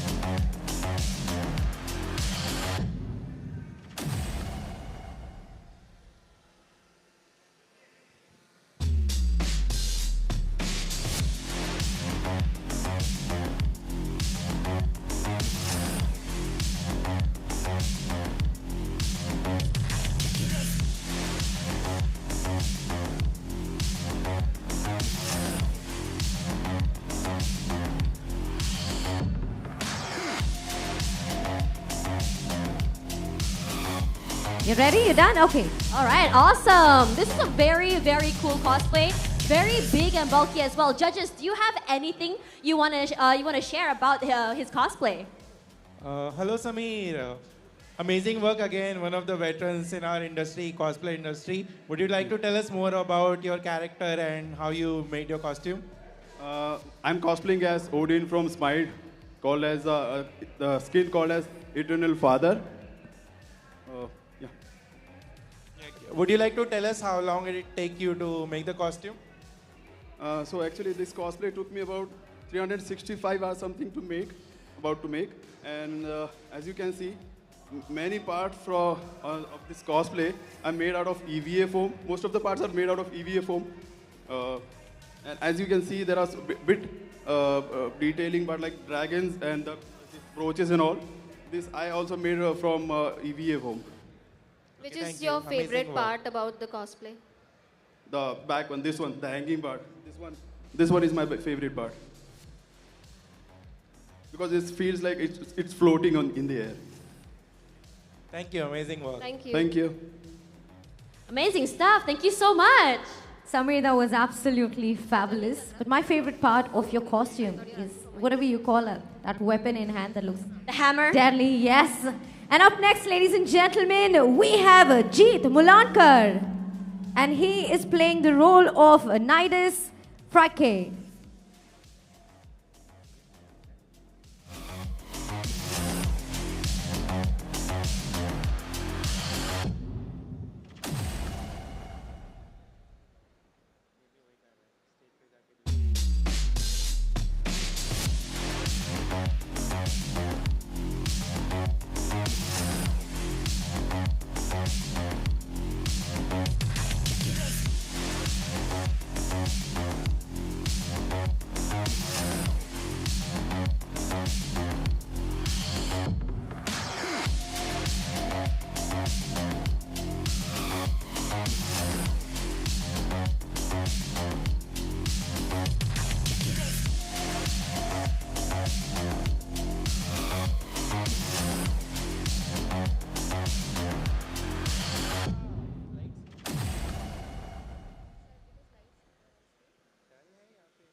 All right, that's Nidus Frake by Jeet Mulankar. Let's hear it for him. What an insane look this is. If you can just step forward a little. Can you step forward? Where do I hold the mic? I don't know where to hold the mic. Yeah, I can do it. Hi. Hello, Jeet. Amazing work. So, for those of you who missed it, apparently on his shoulders there's dozens of eyes that are animated and moving around. Do you want to show those to the crowd? Yeah, as you can see, those eyes are animatronics that move through dozens of motors in there. Do you want to tell the crowd how you made them, Jeet? Basically, the eyes are animatronic controlled. Each eye is made on an individual servo, which moves 30-degree east and 30-degree west. And that's how they mimic, real eyes. This character is an alien, and it's from Warframe. How many people have played Warframe, by the way? Any cheer for Warframe? Oh, okay, so some guys on the back have played. So this is Nidus, and it's a skin which is called Frike. And this is one of the only Nidus Frikes in the world that has been made. And also, I had gone viral on the Warframe Reddit, which was very appreciated from the Warframe community as well. And I'm glad I could make this, here in our country and give some, importance to the game. And this character is unique because I started this modeling during Corona. I made everything from scratch, including the, eyes and all. And the most delicate part of my costume were the front arms, which were originally 3D printed. But because of this competition, there were some rules that we had to change. So this is completely made handmade, which is, irony, the hands are made handmade. Yeah. So that is actually made out of foam and mimicking real human hands. While my two separate hands are your.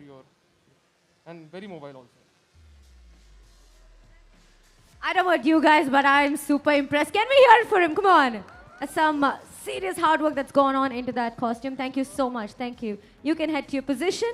With that, it's time to welcome our next contestant. That's right, because now we have Power Rangers Samurai Shogun mode from Power Rangers Samurai. Give it up for Schlock Mittal!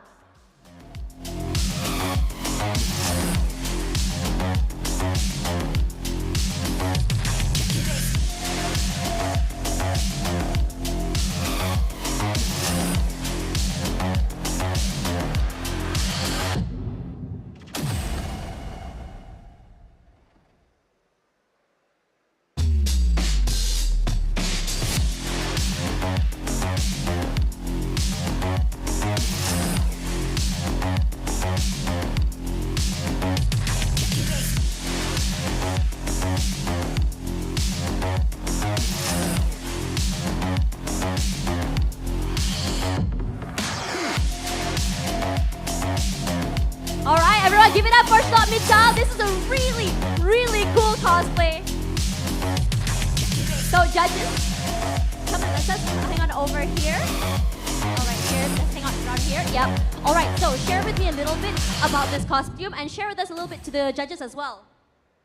Hello. Hello. Can you hear? That's taller than you.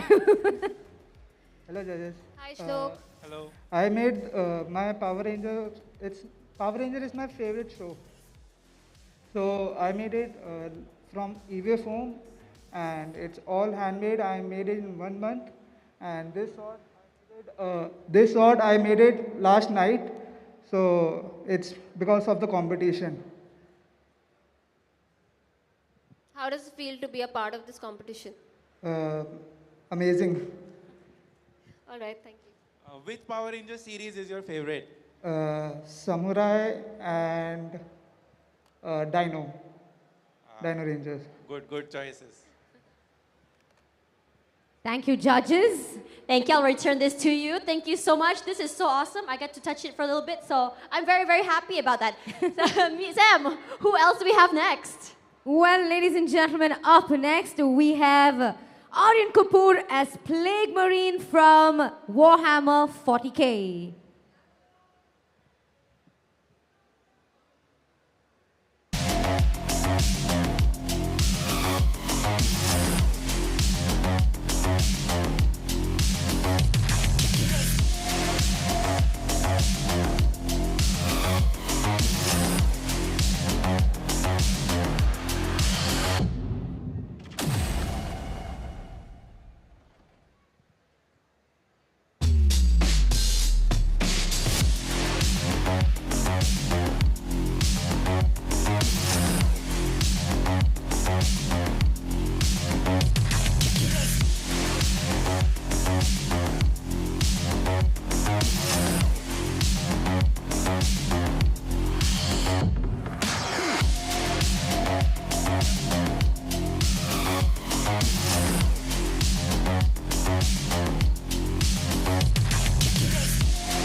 don't mean to rush you, but you have about 20 more seconds for your performance.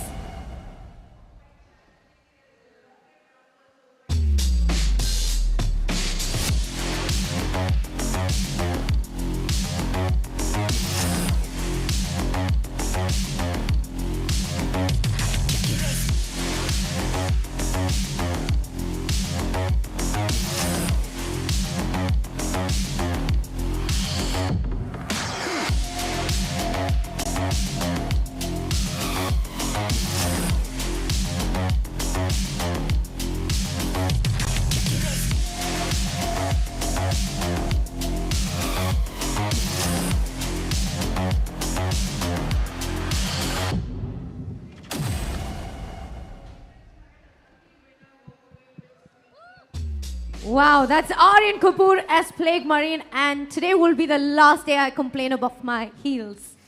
My God, just getting those shoes on took a long time, but judges, questions? Hi. Can you hear me? Yes. Yep. So I think I absolutely love your costume. It's very incredible. It's very detailed. I love the tiny details which is happening in your costume. Just tell us the whole, like, why you chose this character and what is your favorite part about the whole crafting and cosplay making. Sure. So I always wanted to cosplay from Warhammer, but the regular Warhammer armors are very smooth and they have some colors in it, like the blue Warhammer, Space Marine, Ultramarines and everything. But this Plague Marine, it gave me opportunity to have some textures and some other materials, like it has some intestine in it, some tongues, and very creative things in it. So yeah, that's why I chose this, because I wanted some challenge and I wanted to try how I can pull this off. So this is how it looks. And the best favorite part about this cosplay, according to me, it's my backpack. I want to show you guys. Take a look.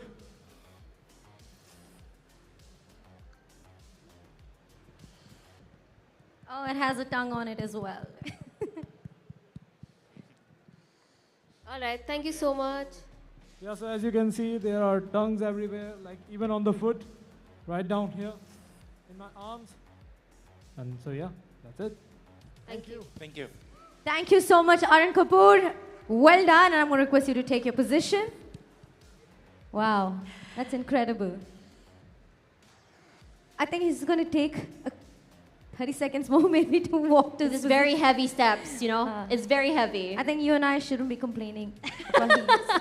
Actually, right. And I'm super excited about this next cosplayer because it comes from my favorite anime that I'm in love with right now.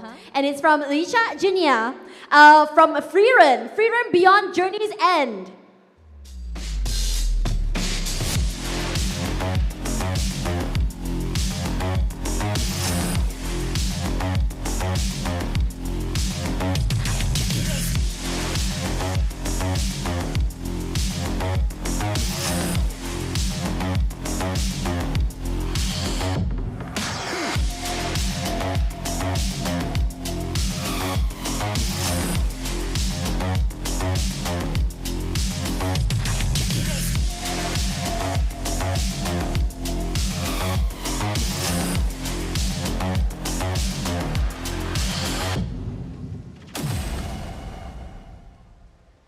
All right. As mentioned before, I'm really, really excited for this particular cosplay because I love the anime and I'm seeing that she paid homage to Himmel as well. So judges, what do you think? Let's stand over here.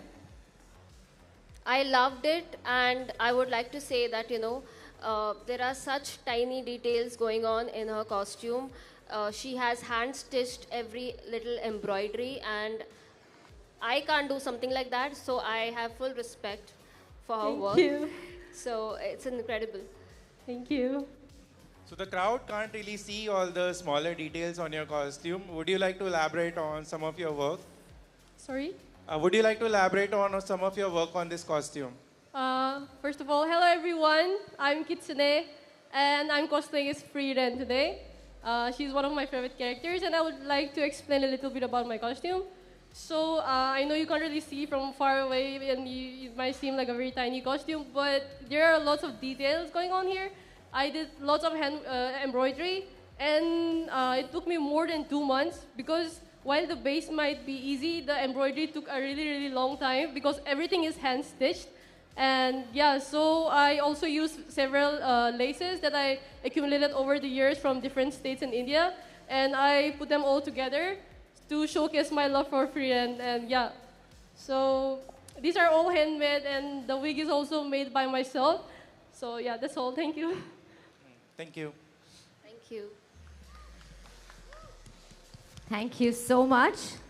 All right, and up next, ladies and gentlemen, we have Gargi Mishra as Mother Miranda from Residence Evil Village.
Ladies and gentlemen, this definitely calls for a big round of applause. It's an incredible cosplay right there.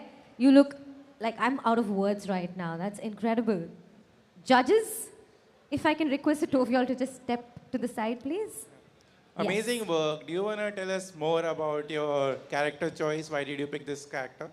So I'm a huge Resident Evil fan. I love horror. I remember watching Trigger Insan, the entire stream of it, and PewDiePie, and I was so in love with and mesmerized with the character when it first was shown in the screen. I was like, I can never do that. I could never do that. But one day I was like, why not? Why not? I can do this, and I can make almost 10 wings with this giving me a back pain, but why not giving an incredible performance and an incredible cosplay one day? I think that's great advice for life too. Anytime you feel you cannot do it, ask yourself why not, and then land up on the biggest stage ever, putting together a great performance. Girl, where do you get your nails done? Those look amazing. So I assembled those nails. These are store-bought, but then I assembled with like chains and everything so that you can get this look. And I really wanted that. I wanted my cosplay to look like as mesmerizing as I can, with all the wings, with the fuller effect. And even I made my mask so that I can like dramatically, you know, remove it from my face and show how, you know, devilishly she can look. Mission accomplished. Anything else from the judges? I know that you have made wings for the first time. So how does it feel, like, you know, doing something out of the box? So the first time I started cosplaying, I really wanted to make wings. That was my one goal I wanted to do. And I thought 2 wings, like a set of wings is okay. But going with a project which has 10 wings, I really wanted to show that these are crow wings with all the cuts, and like every placement is like a layered placement, and to show that it's crows, basically how crow wings look. So that is what I was going for, and it was incredible making it the entire cosplay. You look incredible. Thank That's you amazing. so much. Thank you. Thank you so much. I'm going to request you to take your position. With that, on to our next contestant. That was really cool. But we also have another contestant coming up here. Indrakshi Haldar, Cosmo Dragon by Grandmaster. Give it up.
Awesome. This is such an incredible cosplay. I can see a bit of smoke actually coming up from your head as well. This is really awesome. Let's move to the front of the stage.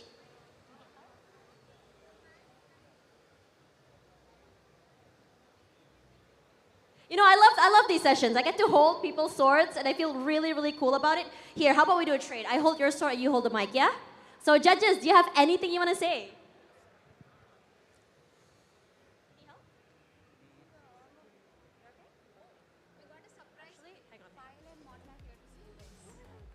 Yeah. Yes. Hi, I'm Indrakshi and I'm from Kolkata. I have cosplayed as Cosmo Dragon from Grandmaster, which is, I don't know how many of you have heard or played, but it's very interesting. It's under the card game actually. I'm really into rare characters and rare games, and I collect them a lot. So I have, a bunch of characters in my mind.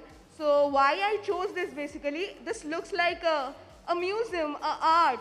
Like a lot of architectural work are going on, and this time I generally cosplay as monstrous characters, but this time I chose something which will look decent on me. And yes, I would like to tell you a few things about my entire costume. I have incorporated multiple things that is going around here. First of all, these roses on my shoulder, the pauldron, these actually move, which I'm not moving right now. I have used motors and all the stuff that we use generally. And then behind my back, there is this cape, which is again, I have stitched with the machine only. And one more thing I would like to highlight, this wig part you are seeing, this is entirely made by hand. I mean, even the threads you are seeing, it's not the wig. It actually is the thread part.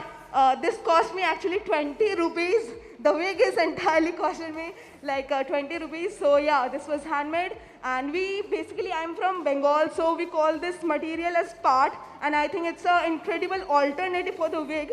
Even though I think for me, it works really nice.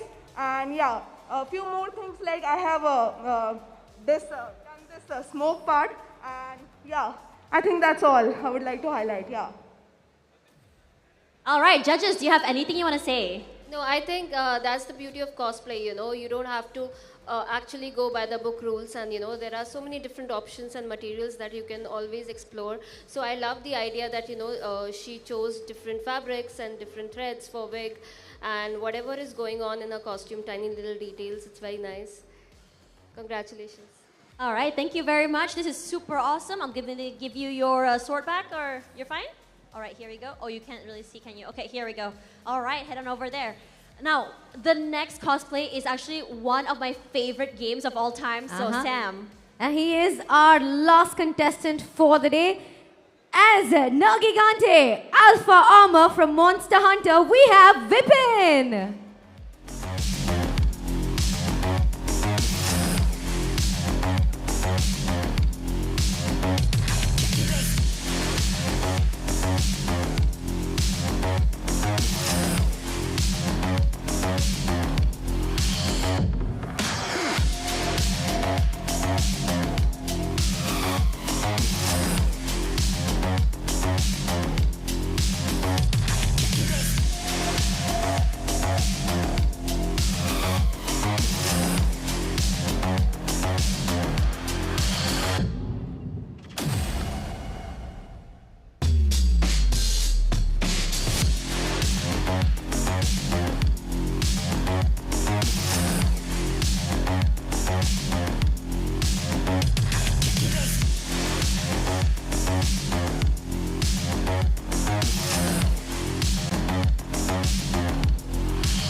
I cannot believe this. Every time I see a Monster Hunter cosplay, I literally get so giddy. Could I just have you stand over here, please? This is so awesome. It's a Nergigante armor for you guys. Anyways, while this is so cool, do you want me to hold? You know what? I'll hold the mic for you. Is this good? Yes, audible? Yeah. So I'm so happy to see this costume because Monster Hunter World is one of my most played video games. I love the franchise and I have cosplayed Nargigante myself a couple of years ago. So would you like to tell us more about your build? So, first like I picked the character. The two factors I picked the character because of the design and the look first. And I love this game. And other point is like for the like costume making. So like it's like how the character is possible to make or not, whether this decision. So yes, it's a possible in terms of mobility, accuracy. I can make this. And of course I love those props in the Monster Hunter. So that's one of the reasons I make the costumes. And that's like the gun lens and the shield. Because this is nobody is making that gun lens. And I want like this is challenges for me, the costumes and the props and everything. So this it took me like 50 days to hold the costumes, props and everything. And this is the EVA foam build. Everything is made up of EVA foam. That includes 26 parts. And 1,000 of the spikes and the handmade spikes, the carving and the texturing, everything. Then a paint job, then including the 4 props that have the 1 gun lens. And the slinger on the left hand. And Excuse me.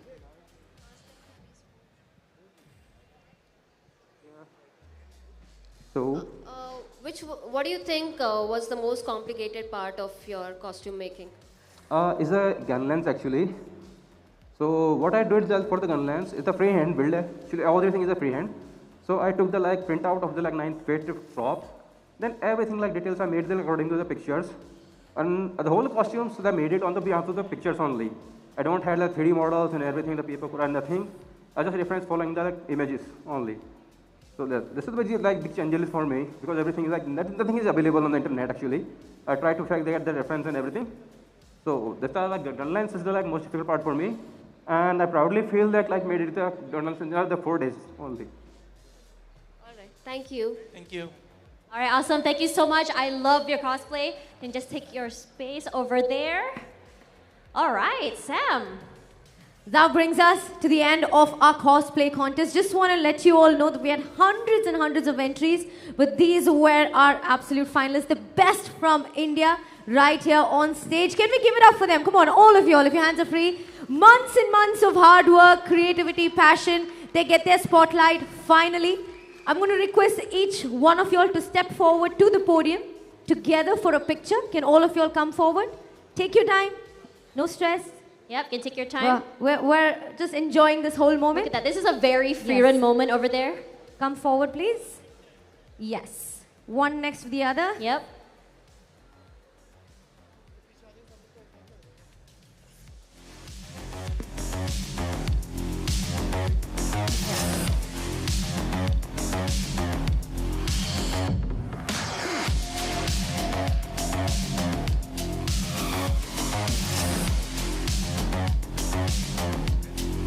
Three prizes that are going to be presented this evening in our award ceremony.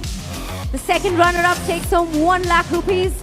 The first runner-up takes home 1,50,000. And of course, our champion, our winner of the cosplay contest is going to take home 2,50,000. How cool is that? And well-deserved, I must say. Really, really. All the cosplays look really well designed as well. I couldn't help but just stare at the small little details too. Letting them have their moment.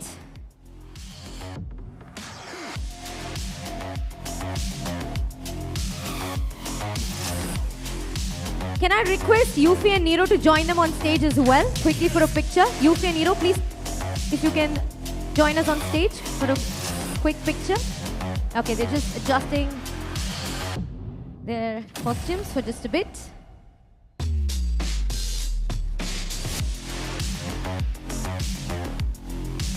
There you go. Yuffie by Medha and Nero by Rohit.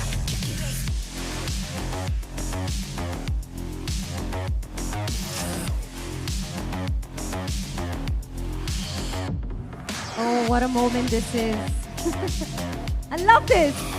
It's really cool if you think about it as well. You can really see all the effort into every single one of them, especially the moving parts. And for someone who's relatively new to cosplaying, this is absolutely blowing my mind right now.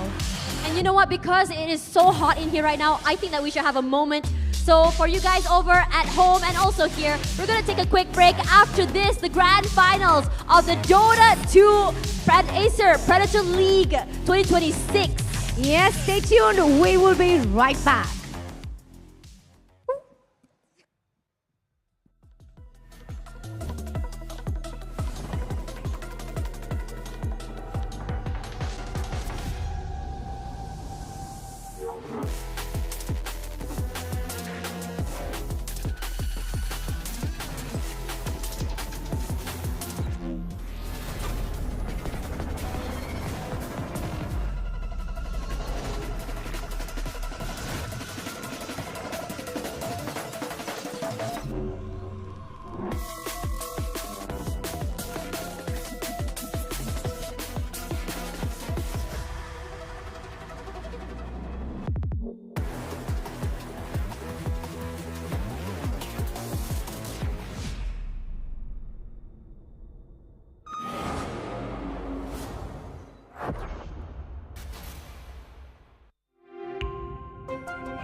Varun, assignment? Of course, sir. All done. Hi Varun. Sir आप Flipkart's पे high performance Intel laptops at lowest prices. तेरा secret? Secret नहीं है noob. Get the best deals on Intel laptops only on Flipkart. यहाँ कुछ भी हो सकता है.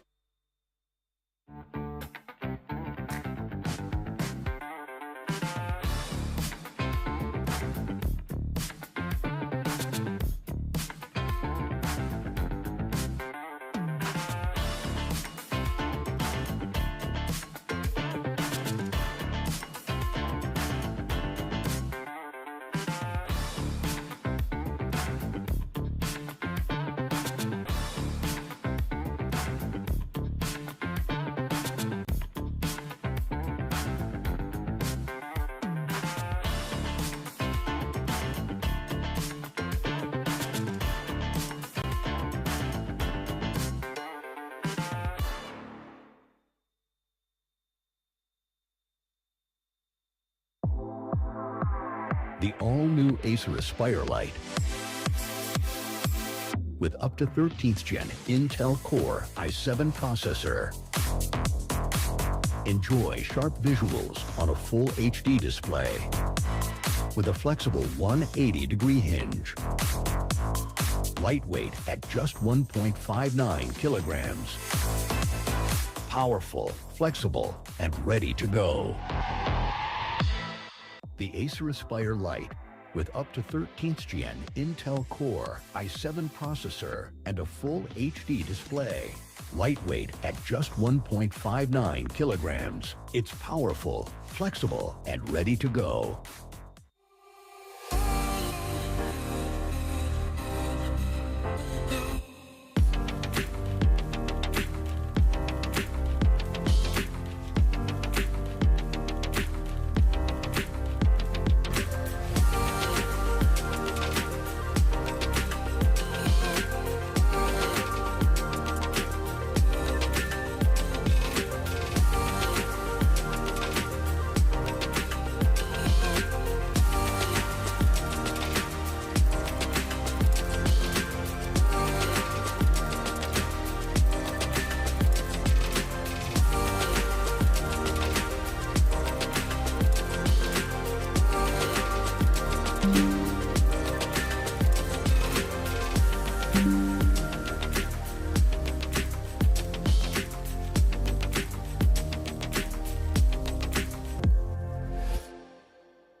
We are back, ladies and gentlemen, at the APAC Premier League 2026. Thank you so much to our digital partner, Flipkart, as well, for being together with us.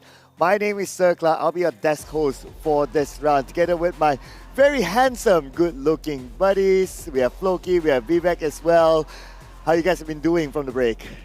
Lovely, man. I mean, I had some lunch in me. You know, I drank some tea. I feel perfectly fine. I am pumped for the grand finals here. Absolutely. I mean, we've had such a great set of matches in the upper bracket and in the lower bracket.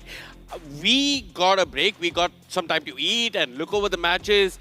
And most of all, Reckonix really need that break, right? Because they played so many games back to back, and now they have to play for the very title of the Asia Pacific Predator League. Dude, and you're talking like what, 6 games in a row for Reckonix? Oh yeah. I play my own ranked games, I play 3 games, and I'm like, okay guys, I'm done. After 2 games, I have to take a break because I am mentally done. These guys, I don't know how they do it, man. They've been playing 6 games with like 5-minute breaks. It's absolutely insane.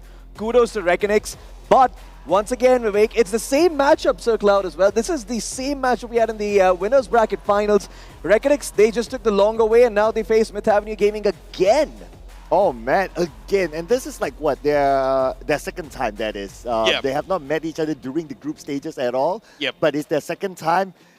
Do you think the result will be different? I sure hope so. I mean, I feel like they've had a chance to learn, right? Like they played these couple of games. Of course, some of them they weren't really as good as they liked. They had a loss against Interactive Philippines. It was a 2-1. They did win the series. But there are a couple of things to be learned, to be gleaned from those games. And I feel like as long as they take those learnings, and more importantly, they understand how Myth Avenue Gaming drafted against them, I think they should be able to make it competitive. I feel Reckonix, they kind of hid some of their play style away from Myth Avenue Gaming and away from the rest of the teams in this tournament. Throughout their series versus Myth Avenue Gaming, we didn't see them pick up the Hoodwink. I actually made a case for the Hoodwink. And in this patch where you require some sort of a break to deal with the Timbersaws, to deal with the Tide Hunter, you either need FBC to get his axe or you need a Hoodwink. They had both. And like I'm really liking these adjustments coming out from the side of Reckonix. I even really like the Skyrath Mage that they picked up in one game. So there's a lot of draft flexibility that remains within this team. The problem or the concern that I have is Jikroy's hero pool. I'm not entirely sure if he's got more to offer because Myth Avenue Gaming, they've banned all his heroes in the entire first special 3 that we had today. And Jikroy wasn't very convincing with what he had remaining other than the gyro cares and so on. I agree. I mean, we saw the Kez being played out in the previous game. We also saw some Juggernaut coming out from Jikro. I feel like those heroes are his heroes. He's really good on them. But, you know, what happens if it's not a good game for Juggernaut? What happens if it's not a good game for the Kez? What if they just ban 2 or 3 of these heroes? And then all of a sudden, the draft integrity, which I think is a very important concept in modern Dota. You know, you pick certain heroes, you start with certain heroes, you make sure that your draft remains open and flexible. I think the draft integrity really starts to compromise when teams realize that, oh, this guy, he does not have a big hero pool, maybe we can target him. Now, I do want to add a caveat. There could be that they are saving strats because, you know, it seems a bit intentional to me that Reckonex, especially in their first game against Interactive Philippines, they were like, okay, let's throw some stuff at them. Let's see what works and what doesn't. They just try to test the water. So it could be that they still have certain heroes that they have not picked and that we might be seeing here. For example, Varish picked the Witch Doctor. I mean, you know, who knows? Maybe we're going to be seeing some more interesting stuff coming out. Personally, I want to see some Sniper for In Your Dream, an old classic mid laner. Yeah, I mean, In Your Dream has such a big hero pool. I think people have forgotten about his Arc Warden. Talking about hero pool and draft integrity, guys, we're not going to get to see an Arc Warden. But what we saw from the carry position, Jikrai getting the Juggernaut, he looked pretty convincing. Now, Healing Ward has had a nerf in 7.40. Its duration is lesser, but it's still a very strong hero to have in the lane. Some consider it the most perfect carry that you could ask for. Questionable when it comes to Ame, but definitely a Let's not get there. Let's not get there. Okay, as an Ame supporter, I'm a big XG fan. But anyways, back to Jikroy's pool. It was great to see the Juggernaut. It was very good to see the Kez. Like Myth Avenue Gaming are probably thinking to themselves that, guys, we have to keep this Kez band out. But he's still got a pool. However, in the series versus Mag, I was not very convinced by what we saw, right? Like, I really didn't feel like Sven or Weaver were really offering much, and I don't think they're really meta. I'm not agreeing with the Sven guys. You know, gentlemen, this is what we call in the same language that we share between Malaysia and Indonesia. We call it a Cuma Bisa Gyro or Cuma Bisa Kes. That means that, oh, you can only play Gyro, you can only play Kes. Yeah. So, I don't know, man. It sounds like you're giving those vibes that, oh, you're kind of worried that Jikroy can only play those very few heroes. Yeah, I'm not worried. It felt like that in the first series of the day. But I think in the second series, Reckonex have shown that they do have more heroes that can work for Jikroy. In the first series, it felt a bit like Chuma Bisa Gyro, Chuma Bisa Kes. But in the second series, I was a little bit more convinced. I'm trying. You got it spot on. I mean, I have to agree, right? Like, the Weaver didn't look too good, especially, you know, they picked it into a Muerta, and really a lot of the heroes, they had me scratching my head sometimes. Like, you pick up a Weaver, you know, you want to make sure that that guy has a good lane. He died a couple of times. He ended up diving Igor Demon, as we know how to pronounce it now, by the way. Thank you, production. You know, shout out to them. But I do want to say that there's still a lot of stuff that we haven't seen from Myth Avenue Gaming as well. And if anything, I think Reckonex are really going to have to, you know, toe the fine line between picking what's good, but at the same time, you know, not repeating the same stuff, because Mag now knows how to deal with it. So in all honesty, I want to see them throw a bit of a curveball. Get In Your Dream on some of those late game heroes. You know, pick up the Invoker, pick up the Tide Hunter. We saw FBC play that Tide Hunter. He performed really, really well on it.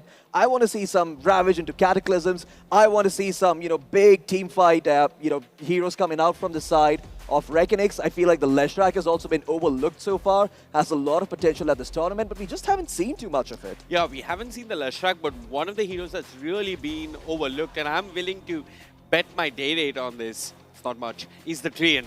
I think Treant has a place in this Grand Finals, and I think we're definitely going to see some Treant.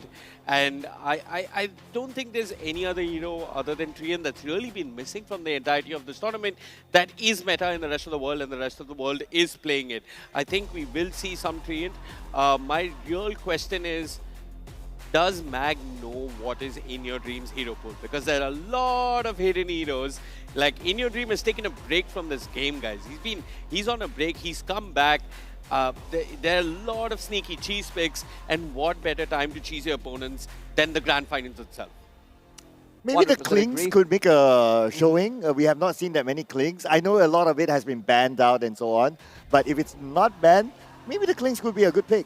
I mean, now that you mention it, it brings up an interesting conundrum because from a drafting perspective, I do remember that a lot of times at Metavinia Gaming, they've been picking up the Beastmaster quite often, Vivek. So it's one of those things where if if Metavinia Gaming sort of ban out the Klings, you have to ban the Beastmaster because there are very few good answers for the bows and for that Beastmaster early on in lane. And I think that's going to be the biggest point of contention for Mag.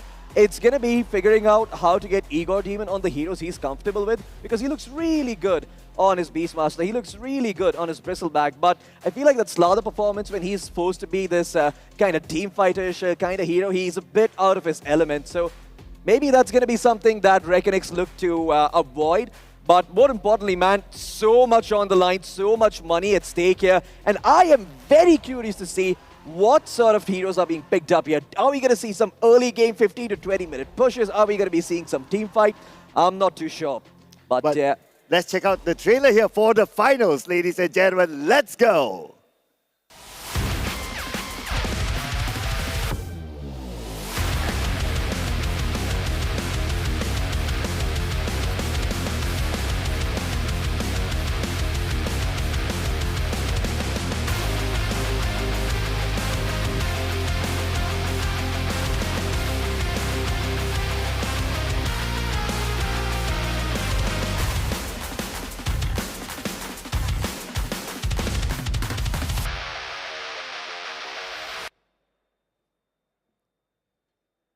Good evening, ladies and gentlemen, boys and girls. Welcome back to Asia Pacific Predator League 2026 with our digital partner, Flipkart.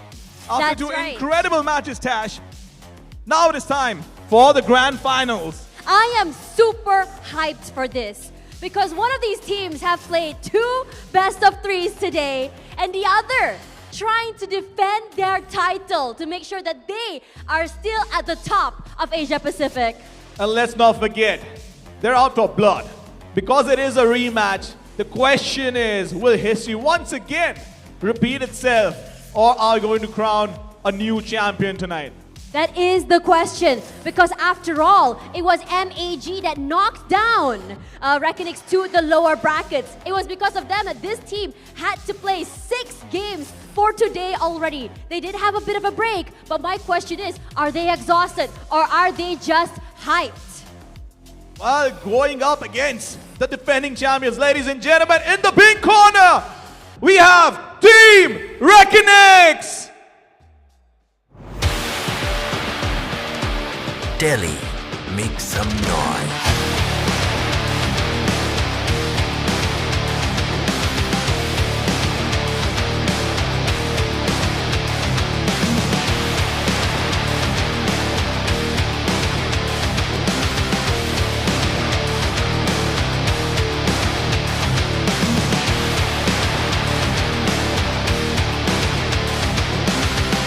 Welcome on stage, Team Reckonix.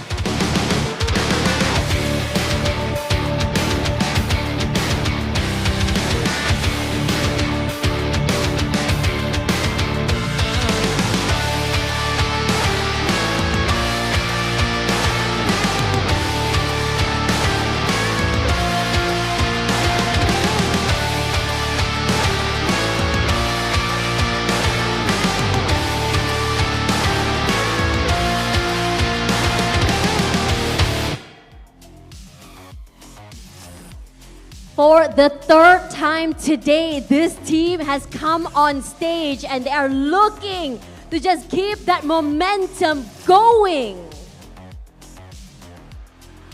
One team, Tash, is already an Apex Predator because they are the defending champions. The other trying to rewrite history.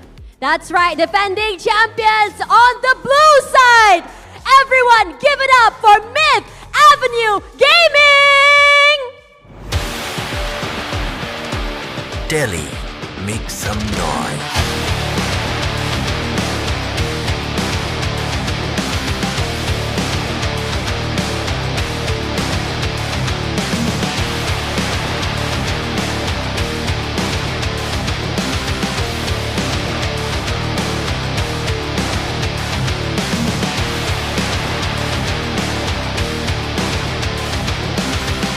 Welcome on stage, Team Myth Avenue Gaming.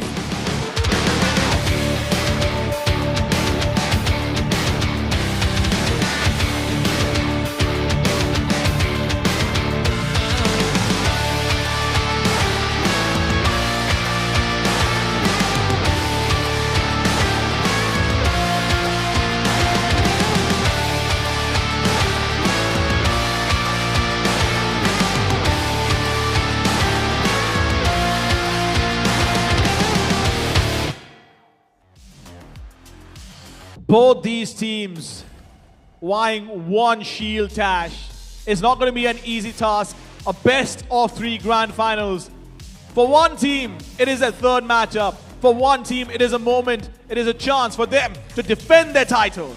That's right, and I think what's more important right now is the fact that both these teams right now are currently, I would say, both throwing each other off. It wasn't an easy feat for Myth Avenue Gaming this morning. So, for us, to break it down, I'd like to toss it over to our storytellers, the desk. On to you guys. Thank you so much, Mamba and Tash, for that amazing opening. What a series is going to be for this grand finals. We're going to feature again these two amazing teams, MAG and Reckonix. Gentlemen, how are you feeling for this matchup? Hyped. I think hyped is a very appropriate word, but it's a bit overused, so I would say pleasantly excited. I'm going to go with hyped because I think this might be the first time that we might have a 2-time Asia Pacific Predator League champion. This might be our first 2-time back-to-back champion. If Myth Avenue Gaming can make that happen, or can Reckonix stop them? If Reckonix somehow do manage to claw their way back and win the title, you got to really respect the hustle. They were there, they had to face Myth Avenue Gaming in the morning. They had literally 3 losses back-to-back, 2 against Myth Avenue Gaming, 1 against IAP, and then they came back from the lower bracket into the grand final. They have fought hard for their place, and so are Myth Avenue Gaming. They're fighting hard for their legacy. I'm really, really excited to see how this goes. And guys, it's also Ghost on the main stage. This has been a while. This is a perfect start to 2026. Ghost on the main stage, a new patch, anything can happen, and I couldn't ask for better casters to do this with. Oh man, thank you so much. But you know, Sir Cloud, what I'm excited about is the fact that we have 3 TI attendees on the stage. This is going to be some top-notch Dota. This is going to be the best of the best. And I'm really curious to see what Ghost brings to the table, what FBZ brings to the table, and how the experience plays out. I mean, some of these players here, they are so storied. And, you know, in your dream, what a storyline it's going to be for him if they manage to win on Reckonix. This guy, coming out of retirement, all of a sudden comes back to Dota, and he is winning lands again. Hello, where are we, 2019? And Ghost, fun fact as well, Ghost is the brother of Chucky. So if you kind of think about it, right, you know, there's some theories of like, oh, if you're brothers, like you have that kind of like sync, and sometimes you don't need to say something, but you know what the person is going to do. And the fact that they both lane together, maybe there's some sort of a hidden chemistry that they can bring out in this finals as well. Absolutely. There is a lot of chemistry between both these brothers. We did hear them prepare together on the bus. We've seen them together at the hotel. And what's more interesting is they're twin brothers. In Indian movies, actually, twin brothers have been an old archetype of them fighting for each other, of them coming together and getting stronger. So it's really great to see that play out on the main stage as well. I think so far what we've seen from them, they really know how to play off each other in the lane. I personally also feel, though, that another really underrated aspect of Team MAG is their mid laner. He's been doing pretty well versus In Your Dream. Anya, sure, I mean, the Beastmaster as well as, you know, Igor Demon, whatever heroes he's been playing in the offlane, the Bristleback and the Beastmaster, they look good. But I think Anya has been very respectable in the mid lane. And I'm sure In Your Dream doesn't want to repeat of that Viper versus Queen of Pain matchup. Oh, man. I agree with that. I feel like the Viper is something you're going to have to look at seriously because, you know, what's to stop you if you can get the Viper on your hands and you can dumpster someone like In Your Dream? Nobody cares what the matchup is. Everyone's going to be like, yeah, he dumpstered In Your Dream. And that has to be feeling good, you know? I don't think after that's that game, again. I don't think that's happening again either. I feel like you ban out the Viper, especially if you're Reckonix. You don't want any three to have that repeat performance. You want to make the game simple to play, and more importantly, if you believe you are the better team, it's time to pick a scaling lineup. Because there will be mistakes, there will be errors, there will be some questionable decisions being made. But as long as you've got the right type of draft that can go late, and as long as you don't give up, the fact that you're in the grand finals, I mean, neither of these teams are really going to throw in the towel until their tier 4 or until their thrones are exposed. So really, I want to see them pick those skating lineups, and this is where the Treant comes in. This is where we're going to see some Invoker potentially. This is where we might even see the Faceless Void, which has been under the radar a little bit here and there. But there are times when we see that Faceless Void come out in conjunction with the Invoker, in conjunction with some solid AoE magic damage heroes such as the Leshrac. I agree with you on Faceless Void just being overlooked largely. Not just this year, but even towards the end of last year, I was always wondering to myself that, hey, this guy is such a good answer to the Kez. The only thing is you have to, somehow make do with the terrible laning phase, right? He's just very, very weak in the lane. The Chronosphere is a great answer to a lot of heroes, especially with the Cataclysm. It's an auto win, but it's his laning that really struggles. Having said that though, very overlooked position 1 hero. The real question is, Sir Cloud did bring this up earlier, is the Klings. Will we get to see Klings? Because we've seen it getting banned out. Now, I'm pretty sure Jikroy plays it. I'm sure Ghost plays it as well. I think Klings, if it's going to get ignored, if MAG are going to continue with this trend of targeting Jikroy with the first 4 bans, Jikroy plus a Disruptor for some reason, then we might see Klings slip by, and one of these teams will pick it up, and then both these teams will be like, damn, we have to think about Klings now for the rest of the series. Yeah, and just to give flowers to Interactive Philippines as well, they did get eliminated earlier, but one of the things that they did really well, and I think teams have got onto as well, is that Mars plus Disruptor, right? Because you throw down the arena, you throw the Static Storm in there, all of a sudden you can't run out, you're silenced, and it also allows Disruptor to, be a little bit more easy with the spells. Otherwise, most of the time, you're going to be saving that kinetic field for the Static Storm. You're going to try and make sure you catch multiple heroes. Eventually, you want to get yourself to the Aghanim Scepter so you can just secure team fights by, starting the fight with the Static Storm on some go, making sure you're able to burst him down with your Magic Burst and whatnot. But yeah, I do want to see the Mars making a return. I feel like this is also a hero that we've seen fly under the radar for both Myth Avenue Gaming and Reckonix. I don't think this hero was banned or picked as much by either of these teams. They don't seem to value it too much. FVZ does play the Mars, but it feels like he wants to be playing the Axe more often than not. Sir Cloud, anything that you'd like to see make a comeback in this best of 3? Any heroes that you're looking for that you'd like to see get picked up? Well, if I want to put a biased one, I definitely want to see an Omni Knight somewhere. Especially with the recent buffs, the cooldown, the repel and all that. I know it's not tournament ready. It's probably pub ready, it's okay. But then again, if there's a wish list, there'll probably be that. But I also want to put out another point of discussion for you guys gentlemen, right? The Timbersaw. Yeah. At this point, has it been overly picked and banned? I think that's a very good question, especially with the prevalence of some of these Spirit-based heroes in the mid lane. You've seen Earth Spirit being picked up, you've seen Ember Spirit being picked up, you've seen Storm Spirit being picked up. All the Spirit heroes in general are some of the better answers against the Timbersaw.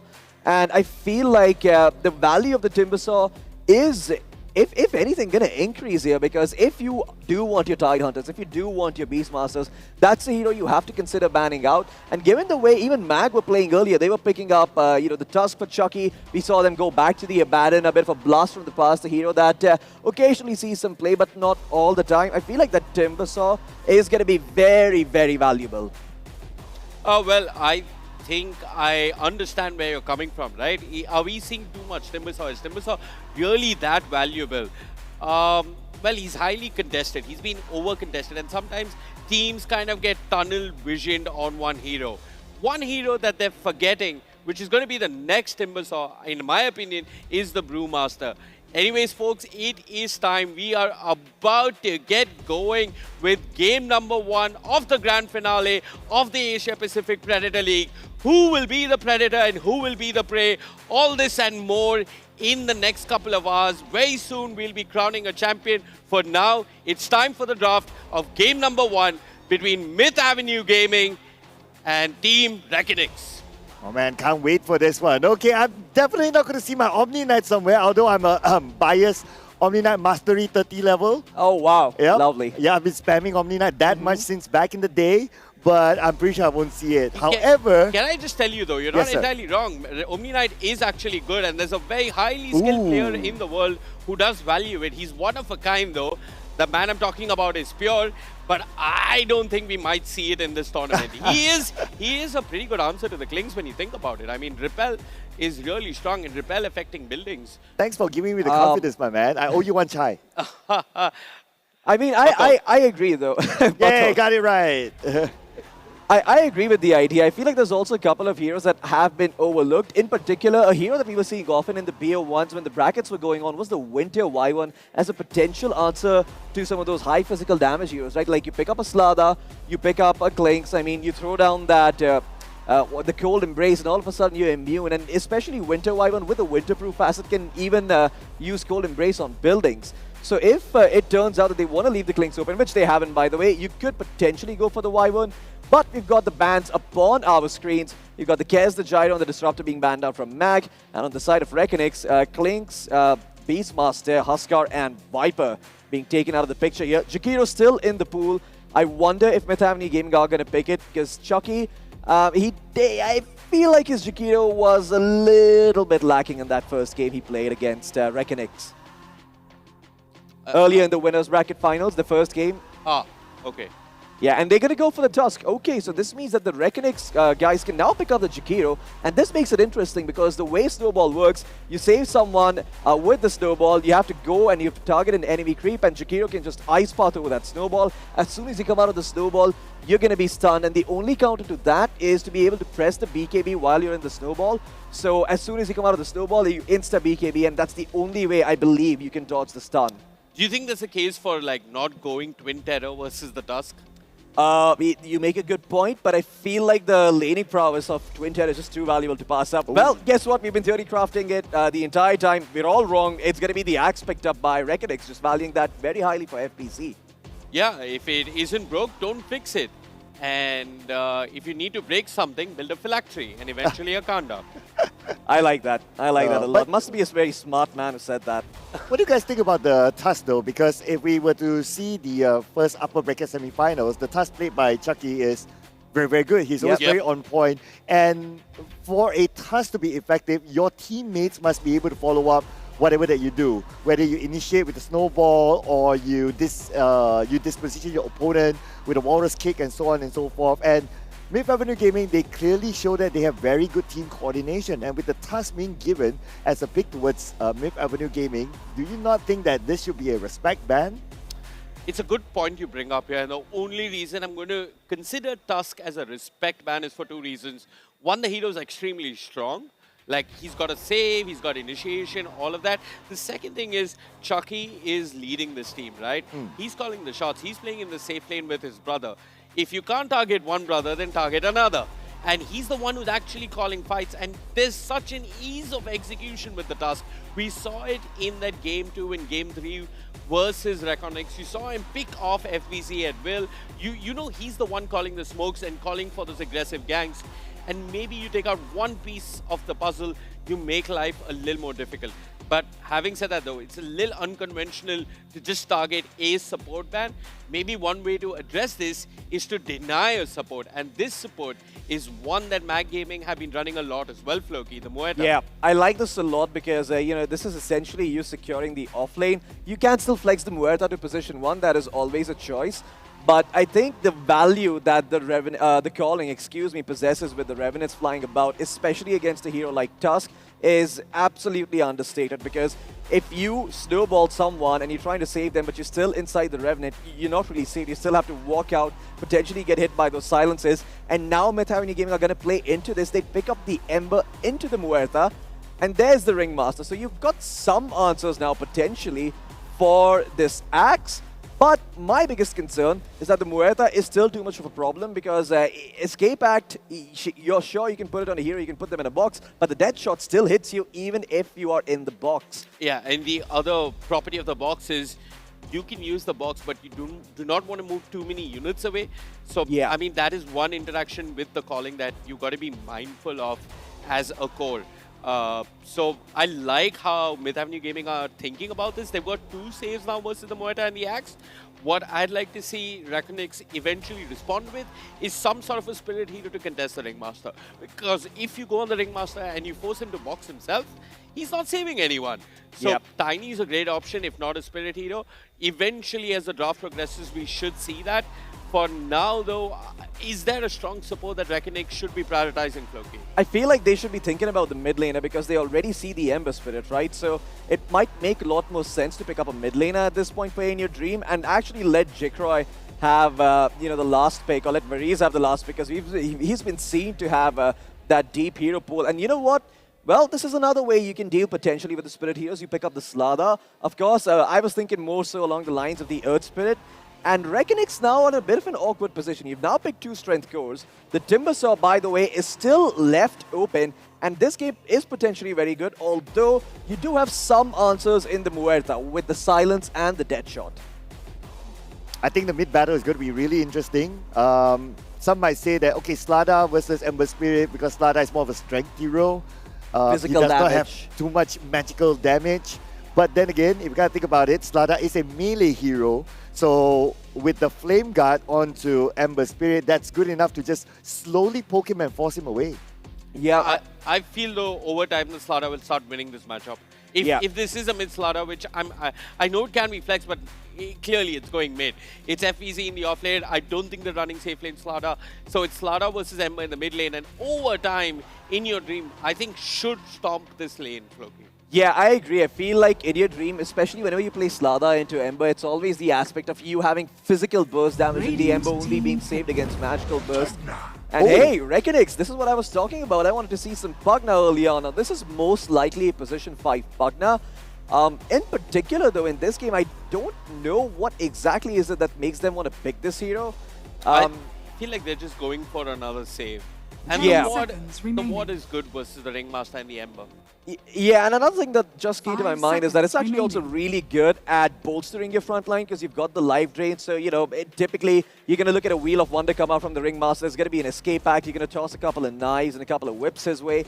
If you're able to just save your ally and heal them back up courtesy of that life drain, then it makes it so that your formation it has more integrity, if that makes sense. I know I've been throwing the word integrity around a bit lately, but it's the fact that you can maintain formation, you can make sure that your frontliner does not need to back off, that gives your post 2 and your post 1 the space to find and choose their targets and really make sure that, Myth Avenue Gaming are on the pick. Now, with that said, you have picked up a Pugna into an Ember and a Tusk, and in my opinion, these 2 are some of the best heroes to deal with this support.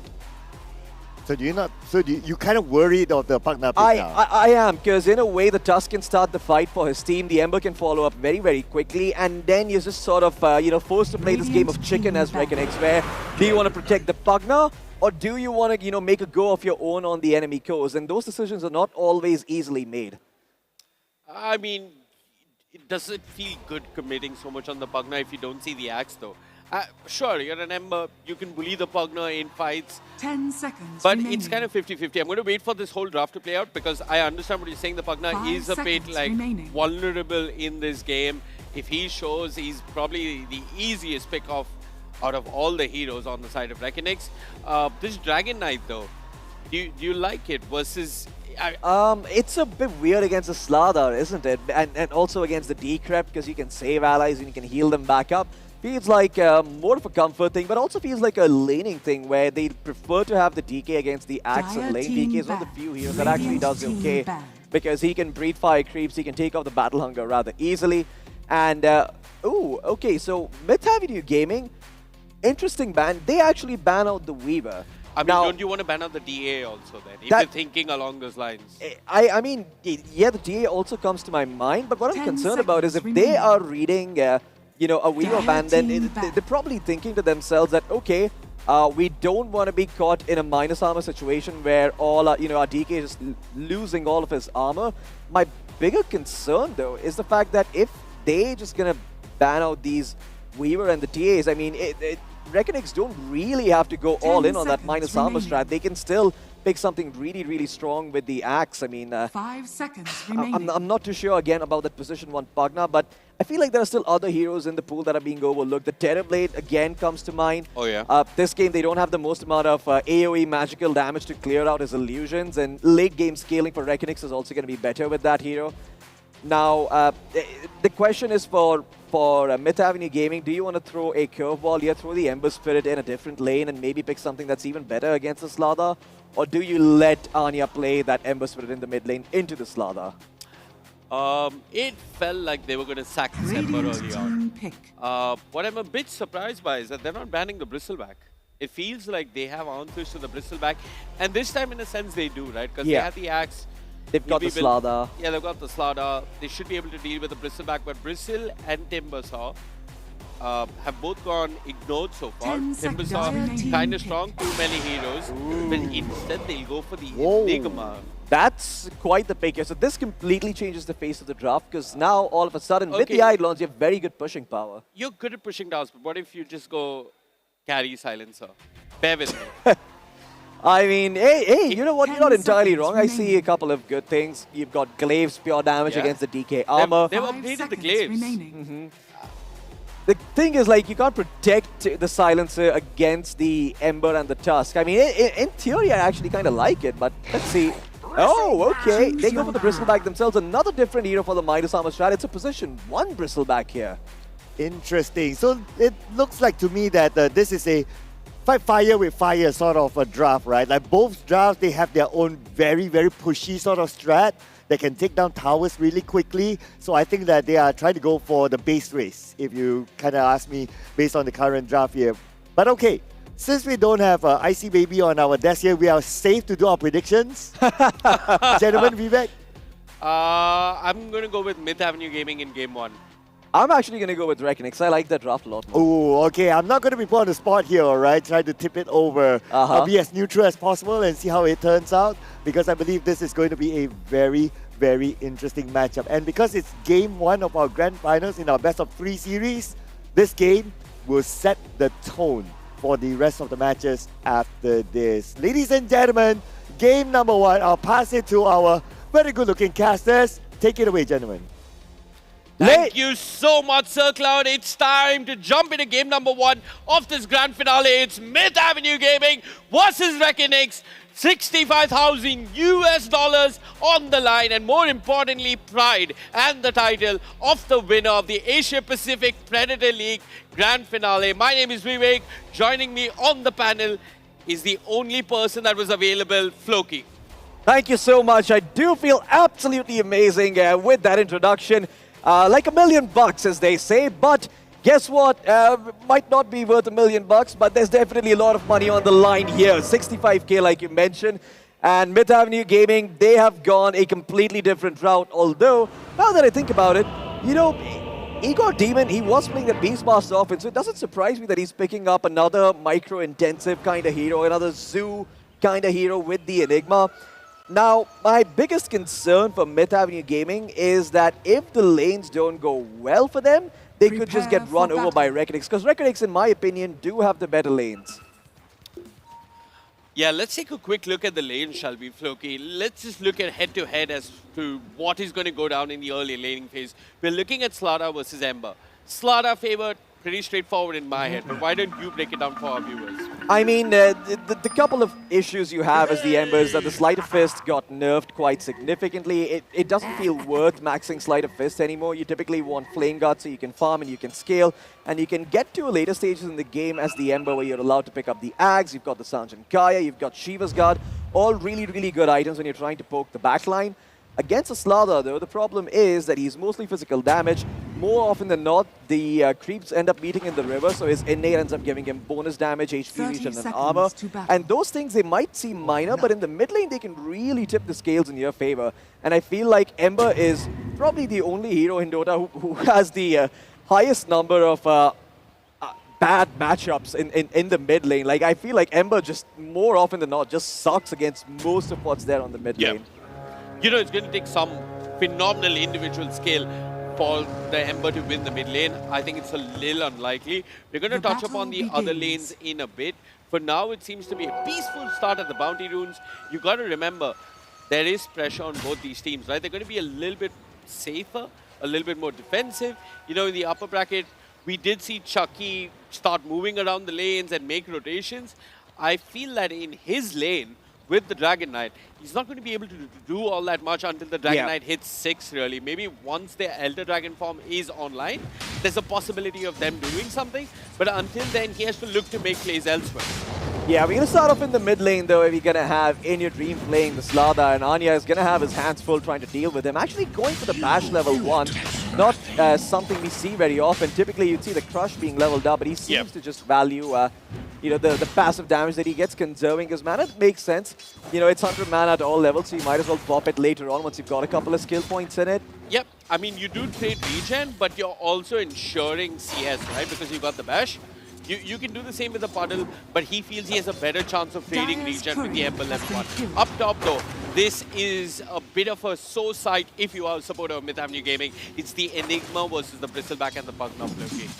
I like it. I mean, they actually picked the Enigma into the Bristleback, which is a bit concerning. It's funny, I actually didn't catch that in the draft, but this Bristleback hero, probably one of the best heroes to have against the Enigma. Quill Spray really good against the Eidolons. It's all physical damage, and it makes sure that you have a good lane. But down bottom, I have to say, this is the one lane where the side of Myth Avenue Gaming have to at least get even, because FPZ farms up a storm on the axe, and he's been looking so good. How do they, Floki? It's Mueta versus Tusk Dragon Knight, right? The Mueta's a ranged hero, kind of broken and zoning out either the Tusk or the Dragon Knight. I don't see a lane when coming out from anywhere for the side of Myth Avenue Gaming, Floki. Yeah. It's got to be on rotations that they actually kind of break even in the mid game. And then again, the problem with Enigma, slower hero, takes his time to farm. Yeah. Sure, later on, there's nothing that stops the Black Hole once he gets his BKB. But that's a bit too much of an ask, really. Yeah, I mean, I feel like there is something. I mean, it's a very small percentage chance of happening, and it's the Axe calling the Enigma outside the Black Hole. Of course, it sounds good in theory, but pulling it off is a different story altogether. However, they have begun to stabilize this bottom lane, and the one thing that the side of MAG have got going for them is that if they get off to an okay start, their pushing power is unmatched, and it's going to be very hard for Reckonix to fight them before Blink Dagger. So a lot of In Your Dreams game is going to come down to that lane timing. As soon as he picks it up, the sooner Reckonix can start activating on their heroes, because you look at their lineup, it's not exactly greedy. You don't need a lot of items on the Bristleback to start rotating and having impact across the map. Same for the Axe. Yeah. Yeah, Bristleback, technically not a late game hero. FBZ likes to just build his auras. You know, Mamba did ask him in the post-game interview, how do you like to itemize on your axe? And he said, if I see a lot of magic damage, I will pipe. If I see a lot of physical damage, I will Crimson. What do you think he needs to build this game? This item called Phylactery that eventually becomes a... I'm kidding. I think... Of course you agree, Vivek. Of course you do. That's what you do in my games. Oh boy, up top, the Enigma off to a horrible start as the Bristleback ends up finding him. Eidolons multiplying as the Pugna is being run down, but they're not nearly as quick as this little bugger, so just going to be the Nether Ward getting in some gold and some XP. Jigroy has to be careful. The damage from the Eidolons is still a lot. Yeah, I mean, you've got a gazillion Eidolons, and the problem is the Impalement Arts doesn't do all that much. He's still got to make it work. He tamed the beast is the Pugna is there. Back to the zoo with him. Don't think we've got exhibitions for skeletons, though. I don't think the Pugna minds too much, right? It's a reset on him, he comes back. They've got first blood on the Enigma, so it's completely okay with that. How's this mid lane matchup looking? It feels like the Ember is not doing too bad, and this is what I was talking about pre-game, that Anya actually manages to hold his own, and it feels like they want to rectify this around the 4-minute water route. Oh, nice shot by Chucky. Perfect by Chucky. Man, what a beautiful play, actually saving the Ember Spirit's life there. Anya's going to be so pleased about that. And well, you know, good awareness as well coming in from the Reckoning supports, recognizing that the Ember is trying to go for this other rune. He contested Slada for the top water rune, didn't work out. And, you know, just this kind of awareness is what separates, you know, some of the better teams here against some of the teams who got eliminated. It's just these small things that really start to add up as we see Paris. Yeah. Coming out from the Pugner. I mean, he's kind of sensed that Mag had vision of his rotation, so he gets the D-ward. The Ember's got to be even more careful. Chucky's getting zoned out. How's his FPZ was... Oh, mid lane! He's dead. The Ember's gone. I mean, sure, they saved him with the shots, but how many times can they do that? And we were talking about this. I mean, the Slada probably laughs at the Flame Guard. He knows that this Ember is free food. He's sitting in a puddle of the only thing that amplifies his strength. Water, folks, that's about it. And he's owning his lane. Yep. Seems like Dota has an obsession with heroes who pee themselves and get stronger with the Viper and the Slada. All up. Hold on to that. Thought the Muerta is in some trouble here. Snowball upon him, but once again, standing outside the shots, so Chucky wasn't really able to move forward with the tag team. However, it doesn't matter. They get the kill. However, it does cost them a lot of HP. Everyone dropping really low, and there's very little regen remaining on Chucky. Oh, Reese is there's coming a as gate well. coming in. The Pugner is here. He's got a blood grenade, but he has no vision. He just sees Ghost in lane. He's looping around. Small little skeleton warrior. Can he make this play happen? The blood grenade to start? Nope, just the blast and the blood grenade. A battle hunger wouldn't be too bad. They'll slow down Ghost. Not much Chucky can do other than drop the right shots when required. Yeah, I mean, he's sticking around here, but he has to be careful. The Pugner is not going to let the DK go. I think he's dead, yeah. Well, they tried throwing the strongman tonic over towards him, but he didn't reach him in time. So that's going to be Ghost falling behind. The support's finally starting to activate as the 6-minute power rune comes in as well. It's a regen rune for the Slada up top. I mean, you really need to think about that rotation, right? That was Mid Avenue Gaming bringing 3 heroes to the safe lane. They get the kill on the Muerta, but Pugner just swings by the gate and immediately gets a much more valuable kill for the side of Reckonix. And just like that, Ghost is about to lose the star. The Slada's got a regen rune. If you're a Reckonix supporter, this has been a perfect start to the lanes, Floki. Yeah, and you know what? Mag aren't exactly at a deep waters yet. It's about to be 7 minutes. The Wisdom Shrines are about to spawn. And we do see the Bristleback starting to move towards there. Igor Demon is going to need some help if Jikroy decides to go for this. Yeah. But it seems like help is here, and the Bristleback senses this. Jikroy is like, you know what? This does not feel right. I'm just going to go and keep farming. So it's going to be 1 Wisdom Shrine apiece. Crisis averted for the side of Mag. Yeah, but if you drop down the net worth, you see the crisis that's incoming. There's a big difference between the Enigma and the Axe. The Axe can do a lot more with a lot less, and the Enigma is the polar opposite. Sure, he can eventually go to the jungle and get new, like auras with his Eidolons, but right now, this Enigma is just a walking corpse, in my opinion. Yeah, really good ward plays in the mid lane. Sadly, it was spotted under the enemy observer ward, so Chucky, that ward's not going to be surviving. Varish is going to get that D-ward. And again, these vision games matter because if your vision's not staying up, well, okay, well, they do get the return kill on the ward, so something going their way. But again, it's, you know, you want your wards to stay up. So Chucky, he's probably going to be a bit more careful the next time he goes around placing it. He needs to cover his tracks and make sure he doesn't get spotted. Everybody's movement for this 8-minute power-up rune. It feels like In Your Dream's going to get it. Gets an arcane rune. Now the good news, if you are a Mid Avenue Gaming supporter, is that on the side of Reckonix, there are 3 melee cores. As an Enigma player, you couldn't ask for more. As an Ember also, it feels good. One melee core is about to get punished in the mid lane. It's In Your Dream, but he turns with the cross, looks towards Anya. Anya will have to disengage. The calling dropped as well as the nether ward. Chucky wants to deal with the ward first. He's losing a lot of health for this. It's going to be okay. Well, the arcane rune's there for the Slada, so he's going to try and make a rotation down bottom, and Ghost, he is a bit too far out. Vanguard ready for the axe. He's under no threat of dying from the DK, as he will be run down by In Your Dream. Ghost alone, his brother nowhere to be found. He is busy doing something else in the jungle. Unfortunately, Chucky could not help Ghost survive, but he does get a D-ward. This is such heads-up stuff coming out from In Your Dream. Sees 3 heroes mid, knows that they're all there for that power-up rune, gets the power-up rune, forces a reaction made with the help of his supports, and then immediately swings through the puddle with that buffed-up movement speed and punishes Ghost for being out so far ahead in the lane after losing his tier 1 tower. There's nobody that can TP in to help Ghost because he had no tower. He was nowhere close to his tier 2 tower. Good stuff coming out from In Your Dream. Once again, I mean, you have to remember, this Slada, he's got a very good start. He killed the Ember once in the mid lane, and for the Slada, or rather for, you know, other mid heroes, it might not seem like much, but for this hero, it makes a world of difference, especially in this game. He is so close to his Blink Dagger. about 20 gold away. As I hear a Dragon Tail, they will be able to find Delul.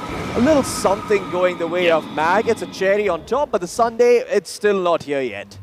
Absolutely. I feel like these kills on the Mueta don't really mean too much because the real problems are going to start now. In Your Dream nearly has the blink. Unfortunately, the Pugna gets caught a bit too far forward on the wrong side of the river. In Your Dream, low on mana, can't really contest the Ember. The Ember should get the shield rune for himself. Not quite sure what the Pugna was doing there all by himself, Toki. Yeah, really big rune for the Ember. The Pugna, of course, and unfortunately in that position. I think he was trying to see if there was any ward place. I do see a sentry there by Varus earlier.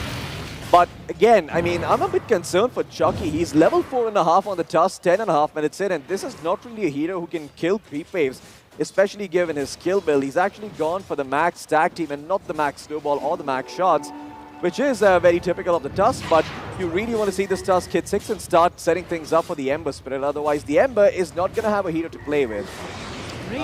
In Your Dream has his Blink Dagger, but the chains are there. I feel like Anya was just waiting for this. So the gang ported. It feels as if Myth Avenue Gaming, they've averted disaster and they're buying time, Loki. They're buying time for the Ghost Dragon Knight as well as the Igor Demon Enigma to keep farming.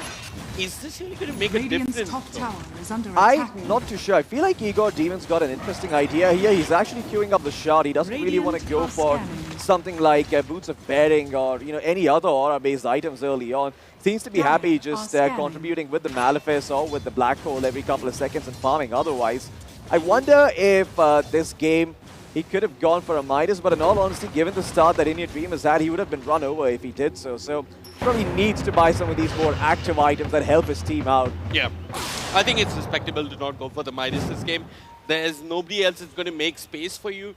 It's a bit too greedy if you go for a Midas at this stage, 11 minutes in. I like the Blink, but yeah, is he going to start joining his team about now once the Blink flies out there? I think so. I mean, as of now, he's just been farming away and he's just been a wall up top trying to protect his tower, but up top, the Bristleback, he's in some trouble. Spirit Vessel upon him, the Ember's here and he is gonna fall.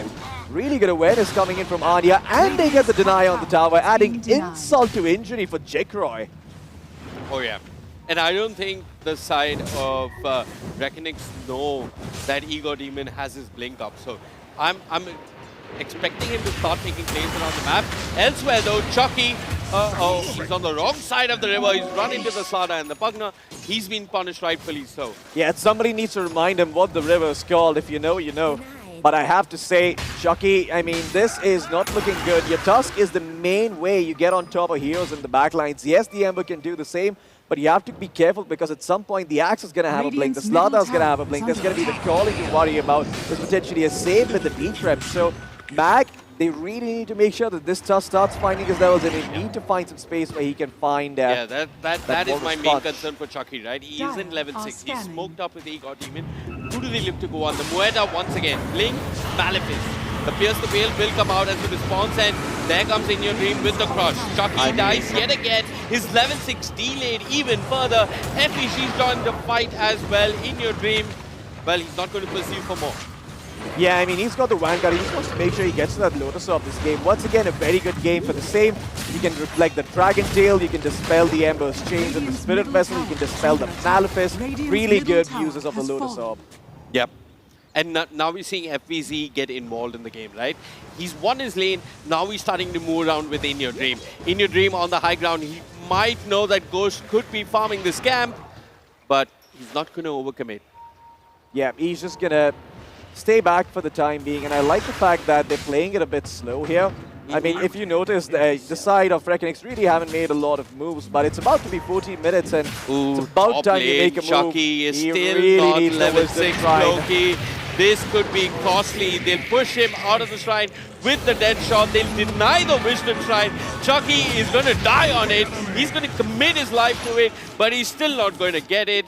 His level 6 denied even further. 14 minutes in, Floki. This is probably one of the rougher starts he's had in the entire tournament. The Black Hole was also used down bottom. I'm not too sure if that resulted in a kill. Okay, they did find the Slardar off of that, so finally You can see Igor Demon starting to get active, starting to contribute to the team.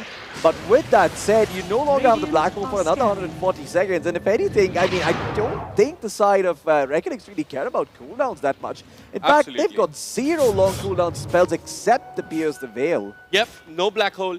Chucky's still not level 6. 2 heroes are basically off the map.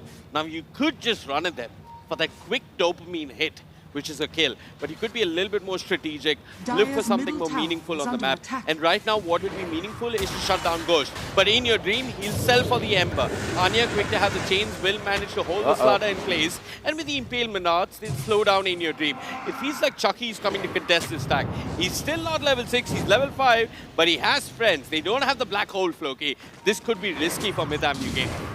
Yeah, I don't know if he was spotted. That's some heavy commitment to the triangle. 2 wards being dropped here. They spot out the axe, and now the axe is going to know. Now they're going to know that there are observer wards in the area. I don't think anyone can do this stack, though. That's the real joke of both these teams. You need the Dragon Knight. That's the only way you're going to clear the stack, but he's sitting at half HP in the bottom lane. In the meantime, in the mid lane, Barish in some trouble. Soon to be a page in history as he gets turned around and hypnotized by the Wheel of Wonder. Life Drain's there though. He's actually healing back up. He's going to survive the act. He comes in with the touch. He protects his position 5, and this is what we talked about. Making sure that his backline does not fall, and now the Ringmaster turns around, throws the Impalement Darts, but the Stardust in the water. He is extremely fast. No escape back for you, sir. You go straight back to the fountain, courtesy of In Your Dream.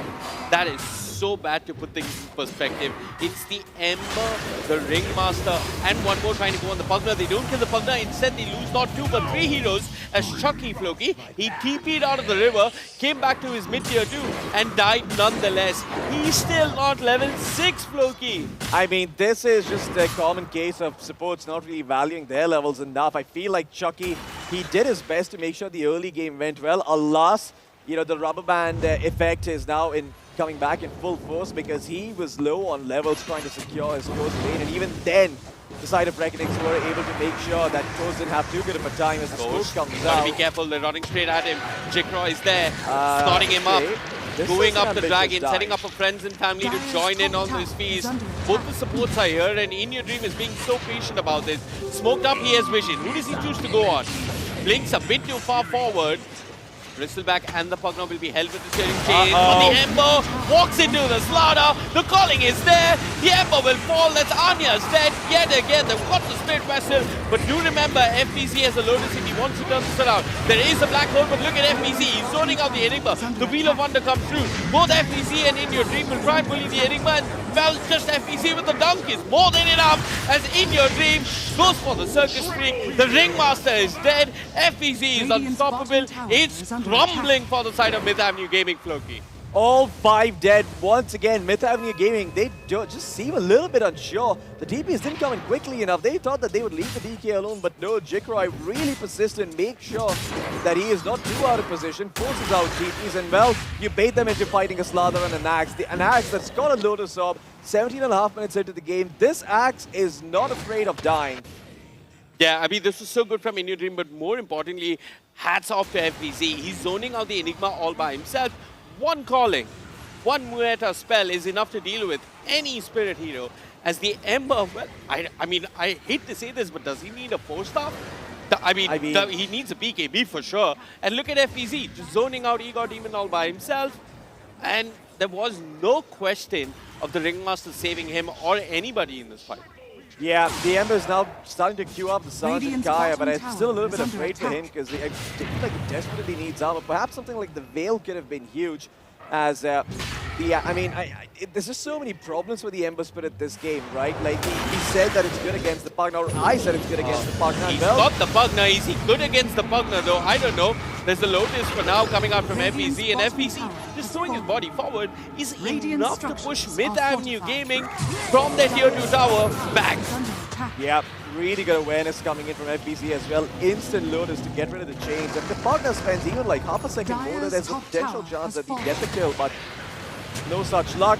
And I just want my observer to click on the Bristleback so that the audience can see what item he's got. Look at that, Vivek. Yeah. That's a hunt. 19 minutes into the game. Ridiculous. It's a ridiculous amount of HP regen. And sure, you have the Vessel, but there is a Lotus Orb. The good thing is that the Midnight Pulse does help a lot versus the Pistol back, but that's a lot to ask of from the Enigma.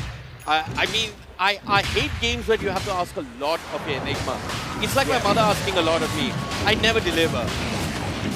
Lovely, Vivek. Thank you for the random bit of family trivia. Sure. I'm sure whatever your issues are, you'll get them fixed one day. But for now, we've got a Dota game on our hands. Aegis picked up by Jikroy as they get themselves, the Aegis in a very timely fashion. It's going to allow them to contest the Tormentor as well, get the Shard.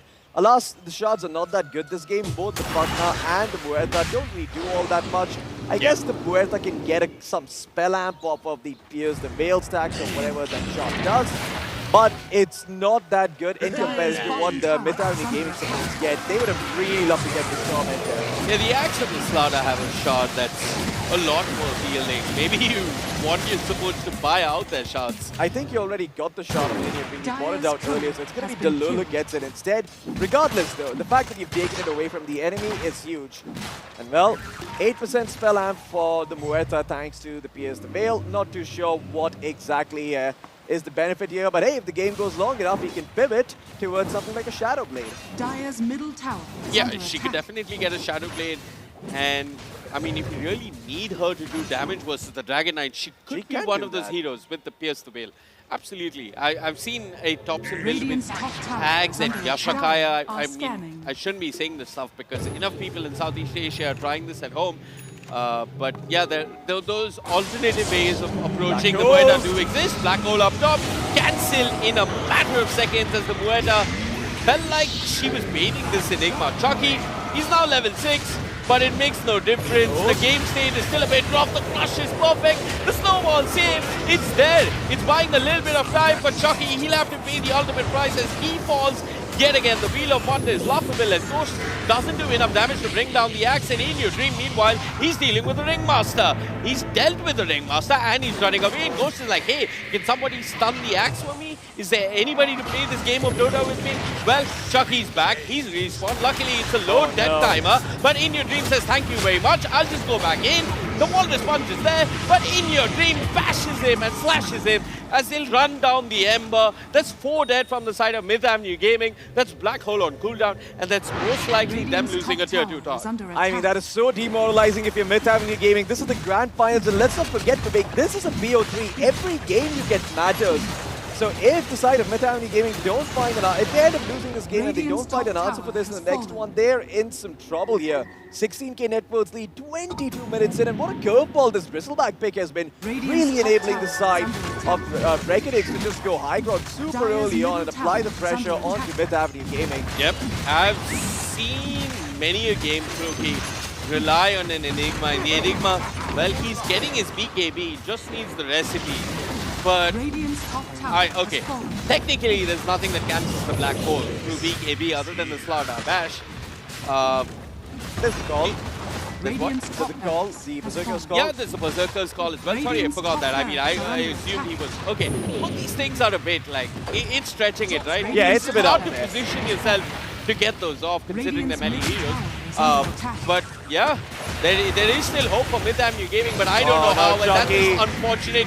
He wanted to snowball to the high ground, but Jikroy was hugging the ledge, and Chucky, I mean, it feels like he's played a very sacrificial game. UNESCO, if you're watching this, Radiant's middle tower. Close your eyes. Yeah.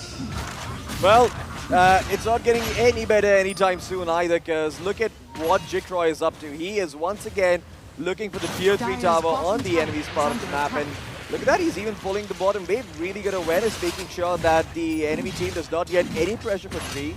Even if they don't get the tower, just the fact that they're locked into base while the rest of his team farms is such a huge boon. This network is going to continue to grow as the Ember Spirit is going to come back. The Dragon Knight, I'm not too sure what he's up to. He just completed his BKB and he needs to come back here. Age still has about 15 seconds remaining. The Glyph's going to be popped. And if Myth Avenue Gaming can hold on to this middle tier 3, it's the dream scenario. It's about as good of a situation as you could ask for. As slowly but surely they are chipping away at Jikroy, but he still has a fair amount of HP. The heart, he's got the heart and he's got a Pugna to back him up as well. Now they popped the 4-man smoke.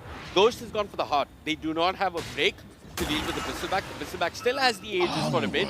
So it's going to be really hard for Myth Avenue Gaming to find a way into this fight. And even if they do, personally, Floki, I feel like they need to go on the Pugna. Like you mentioned in the draft, that's the easiest hero to bring down. But the Pugna is not showing. And I remember TIC all too well where Nigma were complaining that, hey, we can't see Jerax. Well, obviously, he's a professional player. Go find him. Yeah, the Pugna, they find him! They do find him! This is the perfect opening. They found the Pugna. The healer taken out of the equation. Ghost and BKB is wearing thin. Oh, the black no. hole, well, it's a white ball as we say in no. India. It's got nothing. As Igor Demon, well, he'll have to park him his BKB and walk around in shame as there's nothing he can do. Ghost taunted, has to accept his fate. As it really felt like after the Pugna kill, Myth Avenue Gaming didn't land a single spell and they've had enough. GG, well played is the call. They have been outplayed and out, Floki. An absolute clinic coming out from Reckonix in game 1. Once again, I mean, Reckonix, they are just so damn good in these situations. They learn from their mistakes in the winner bracket final. They throw a curveball, they pick up the Bristleback, a hero that none of us see coming, and now they are just one game away from taking the Asia Pacific Predator League trophy. So Cloud, what were your thoughts on the game? Man, it's the fastest game so far in our final day. This game is about like what, 25 minutes or so? Yeah. Yeah, it's really, really fast, and I kind of felt that the Enigma didn't really have a good time, not only because like his Eidolons get cleared up very quickly because of the Bristleback, but also some of the black holes weren't really hitting. That last one particularly didn't hit, and I feel like it comes down to the mid-blink reveal for the Enigma. They saw the Muerta, they dropped the Malefice, but a little known fact, people that sometimes tend to overlook, the Muerta can just dispel the Malefice with the Pierce the Veil. Absolutely. It does apply a dispel. Yeah, I agree with you. But the last fight couldn't have gone any better. Yeah, they than found the the start Pugna. that they had for Myth Avenue Gaming. They found the Pugna, but like Sir Cloud said, that black hole and most black holes in general were rather disappointing. I mean, there was that one black hole in the river, which hit absolutely nothing. And there was that one black hole up top where he got silenced in a matter of seconds. So it's a rough day for black holes. And I also feel more than the black holes, like, the side of Myth Avenue Gaming were completely outpaced in this game. It felt like Reckonix were playing a different game of Dota altogether. And also, those deaths on Chucky, they didn't do Myth Avenue Gaming any favors, Flo. I agree. I feel like Chucky, he just sacrificed his own game a bit too much for the sake of Ghost. And even then, it didn't do Ghost any favors. Ghost still lost his tower super early. Yep. He still had to go to the jungle. So if you're going to pick this Dragon Knight, I feel like you need to pair him up with the right kind of hero.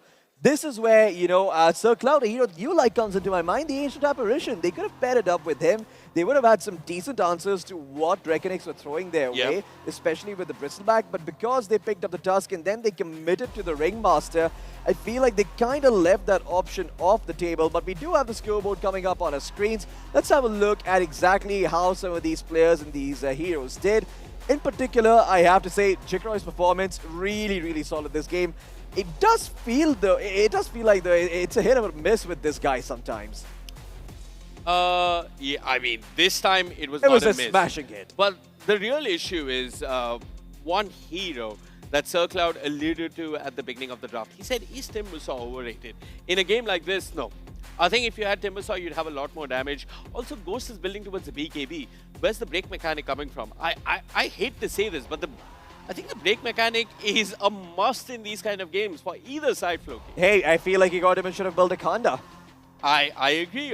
I don't know, somebody had to deal with the Bristleback on the axe. I'm joking about it, but I do feel like a lot of it stems from some of their matchups and the fact that the supports didn't get levels. A lot of things started to snowball their way. That one solo kill that In Your Dream found, Slada is probably one of the worst heroes to give a solo kill too, because the amount of XP he gets, the amount of gold he gets, and the fact that you get your blink just a minute earlier just changes the face of the game so much. Look at how much work In Your Dream was able to get done. And I do hope that he's the MVP, as we're going to be having the MVP come up on our screens. It is FBZ on the axe. What a surprise. I mean, you cannot fault the guy, right? Just look at his KDA, a clean 708. Infinite KDA. And not only that as well, it's besides the stats, in all the team fights, like what you mentioned during the cast Vivek, he was zoning out the important heroes, especially the Enigma. So when he zoned out the Enigma, he did not allow the Enigma to have a good black hole. And if you do that, that's a big enough win. I mean, really good understanding by FBZ as well. He picked up the shot relatively early on. He was tossing out battle hungers left and right, and that really messed with Igor Demon because he couldn't blink in and out of fights as he wanted to on the Enigma. He picked up that blink dagger. He prioritized it early on instead of picking up something like a Pipe, picking up something like a Crimson, picking up something like a Grease that would have helped his team a lot more. But because Igor Demon went for the blink and it didn't work out, I mean, FBZ, he was just on his case the entire time. Yeah. Great stuff coming out from FVC.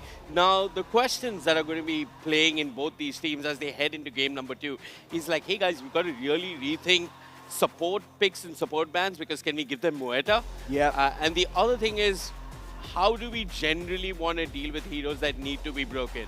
Like, if there is a Bristleback in the game, if there is a Tidehunter in the game, where's the answer going to come from? One answer is the Ancient Apparition. The other answer in the supporting cast, I feel, is the Hoodwink.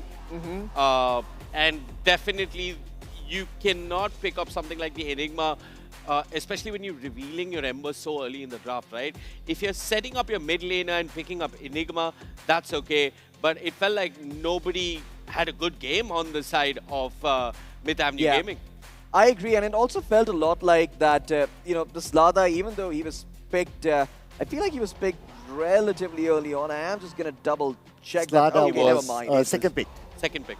Oh, right. They saw the Ember and they take the Yeah, Slada. they picked the Slada. So, I mean, like, you're picking a Ringmaster into it, you're picking this Enigma into it, you're picking this, you know, all of these heroes that are very vulnerable to physical damage into it. I'm not too sure if I like that idea on a conceptual level. Like, sure, you've got your comfort heroes, but at some point, you have to respect the heroes the enemy team are picking. I mean, like Kuroki said, you have to play real Dota, the Dota that is meant to counter your opponents, the Dota that defeats what they do and not exactly what you're comfortable with all the time, because comfort, it's the insidious killer. It kills you slowly. You don't see it coming. And it killed the side of Max slowly this game. I'm sure Ghost would have heard that lots of times from Kuroki himself.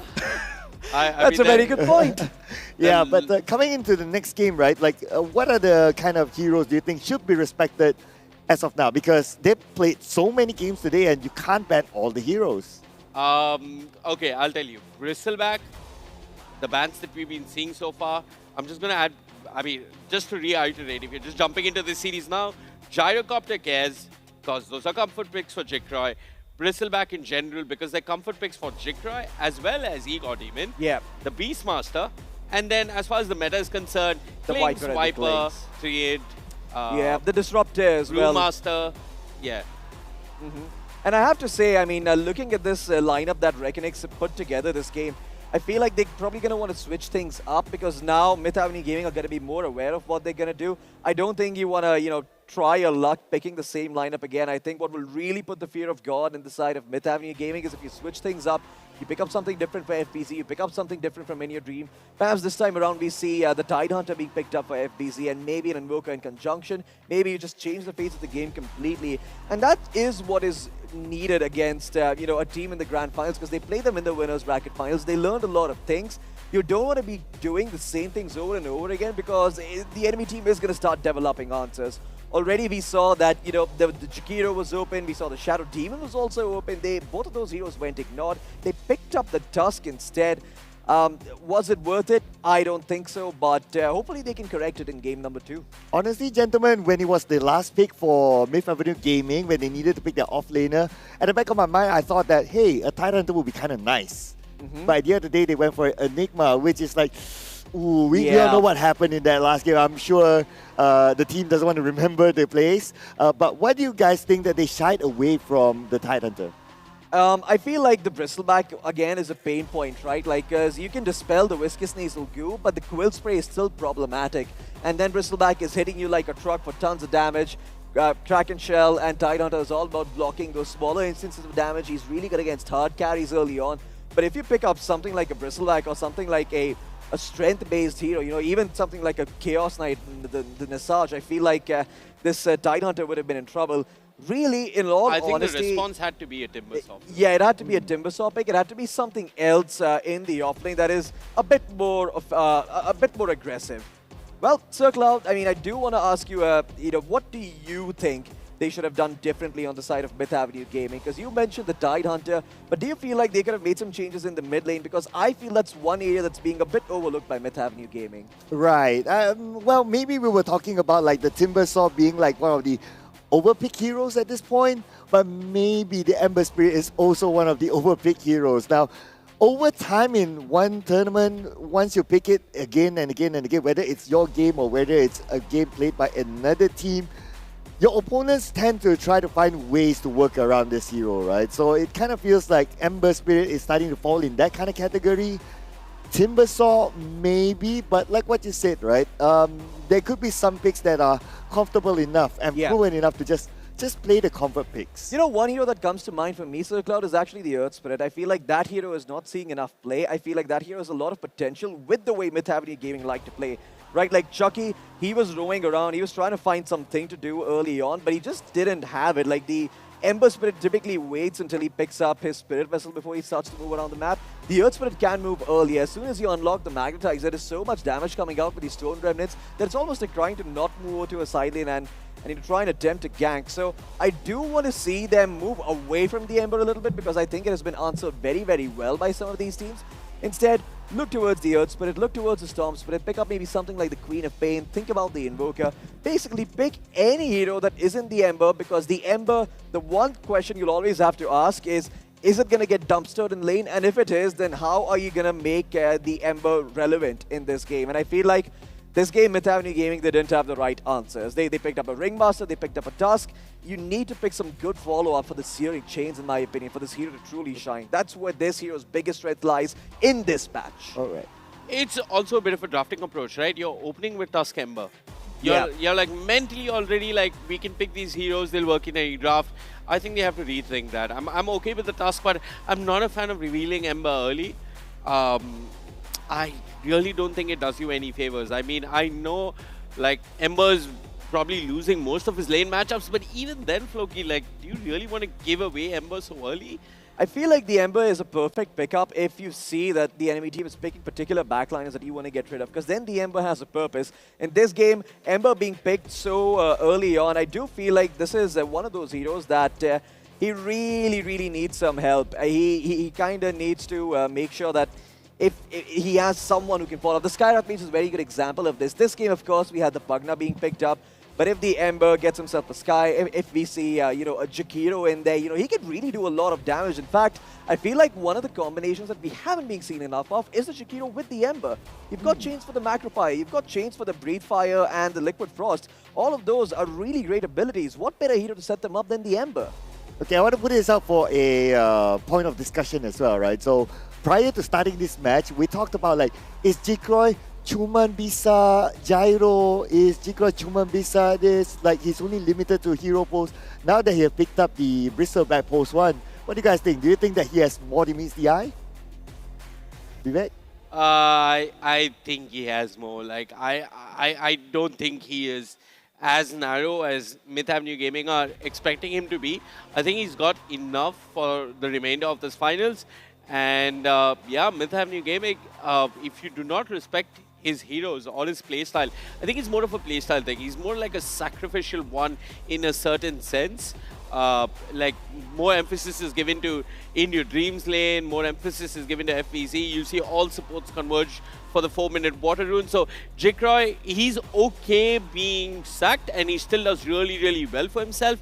While Ghost, on the other hand, is a little bit of a different position one hero, player, excuse me. He does need that little bit of attention early on in the lane, and Chucky's been doing that so far. This time around though, are they still going to continue with the Tusk as an opening, Floki? I don't like the Tusk opening. I feel like go back to the Jakiro, go back to basics, you know, pick up the strong laners and make sure that you've got a strong foundation to build off of. Like, sure, it's a much better if a Jakiro in the game is less relevant later on than a core hero like an Ember, because that's what happens when you pick up those core heroes too early. They tend to get countered, especially a hero like the Ember. In this meta, it's very hard for that Ember to have a purpose if that's picked up super early on. There are ways to play around it, and I think Reckoning showed us just what you can do to deal with that hero. Well, similar bans, I must say, from the previous round. Nothing much has changed, including the cast. But this time, respect ban to the X. And the Viper is in the pool. The Jakiro is also in the pool this time around. The Shadow Demon is also available. Lots of good answers, lots of good heroes at the ready for Reckonix. They can have their pick. The question is, what do they go for? And wow, well, that's a curveball and a half. I certainly wasn't expecting the Tiny, but I do see its value as a flex pick. It is definitely a valuable flex pick, and In Your Dream has played it earlier on in the group stage, so it is a really strong hero to pick up. The one thing that I'd like to point out is that you got to look at it as both teams are one game away from either claiming the title or coming in second for the side of Myth Avenue Gaming. And you can see the priorities in the bans and the picks, right? The side of Reckonix, they respect ban the Abaddon, which is one of Ghost's go-to picks for the entirety of the past year. Yep. And Myth Avenue Gaming, they're going to ban out FBZ's Axe. So you really get a sense of what matters in this draft, in this patch, by just looking at the early couple of bans. We see an Ember and a Tusk ban, so Chucky, well, he's not going to have the Tusk this time for sure. What would you like to see from Myth Avenue Gaming or Reckonix? Well, Circler, why don't you give us your opinion? Well, firstly, I wanted to point out that as much as you talked about, you don't like the Tusk, you don't like the Ember Spirit, but Reckonix, they say that they don't like them as well. So they ban them out, right? But if there's something that I guess I would like to see as well, and it's a hero that's in the current meta, is the Treant Protector. We have not yet seen it in the finals. We did see Myth Avenue Gaming playing that in their first ever game during the group stages, but in the finals, not yet. Why do you think that Treant Protector has fallen out of favor? I feel like there are a lot of good national answers for the Treant Protector at the moment, especially given the heroes that these teams like to pick. I don't see the value in picking up a Treant unless you're pairing up something specific with it, unless you're picking up something like a Phoenix, unless you're picking a hero that can really make good use of the living armor early on. And this is where I feel like teams have, perhaps been overlooking the Earth Spirit. Like Slaughter has been a very common ban.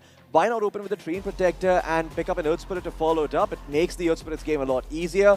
The living armor now actually also provides you damage block against magic damage sources, so it makes the Earth Spirit even tankier and hard to kill. And you know what? Myth Avenue Gaming, they like their green heroes. They follow up the Muerta with the Viper. You did talk about how good the Viper is, played by Anya, aka Gun. So this is the return of the Viper, and I think it's really strong against, well, especially X, but with the fact that they ban out the X, it's okay. It's still a very strong mid laner. What do you think, Vivek, or the Viper pick? I think it's a solid hero to pick up. It matches the flex coming out from the Tiny, and Reckonix will definitely be scratching their heads wondering where this Viper is going to go. And what better way to return with the ultimate flex of them all, a Wind Ranger. Could go in the safe lane, could be a support.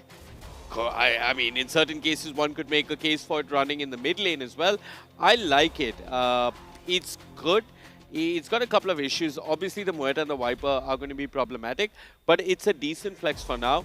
And now they can just pick up the support, right? Like maybe a Jakiro or what other strong supports are remaining in the pool. I feel like you still want to keep things a bit ambiguous, so picking up a Jakiro would reveal too much because your Tiny is a bit of a flex, your Wind Range is a bit of a flex. I feel like this might be the right time for Reckonix to pick something up for FBZ before the rest of the lot gets banned out. And this is one interesting hero because the Ogre Magi, Vivek, is also, strangely enough, a type of a flex pick. You can play him in the offlane and you can also play him on position 5. But this game, I kind of see it with the Wind Rangers, sort of. Okay. Yeah, he is a flex. I mean, you can just put him in the offlane and expect him to build auras over time. Go for the Midas, eventually, I don't know, get a Phylactery if you feel like it. Get a Dagon? Yeah, get a Dagon. I mean, multicast. Get an Aethys. Sure. I personally am a fan of Aethys onto Ogre Magi because Aethys is cheap. It's cheap and then you get a multicast together with it. It is definitely cheap, and if you need that early cheap initiation and a decent amount of stats, it could feel good. But I think he's going to be in the safe lane. In this patch where, it's so important on how you trade regen, if this guy is, just hitting level 3 after the first wave and a half, and he's spamming that ignite out on you, it's going to be really, really irritating. Where's the sustain going to come from? The sustain could have come from a Treant, but instead, Myth Avenue Gaming, they're going to match aggression with aggression. They're going to pick up the Clockwork and the Timbersaw. They are not messing around, Floki. Yeah, so Cloud, I think you're feeling really good about this because you've been, just really hammering it home that the Timbersaw is an important hero to pick up a ban. And guess what? They heard you, man. They heard you. They've picked up this Timbersaw here. It's really good against the Tiny. It's really good against the Yoga. The Wind Ranger is a hero that cannot really kill the Timbersaw unless she picks up something like a Mjolnir or to get some more proc-based items. Reckonix, how do they want to respond to this? I feel like the right pick here is probably some magic damage heavy hero. One would think the Leshrac, but then you're playing a Leshrac into a Viper. So your mid matchups are really, really looking not that great at the moment for In Your Dream. The Invoker could still work. And if anything, I want to see the side of Reckonix deal with Viper a little bit differently. Like, bully him level 1, maybe. Show up his lane this I think this is where you reveal a support, right, Floki? They could put the Wind Ranger in the safe lane and look at something like an Ancient Apparition. Ogre, it's a weird support duo. You could also look at the Hoodwink. The reason I'm propagating the Ancient Apparition or the Hoodwink is because you then have a means of dealing with the Viper, with the Timbersaw. So I could definitely see a case for either one of those two heroes. And hey, you mentioned magic damage. I think both those heroes do a decent amount of magic damage. I gotta disagree with you there, Vivek, because I feel like if they pick up the Ancient Apparition here, they're kind of just revealing their hand. And on top of that, you're just, making the game harder for your mid laner. Like, why do you need to pick up the Apparition if you see that there is a Viper already in the mid lane? Why not pick something that's good against it that might get banned out in the next phase? Now, granted that it could just be that such a hero doesn't exist, but, ooh, this is interesting. They are going to pick up the Brewmaster here for Reckonix. That's probably going to be their off-lane hero. And now, this draft starts to take some shape here. Although, with that said, I'm not too convinced by this Brewmaster either, courtesy of the Timbersaw. And the Muerta, by the way, which is really good because silences are the one thing that Brewmaster really hates to play against. It is, but then it takes like this concentrated effort of hook shot, calling, and burst damage to bring him down. It's not as simple as it looks. And, he only has 3 stances now and 3 types of rulings to work with.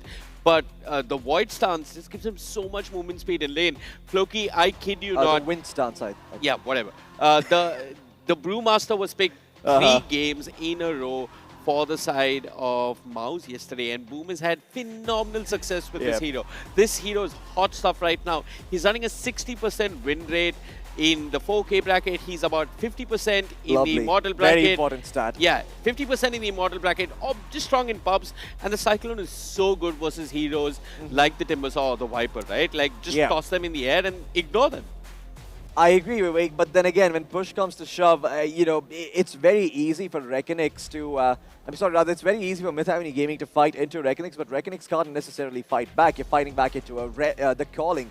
You're fighting back into a Viper. You're fighting back into a Clockwork who's going to be a pain in your backside with the Battery Assault and the Power Cogs. So the Brewmaster is going to have his work cut out for him. I do feel like while there are upsides to the Brew, like you mentioned, the Cyclone, of course, being very good against the Viper and the Timbersaw, and also the Fire Panda being a complete nuisance for the Muerta to deal with, I feel like the early laning phase is not going to be too forgiving to this Brewmaster. Unless we're seeing something different, unless we're seeing some type of mid-Brewmaster, although I don't think it would do very, very well against the Viper. Nah, it's definitely not a mid-Brewmaster. He's going in the off-lane. I don't think they're going to lane the Brewmaster mid. It feels like they're reserving Jekroy's pick for last. This is what it appears to be. I feel like this Wind Ranger is going to go in the support role. Now, coming back to the 1 position, Floki, you've got a couple of picks remaining. I mean, Mag are also looking for the 1 position. Do you feel that there's a chance of either one of these teams getting Huskar? I think the Huskar is a possibility, but like it's probably something that Myth Avenue Gaming are looking at. But even then, there's a Wind Ranger in the enemy team, there's a Brewmaster. You don't want to be picking the Huskar into these heroes. It's not a very fun time for the Huskar. And more importantly, I feel like there are certain heroes that Reckonix might want to go back to. I'm just trying to think of what's good against Viper. The Tinker comes to mind. This game, the hook shot and the calling is a bit of a problem. The Timbersaw also can be a bit of a nuisance. But if they play defensively, if they just tag, then Tinker is also a hero that can just leave lane against Viper, that can shove it into his face and make sure that he actually has a good time compared to some other heroes that do not do well in lane at all against the Viper. So it's all about the Viper at this point, and you want to pick a hero that is good against it. I can't really place my finger on a particular hero I like. I but mean, the best I think one of the Lesh track, but like, it doesn't feel like a good Lesh game. Okay, the Coddle is another way to do it, so... Huh. Okay, guys, it's not so hard. Coddle Tiny, really strong. Reduce cooldown, more magic damage. The slow is also good. But you're playing mid-Tiny into a It is fighter? mid-Tiny. It is mid-Tiny. They're okay. I mean, they have made the decision as to where this Tiny is going. If they really want to swap things up... Yo! Yeah. Yo, boy, Faceless Void. Yeah, I mean, I have to say, you know, like, this ties up their lineup together. And Reckonix, now they're really in a pickle because the Chronosphere, Vivek, you're mentioning the Coddle and, you know, how this is a good pick. It comes together with the Tiny. Now, all of a sudden, there's a Faceless Void to worry about. Your backline's vulnerable. Jikroy can be caught inside that Chrono and can be bought down with the help of a Viper Strike. You've got some good follow-up as well with the Deadshot. You've got some damage pumping in with the Timbersaw. Lots of questions here for the side of Reckonix. It is going to be Dalul playing the position 4 keeper of the Light and Varish on the position 5 Ogre Magi. But that said, I actually feel like Reckonix do have a timing thing. As long as the mid lane is not a complete disaster, Jikroy on the win range, you can make some really solid moves that could cause some issues for Myth Avenue Gaming. Yeah, I mean, Jikroy can make moves. The other thing is, if this Brewmaster and the Keeper of the Light like get off to a really good start, you'll just see Ghost trying to play catch-up. And Chronospheres are like black holes. They're just a lot easier to hit and don't get cancelled, but they're meant to have a lot of impact. They're big cooldown spells. So, yeah, if Ghost gets shouted out of his lane very early on, and if FBC can find that same kind of momentum on the Brewmaster like he did on the Axe in game number 1, then you could see Reckonix take the series and take the tournament. All of this best of 3 depends on one hero and one hero only, and that's Ghost on his Faceless Void. Okay, gentlemen, I guess we're going to get into the game real soon. And Floki, you got your prediction right the last round. Why don't you start it off? Man, I got to go with my boy Faceless Void, right? I want to see all 3 games. I'm going to go with Mag. All right. How about you, Vivek? I'm going to go with Mag. I don't know, the first game we disagreed, I don't even remember what our predictions were exactly. Your prediction was MAG as well. Okay. Well, at least this time we're on the same boat, so we'll fall together if we fall. However, Reckonix, Vivek, they are just 1 game away from securing the title of the champions of the Asia Pacific Predator League. Ladies and gentlemen, we're going to be heading into the game. Circloud, I bid you goodbye. Thank you so much for having us on the desk here. And man, this is potentially the final game here of the Asia Pacific Predator League 2026. Ladies and gentlemen, if you're in the arena, make some noise for Team Reckonix and Team MAG! Really now, you should have seen that coming. It is time for what could be the last time we see Myth Avenue Gaming on LAN in this edition of the Asia Pacific Predator League. My name is Vivek, with me is Floki. We're going to be taking you through this game as Myth Avenue Gaming are fighting for tournament life, and Reckonix, they're fighting for the title of champions. Level 1 smoke coming out from the side of Myth Avenue Gaming as they invade the enemy triangle. And, well, the neutral creeps are missing. I mean, this is a good position that they find themselves in, but sadly, I don't think they're going to be getting much here. Inia Dream actually breaks their smoke and manages to run away. He achieves his purpose on the Tiny. The rest of Reckonix, though, they are kind of all over the place. Jikroy is waiting around the top room while FBZ and Dalul are on mission up top. Well, we'll see who ends up getting first blood and multiple runes, but it does seem like it's just going to be 2 apiece. Both sides more than happy to just get their fair share and call it a day. Or are they? I just really want to point out one thing about this game in terms of tempo. If Reckonix are the ones playing a slower game, it is just going to hurt them all that more, right? I mean, sure, the Wind Ranger can scale infinitely in a sense. Brewmaster can scale as well. But you are playing into the ultimate scaling carry of Dota 2, in my opinion, which is the Void. The only hero that goes up against this used to be the Spectre once upon a time. So if I were a Reckonix supporter, I'd really be praying that FEZ and the Lul get off to a great start in their lanes. They've done this in game number 1 versus Myth Avenue Gaming earlier in the day. Also, another similarity between the earlier series is that In Your Dream is getting the Viper experience. Oh yeah, Any Dream is gonna have some PTSD from that previous winner, from the previous winners bracket final game. I feel like this Viper has just been the bane of his existence in this tournament so far, which otherwise has been a very stellar tournament coming in from Any Dream. Up top though, seems like the Brewmaster and the Kotl are off to an okayish start. Radiant's courier Doing has been fine killed. in this lane against the Faceless Void, and really good on the side of Mid Avenue Gaming to recognize that this is a pretty weak lane coming out from the side of Reckonix, so they can abuse this by picking up the Faceless Void, and he will more likely than not have a pretty easy time in the game. Yep. This mid lane, for now though, In Your Dream is doing okay. I'm personally a bit surprised that he's doing better on the Tiny than he did on the Queen of Pain versus the Viper. But hey, if you're a Reckoning supporter, you're not complaining. Pre-grab, level 1, secure, CS, deny. He's making it look simpler than it sounds, but yeah, so far so good. Yeah, Anya, he's got his work cut out for him this game. I mean, in the previous game, it was a complete whitewash coming out from him. But he's going to have some help from his allies as well. Notably, in this game, the Timbersaw is also going to share some of that burden of carrying the game, so shouldn't be too hard. But up top, Chucky, he is in some trouble. He is going to fall. It's going to be first blood here for Talul in the grand finals as once again Reckoning start off on a very strong foot, getting themselves that clockwork.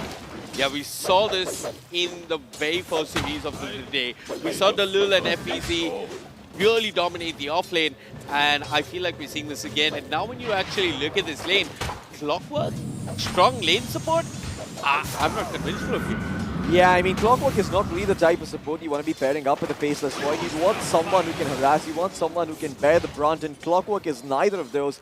He is more of a kind of hero who sets up kills for his ranged heroes in lane. Playing with a melee hero is always a bit weird. Down bottom though, this is the lane you're hoping that does well for the side of Mag, and hopefully that makes up for the difference in the Void lane. But the Timbersaw should be having an okay time, but the Ogre has hit level 2 and he now has 3 skill points because for some reason learning curve is a thing in this game. Yep. Gotta be thematically accurate. Now is when this hero gets really broken, right? He will just eventually over time start to zone out the Timbersaw, and the thing is the Ogre with his level 10 talent, I mean he's just doing 200 extra damage for no reason, and he hits it faster than everybody else. That Ignite DPS talent is not a joke. Yeah. And in the mid lane as well, Anya is finally starting to dominate the lane a bit more. 15 and 7 on the Viper compared to 13 and 4. In Your Dream's going to start to feel the heat here. I do believe we might see some stacks being made in due time by the Keeper of the Light so that this Tiny can come back. But look at the foresight coming in. Myth Avenue Gaming, they already blocked out the strong camp on the side of Reckonix. Really far-sighted stuff coming out from them. Yeah, and he's ready for this, right? He's going to get the D ward as well. So both teams, they are bringing their A game here in the grand finale. And what I would really be hoping and praying for, if I was a Myth Avenue Gaming supporter, is that, you know, over time, this Void just gets space. Yeah. Like, if FPC just starts to steamroll over this game, kicks Void out of his lane too early, I don't know. It could be really rough for Myth Avenue Gaming. The good news is they have a Timbersaw this time around. So with the Timbersaw and the Viper, they can fight in the mid game a lot more better. Yeah, and the Faceless Void is one of those heroes that you kind of just want to survive early on, get some XP, let your Chronosphere do the heavy lifting. Yeah. Sure, your lane might go bad, but that big bubble, the big cherry can make up for it, or the blueberry, as we like to say. Yep, and he's got the Viper and the Timbersaw, right? They can both really take advantage of that Chronosphere and follow up with a lot of good damage. Not only that, you can also drop the calling inside the Chronosphere, and it's going to get bigger every kill you get, so that just secures the team fight even further. So the better the Chronosphere, the better the calling, and the more likely it is that you're just going to outright win the team fight. So a lot riding, not only just on one man this game, but also on one ability. It's going to be the Chronosphere. Although down bottom, just seems like the Ogre. Yeah, he's found the Muerta. The Keeper of the Light is TP'd over. There's a tree flying with the Muertas. They've written on it. Aryan will be dropping. Barish is going to be able to find that kill. And slowly but surely, it seems like Reckonix, they are setting into a pretty quick pace here, trying to make sure that they can see some early action and get In Your Dream involved so he can get out of this obnoxious and atrocious Viper lane. Yep. I mean, if you toggle over to network, you'll see that Tiny's taking quite a bit of a beating. Back down at the same lane though, Jigcroy. Uh-oh, he's surrounded. Chucky He's left his brother Ghost all by himself, swings over to the bottom lane and says, hey, I'm going to give Jikroy some of the treatment you received earlier on. Dalul, though, is just building stacks up. Now, this is actually a crucial part of the game. Are Myth Avenue Gaming going to smell this, and are they going to come contested? Because they've certainly got heroes that can with the Timbersaw and the Viper. I think the Viper is just going to move into the triangle at some point and see those stacks and clear those out. I mean, you can see in your dream he's not having too good of a time. He's still level 5. He needs to have the level 6 before he can start making some moves, before he can start doing some work, before he can start clearing the creep wave. And well, life's not getting any easier for him. They see the fact that he does not have a TP. He does not bother calling for one either. And in your dream, a very unfortunate error on his part to be so far out without the downpour scroll. So he's going to end up falling, and a significant chunk of this wave is going to die. Meanwhile, the problem is that's a Viper with the siege creep, right? So in your dream, mid tower is actually going to take a lot of damage, and Dalul recognizes this. He has to swing over mid. They don't want to pop the glyph for this just yet. Honestly, if you ask me, they should have. They should have popped the glyph as soon as they saw the Viper with the siege creep. But Reckonings are going to be a little bit more conservative. Hold on to it for another time in the game. And in your dream is going to come back and deal with the lane. Yeah, the power runes are now going to be the big tipping point for the side of Reckonings. If they get their hands on something like a haste or an amp damage, that could be the ticket back into this game. So all eyes on the mid lane, on the river. And well, this is where Ghost could go unchecked. And so could FBZ. He could absolutely steamroll this lane without any help whatsoever. So Ghost is really going to have to measure his choices and make sure that he's not caught a bit too far out. Yeah, I mean, all said and done, Ghost is doing fairly well in the network department. He's going neck to neck to FB versus FBC. Chucky going on a bit of a fact-finding mission, bumps into In Your Dream and Dalul, up to no good in that triangle. The stack's been cleared though, and I think In Your Dream got most of it. Yep, really good for In Your Dream. He needs to get those early stacks so he can get to a timely blink dagger and start to cause problems for Myth Avenue Gaming. Top lane, Kronos here committed. I feel like Anya's got enough to get the kill, but then again, it's only an Ogre. Do you feel good about this? FEC's got the primal split. He's going to disengage. He'll sacrifice the Void Panda. The Cyclone also did kind of slow down their efforts. But yeah, I think FEC is completely okay with this split committed for Chronosphere. They're keeping the cooldowns kind of in sync, so that's good for Reckonings. But In Your Dream, he swung by this top lane. He's had enough of Chucky. They did bully him a lot in game number 1, and they're looking to dish out some of that treatment in game number 2 as well. The cogs are there, but FEC... Nice Iron Branch. Yeah. He's out of there, Chucky. Really good play by him. Brewmaster could not chase. FBZ gives it up, but again, he don't think he cares too much. Down bottom, though, the Timbersaw in some trouble, trying to chain away. The Ignite and the Blood Rain, it's still taking him out. He needs some help. He's got the stake, and he's holding on to it for now. Still level 5 on the Timbersaw, about to hit level 6. Seems like this bottom lane, a lot of XP has been shared between both codes and both supports, so no one's really got their 6 just yet. Yep. The Wind Ranger, now having the Javelin, could level up the Focus Fire and could potentially find the Timbersaw. The Timbersaw is going to have to be very careful. And in fact, I mean, there's 0 points in the reactive armor here for Igor Demon. I'm a bit confused by his skill build. It's a bit strange when you think about it, right? Versus the Tangled Facet, you maybe want points in the reactive armor. It's so maybe you want more points, if anything. Yeah, I'm not in agreement with the skill build. Let me just bring you back to where the skill build originates from. It kind of originates from how people used to lane Timber versus Anti-Mage, right? Because reactive armor didn't really do you any favors versus Anti-Mage. You just wanted to ensure you had a lot of burst damage. And off late, Timbersaw, I mean, more than tanking damage, he's been dishing out damage. And I kind of see the reason for Timber Chain and Whirling Death. And yeah, he's putting that to good use, finds the kill. It's only the Ogre. This time he's going to get tossed back, unfortunately, though. Are you really happy killing an Ogre and then losing your own life? I don't think so. Yeah, I think that Ogre kill was absolutely not worth it. The Timbersaw dying there for a very measly position 5. And in turn, giving the kill over to Varish, who of all people is the last person you want to be giving kills to. If there's one way this Faceless Void Games gets wrecked is if he's going to get run down by the Wind Ranger inside his own jungle before he's ready to fight, before he's got his big items. In the meantime, in the mid lane, they do end up getting the tier 1 tower in mid, so finally Mag is going to have some breathing room across the map. Perhaps Ghost can farm up as well, but given the way this game is going, they need to make good use of the next Chronosphere for them to be comfortable. Yeah, they've got certain tools that can take advantage of the Chronosphere, right? Anya's got his Boots of Travel, so he can connect with the Void. And Chucky, he's moving around with this Invis rune. FPZ, does he know? Oh, wait, no, I don't think he knows. Chucky on this fact-finding mission. He's leeching EXP, making up for game 1 of the task. Okay. Drops the cogs. Can't do more than that, but he's got friends coming though. There come the Mueta and the Viper. They see the jungle empty, scarce of any real life, and they're going to retreat as they're a bit too late. Yeah, and again, you're just hoping that this time around Chucky gets his level 6 in a timely fashion as down bottom. The Timbersaw is dead once again. That's the power of the Javelin. And the Tangle Facet coming in from the Wind Rangers. 0 points in reactive armor again. Wake, I don't know how I feel about this, man. I feel like, if anything, this game actually warranted more points in reactive armor and a Blade Mail. It definitely did, at least for the laning phase, right? I don't even want to call it a value point. You do need points boost to the Wind Ranger that's gone for the Tangle Facet. If she had gone Kill Shot, I mean, I could make an argument, but I felt like this was the reactive armor lane. And the sad thing is, Mid Avenue Gaming, they're not playing around the Timbersaw in any manner. They're not helping him out. They're not trying to shut down this Wind Ranger. Ghost has died once, but Jikroy, he hasn't died a single time. Yeah, and I feel like Jikroy might just end up being the bane of Mid Avenue Gaming in this one. He's off to such a good start, farming up a Storm. Maelstrom down for him. 12 minutes into the game. That is absolutely crazy timings. And Vivek, let's not forget, you talk about the synergy with the Gottle and the Tiny. The synergy with the Gottle and the Wind Range is even more insane. Double Shackle, double power shots, quicker Wind Run. Yes, sign me up. Having said that, though, it is a Void that you're playing against. One Chronosphere at Roshan. One Chronosphere at the right moment can completely turn the complexion of this game.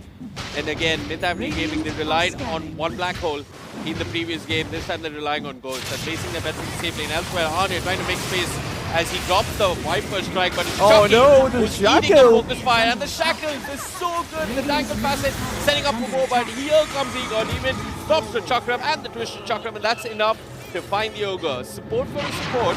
I don't think Rakinix or Mid Avenue Gaming feel too strongly about that exchange. Yeah, but this is a curious smoke coming out from the Keeper of the Light. In fact, it actually heals the Wind Ranger back up, and they're going to try and make a move up top, where Ghost has been left alone. No one's really coming for him. Ghost needs to back up. He senses something, but it's a bit too late. The Avatos is there. The Shackle Shot is as well. Can he get the time walk off? No such luck for him. Meteor Dream gets the kill with the tree throw. And that is going to be the demise of the Tier 1 tower, as finally Rakinix, after scratching and clawing for 13 minutes, they have a 1K net worth lead. However, this is a sign of things to come that I'm very concerned for Mid Avenue Gaming. It's still okay, right? You can still play around the Chronosphere. You got to remember though, Primal Split is on cooldown. This could be an opportunity for Mid Avenue Gaming to do stuff across the map. Chucky for now is just drawing attention in his direction. He wants it done with a hook shot, but the Centaur Conqueror is going to stand in the way between FPZ and Chucky, and Dalul is there with the Illuminate. The dead shot not really connecting. Ghost wants in on this. He'll drop the Chronosphere. Bit of revenge for what was a rough laning phase. He killed the Brewmaster, and that's feels like the first time in a really long time that they get a co-kill on the side of Mid Avenue Gaming. Yeah, that's actually kind of worth it here. Ghost gets some extra XP and levels. The Viper gets himself a kill. And once again, oh no, the Wind Ranger down bottom. Not like this, not like this. Igor Demon, he's died again. Oh, the tips are starting to come out now. In the previous series, it was them tipping Igor Demon, but Igor Demon had the last laugh. At this rate, though, it doesn't seem like that's going to be happening in this game. Wait, once again, you have to remember just one game separating the side of Rakinix from the trophy, from the shield. Well, they're trying to get revenge for Igor Demon. They're going to set up onto Jikroy in the bottom lane. He'll drop the Shackle. He's got the Wind Run. He's got one of the cogs. The dead shot misses. This man with his footwork making a case for football in Indonesia. But eventually, the hook shot's there. He's been brought down. His dominating streak taken away as Chucky gets snipped this time by his allies. The toss is there from In Your Dream, but there's no real follow-up. FBZ can't quite connect. One core and one free. And the side of Mid Avenue Gaming will say thank you very much as they clean up on the Ogre. This is a great sequence of events for Mid Avenue Gaming, Floki. Great response coming out from them. And Timbersaw finally being allowed to activate. His teammates actually rotate to help him out. And finally, he becomes relevant, gets a couple of kills. That was much needed after the start he had, and they're not done yet. They're looking for more. This Keeper of the Light, he's trying to tiptoe around the jungle, but Looks like they're not going to be able to find him, so he can finally breathe a sigh of relief. Or have I spoken too soon? There it is. Igor Demon going in with the chakram as Boo. Okay, and you feel he's actually going to come back. And there's the Avatars finding the kill on the Timbersaw. They have overstayed their welcome here on Mag, and they are going to be sent back to the fountain, courtesy of the Tiny. That was a very cool attempt from Chucky. Unfortunately, too little, too late. He gets sent back to the fountain all the same. Boy, you got to feel good about that as a keeper of the light, right? A cold Timbersaw goes on you. Oh, no, they the aren't done Wisdom yet. Shrine. The Wind Ranger, she's found the Muerta. Bought her down at the Wisdom Shrine, doesn't quite manage to steal the Wisdom Shrine, but still gets a kill. Coming back to that Keeper of the Light play, I mean, you force the Timbersaw to dive you, and you turn it around. Heck, you don't even die. That's one of the best feelings in the world as a Keeper of the Light or as a Crystal Maiden. And FBZ, in the meanwhile, has been farming away in this top lane. And it feels like the Chronosphere is the only answer to the Brewmaster as of now. Yeah, interesting choice and itemization coming up by Brewmaster, actually queuing up the Aghanim Scepter. What it does is that it just gives you one extra level of the Primal Split. And on top of that, it makes it so that you can cancel the Primal Split early, so you can actually survive if your Panda start to die. As in the mid lane, we see a hook shot. They've got it once again on the Keeper of the Light. This time, I think they'll find him. Friends and family aren't coming to bail him out. Okay, Hold on, never mind. FPC's here. They'll turn this around. The avalanche is there. They'll turn to a Shucky. The toss is decent. Vanish, toss forward for the toss. The Chronosphere is here. Onto Jinkro, the Illuminated heal. Pretty damn decent. It's not just a heal, it's a kill onto the Muerta. Anya trying his best with the Viper Strike onto In Your Dream. But Ghost is being brought down. In Your Dream, he's done God's work. And then he dies. His killing spree's taken away. But so what? They find Ghost and Jinkro with the Shackle. Brings down the Viper. He'll take revenge for his mid laner. And FBZ Floki, he's still having fun. He's running down this Timbersaw. Boy, this Timbersaw has died time and time again. First the Wind Ranger, now FBZ. Heck, even Gandalf is having fun with the Timbersaw. He's been forced to limit chain away. It couldn't be a rougher game for Team Mag. Timbersaw does die. Elsewhere, Oh, that was the he's cleaned up Ignite. on the Timbersaw. It was the Ignite that got him. Oh my goodness, that's something you underestimated. You spoke about that, Vivek, but the level 10 talent, he did get the plus 12 Ignite DPS, and the Timbersaw pays a very heavy price here. That's actually full 5-man team fight for the side of Team Myth Avenue Gaming. Well, there you go, that's the replay. Ghost actually messing up a little bit. I mean, I don't even want to say mess up. He was there for that team fight, but it doesn't seem like any of his teammates were ready. The Chronosphere was perfect, but where was the damage? It was nowhere to be found. Myth Avenue Gaming doesn't seem like they're all on the same page with each other. So this game, I mean, it's starting to feel like it's tipping in the favor of Team Reckonix, and it's going to continue to do so until the side of Myth Avenue Gaming get a good Chronosphere where every member is present and they're pumping in the damage. However, it might be too late for that point to make. It's 18.5 minutes into the game. Roshan is up for the taking. You've got Focus Fire on the Wind Ranger with the Mjolnir, with the Bloodlust. So you can get yourself Roshan and you can get yourself the Tormentor soon after. Yeah, for now, it seems as if Barrish is more than happy to just take away the map. He's building towards a 4-star that's going to be really good versus the Clockwork and his gods. Elsewhere, I mean, Myth Avenue Gaming, He got We've seen Demon. this movie many a time before. This time, though, Chucky's there to stop it. The hook shot's there. Anya's quick to respond with the Boots of Travel and the Axe Scepter. And they shut down Jinkroy for his indiscretions, chasing the Timbersaw at his tier 2 tower. For once, he got Demon. Doesn't die. Wind Ranger, so a bit of a small goof up there. He actually thought he walked into Watcher Vision, but at night time, Watcher Vision is lower. He ended up backing off. If he was just 2 seconds earlier, that might have been a very dead Timbersaw. But because they saw him, because they figured that the scan connected, the Wind Ranger was in trouble. And these are the small things that start to add up.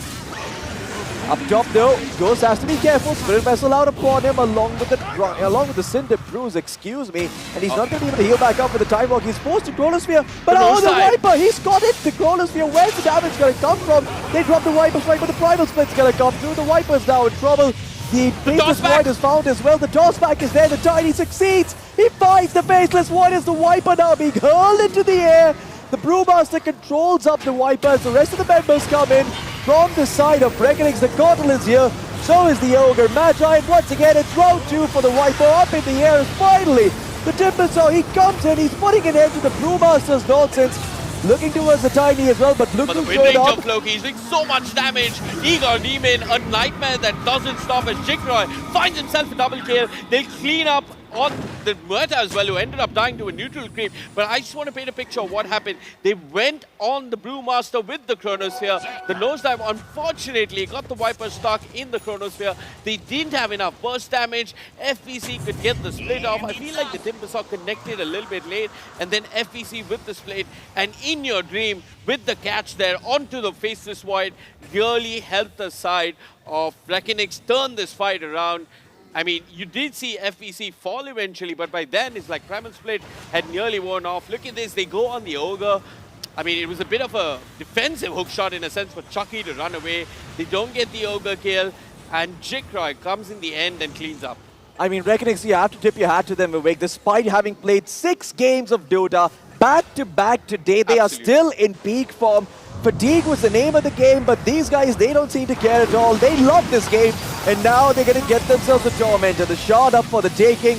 Which support's going to get it? It's good on both of these heroes this game. You get the Fire Shield or the heal on the Gottle. Sure, you would love for the Gottle to get it, but it actually goes the way of Barish. So the Fire Shield can be very, very helpful in keeping your allies alive inside that Chronosphere. And now they're going to try and gate towards the bottom lane, try and take another fight, try and keep Ghost humble because he was farming under an Observer Ward. He did get spotted, and that's exactly where Reckonix are moving. Ghost is showing on lane. If they can find the jump, it feels like it's going to be Jikroy with the shackle shot. The hook shot there, does it really save the Void? Yes, it does. Chucky throws his body forward, but you got to remember the Spirit Vessels up on the Void, and the Void could end up falling. Yes, both brothers end up perishing. One trying to save the other. Both of them dead. Now the mid lane are being run at as FBC commits the Primal Split.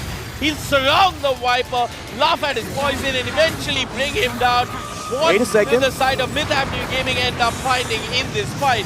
Here comes the Timbersaw. Oh my the god. control is there, Floki. Oh my god, he cancelled the chain. He saved the toss for the exact moment. Igor Demon getting absolutely outplayed by India Dream. And my goodness, do Reckonix make it look easy? It was close to the chest, but not when India Dream is in town. And Chucky, he's come back. The Muerta was controlled up. Unfortunately, it didn't really matter. They couldn't find that kill, but they did end up getting the Timbersaw. And once again, Team Reckonix. And from this point on, I feel like if they are to lose this game, it's going to be entirely on them and no one else. Yeah, I feel that Reckonix, they've set them up for a really good commanding position in this mid game and mid to late game. The problem is, there's one certain purple hero that's really good in the Rosh pit, and that's the Faceless Void. Yeah, he's getting closer towards his Mjolnir, and he just needs one good Chronosphere to turn this game around. That's the only saving grace Myth Avenue Gaming have. They cash in all their chips into the shot, they Faceless found the Void. Wind Ranger. Can they burst down Jikroy? He doesn't have a BKB. He's got a Mother style, but he's going to die. There were no heals coming through. His killing spree taken away. And Reckonix, I mean, they seem to be in a comfortable position, but then Jikroy goes to the enemy jungle just to check in on the neutral creeps, and he ends up dying. The Timbersaw is chasing for more. I've seen this before. He went on the Keeper of the Light, and Inyu Dream punished him. This time, well, Varish can't quite replicate what Inyu Dream did, and the Viper says, oh, it's an Ogre. It's a free kill. Thank you very much. Drops the Viper Strike, gets the kill, and just like that, Myth Avenue Gaming might be converting that into an objective in the top lane. These are the sorts of deaths you have to be avoiding. Jikroy, they're getting a bit too eager. What was the reason venturing inside that jungle all by himself? Now you've lost a tier 1 tower, you've lost your Wind Ranger, a significant portion of your lead has been cut down. You went down from 11k net worth to 8k now, and then the Ogre ends up dying too in the end, so not at all worth it here for the side of He's doing this all by himself. The Chronosphere is there. Has Ghost got enough damage? Maybe with Anya outside the Chrono, can they kill all the Brewlings? He can still cancel the running ult. for dear life in your dream. Had an illusion rule, so that's going to help him a little bit. But the Yule Scepter is there. They will control the Tiny, and they will eventually bring him down. What are Reckonix doing, Floki? I'm not quite sure why FBC and Tiny are forcing these kind of plays. Mid lane, Jikroy looking for a shackle, won't find it. Yeah, I mean, this is starting to become a bit of a problem here for the side of Reckonix. They just need to play it a bit disciplined until all their heroes are back up, and that's when they can look to take a fight. No more Blueberry on the Void, so you can try and make some plays across the map. The Wind Ranger in the meantime is looking for a Hurricane fight. She's already got the Manta style. The time dilation is no longer going to be a problem. However, that's not enough. Like you mentioned, they cannot afford to give away so many kills over to the side of Mag. That said though, does seem like the Brewmaster has queued up a Radiance and he is closing in on it, so maybe once he has that, fight start to look different. However, before the side of Myth Avenue Gaming can get into this Rosh pit, I feel like the Aegis just might end up dropping. I mean, Chucky's making progress towards the Rosh pit. Anya smoked up as well. Reckonings have got to be careful. Somebody's got to tank the hook shot, tank the damage. It's in your dream. It actually should be FTC throwing his body forward. Avalanche onto the Viper. Hook shot not there just yet, but Chucky finds an opening. He's gone onto the mid-ranger. They might just be able to snatch the Aegis. The hook shot was perfect. Anya finds the kill. Roshan's still alive. Timber gets the Aegis. It's a perfect Aegis steal coming out from Myth Avenue Gaming as they find the kill and the Aegis. The good news though for Reckonix is that the rest of the heroes have disengaged. He got Demon. He's looking. He's hunting. He's found the Keeper of the Light. It's only a Keeper of the Light, but you take what you get. He's still going to be a bit of a problem. Does In Your Dream want to go back in? No. My goodness, what an amazing hook shot coming out from Chucky. He found the perfect angle, like threading a needle. This man just somehow redeems himself for all of those previous games with that singular play, securing the kill onto the Wind Ranger, who doesn't have a BKB. And sadly, I do understand his reasoning. I mean, you don't want to be picking up that item against the Faceless Void. It's not going to be useful. It's not good against the Clockwork. It's not good against the Viper. But when you die like this, you can't help but feel that, man, maybe if I had the BKB there, that would have been a different fight. He most certainly needs a BKB. It goes without saying that that item will completely turn the complexion of these fights for the side of Reckonix. And you know, what was once 11,000 net worth advantage came down to an 8,000 net worth advantage, and now it's just sitting at 3K. The game is dead even, and hey, guess who scales better? It's Fiercest Void.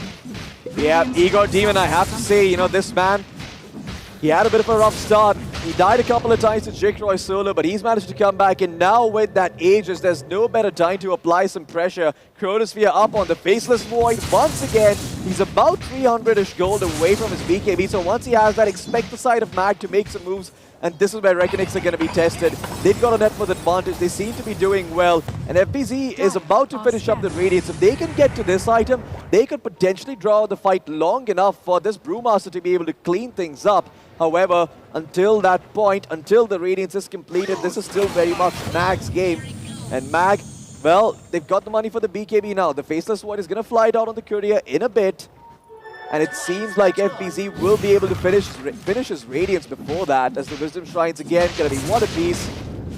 Mag not want to take any unnecessary risks at this point here, Vivek. They don't need to. The pressure is on Reckonix. I mean, you have this Aegis.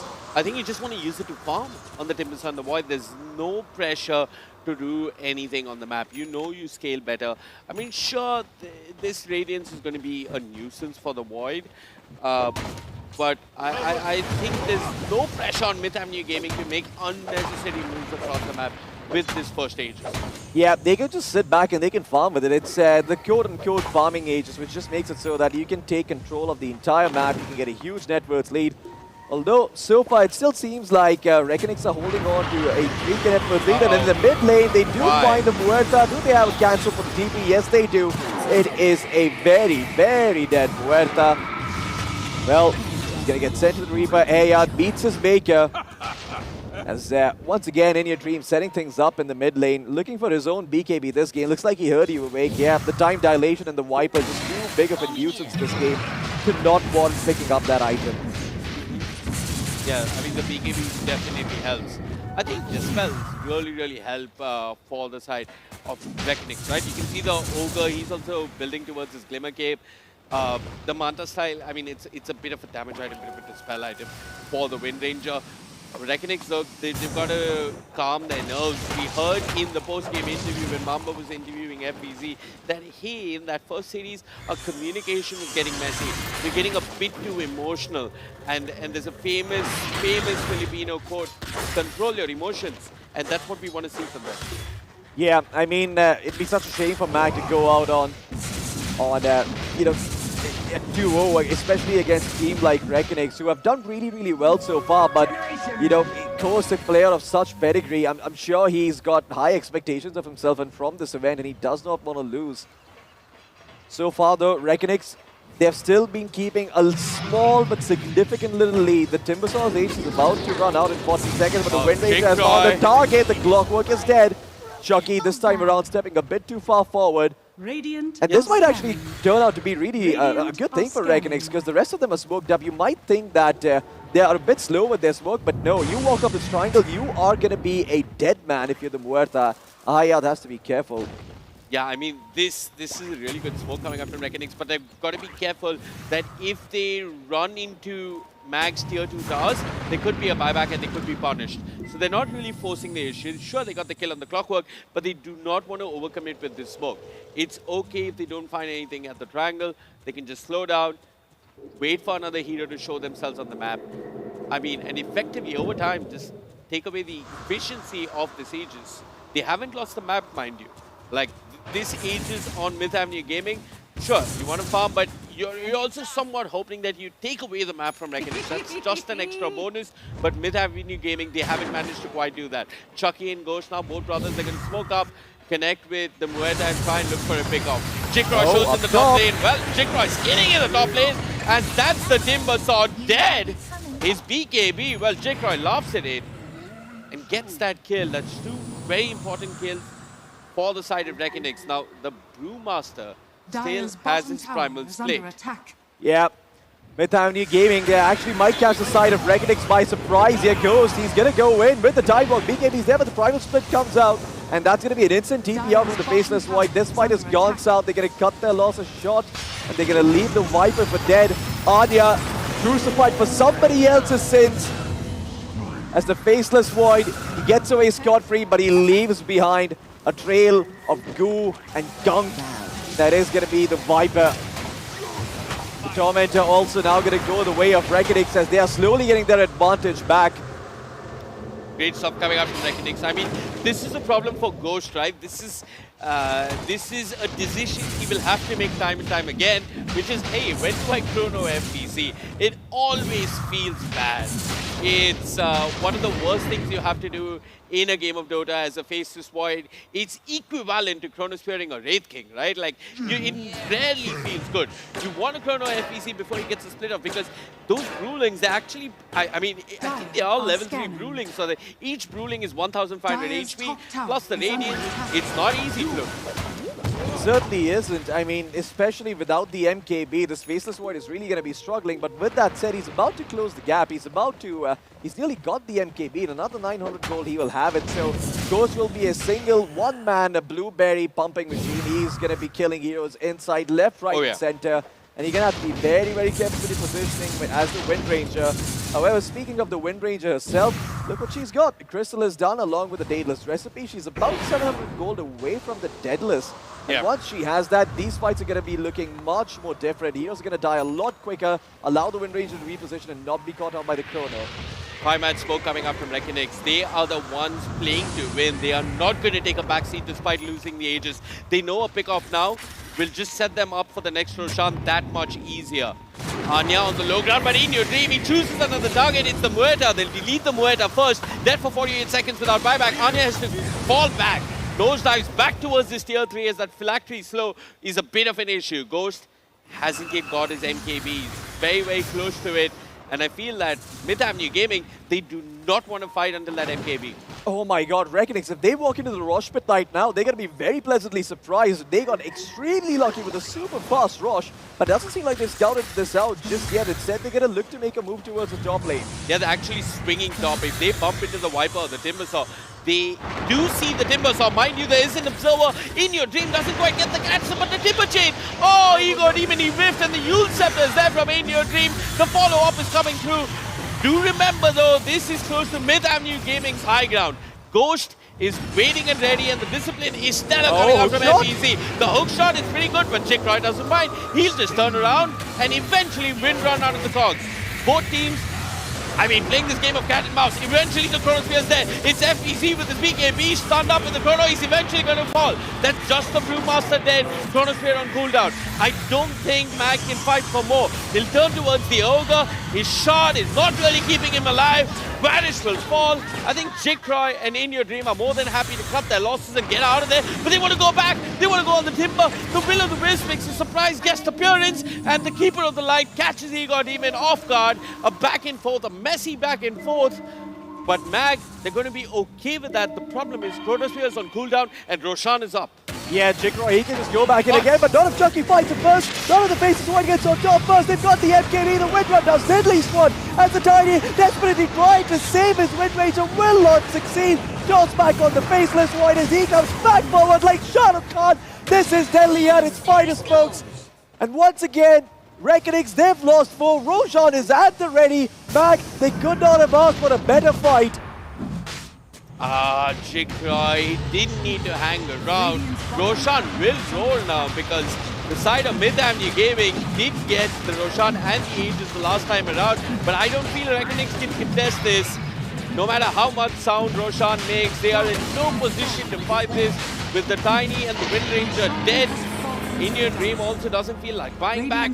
Mid Avenue Gaming, they're back in this game, and just like that, Floki. My goodness, I mean, what a play coming out by Kos. He's not at all afraid. He recognizes that, okay, there's no focus fire, there's no threat to my life. I can just go in, and Chucky, time and time again, we count this man out. We think that he is a bit too big for his britches, but every single time, he proves that he is not. He lands the perfect hook shot, he sets up the kills, and he keeps Mag in the game. Once again, 4K Network lead here for the side of Reckonings as they've got themselves the Aegis, they've got themselves the MKB on the Void. It might be a small lead in favor of Reckonings, but it really feels like Mag are controlling the game now. They are. They most certainly are in the driver's seat, but it's not going to be so straightforward for them to just get objectives. They need to win a fight, and they're not going to force a fight until the Chronosphere is available. It is now, though. Ghost and Chucky, I think they're waiting for one more item before they try and group up, try and take the map away from Reckonings, and take control of this game number 2. Again, you have to be a bit prudent if you're Reckonings. You can't just go around willy-nilly. This Faceless Void has become a big, scary purple alien. He doesn't like the faces on Reckonings. He wants to bash them in. Yeah. Once again, mid lane, the Brewmaster doing his absolute best at this point, but this is where his pandas become rather squishy, especially with the MKB. The Radiance is not going to be doing all that much. And in fact, I don't think the Radiance does anything at all because the burn chance no longer applies a miss. It's really just going to be the Storm Ruling who's going to be vulnerable to the MKB. Radiant's bottom tower. Well, I mean, Ghost does have his MKB, and that's really good versus both FBC as well as the Windranger. And there's one thing that's good versus the MKB, and that's the Ghost Scepter. If someone can start building Earthblades and Ghost Scepters, and by someone I mean Tiny. Yeah. I mean, it's a bit of a tall ask, especially given the changes to Earthblade. It's a lot more expensive now. Yep. With the components now being pushed up. Oh, Ghost is going to go in. He's got the shot, so he gets a little bit of information. They're going to poke away at FBC, try and force the Primal Split without having to commit the Chronosphere, but it's not that easy. I mean, the dead shots are coming through continuously from the Muerta, but Reckonings, it feels like they want to defend this tier 2 tower. They want to see if Mid Avenue Gaming can really win a head-on 5v5 fight. Fighters like men is what they say. Your team will go in. He'll toss up Ghost. The Shackle is there along with the Will-O-The-Wisp. They're taking the Void down the once.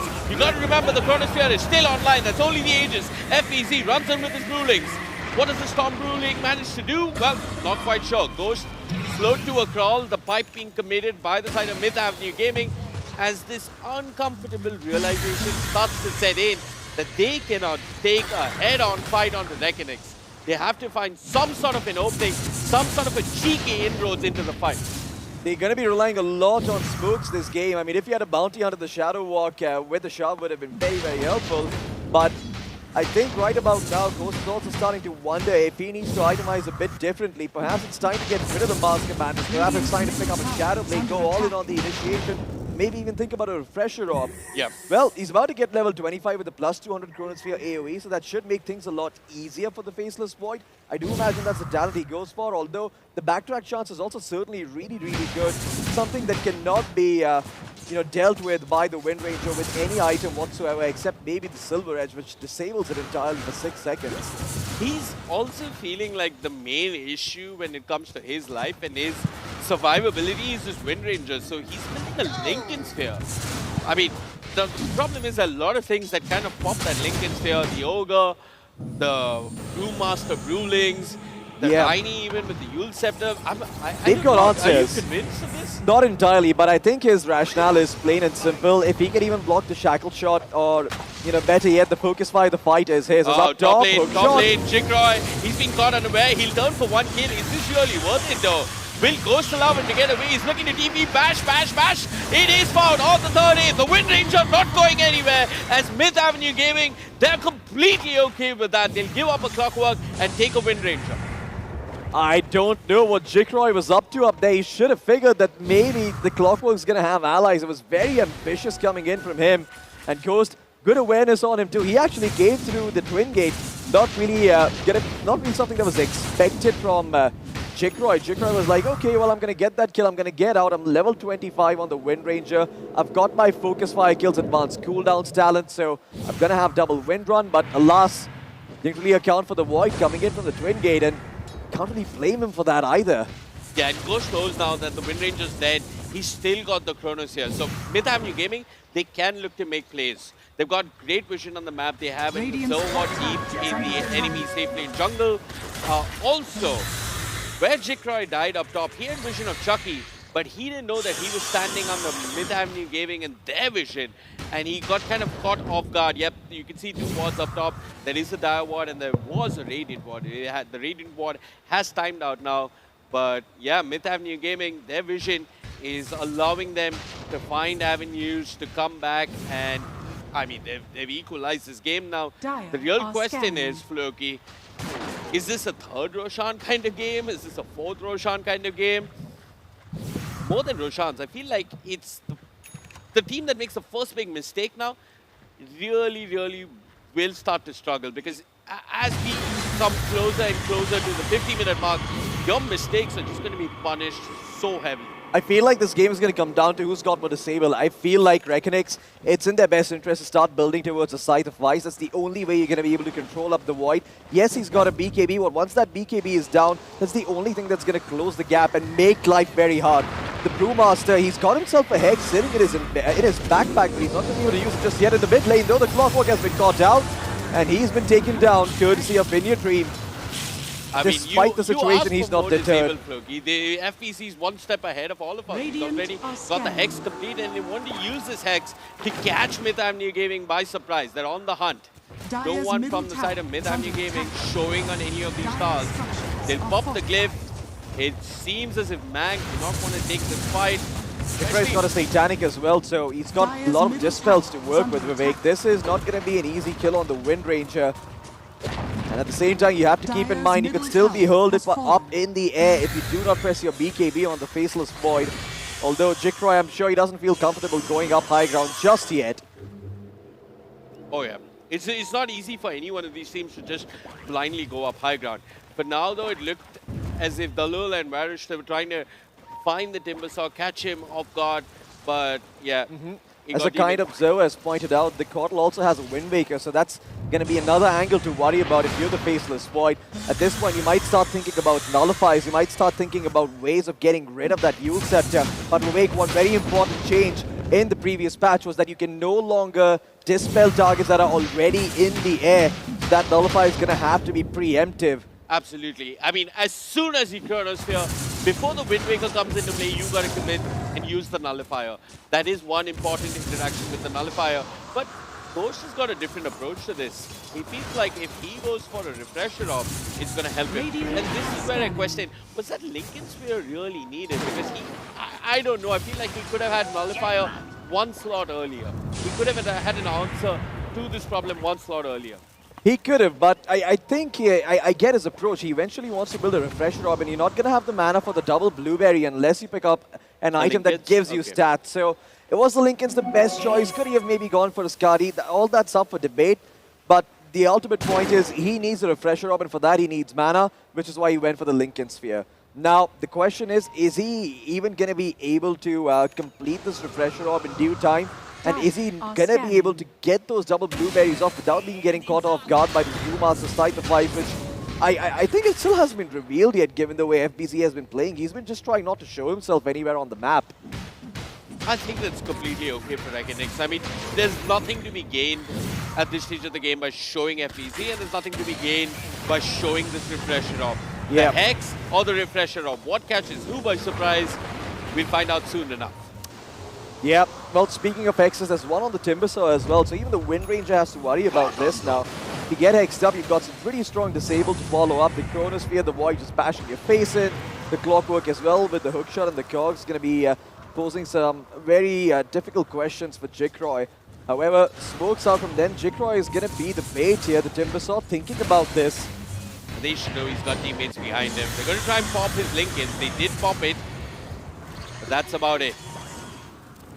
Jikroy's got the Ogre Shield.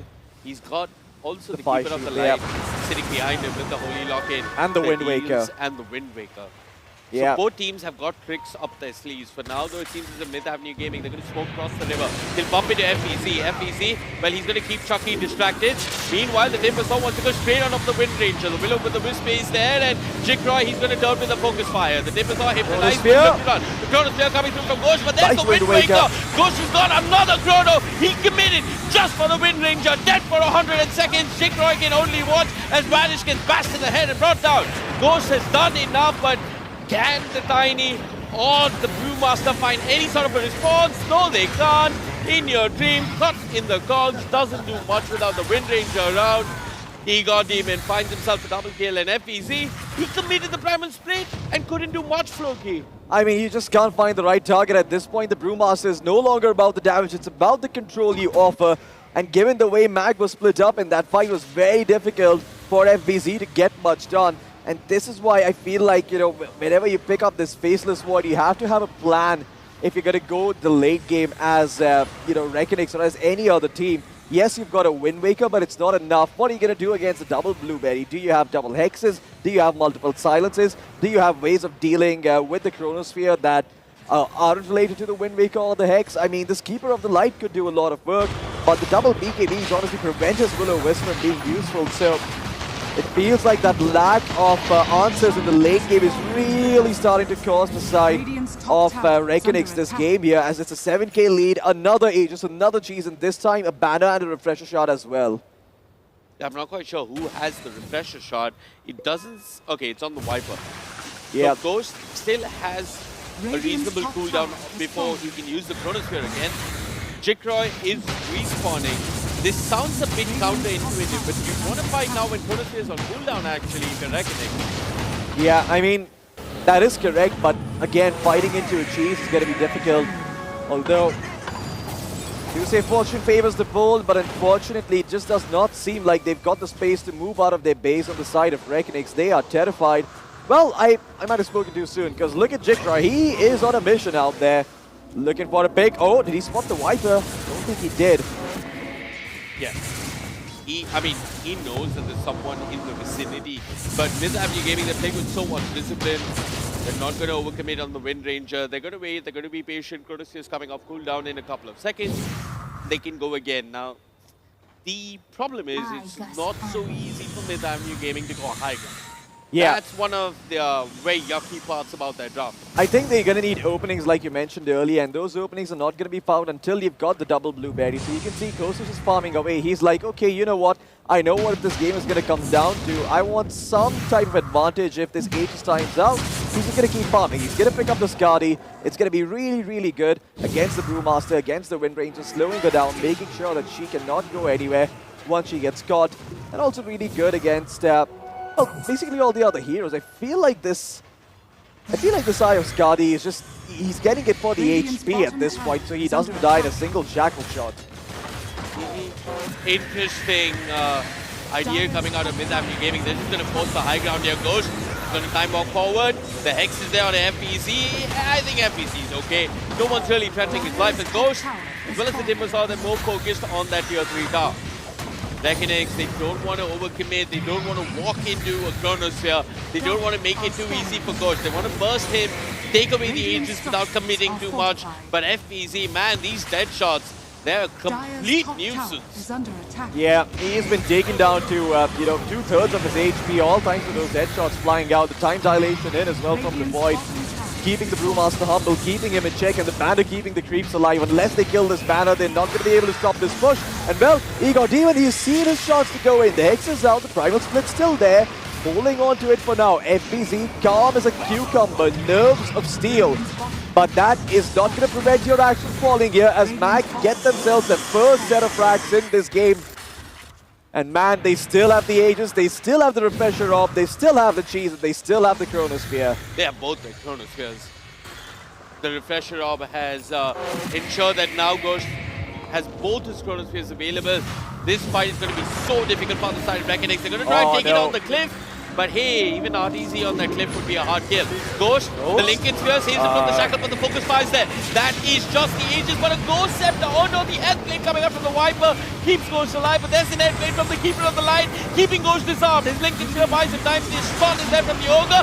Second Chronosphere. He wants Shikroy. What are In Your Dream and the others going to do about this? The Wind Waker allows Shikroy to pop his BKB, drop the Gale Force and run. It's the Brewlings and the Wind Ranger on the retreat as In Your Dream buys back on the Tiny. Who can he find? The Ogre rooted. Well, then sacrifice Varish. No focus but what fire. else? The focus fire is not available, like you said. In Your Dream is going to go back in. That Avalanche does a grand total of 0 damage as In Your Dream has to fuel himself up in the air and try and stay alive. You got to remember, he's used his buyback. Shikroy, well, he's throwing out power shots. By Ghost, he's found FPC in his sconce. In Chucky's sconce, the Illuminate. Well, it's on cooldown, but the Will of the Wisp is available. It buys a little bit of time for FPC while Shikroy commits the focus fire, doesn't get the Timber Saw. He's trying, but the power shot just doesn't land as Shikroy is gonna die dead for 100 seconds without buyback. I think Myth Avenue Gaming have almost done it. There's just 2 lanes of barracks that they have to get past. Aegis still remaining for about 30 seconds. Gonna time out and heal the Faceless Void back up to full. But everyone else is low on resources. They need to go back to base. They need to get HP and mana back up. And Chucky, he's just picked up his first massive item of the game. It's gonna be that Aghanim Scepter. So now, those Rocket Flares gonna be providing all the vision in the world. Make life easier for the Void to land those Chronospheres and even give the Timber Saw a huge sigh of relief because he's gonna have an idea of where the Wind Ranger is in these fights. Yeah, I feel like this game isn't about Chronospheres. It's about the supporting cast around the Chronospheres. The Viper used his Earthblade, and then you saw, I think, the Keeper of the Light using his Earthblade. There was a big back and forth of Earthblades, one on Shikroy, one on the Faceless Void. But all said and done, it felt like Mag had enough damage. FPC is going to go in, eats the Viper Strike, gets broken, the Will of the Wisp gets dropped.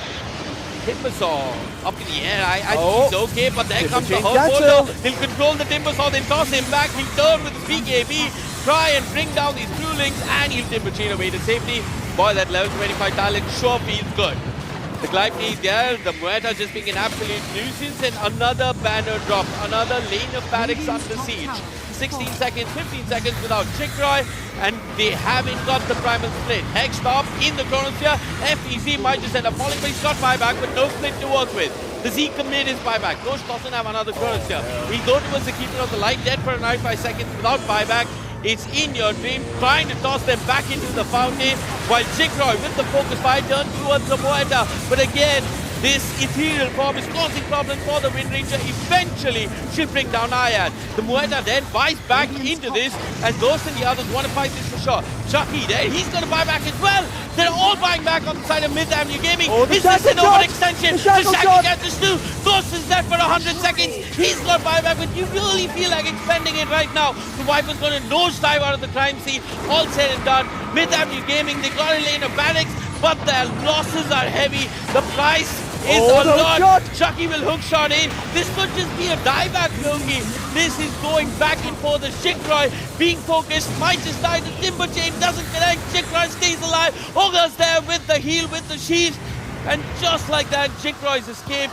A lot of buybacks coming up on the side of Myth Avenue Gaming. Wasn't really needed. The fight's still going on. Muerta's being tossed back. This could be a dieback, Loki. What are Myth Avenue Gaming doing? There's still a lead of barracks mid. Why are they forcing the issue? This could just work, but the focus fire is there. The Muerta's there for 100+ seconds without buyback.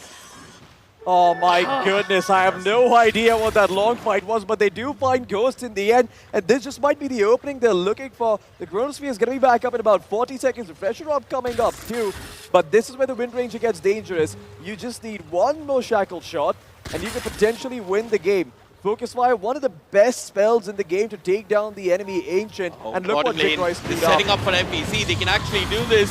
They'll hex him up. They have a break. They've got enough burst damage. No primal split coming through. They killed him in the hex. That's FBC dead for 125 seconds without buyback. Oh my goodness, I mean, the Wind Ranger's trying her best to find some sort of pickup. She's coming back towards the jungle. The Viper is around here, but guess who they've got? It's going to be the Timbersaw, courtesy of the Keeper of the Light and the Tidy tossing him up. They break the Timbersaw, but the BKB is there along with the reactive armor. The Timbersaw trying to run away, and he gets the Timber Chain off. Courtesy of his level 25 healing back up thanks to the exposure therapy and the level 25 talent. Ego Demon, he is okay. And once again, it's 90 seconds without the Brewmaster, 45 seconds without the Muerta. Mag, they have a window for opportunity, but do they want to wait? Do they want to wait until the Muerta's back up and then try and force the issue? They are up 2 sets of racks. They do not need to make any aggressive maneuvers or take any risks whatsoever. Well, the minimap says otherwise. A line straight down mid as Myth Avenue Gaming have decided enough is enough. Ghost wants to end this right here, right now. He's got both the Chronospheres to work with. FPC doesn't have buyback. And Myth Avenue Gaming, they've called their bluff. They know that Reckonix are down a man. And they're going to run down mid and try and equalize the series right here and drag this all the way till a game 3. Ghost on the verge of chipping away at the tier 3. A toss back would be nice for Reckonix to start the fight, but they've got broader issues to deal with. For one, there's an offensive Observer Ward in the top lane. The Shackle's not going to connect. The Will of the Wisp committed. Ghost, got to be careful. He wants to deal with it. I don't think the side of Reckonix have any way to really capitalize on the Will of the Wisp, and they're just going to use the Glyph. Well, Ghost is still holding his ground. Time walks forward, time walks back, goes back to the tier 3. He just wants to get himself the set of frags here. I feel like the Wind Ranger might just go in with the focus by the starter. There's the Faceless Void into trouble, but the E-Blade saves the Faceless Void. The BKB is there. Time goes back up to full HP, and now Mag. This is no open invitation for them to go forward. There's the Chronosphere out onto 2. The Timbersaw and the Tiny in some trouble. The second Chronosphere with the Wind Rangers. The Windmaker all over it. The Windmaker's there.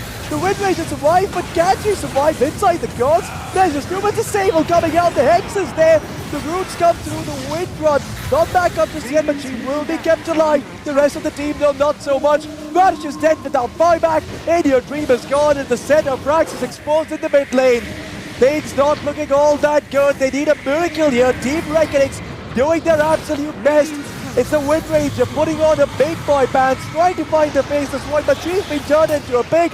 She's not even a man, she's an animal at this point. Feared away by the next shot, and she moves back toward her base as the Timbersaw keeps her occupied, allowing space for Ghost to get the mega creeps. The damage is done. Ghost and his 2 Chronospheres have done enough. At this point, I mean, all these Shackle shots are just window dressing.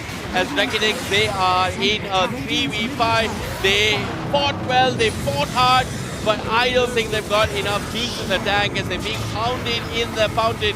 The little Will buyback, I mean, I don't think he's got anything to really stop the Void or the Viper.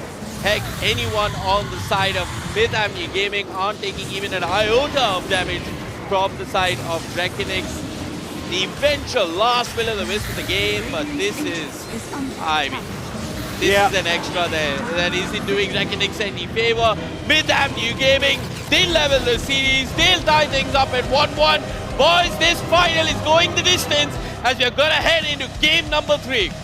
Are you not entertained, ladies and gentlemen? The night is still young. No 2-0s. We're heading on to game number 3. From the shortest game to now the longest game in the grand finals. Gentlemen, what a match this is. What a day this has been for Dota fans all across Southeast Asia. I think today is absolutely delivering on the Dota front. We're going to a game number 3. This series is going the distance. And in all honesty, I have to say, Team Reckonix, they did their absolute best, but Ghost showing perseverance, showing that he is got the patience, he's got the calm, he's gonna look at the broader picture. He plays for the late game. He makes sure that he doesn't fall too far behind. FPZ does his absolute best to apply pressure, but once the Void gets a couple of good Chronospheres, he gets the space, they get the Roshan, the game flips on its head. Absolutely. That first Roshan where Chucky managed to get the steal, I think that's where the side of Myth Avenue Gaming started putting this game back to where they wanted it to be. Because the first couple of minutes looked really, really rough. And then Chucky goes in with the hook shot, gets the Aegis, denies it from Jikroy. For a moment, you know, everything felt really, really good for the side of Reckonix until Chucky and Ghost, both these brothers, they double the trouble. Yeah, totally agree with you, gentlemen. I was here at the seat looking at that Roshan moment, and I had my measuring tape up. It's like, where are you going to find that angle? Where are you going to find that angle? That angle was so slim that he found it, went straight into the Roche pit, and the rest was history. From then onwards, it kind of felt that MAG had that momentum, had that belief that they could do it, and they brought it to the end. Yeah, I mean, I think Jikroy is going to be questioning perhaps some of his item choices in this game. He went for the Manta style before he did for the BKB. Had he had that BKB, that fight in the pit would have been completely different. I get why he goes for the Manta style here. There's a lot of stuff to worry about. There's the Viper with the Poison Orb. There's Ghost with the time dilation. All spells that are very problematic. But guess what doesn't happen to you in 9 seconds when you buy a 4,000 gold item? It's the BKB. You're immune to all of it. He could have had that. He could have won that pit fight. He could have had the Aegis. But they went for the Manta style. They went for the greedy approach. He wanted to split push perhaps with the help of those illusions. And in the end, what happened? Well, it cost them. A couple of mistakes here, a couple of mistakes there. And that's all Myth Avenue Gaming needed to come back into this game. Yeah, a couple of mistakes, and I mean, more than mistakes, a really strong individual showing coming out from Ghost, right? This is the end game where he is the strongest. You've seen this time and time again. He has carried so many games in the past. If you let this go to the late game, there's no better guy to place your bets on rather than Ghost. We've got the scoreboard coming up, and I think if you just look at his net worth, it is going to be insane. Boy, look at that. 39,000 gold just on the Faceless Void. I mean, even Igor Demon, he's done rather well for himself in this game, but the real deciding factor in those mid-game and late-game fights had to be Ghost on the Void for me. Yeah, the Faceless Void really posting up some really solid numbers. I mean, Ghost, he is that guy. He is the redhead anime protagonist. He is the main character. He's the guy who's got the plot armor, and he's going to game number 3. And I have to say, Ghost, like you mentioned, really solid performances, staying calm under pressure, landing those Chronopheres on the Wind Ranger time and time again after each fight, never overcooking things. Always understanding that if he gets the Chrono off on the Wind Ranger, well, there's very little the side of Reckonix could have done to save her. But I do have to say, a couple of fights here and there. We did see some Ethereal Blades come out. We saw some Wind Wakers. The idea was there for Team Reckonix, but at that point it was just too much. All the heroes were too farmed. A late-game Timbersaw, late-game Viper, late-game Faceless Void. And well, the MVP, doesn't surprise me, it is the Timbersaw for the side of Myth Avenue Gaming. Well, we're probably going to have this debate again about like the whole Timbersaw thing, right? Has it been overly picked before this? Has it been kind of forgotten? Like, now he's back as the MVP with the Timbersaw. I feel more than the MVP. This is a testament to like Igor Demon and how he's played this game. He had a really rough start, right? You look at the Wind Ranger, she's been killing the Timbersaw throughout the early and mid game, and then Igor Demon really plays with a lot of discipline. At the end of it all, he has better numbers to show than the Wind Ranger. Just look at that hero damage. 67,000 hero damage. It's not often you see a lot of heroes really hit those numbers. And guys, I want to remind you, this was still a sub 60-minute game. He's been pumping out the deeps, and hats off to him. Despite a rough laning phase, we saw him die many times in the lane. I think he did a lot to really come back in this game. Yeah. His Gleipnir, all his itemization, his Hex, his Lincoln Sphere, all of that made a big difference for the side of Mag in the late game. I mean, I have to say though, you know, the true, real MVP who flew under the radar, the persona non grata for the side of Myth Avenue Gaming, it's Chucky. That guy on the clockwork with the hook shot is what turned the game, like you rightly mentioned, Vivek. Without him, this game wouldn't even be here. So I hope Myth Avenue Gaming are giving Chucky their flowers. They're giving him praise for that play because he's going to be needing it going into game number 3. He's had a bit of a few hiccups in some of these games here, be it on the Tusk or be it on the Chikiro. Perhaps he's sometimes not performed at the level he would like to. But hopefully, once we are back from the break, he can put up a show. Yep, speaking about that, we are going in onto a break. I mean, after having all these matches, amazing games that we see, we got to take a breather, ladies and gentlemen. We got to give the team some time to reset as well, because when we're back from the break, it is going to be the decider match, the one that lifts the Greater League APAC 2026 shield. Who will it be, ladies and gentlemen? Make sure you stay tuned to find out. Till then, we're going to take a short break, and we'll see you guys after this.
Sleek, swift, neo, power in hand, watch it go. AI smart, runs the show. Style and speed, you already know. Lightweight game, heavy on mic.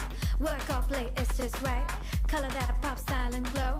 Swift neo, oh, that's how we roll. Click, sleek, swift, neo, power in hand, watch it go. AI smart, runs the show. Style and speed, you already know. Swift neo, you feel me. Lightweight game, heavy on mic. Work out, play, it's just right. Color that pop, style and glow. Swift neo, oh. Let it lead, let it grow. Turn it with every tap and glow. Swift neo, that's how we roll. On set, vibes up, you feel me. Swift neo.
Ladies and gentlemen, welcome back to the Asia Pacific Predator League 2026.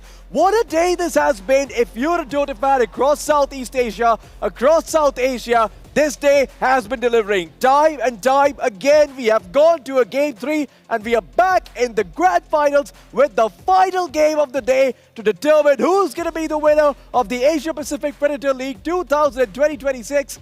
Well, ladies and gentlemen, you can see how excited I am because I can't even pronounce the years correctly. On the panel joining me are going to be Icy Baby 12 and Sir Cloud. And man, what a series this has been so far. You know, I can tell you for a fact that I was on the edge of my seat hoping that maybe this can go into the game tree here because it is super, super exciting. And I gotta say, Malaysia boleh. That's the undeniable fact here. Yep. Malaysia boleh. Malaysia can. That's what that means. And I have to say, the previous game, you know, I don't think we were expecting it to go the way it did, especially with the start. But some really good plays coming out from Chucky, especially in that Rosh pit, turning that game around. Sir Cloud, you were spectating that game throughout from a distance. I'm sure you've got some thoughts you'd like to share with us. I was going absolutely insane with that move because that move was so important. If he did not land that hook shot into the Roche pit from like 1,000 meters away, the game would have been very, very different.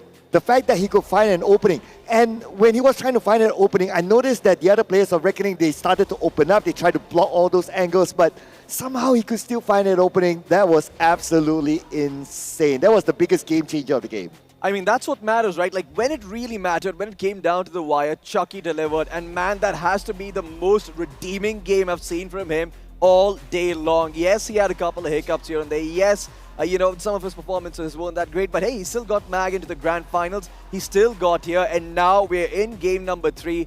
And man, I want to ask you, Icy, I mean, there have been a couple of interesting pickups here. We weren't expecting the Faceless Void particularly in the previous game. I mean, I did mention it in an offhand comment, but to be honest, I wasn't really expecting to see it here. What do you think we're going to be looking at for game number 3? What heroes do you want to see come through from the side of Reckonix and MAG? Truth be told, the stage has literally been set here. It is literally the last game of the entire tournament here, officially closing it out. After this game, we are going to be seeing who is going to be the champion. So the stage literally being set, that means that all cards on the table, no more takebacks, no more mistakes, no more saving strategies here. You have to pour your heart and soul.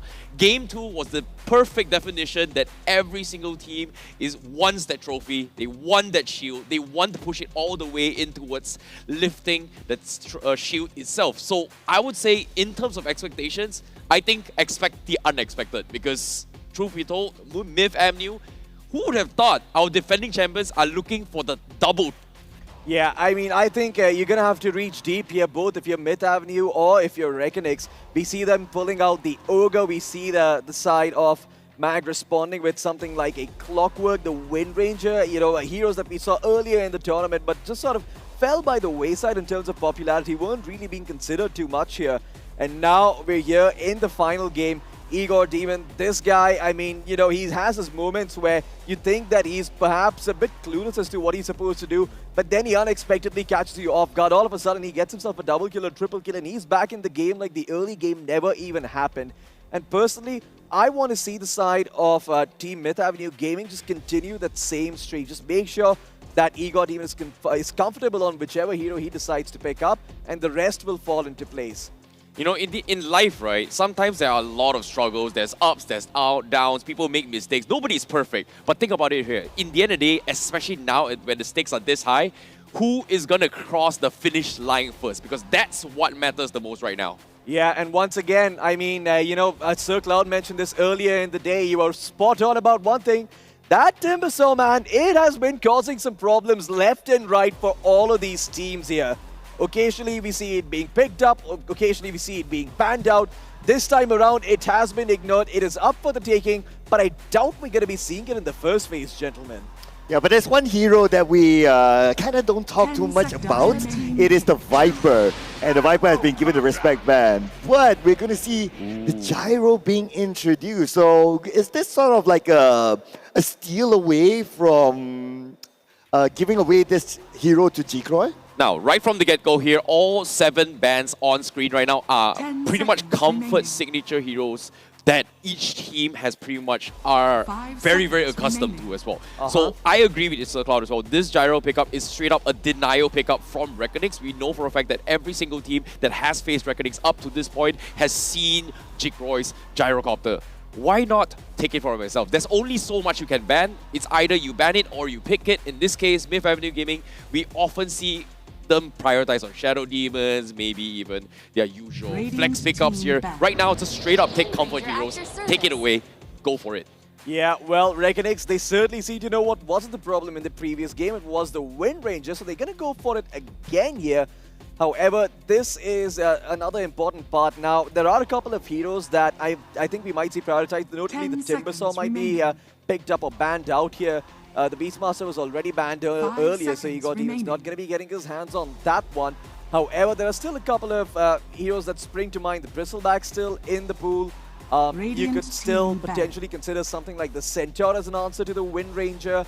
There's also the idea that, well, if they're going to go Centaur, then we can pick up the Timbersaw for ourselves. Or if they ban the Timbersaw, we can deny pick the Centaur. Lots of, layers and layers of thinking are being developed here, and both of these sides are like, okay, well, what can we do to screw the enemy team the hardest in the draft? You know, it comes down to comfort heroes right now here, considering the fact that Myth Avenue has pretty much shifted their focus on just targeting all of In Your Dreams comfort heroes, or I would say heroes that have good success with when he is playing in these past few days so far, especially from round stages all the way towards the semi-finals and then now in the grand finals. Cards has been reviewed. Now it comes down towards a game of, I would say, a battle of attrition, especially coming from Reckonix here. Today, they are the only team thus far that has played all 9 games. So this is going to be, once again, a battle of attrition. And after seeing how Game 2 is, I feel like Myth Avenue Gaming is putting them to the limits, pushing them to the max right now. Hey, Reckonix is thinking that, hey, you take my gyro, I take your Tusk. So the Tusk is taken away from the hands of Chucky. It is a very good setup hero. But even though with the pickup of Tusk, the Wind Ranger is still a question mark. Is this going to be a carry Wind Ranger, or is this going to be back as a support Wind Ranger? I think it works well, right? I mean, regardless of what role it is, both these heroes are really good with each other. You've got the Snowball set up for the power shot. Shackle shot can connect a lot easier once you block him with the shards or once you hit him with the Snowball and the punch. The tag team is really, really good with the focus fire, so the Wind Ranger's going to have some damage to work with. And Myth Avenue Gaming, well, they know what Ego Demon wants. They're going to give him what he wants, and it's going to be that Timbersaw. Now, the biggest question here is, we saw how people were struggling to deal with the Timbersaw, right? Like, you need something to break his reactive armor all the way through. We've seen how Myth Avenue Gaming kind of tackled this situation by picking up the Viper pick, but guess what? The Viper is banned. However, Reckonix has dealt with this solution before, during the lower bracket finals as well. They brought in the Hoodwink.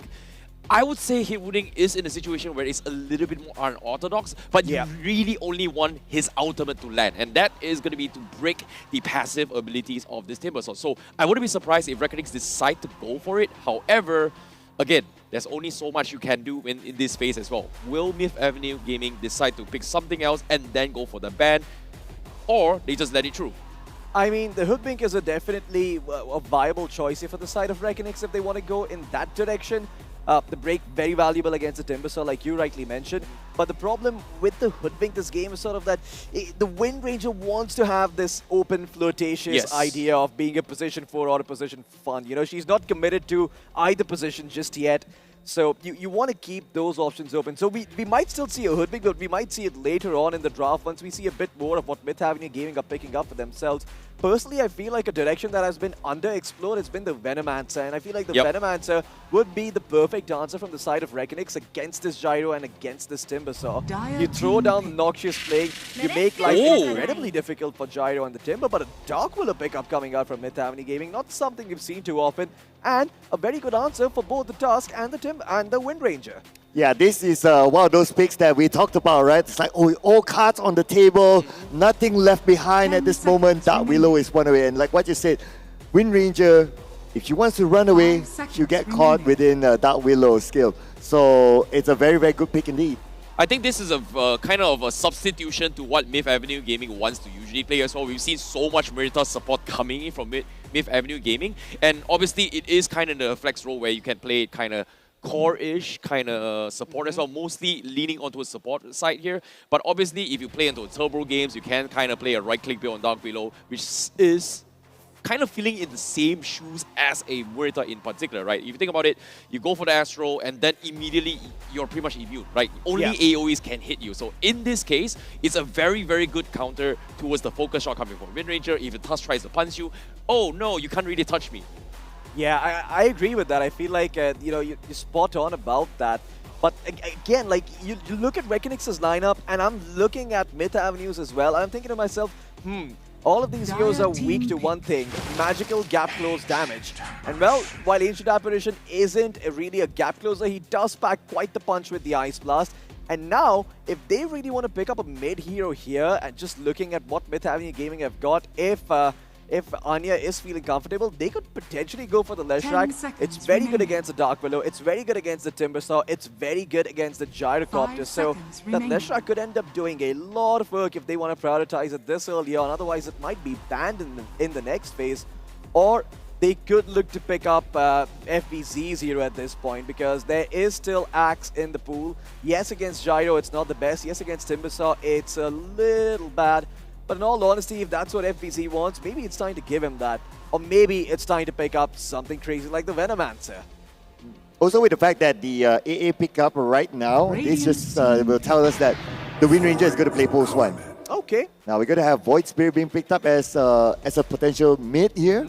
Well, fits the bill. It's Gap Close Magic Burst. So it's good against the Timbersaw, it's good against Gyro, it's a natural Spirit Vessel builder as well. Really good against the Dark Willow because you can't exactly Shadow Realm TP out. The Aether Remnant will cancel that. And yeah, I mean, a good pick overall coming out by Reckonix. Although, with that said, this hero is exploitable in the mid lane. Yeah, it is definitely exploitable here. But one thing I really like is that, okay, they are bringing the Earth Spirit here. So this is going to be a potential, well, it is still kind of a flex role here, since that we've seen Myth Avenue Gaming kind of put Earth Spirit oftentimes to mid, sometimes with support. So it's still a little bit unpredictable where they want to kind of play this as well. You can certainly play a position 5 Dark Willow. It wouldn't be the first time someone else has done it, so there is potential for position 4 Earth Spirit. My big question is, like, this Earth Spirit's really good against the Void Spirit as well in the mid lane. So do you want to give in your Dream a better lane, or do you want to have an overall better draft where the Void Spirit, it might pop off because you are not going to ban out you know, mid heroes at this point if you're Reckonix, if you read this as a position 4 Earth Spirit. So decisions to be made. I think Reckonix have their hands full already. They're looking for FBZ's hero, and Myth Avenue Gaming, they're just getting rid of the best ones. Mars banned out already. I wouldn't be too... Okay, the Axe also was banned out, so the Axe was out of the question, excuse me.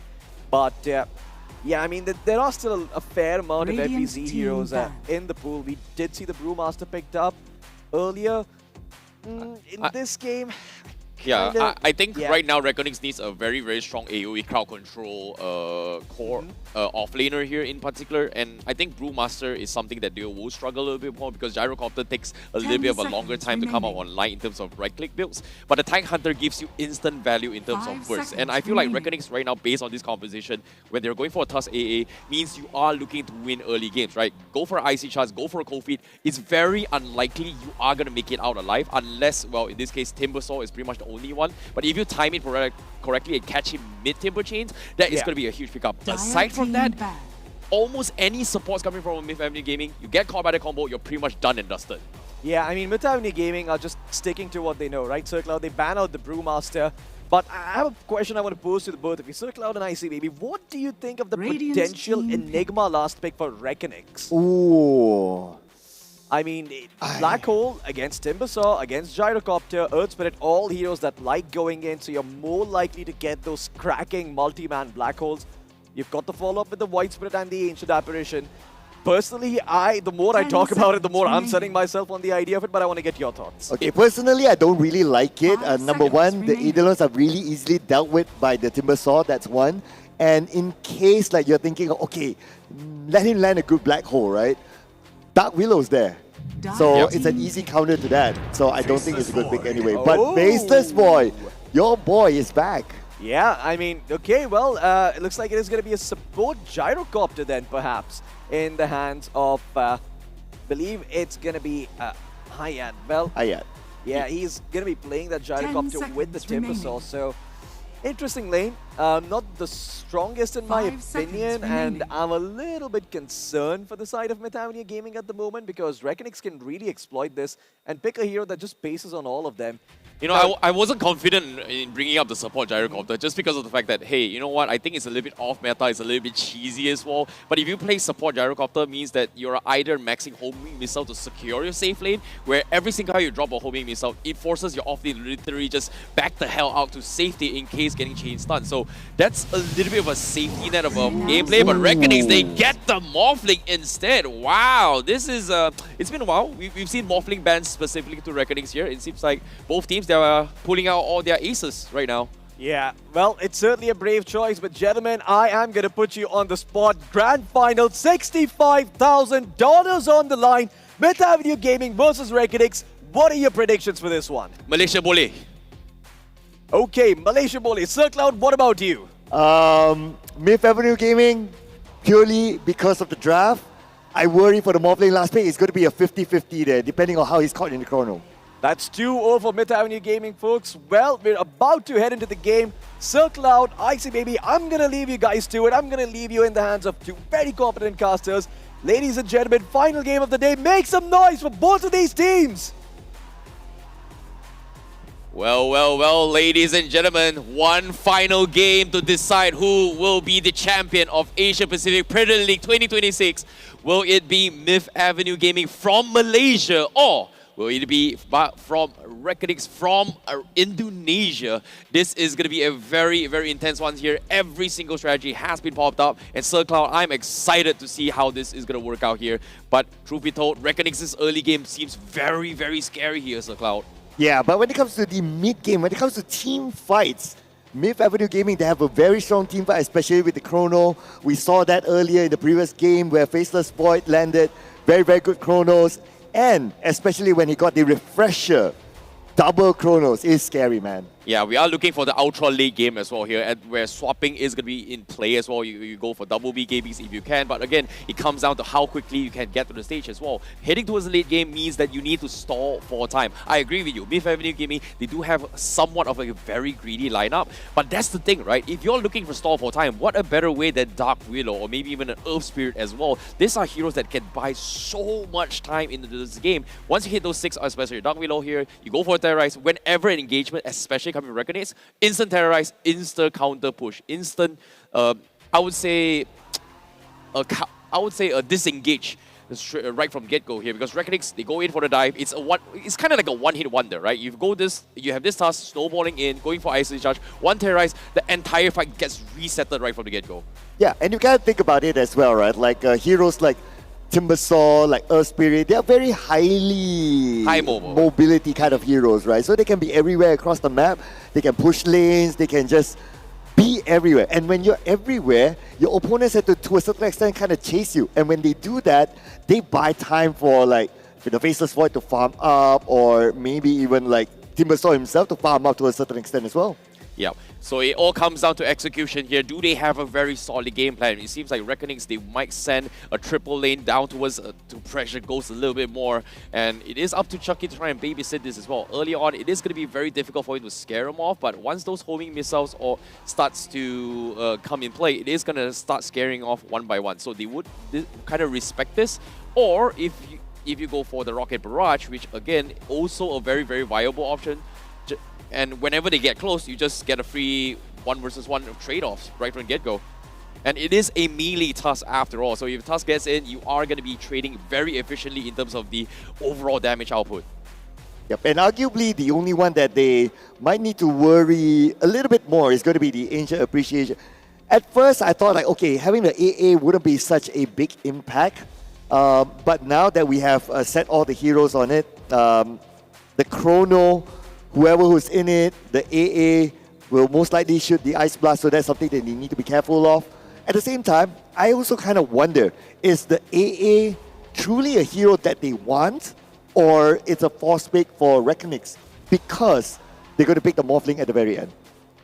It feels like it is a measure to deal with the Timbersaur's chain reactive armor as well. If you bought the Ice Blast onto him here, you can't really regeneration as well. But if you hit the Ice Blast onto his Faceless Void, obviously, you are expecting the Ghost to kind of time walk away through. So that kind of stops the regeneration HP from prolonging the fight too much. So but the biggest issue is, can you hit those Ice Blasts consistently? Because the nearer you are to the fight, the smaller the AoE is for the Ice Blast. But if the further you are, that means it's going to be a bigger range, but you are too far away to actually join and set up for maybe Cold Feet and etc. So it is going to be a situation where precision becomes very, very important here, especially coming from Varish. Yeah, and let's not forget about the fact that the Timbersaw has the chainsaw that can easily escape and can easily move around. Especially if you attempt to shoot from afar, by the time it lands, the Timbersaw might not be even there as well. So that's something to really consider. At first, my thought is that getting the AA just to try to counter the Timbersaw, I find it to be a bad idea. But if it's now to try to overcome the Chrono, I think that will be a better idea to the game plan. Yeah, and obviously when we talk about damage amplification as well, the tag team coming from Tusk helps a lot as well. The Cold Feet does reduce their overall magic defense as well, which makes it a little bit easier for the power shots to hit connections as well. The waveform from Morphling does hurt a lot, even though people just think like, oh, waveform coming from Morphling is kind of like an escape mechanism. But if you sync it up properly, that waveform does a lot of damage. Oh yeah, and let's not forget about In Your Dream with the Void Spirit as well, right? This is definitely going to be one of those heroes that move around a lot as well. So overall for Reckonix, they have in a team fight, In Your Dream can move around a lot, G-Crow can move around a lot, FBZ as well. So they will be all across team fights. So looking at the win condition of Myth Avenue Gaming when it comes to team fights is that if ideally for their opponents to group together, I think having this sort of setup for themselves, for Reckonix, they are looking to just divide and conquer, we say. Yeah, and it seems like obviously when it comes to the Morphling as well, there is a lot of magic damage in play, and again, Void Spirit also kind of contributes in towards that department itself here. You put those Ice Vortexes, you put those tag teams, it's just chain stuns after chain stun. There is a lot of the damage output in play. So it's going to be a little bit of scary play here coming from Myth Avenue Gaming to kind of deal with this. But Reckonix, they do have a little bit of an advantage in the sense that early game just gives them that advantage, I would say. So again, we are going to be taking a little bit of a own sweet time here to try and figure out what is going on, because it seems like there is a little bit of a tech issue that is happening.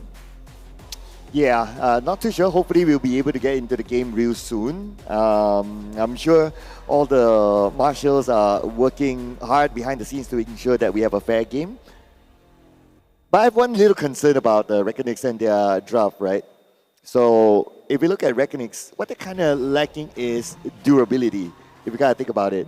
Unless they want to put G-Croy as more of the one that absorbs the damage, but then again, it's not G-Croy's role. So this lineup that they have, they are not as damage or skill absorbent as like the previous lineups that we have had before this.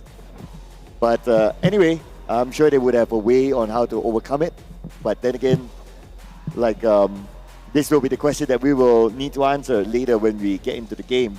On the other hand, of course, MAG, they are very well balanced. They have durability, they have damage output as well, and they have burst damage, they have control. So, well set up, I must say, for MAG and their lineup overall.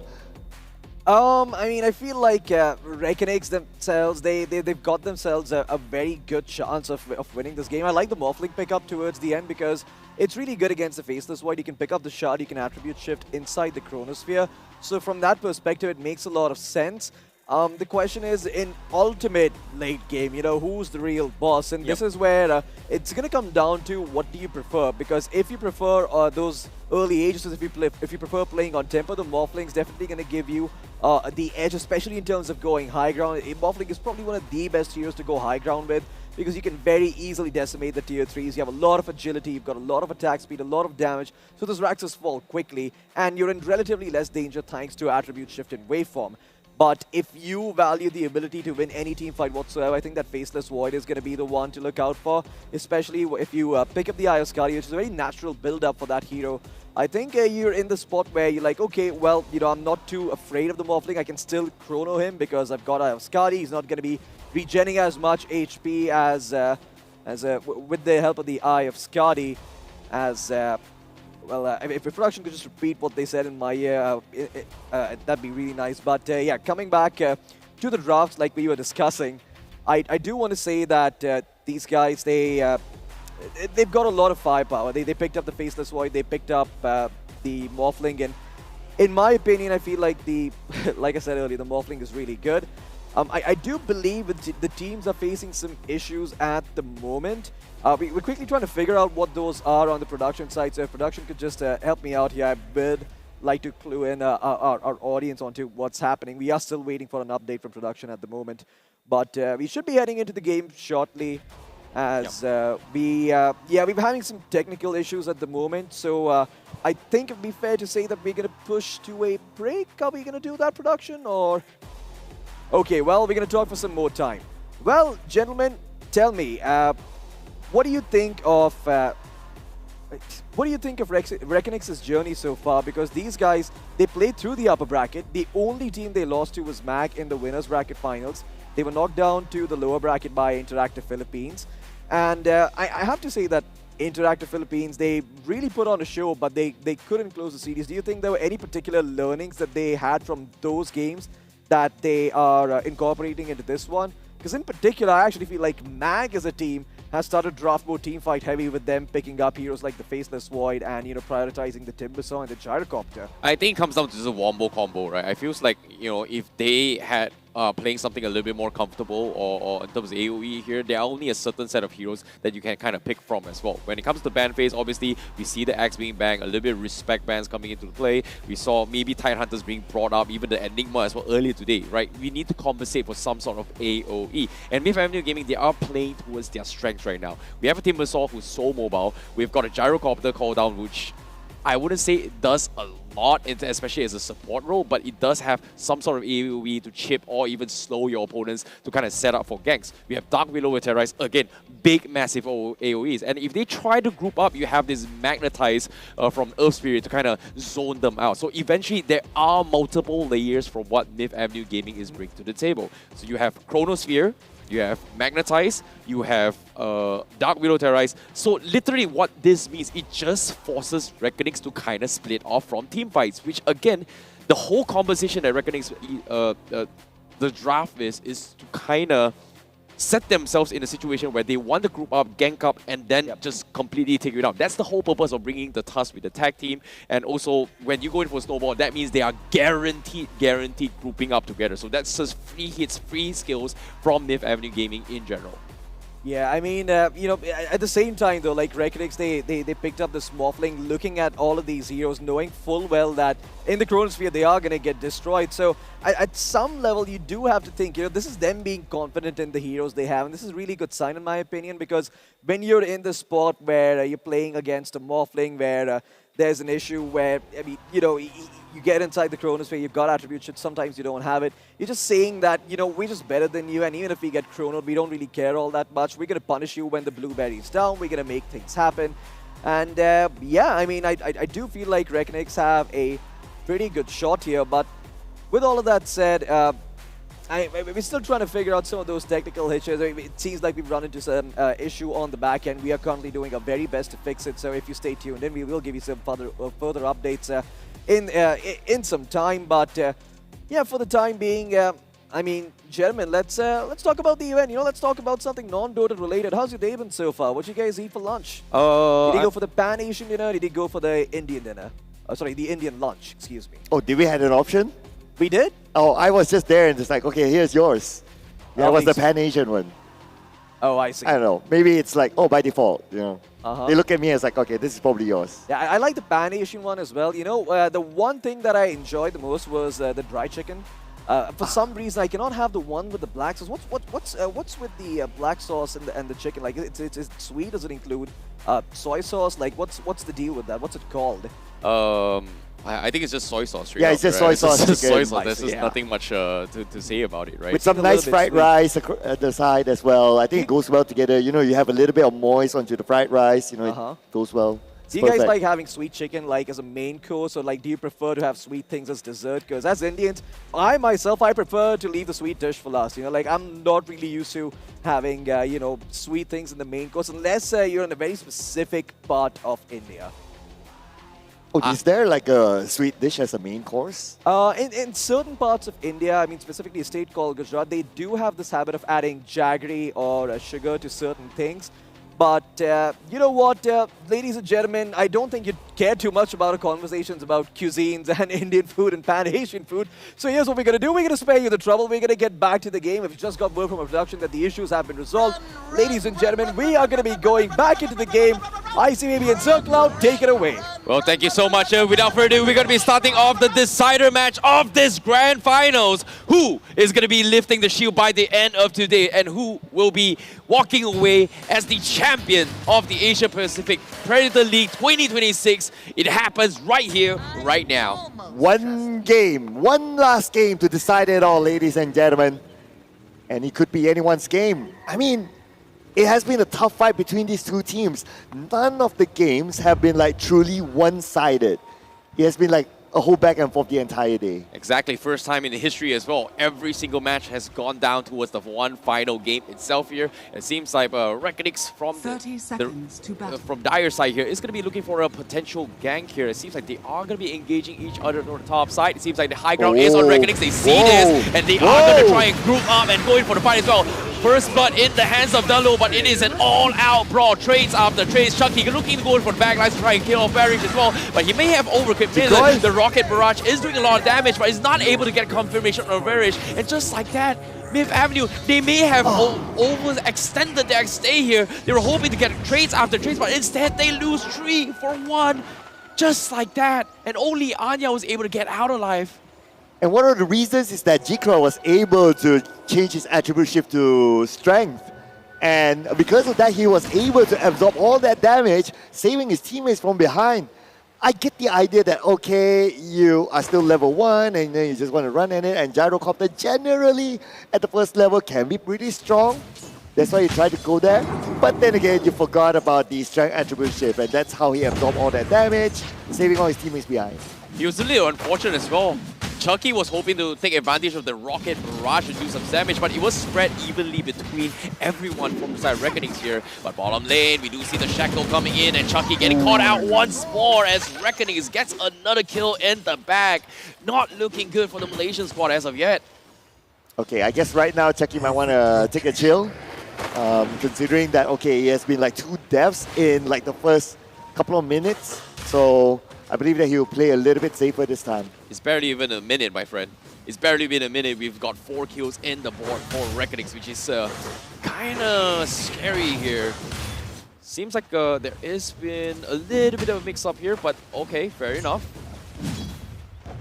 But the game continues on here. We do see a couple of trades coming in. Obviously, In Your Dream going to be on the Void Spirit, going up against the Earth Spirit here. The Spirit battles are in play.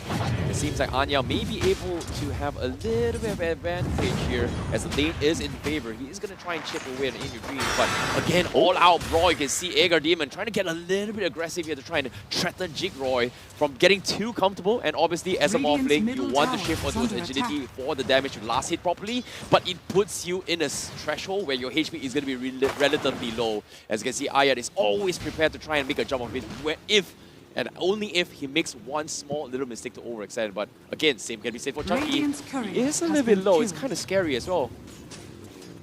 And with the fact that he gave away 2 kills, it's a little bit scary to be in that position. But then again, of course, he knows his threshold there. On the other hand as well, if we were to talk about the top lane, Jaeger Damon, in the previous Timbersaw that he used, he did not prioritize the reactive armor, but this time he's starting to prioritize it, so I guess that he wants to be in the solo lane as early as possible as compared to like the previous rounds. Yep, it's CS with Harmon as well. They are trading pretty okay here. You're going to be farming a little bit more. And I'm really surprised that, you know, things are looking pretty okay, but as you can see, Reckonings, they are finally getting a little bit of a zero pressure farm. But what's surprising me right now is that Chucky is only level 1. It seems like he's intentionally letting the lane 4 goes to soak up XP, but now he's going to get caught out. He's right next to the tree. The Shackle hits him, and they are going to try and take him down just because he is under level. The Snowball is there to disengage, so no diving potential from Reckonings. As Myth Avenue Gaming, they were trying to bait them under tower to take a kill against them. But oh my goodness, Anchor Demon, this is what I'm talking about as well. You get your health too low, I am gonna shred you to pieces. And he caught J-Croy just at the right timing when he was at his lowest ability. He didn't have the time to switch to strength, so that was the opportunity taken. So at least they pull one back at the top. Yep, small little recoveries is good, but Morphling right now is currently at 384 max HP, pure agility, just to get some CS. But mid lane here, Anya in a little bit of trouble. He needs to roll away, and he was blocked. And in your dream, he's gonna make an attempt, and he gets a kill down towards the middle lane. That's gonna be a solo kill for Reckonix. In the middle, one solo kill, so at least they pull one back. But then again, if we were to look at, okay, our biggest suspect here has to be the Faceless Void. He needs to be given a lot of space to farm. At this moment, we are still at the laning phase. I wouldn't say that he has the most comfortable of farming setting yet. Yep, and of course, trades are coming in. We do see a little bit of overextension here from Dalo. The creeps are still being pushed back as well under turret. They're pretty okay, but now Chucky is going to try and take a jab onto his Dalo as well. The Snowball is there. He's going to run onto his goal. The creeps there. They're going to try and take him down. He's got no Snowball. They're going to make a attempt. Here comes the Snow. And now the Magic Stick is there, but Ghost, he may have overextended. He's taking a little bit too much damage, but Chucky is going to chip him away. Does he get the trade first? Yes, he will. Now one last hit from FBZ will take him as well. So a core for a support here.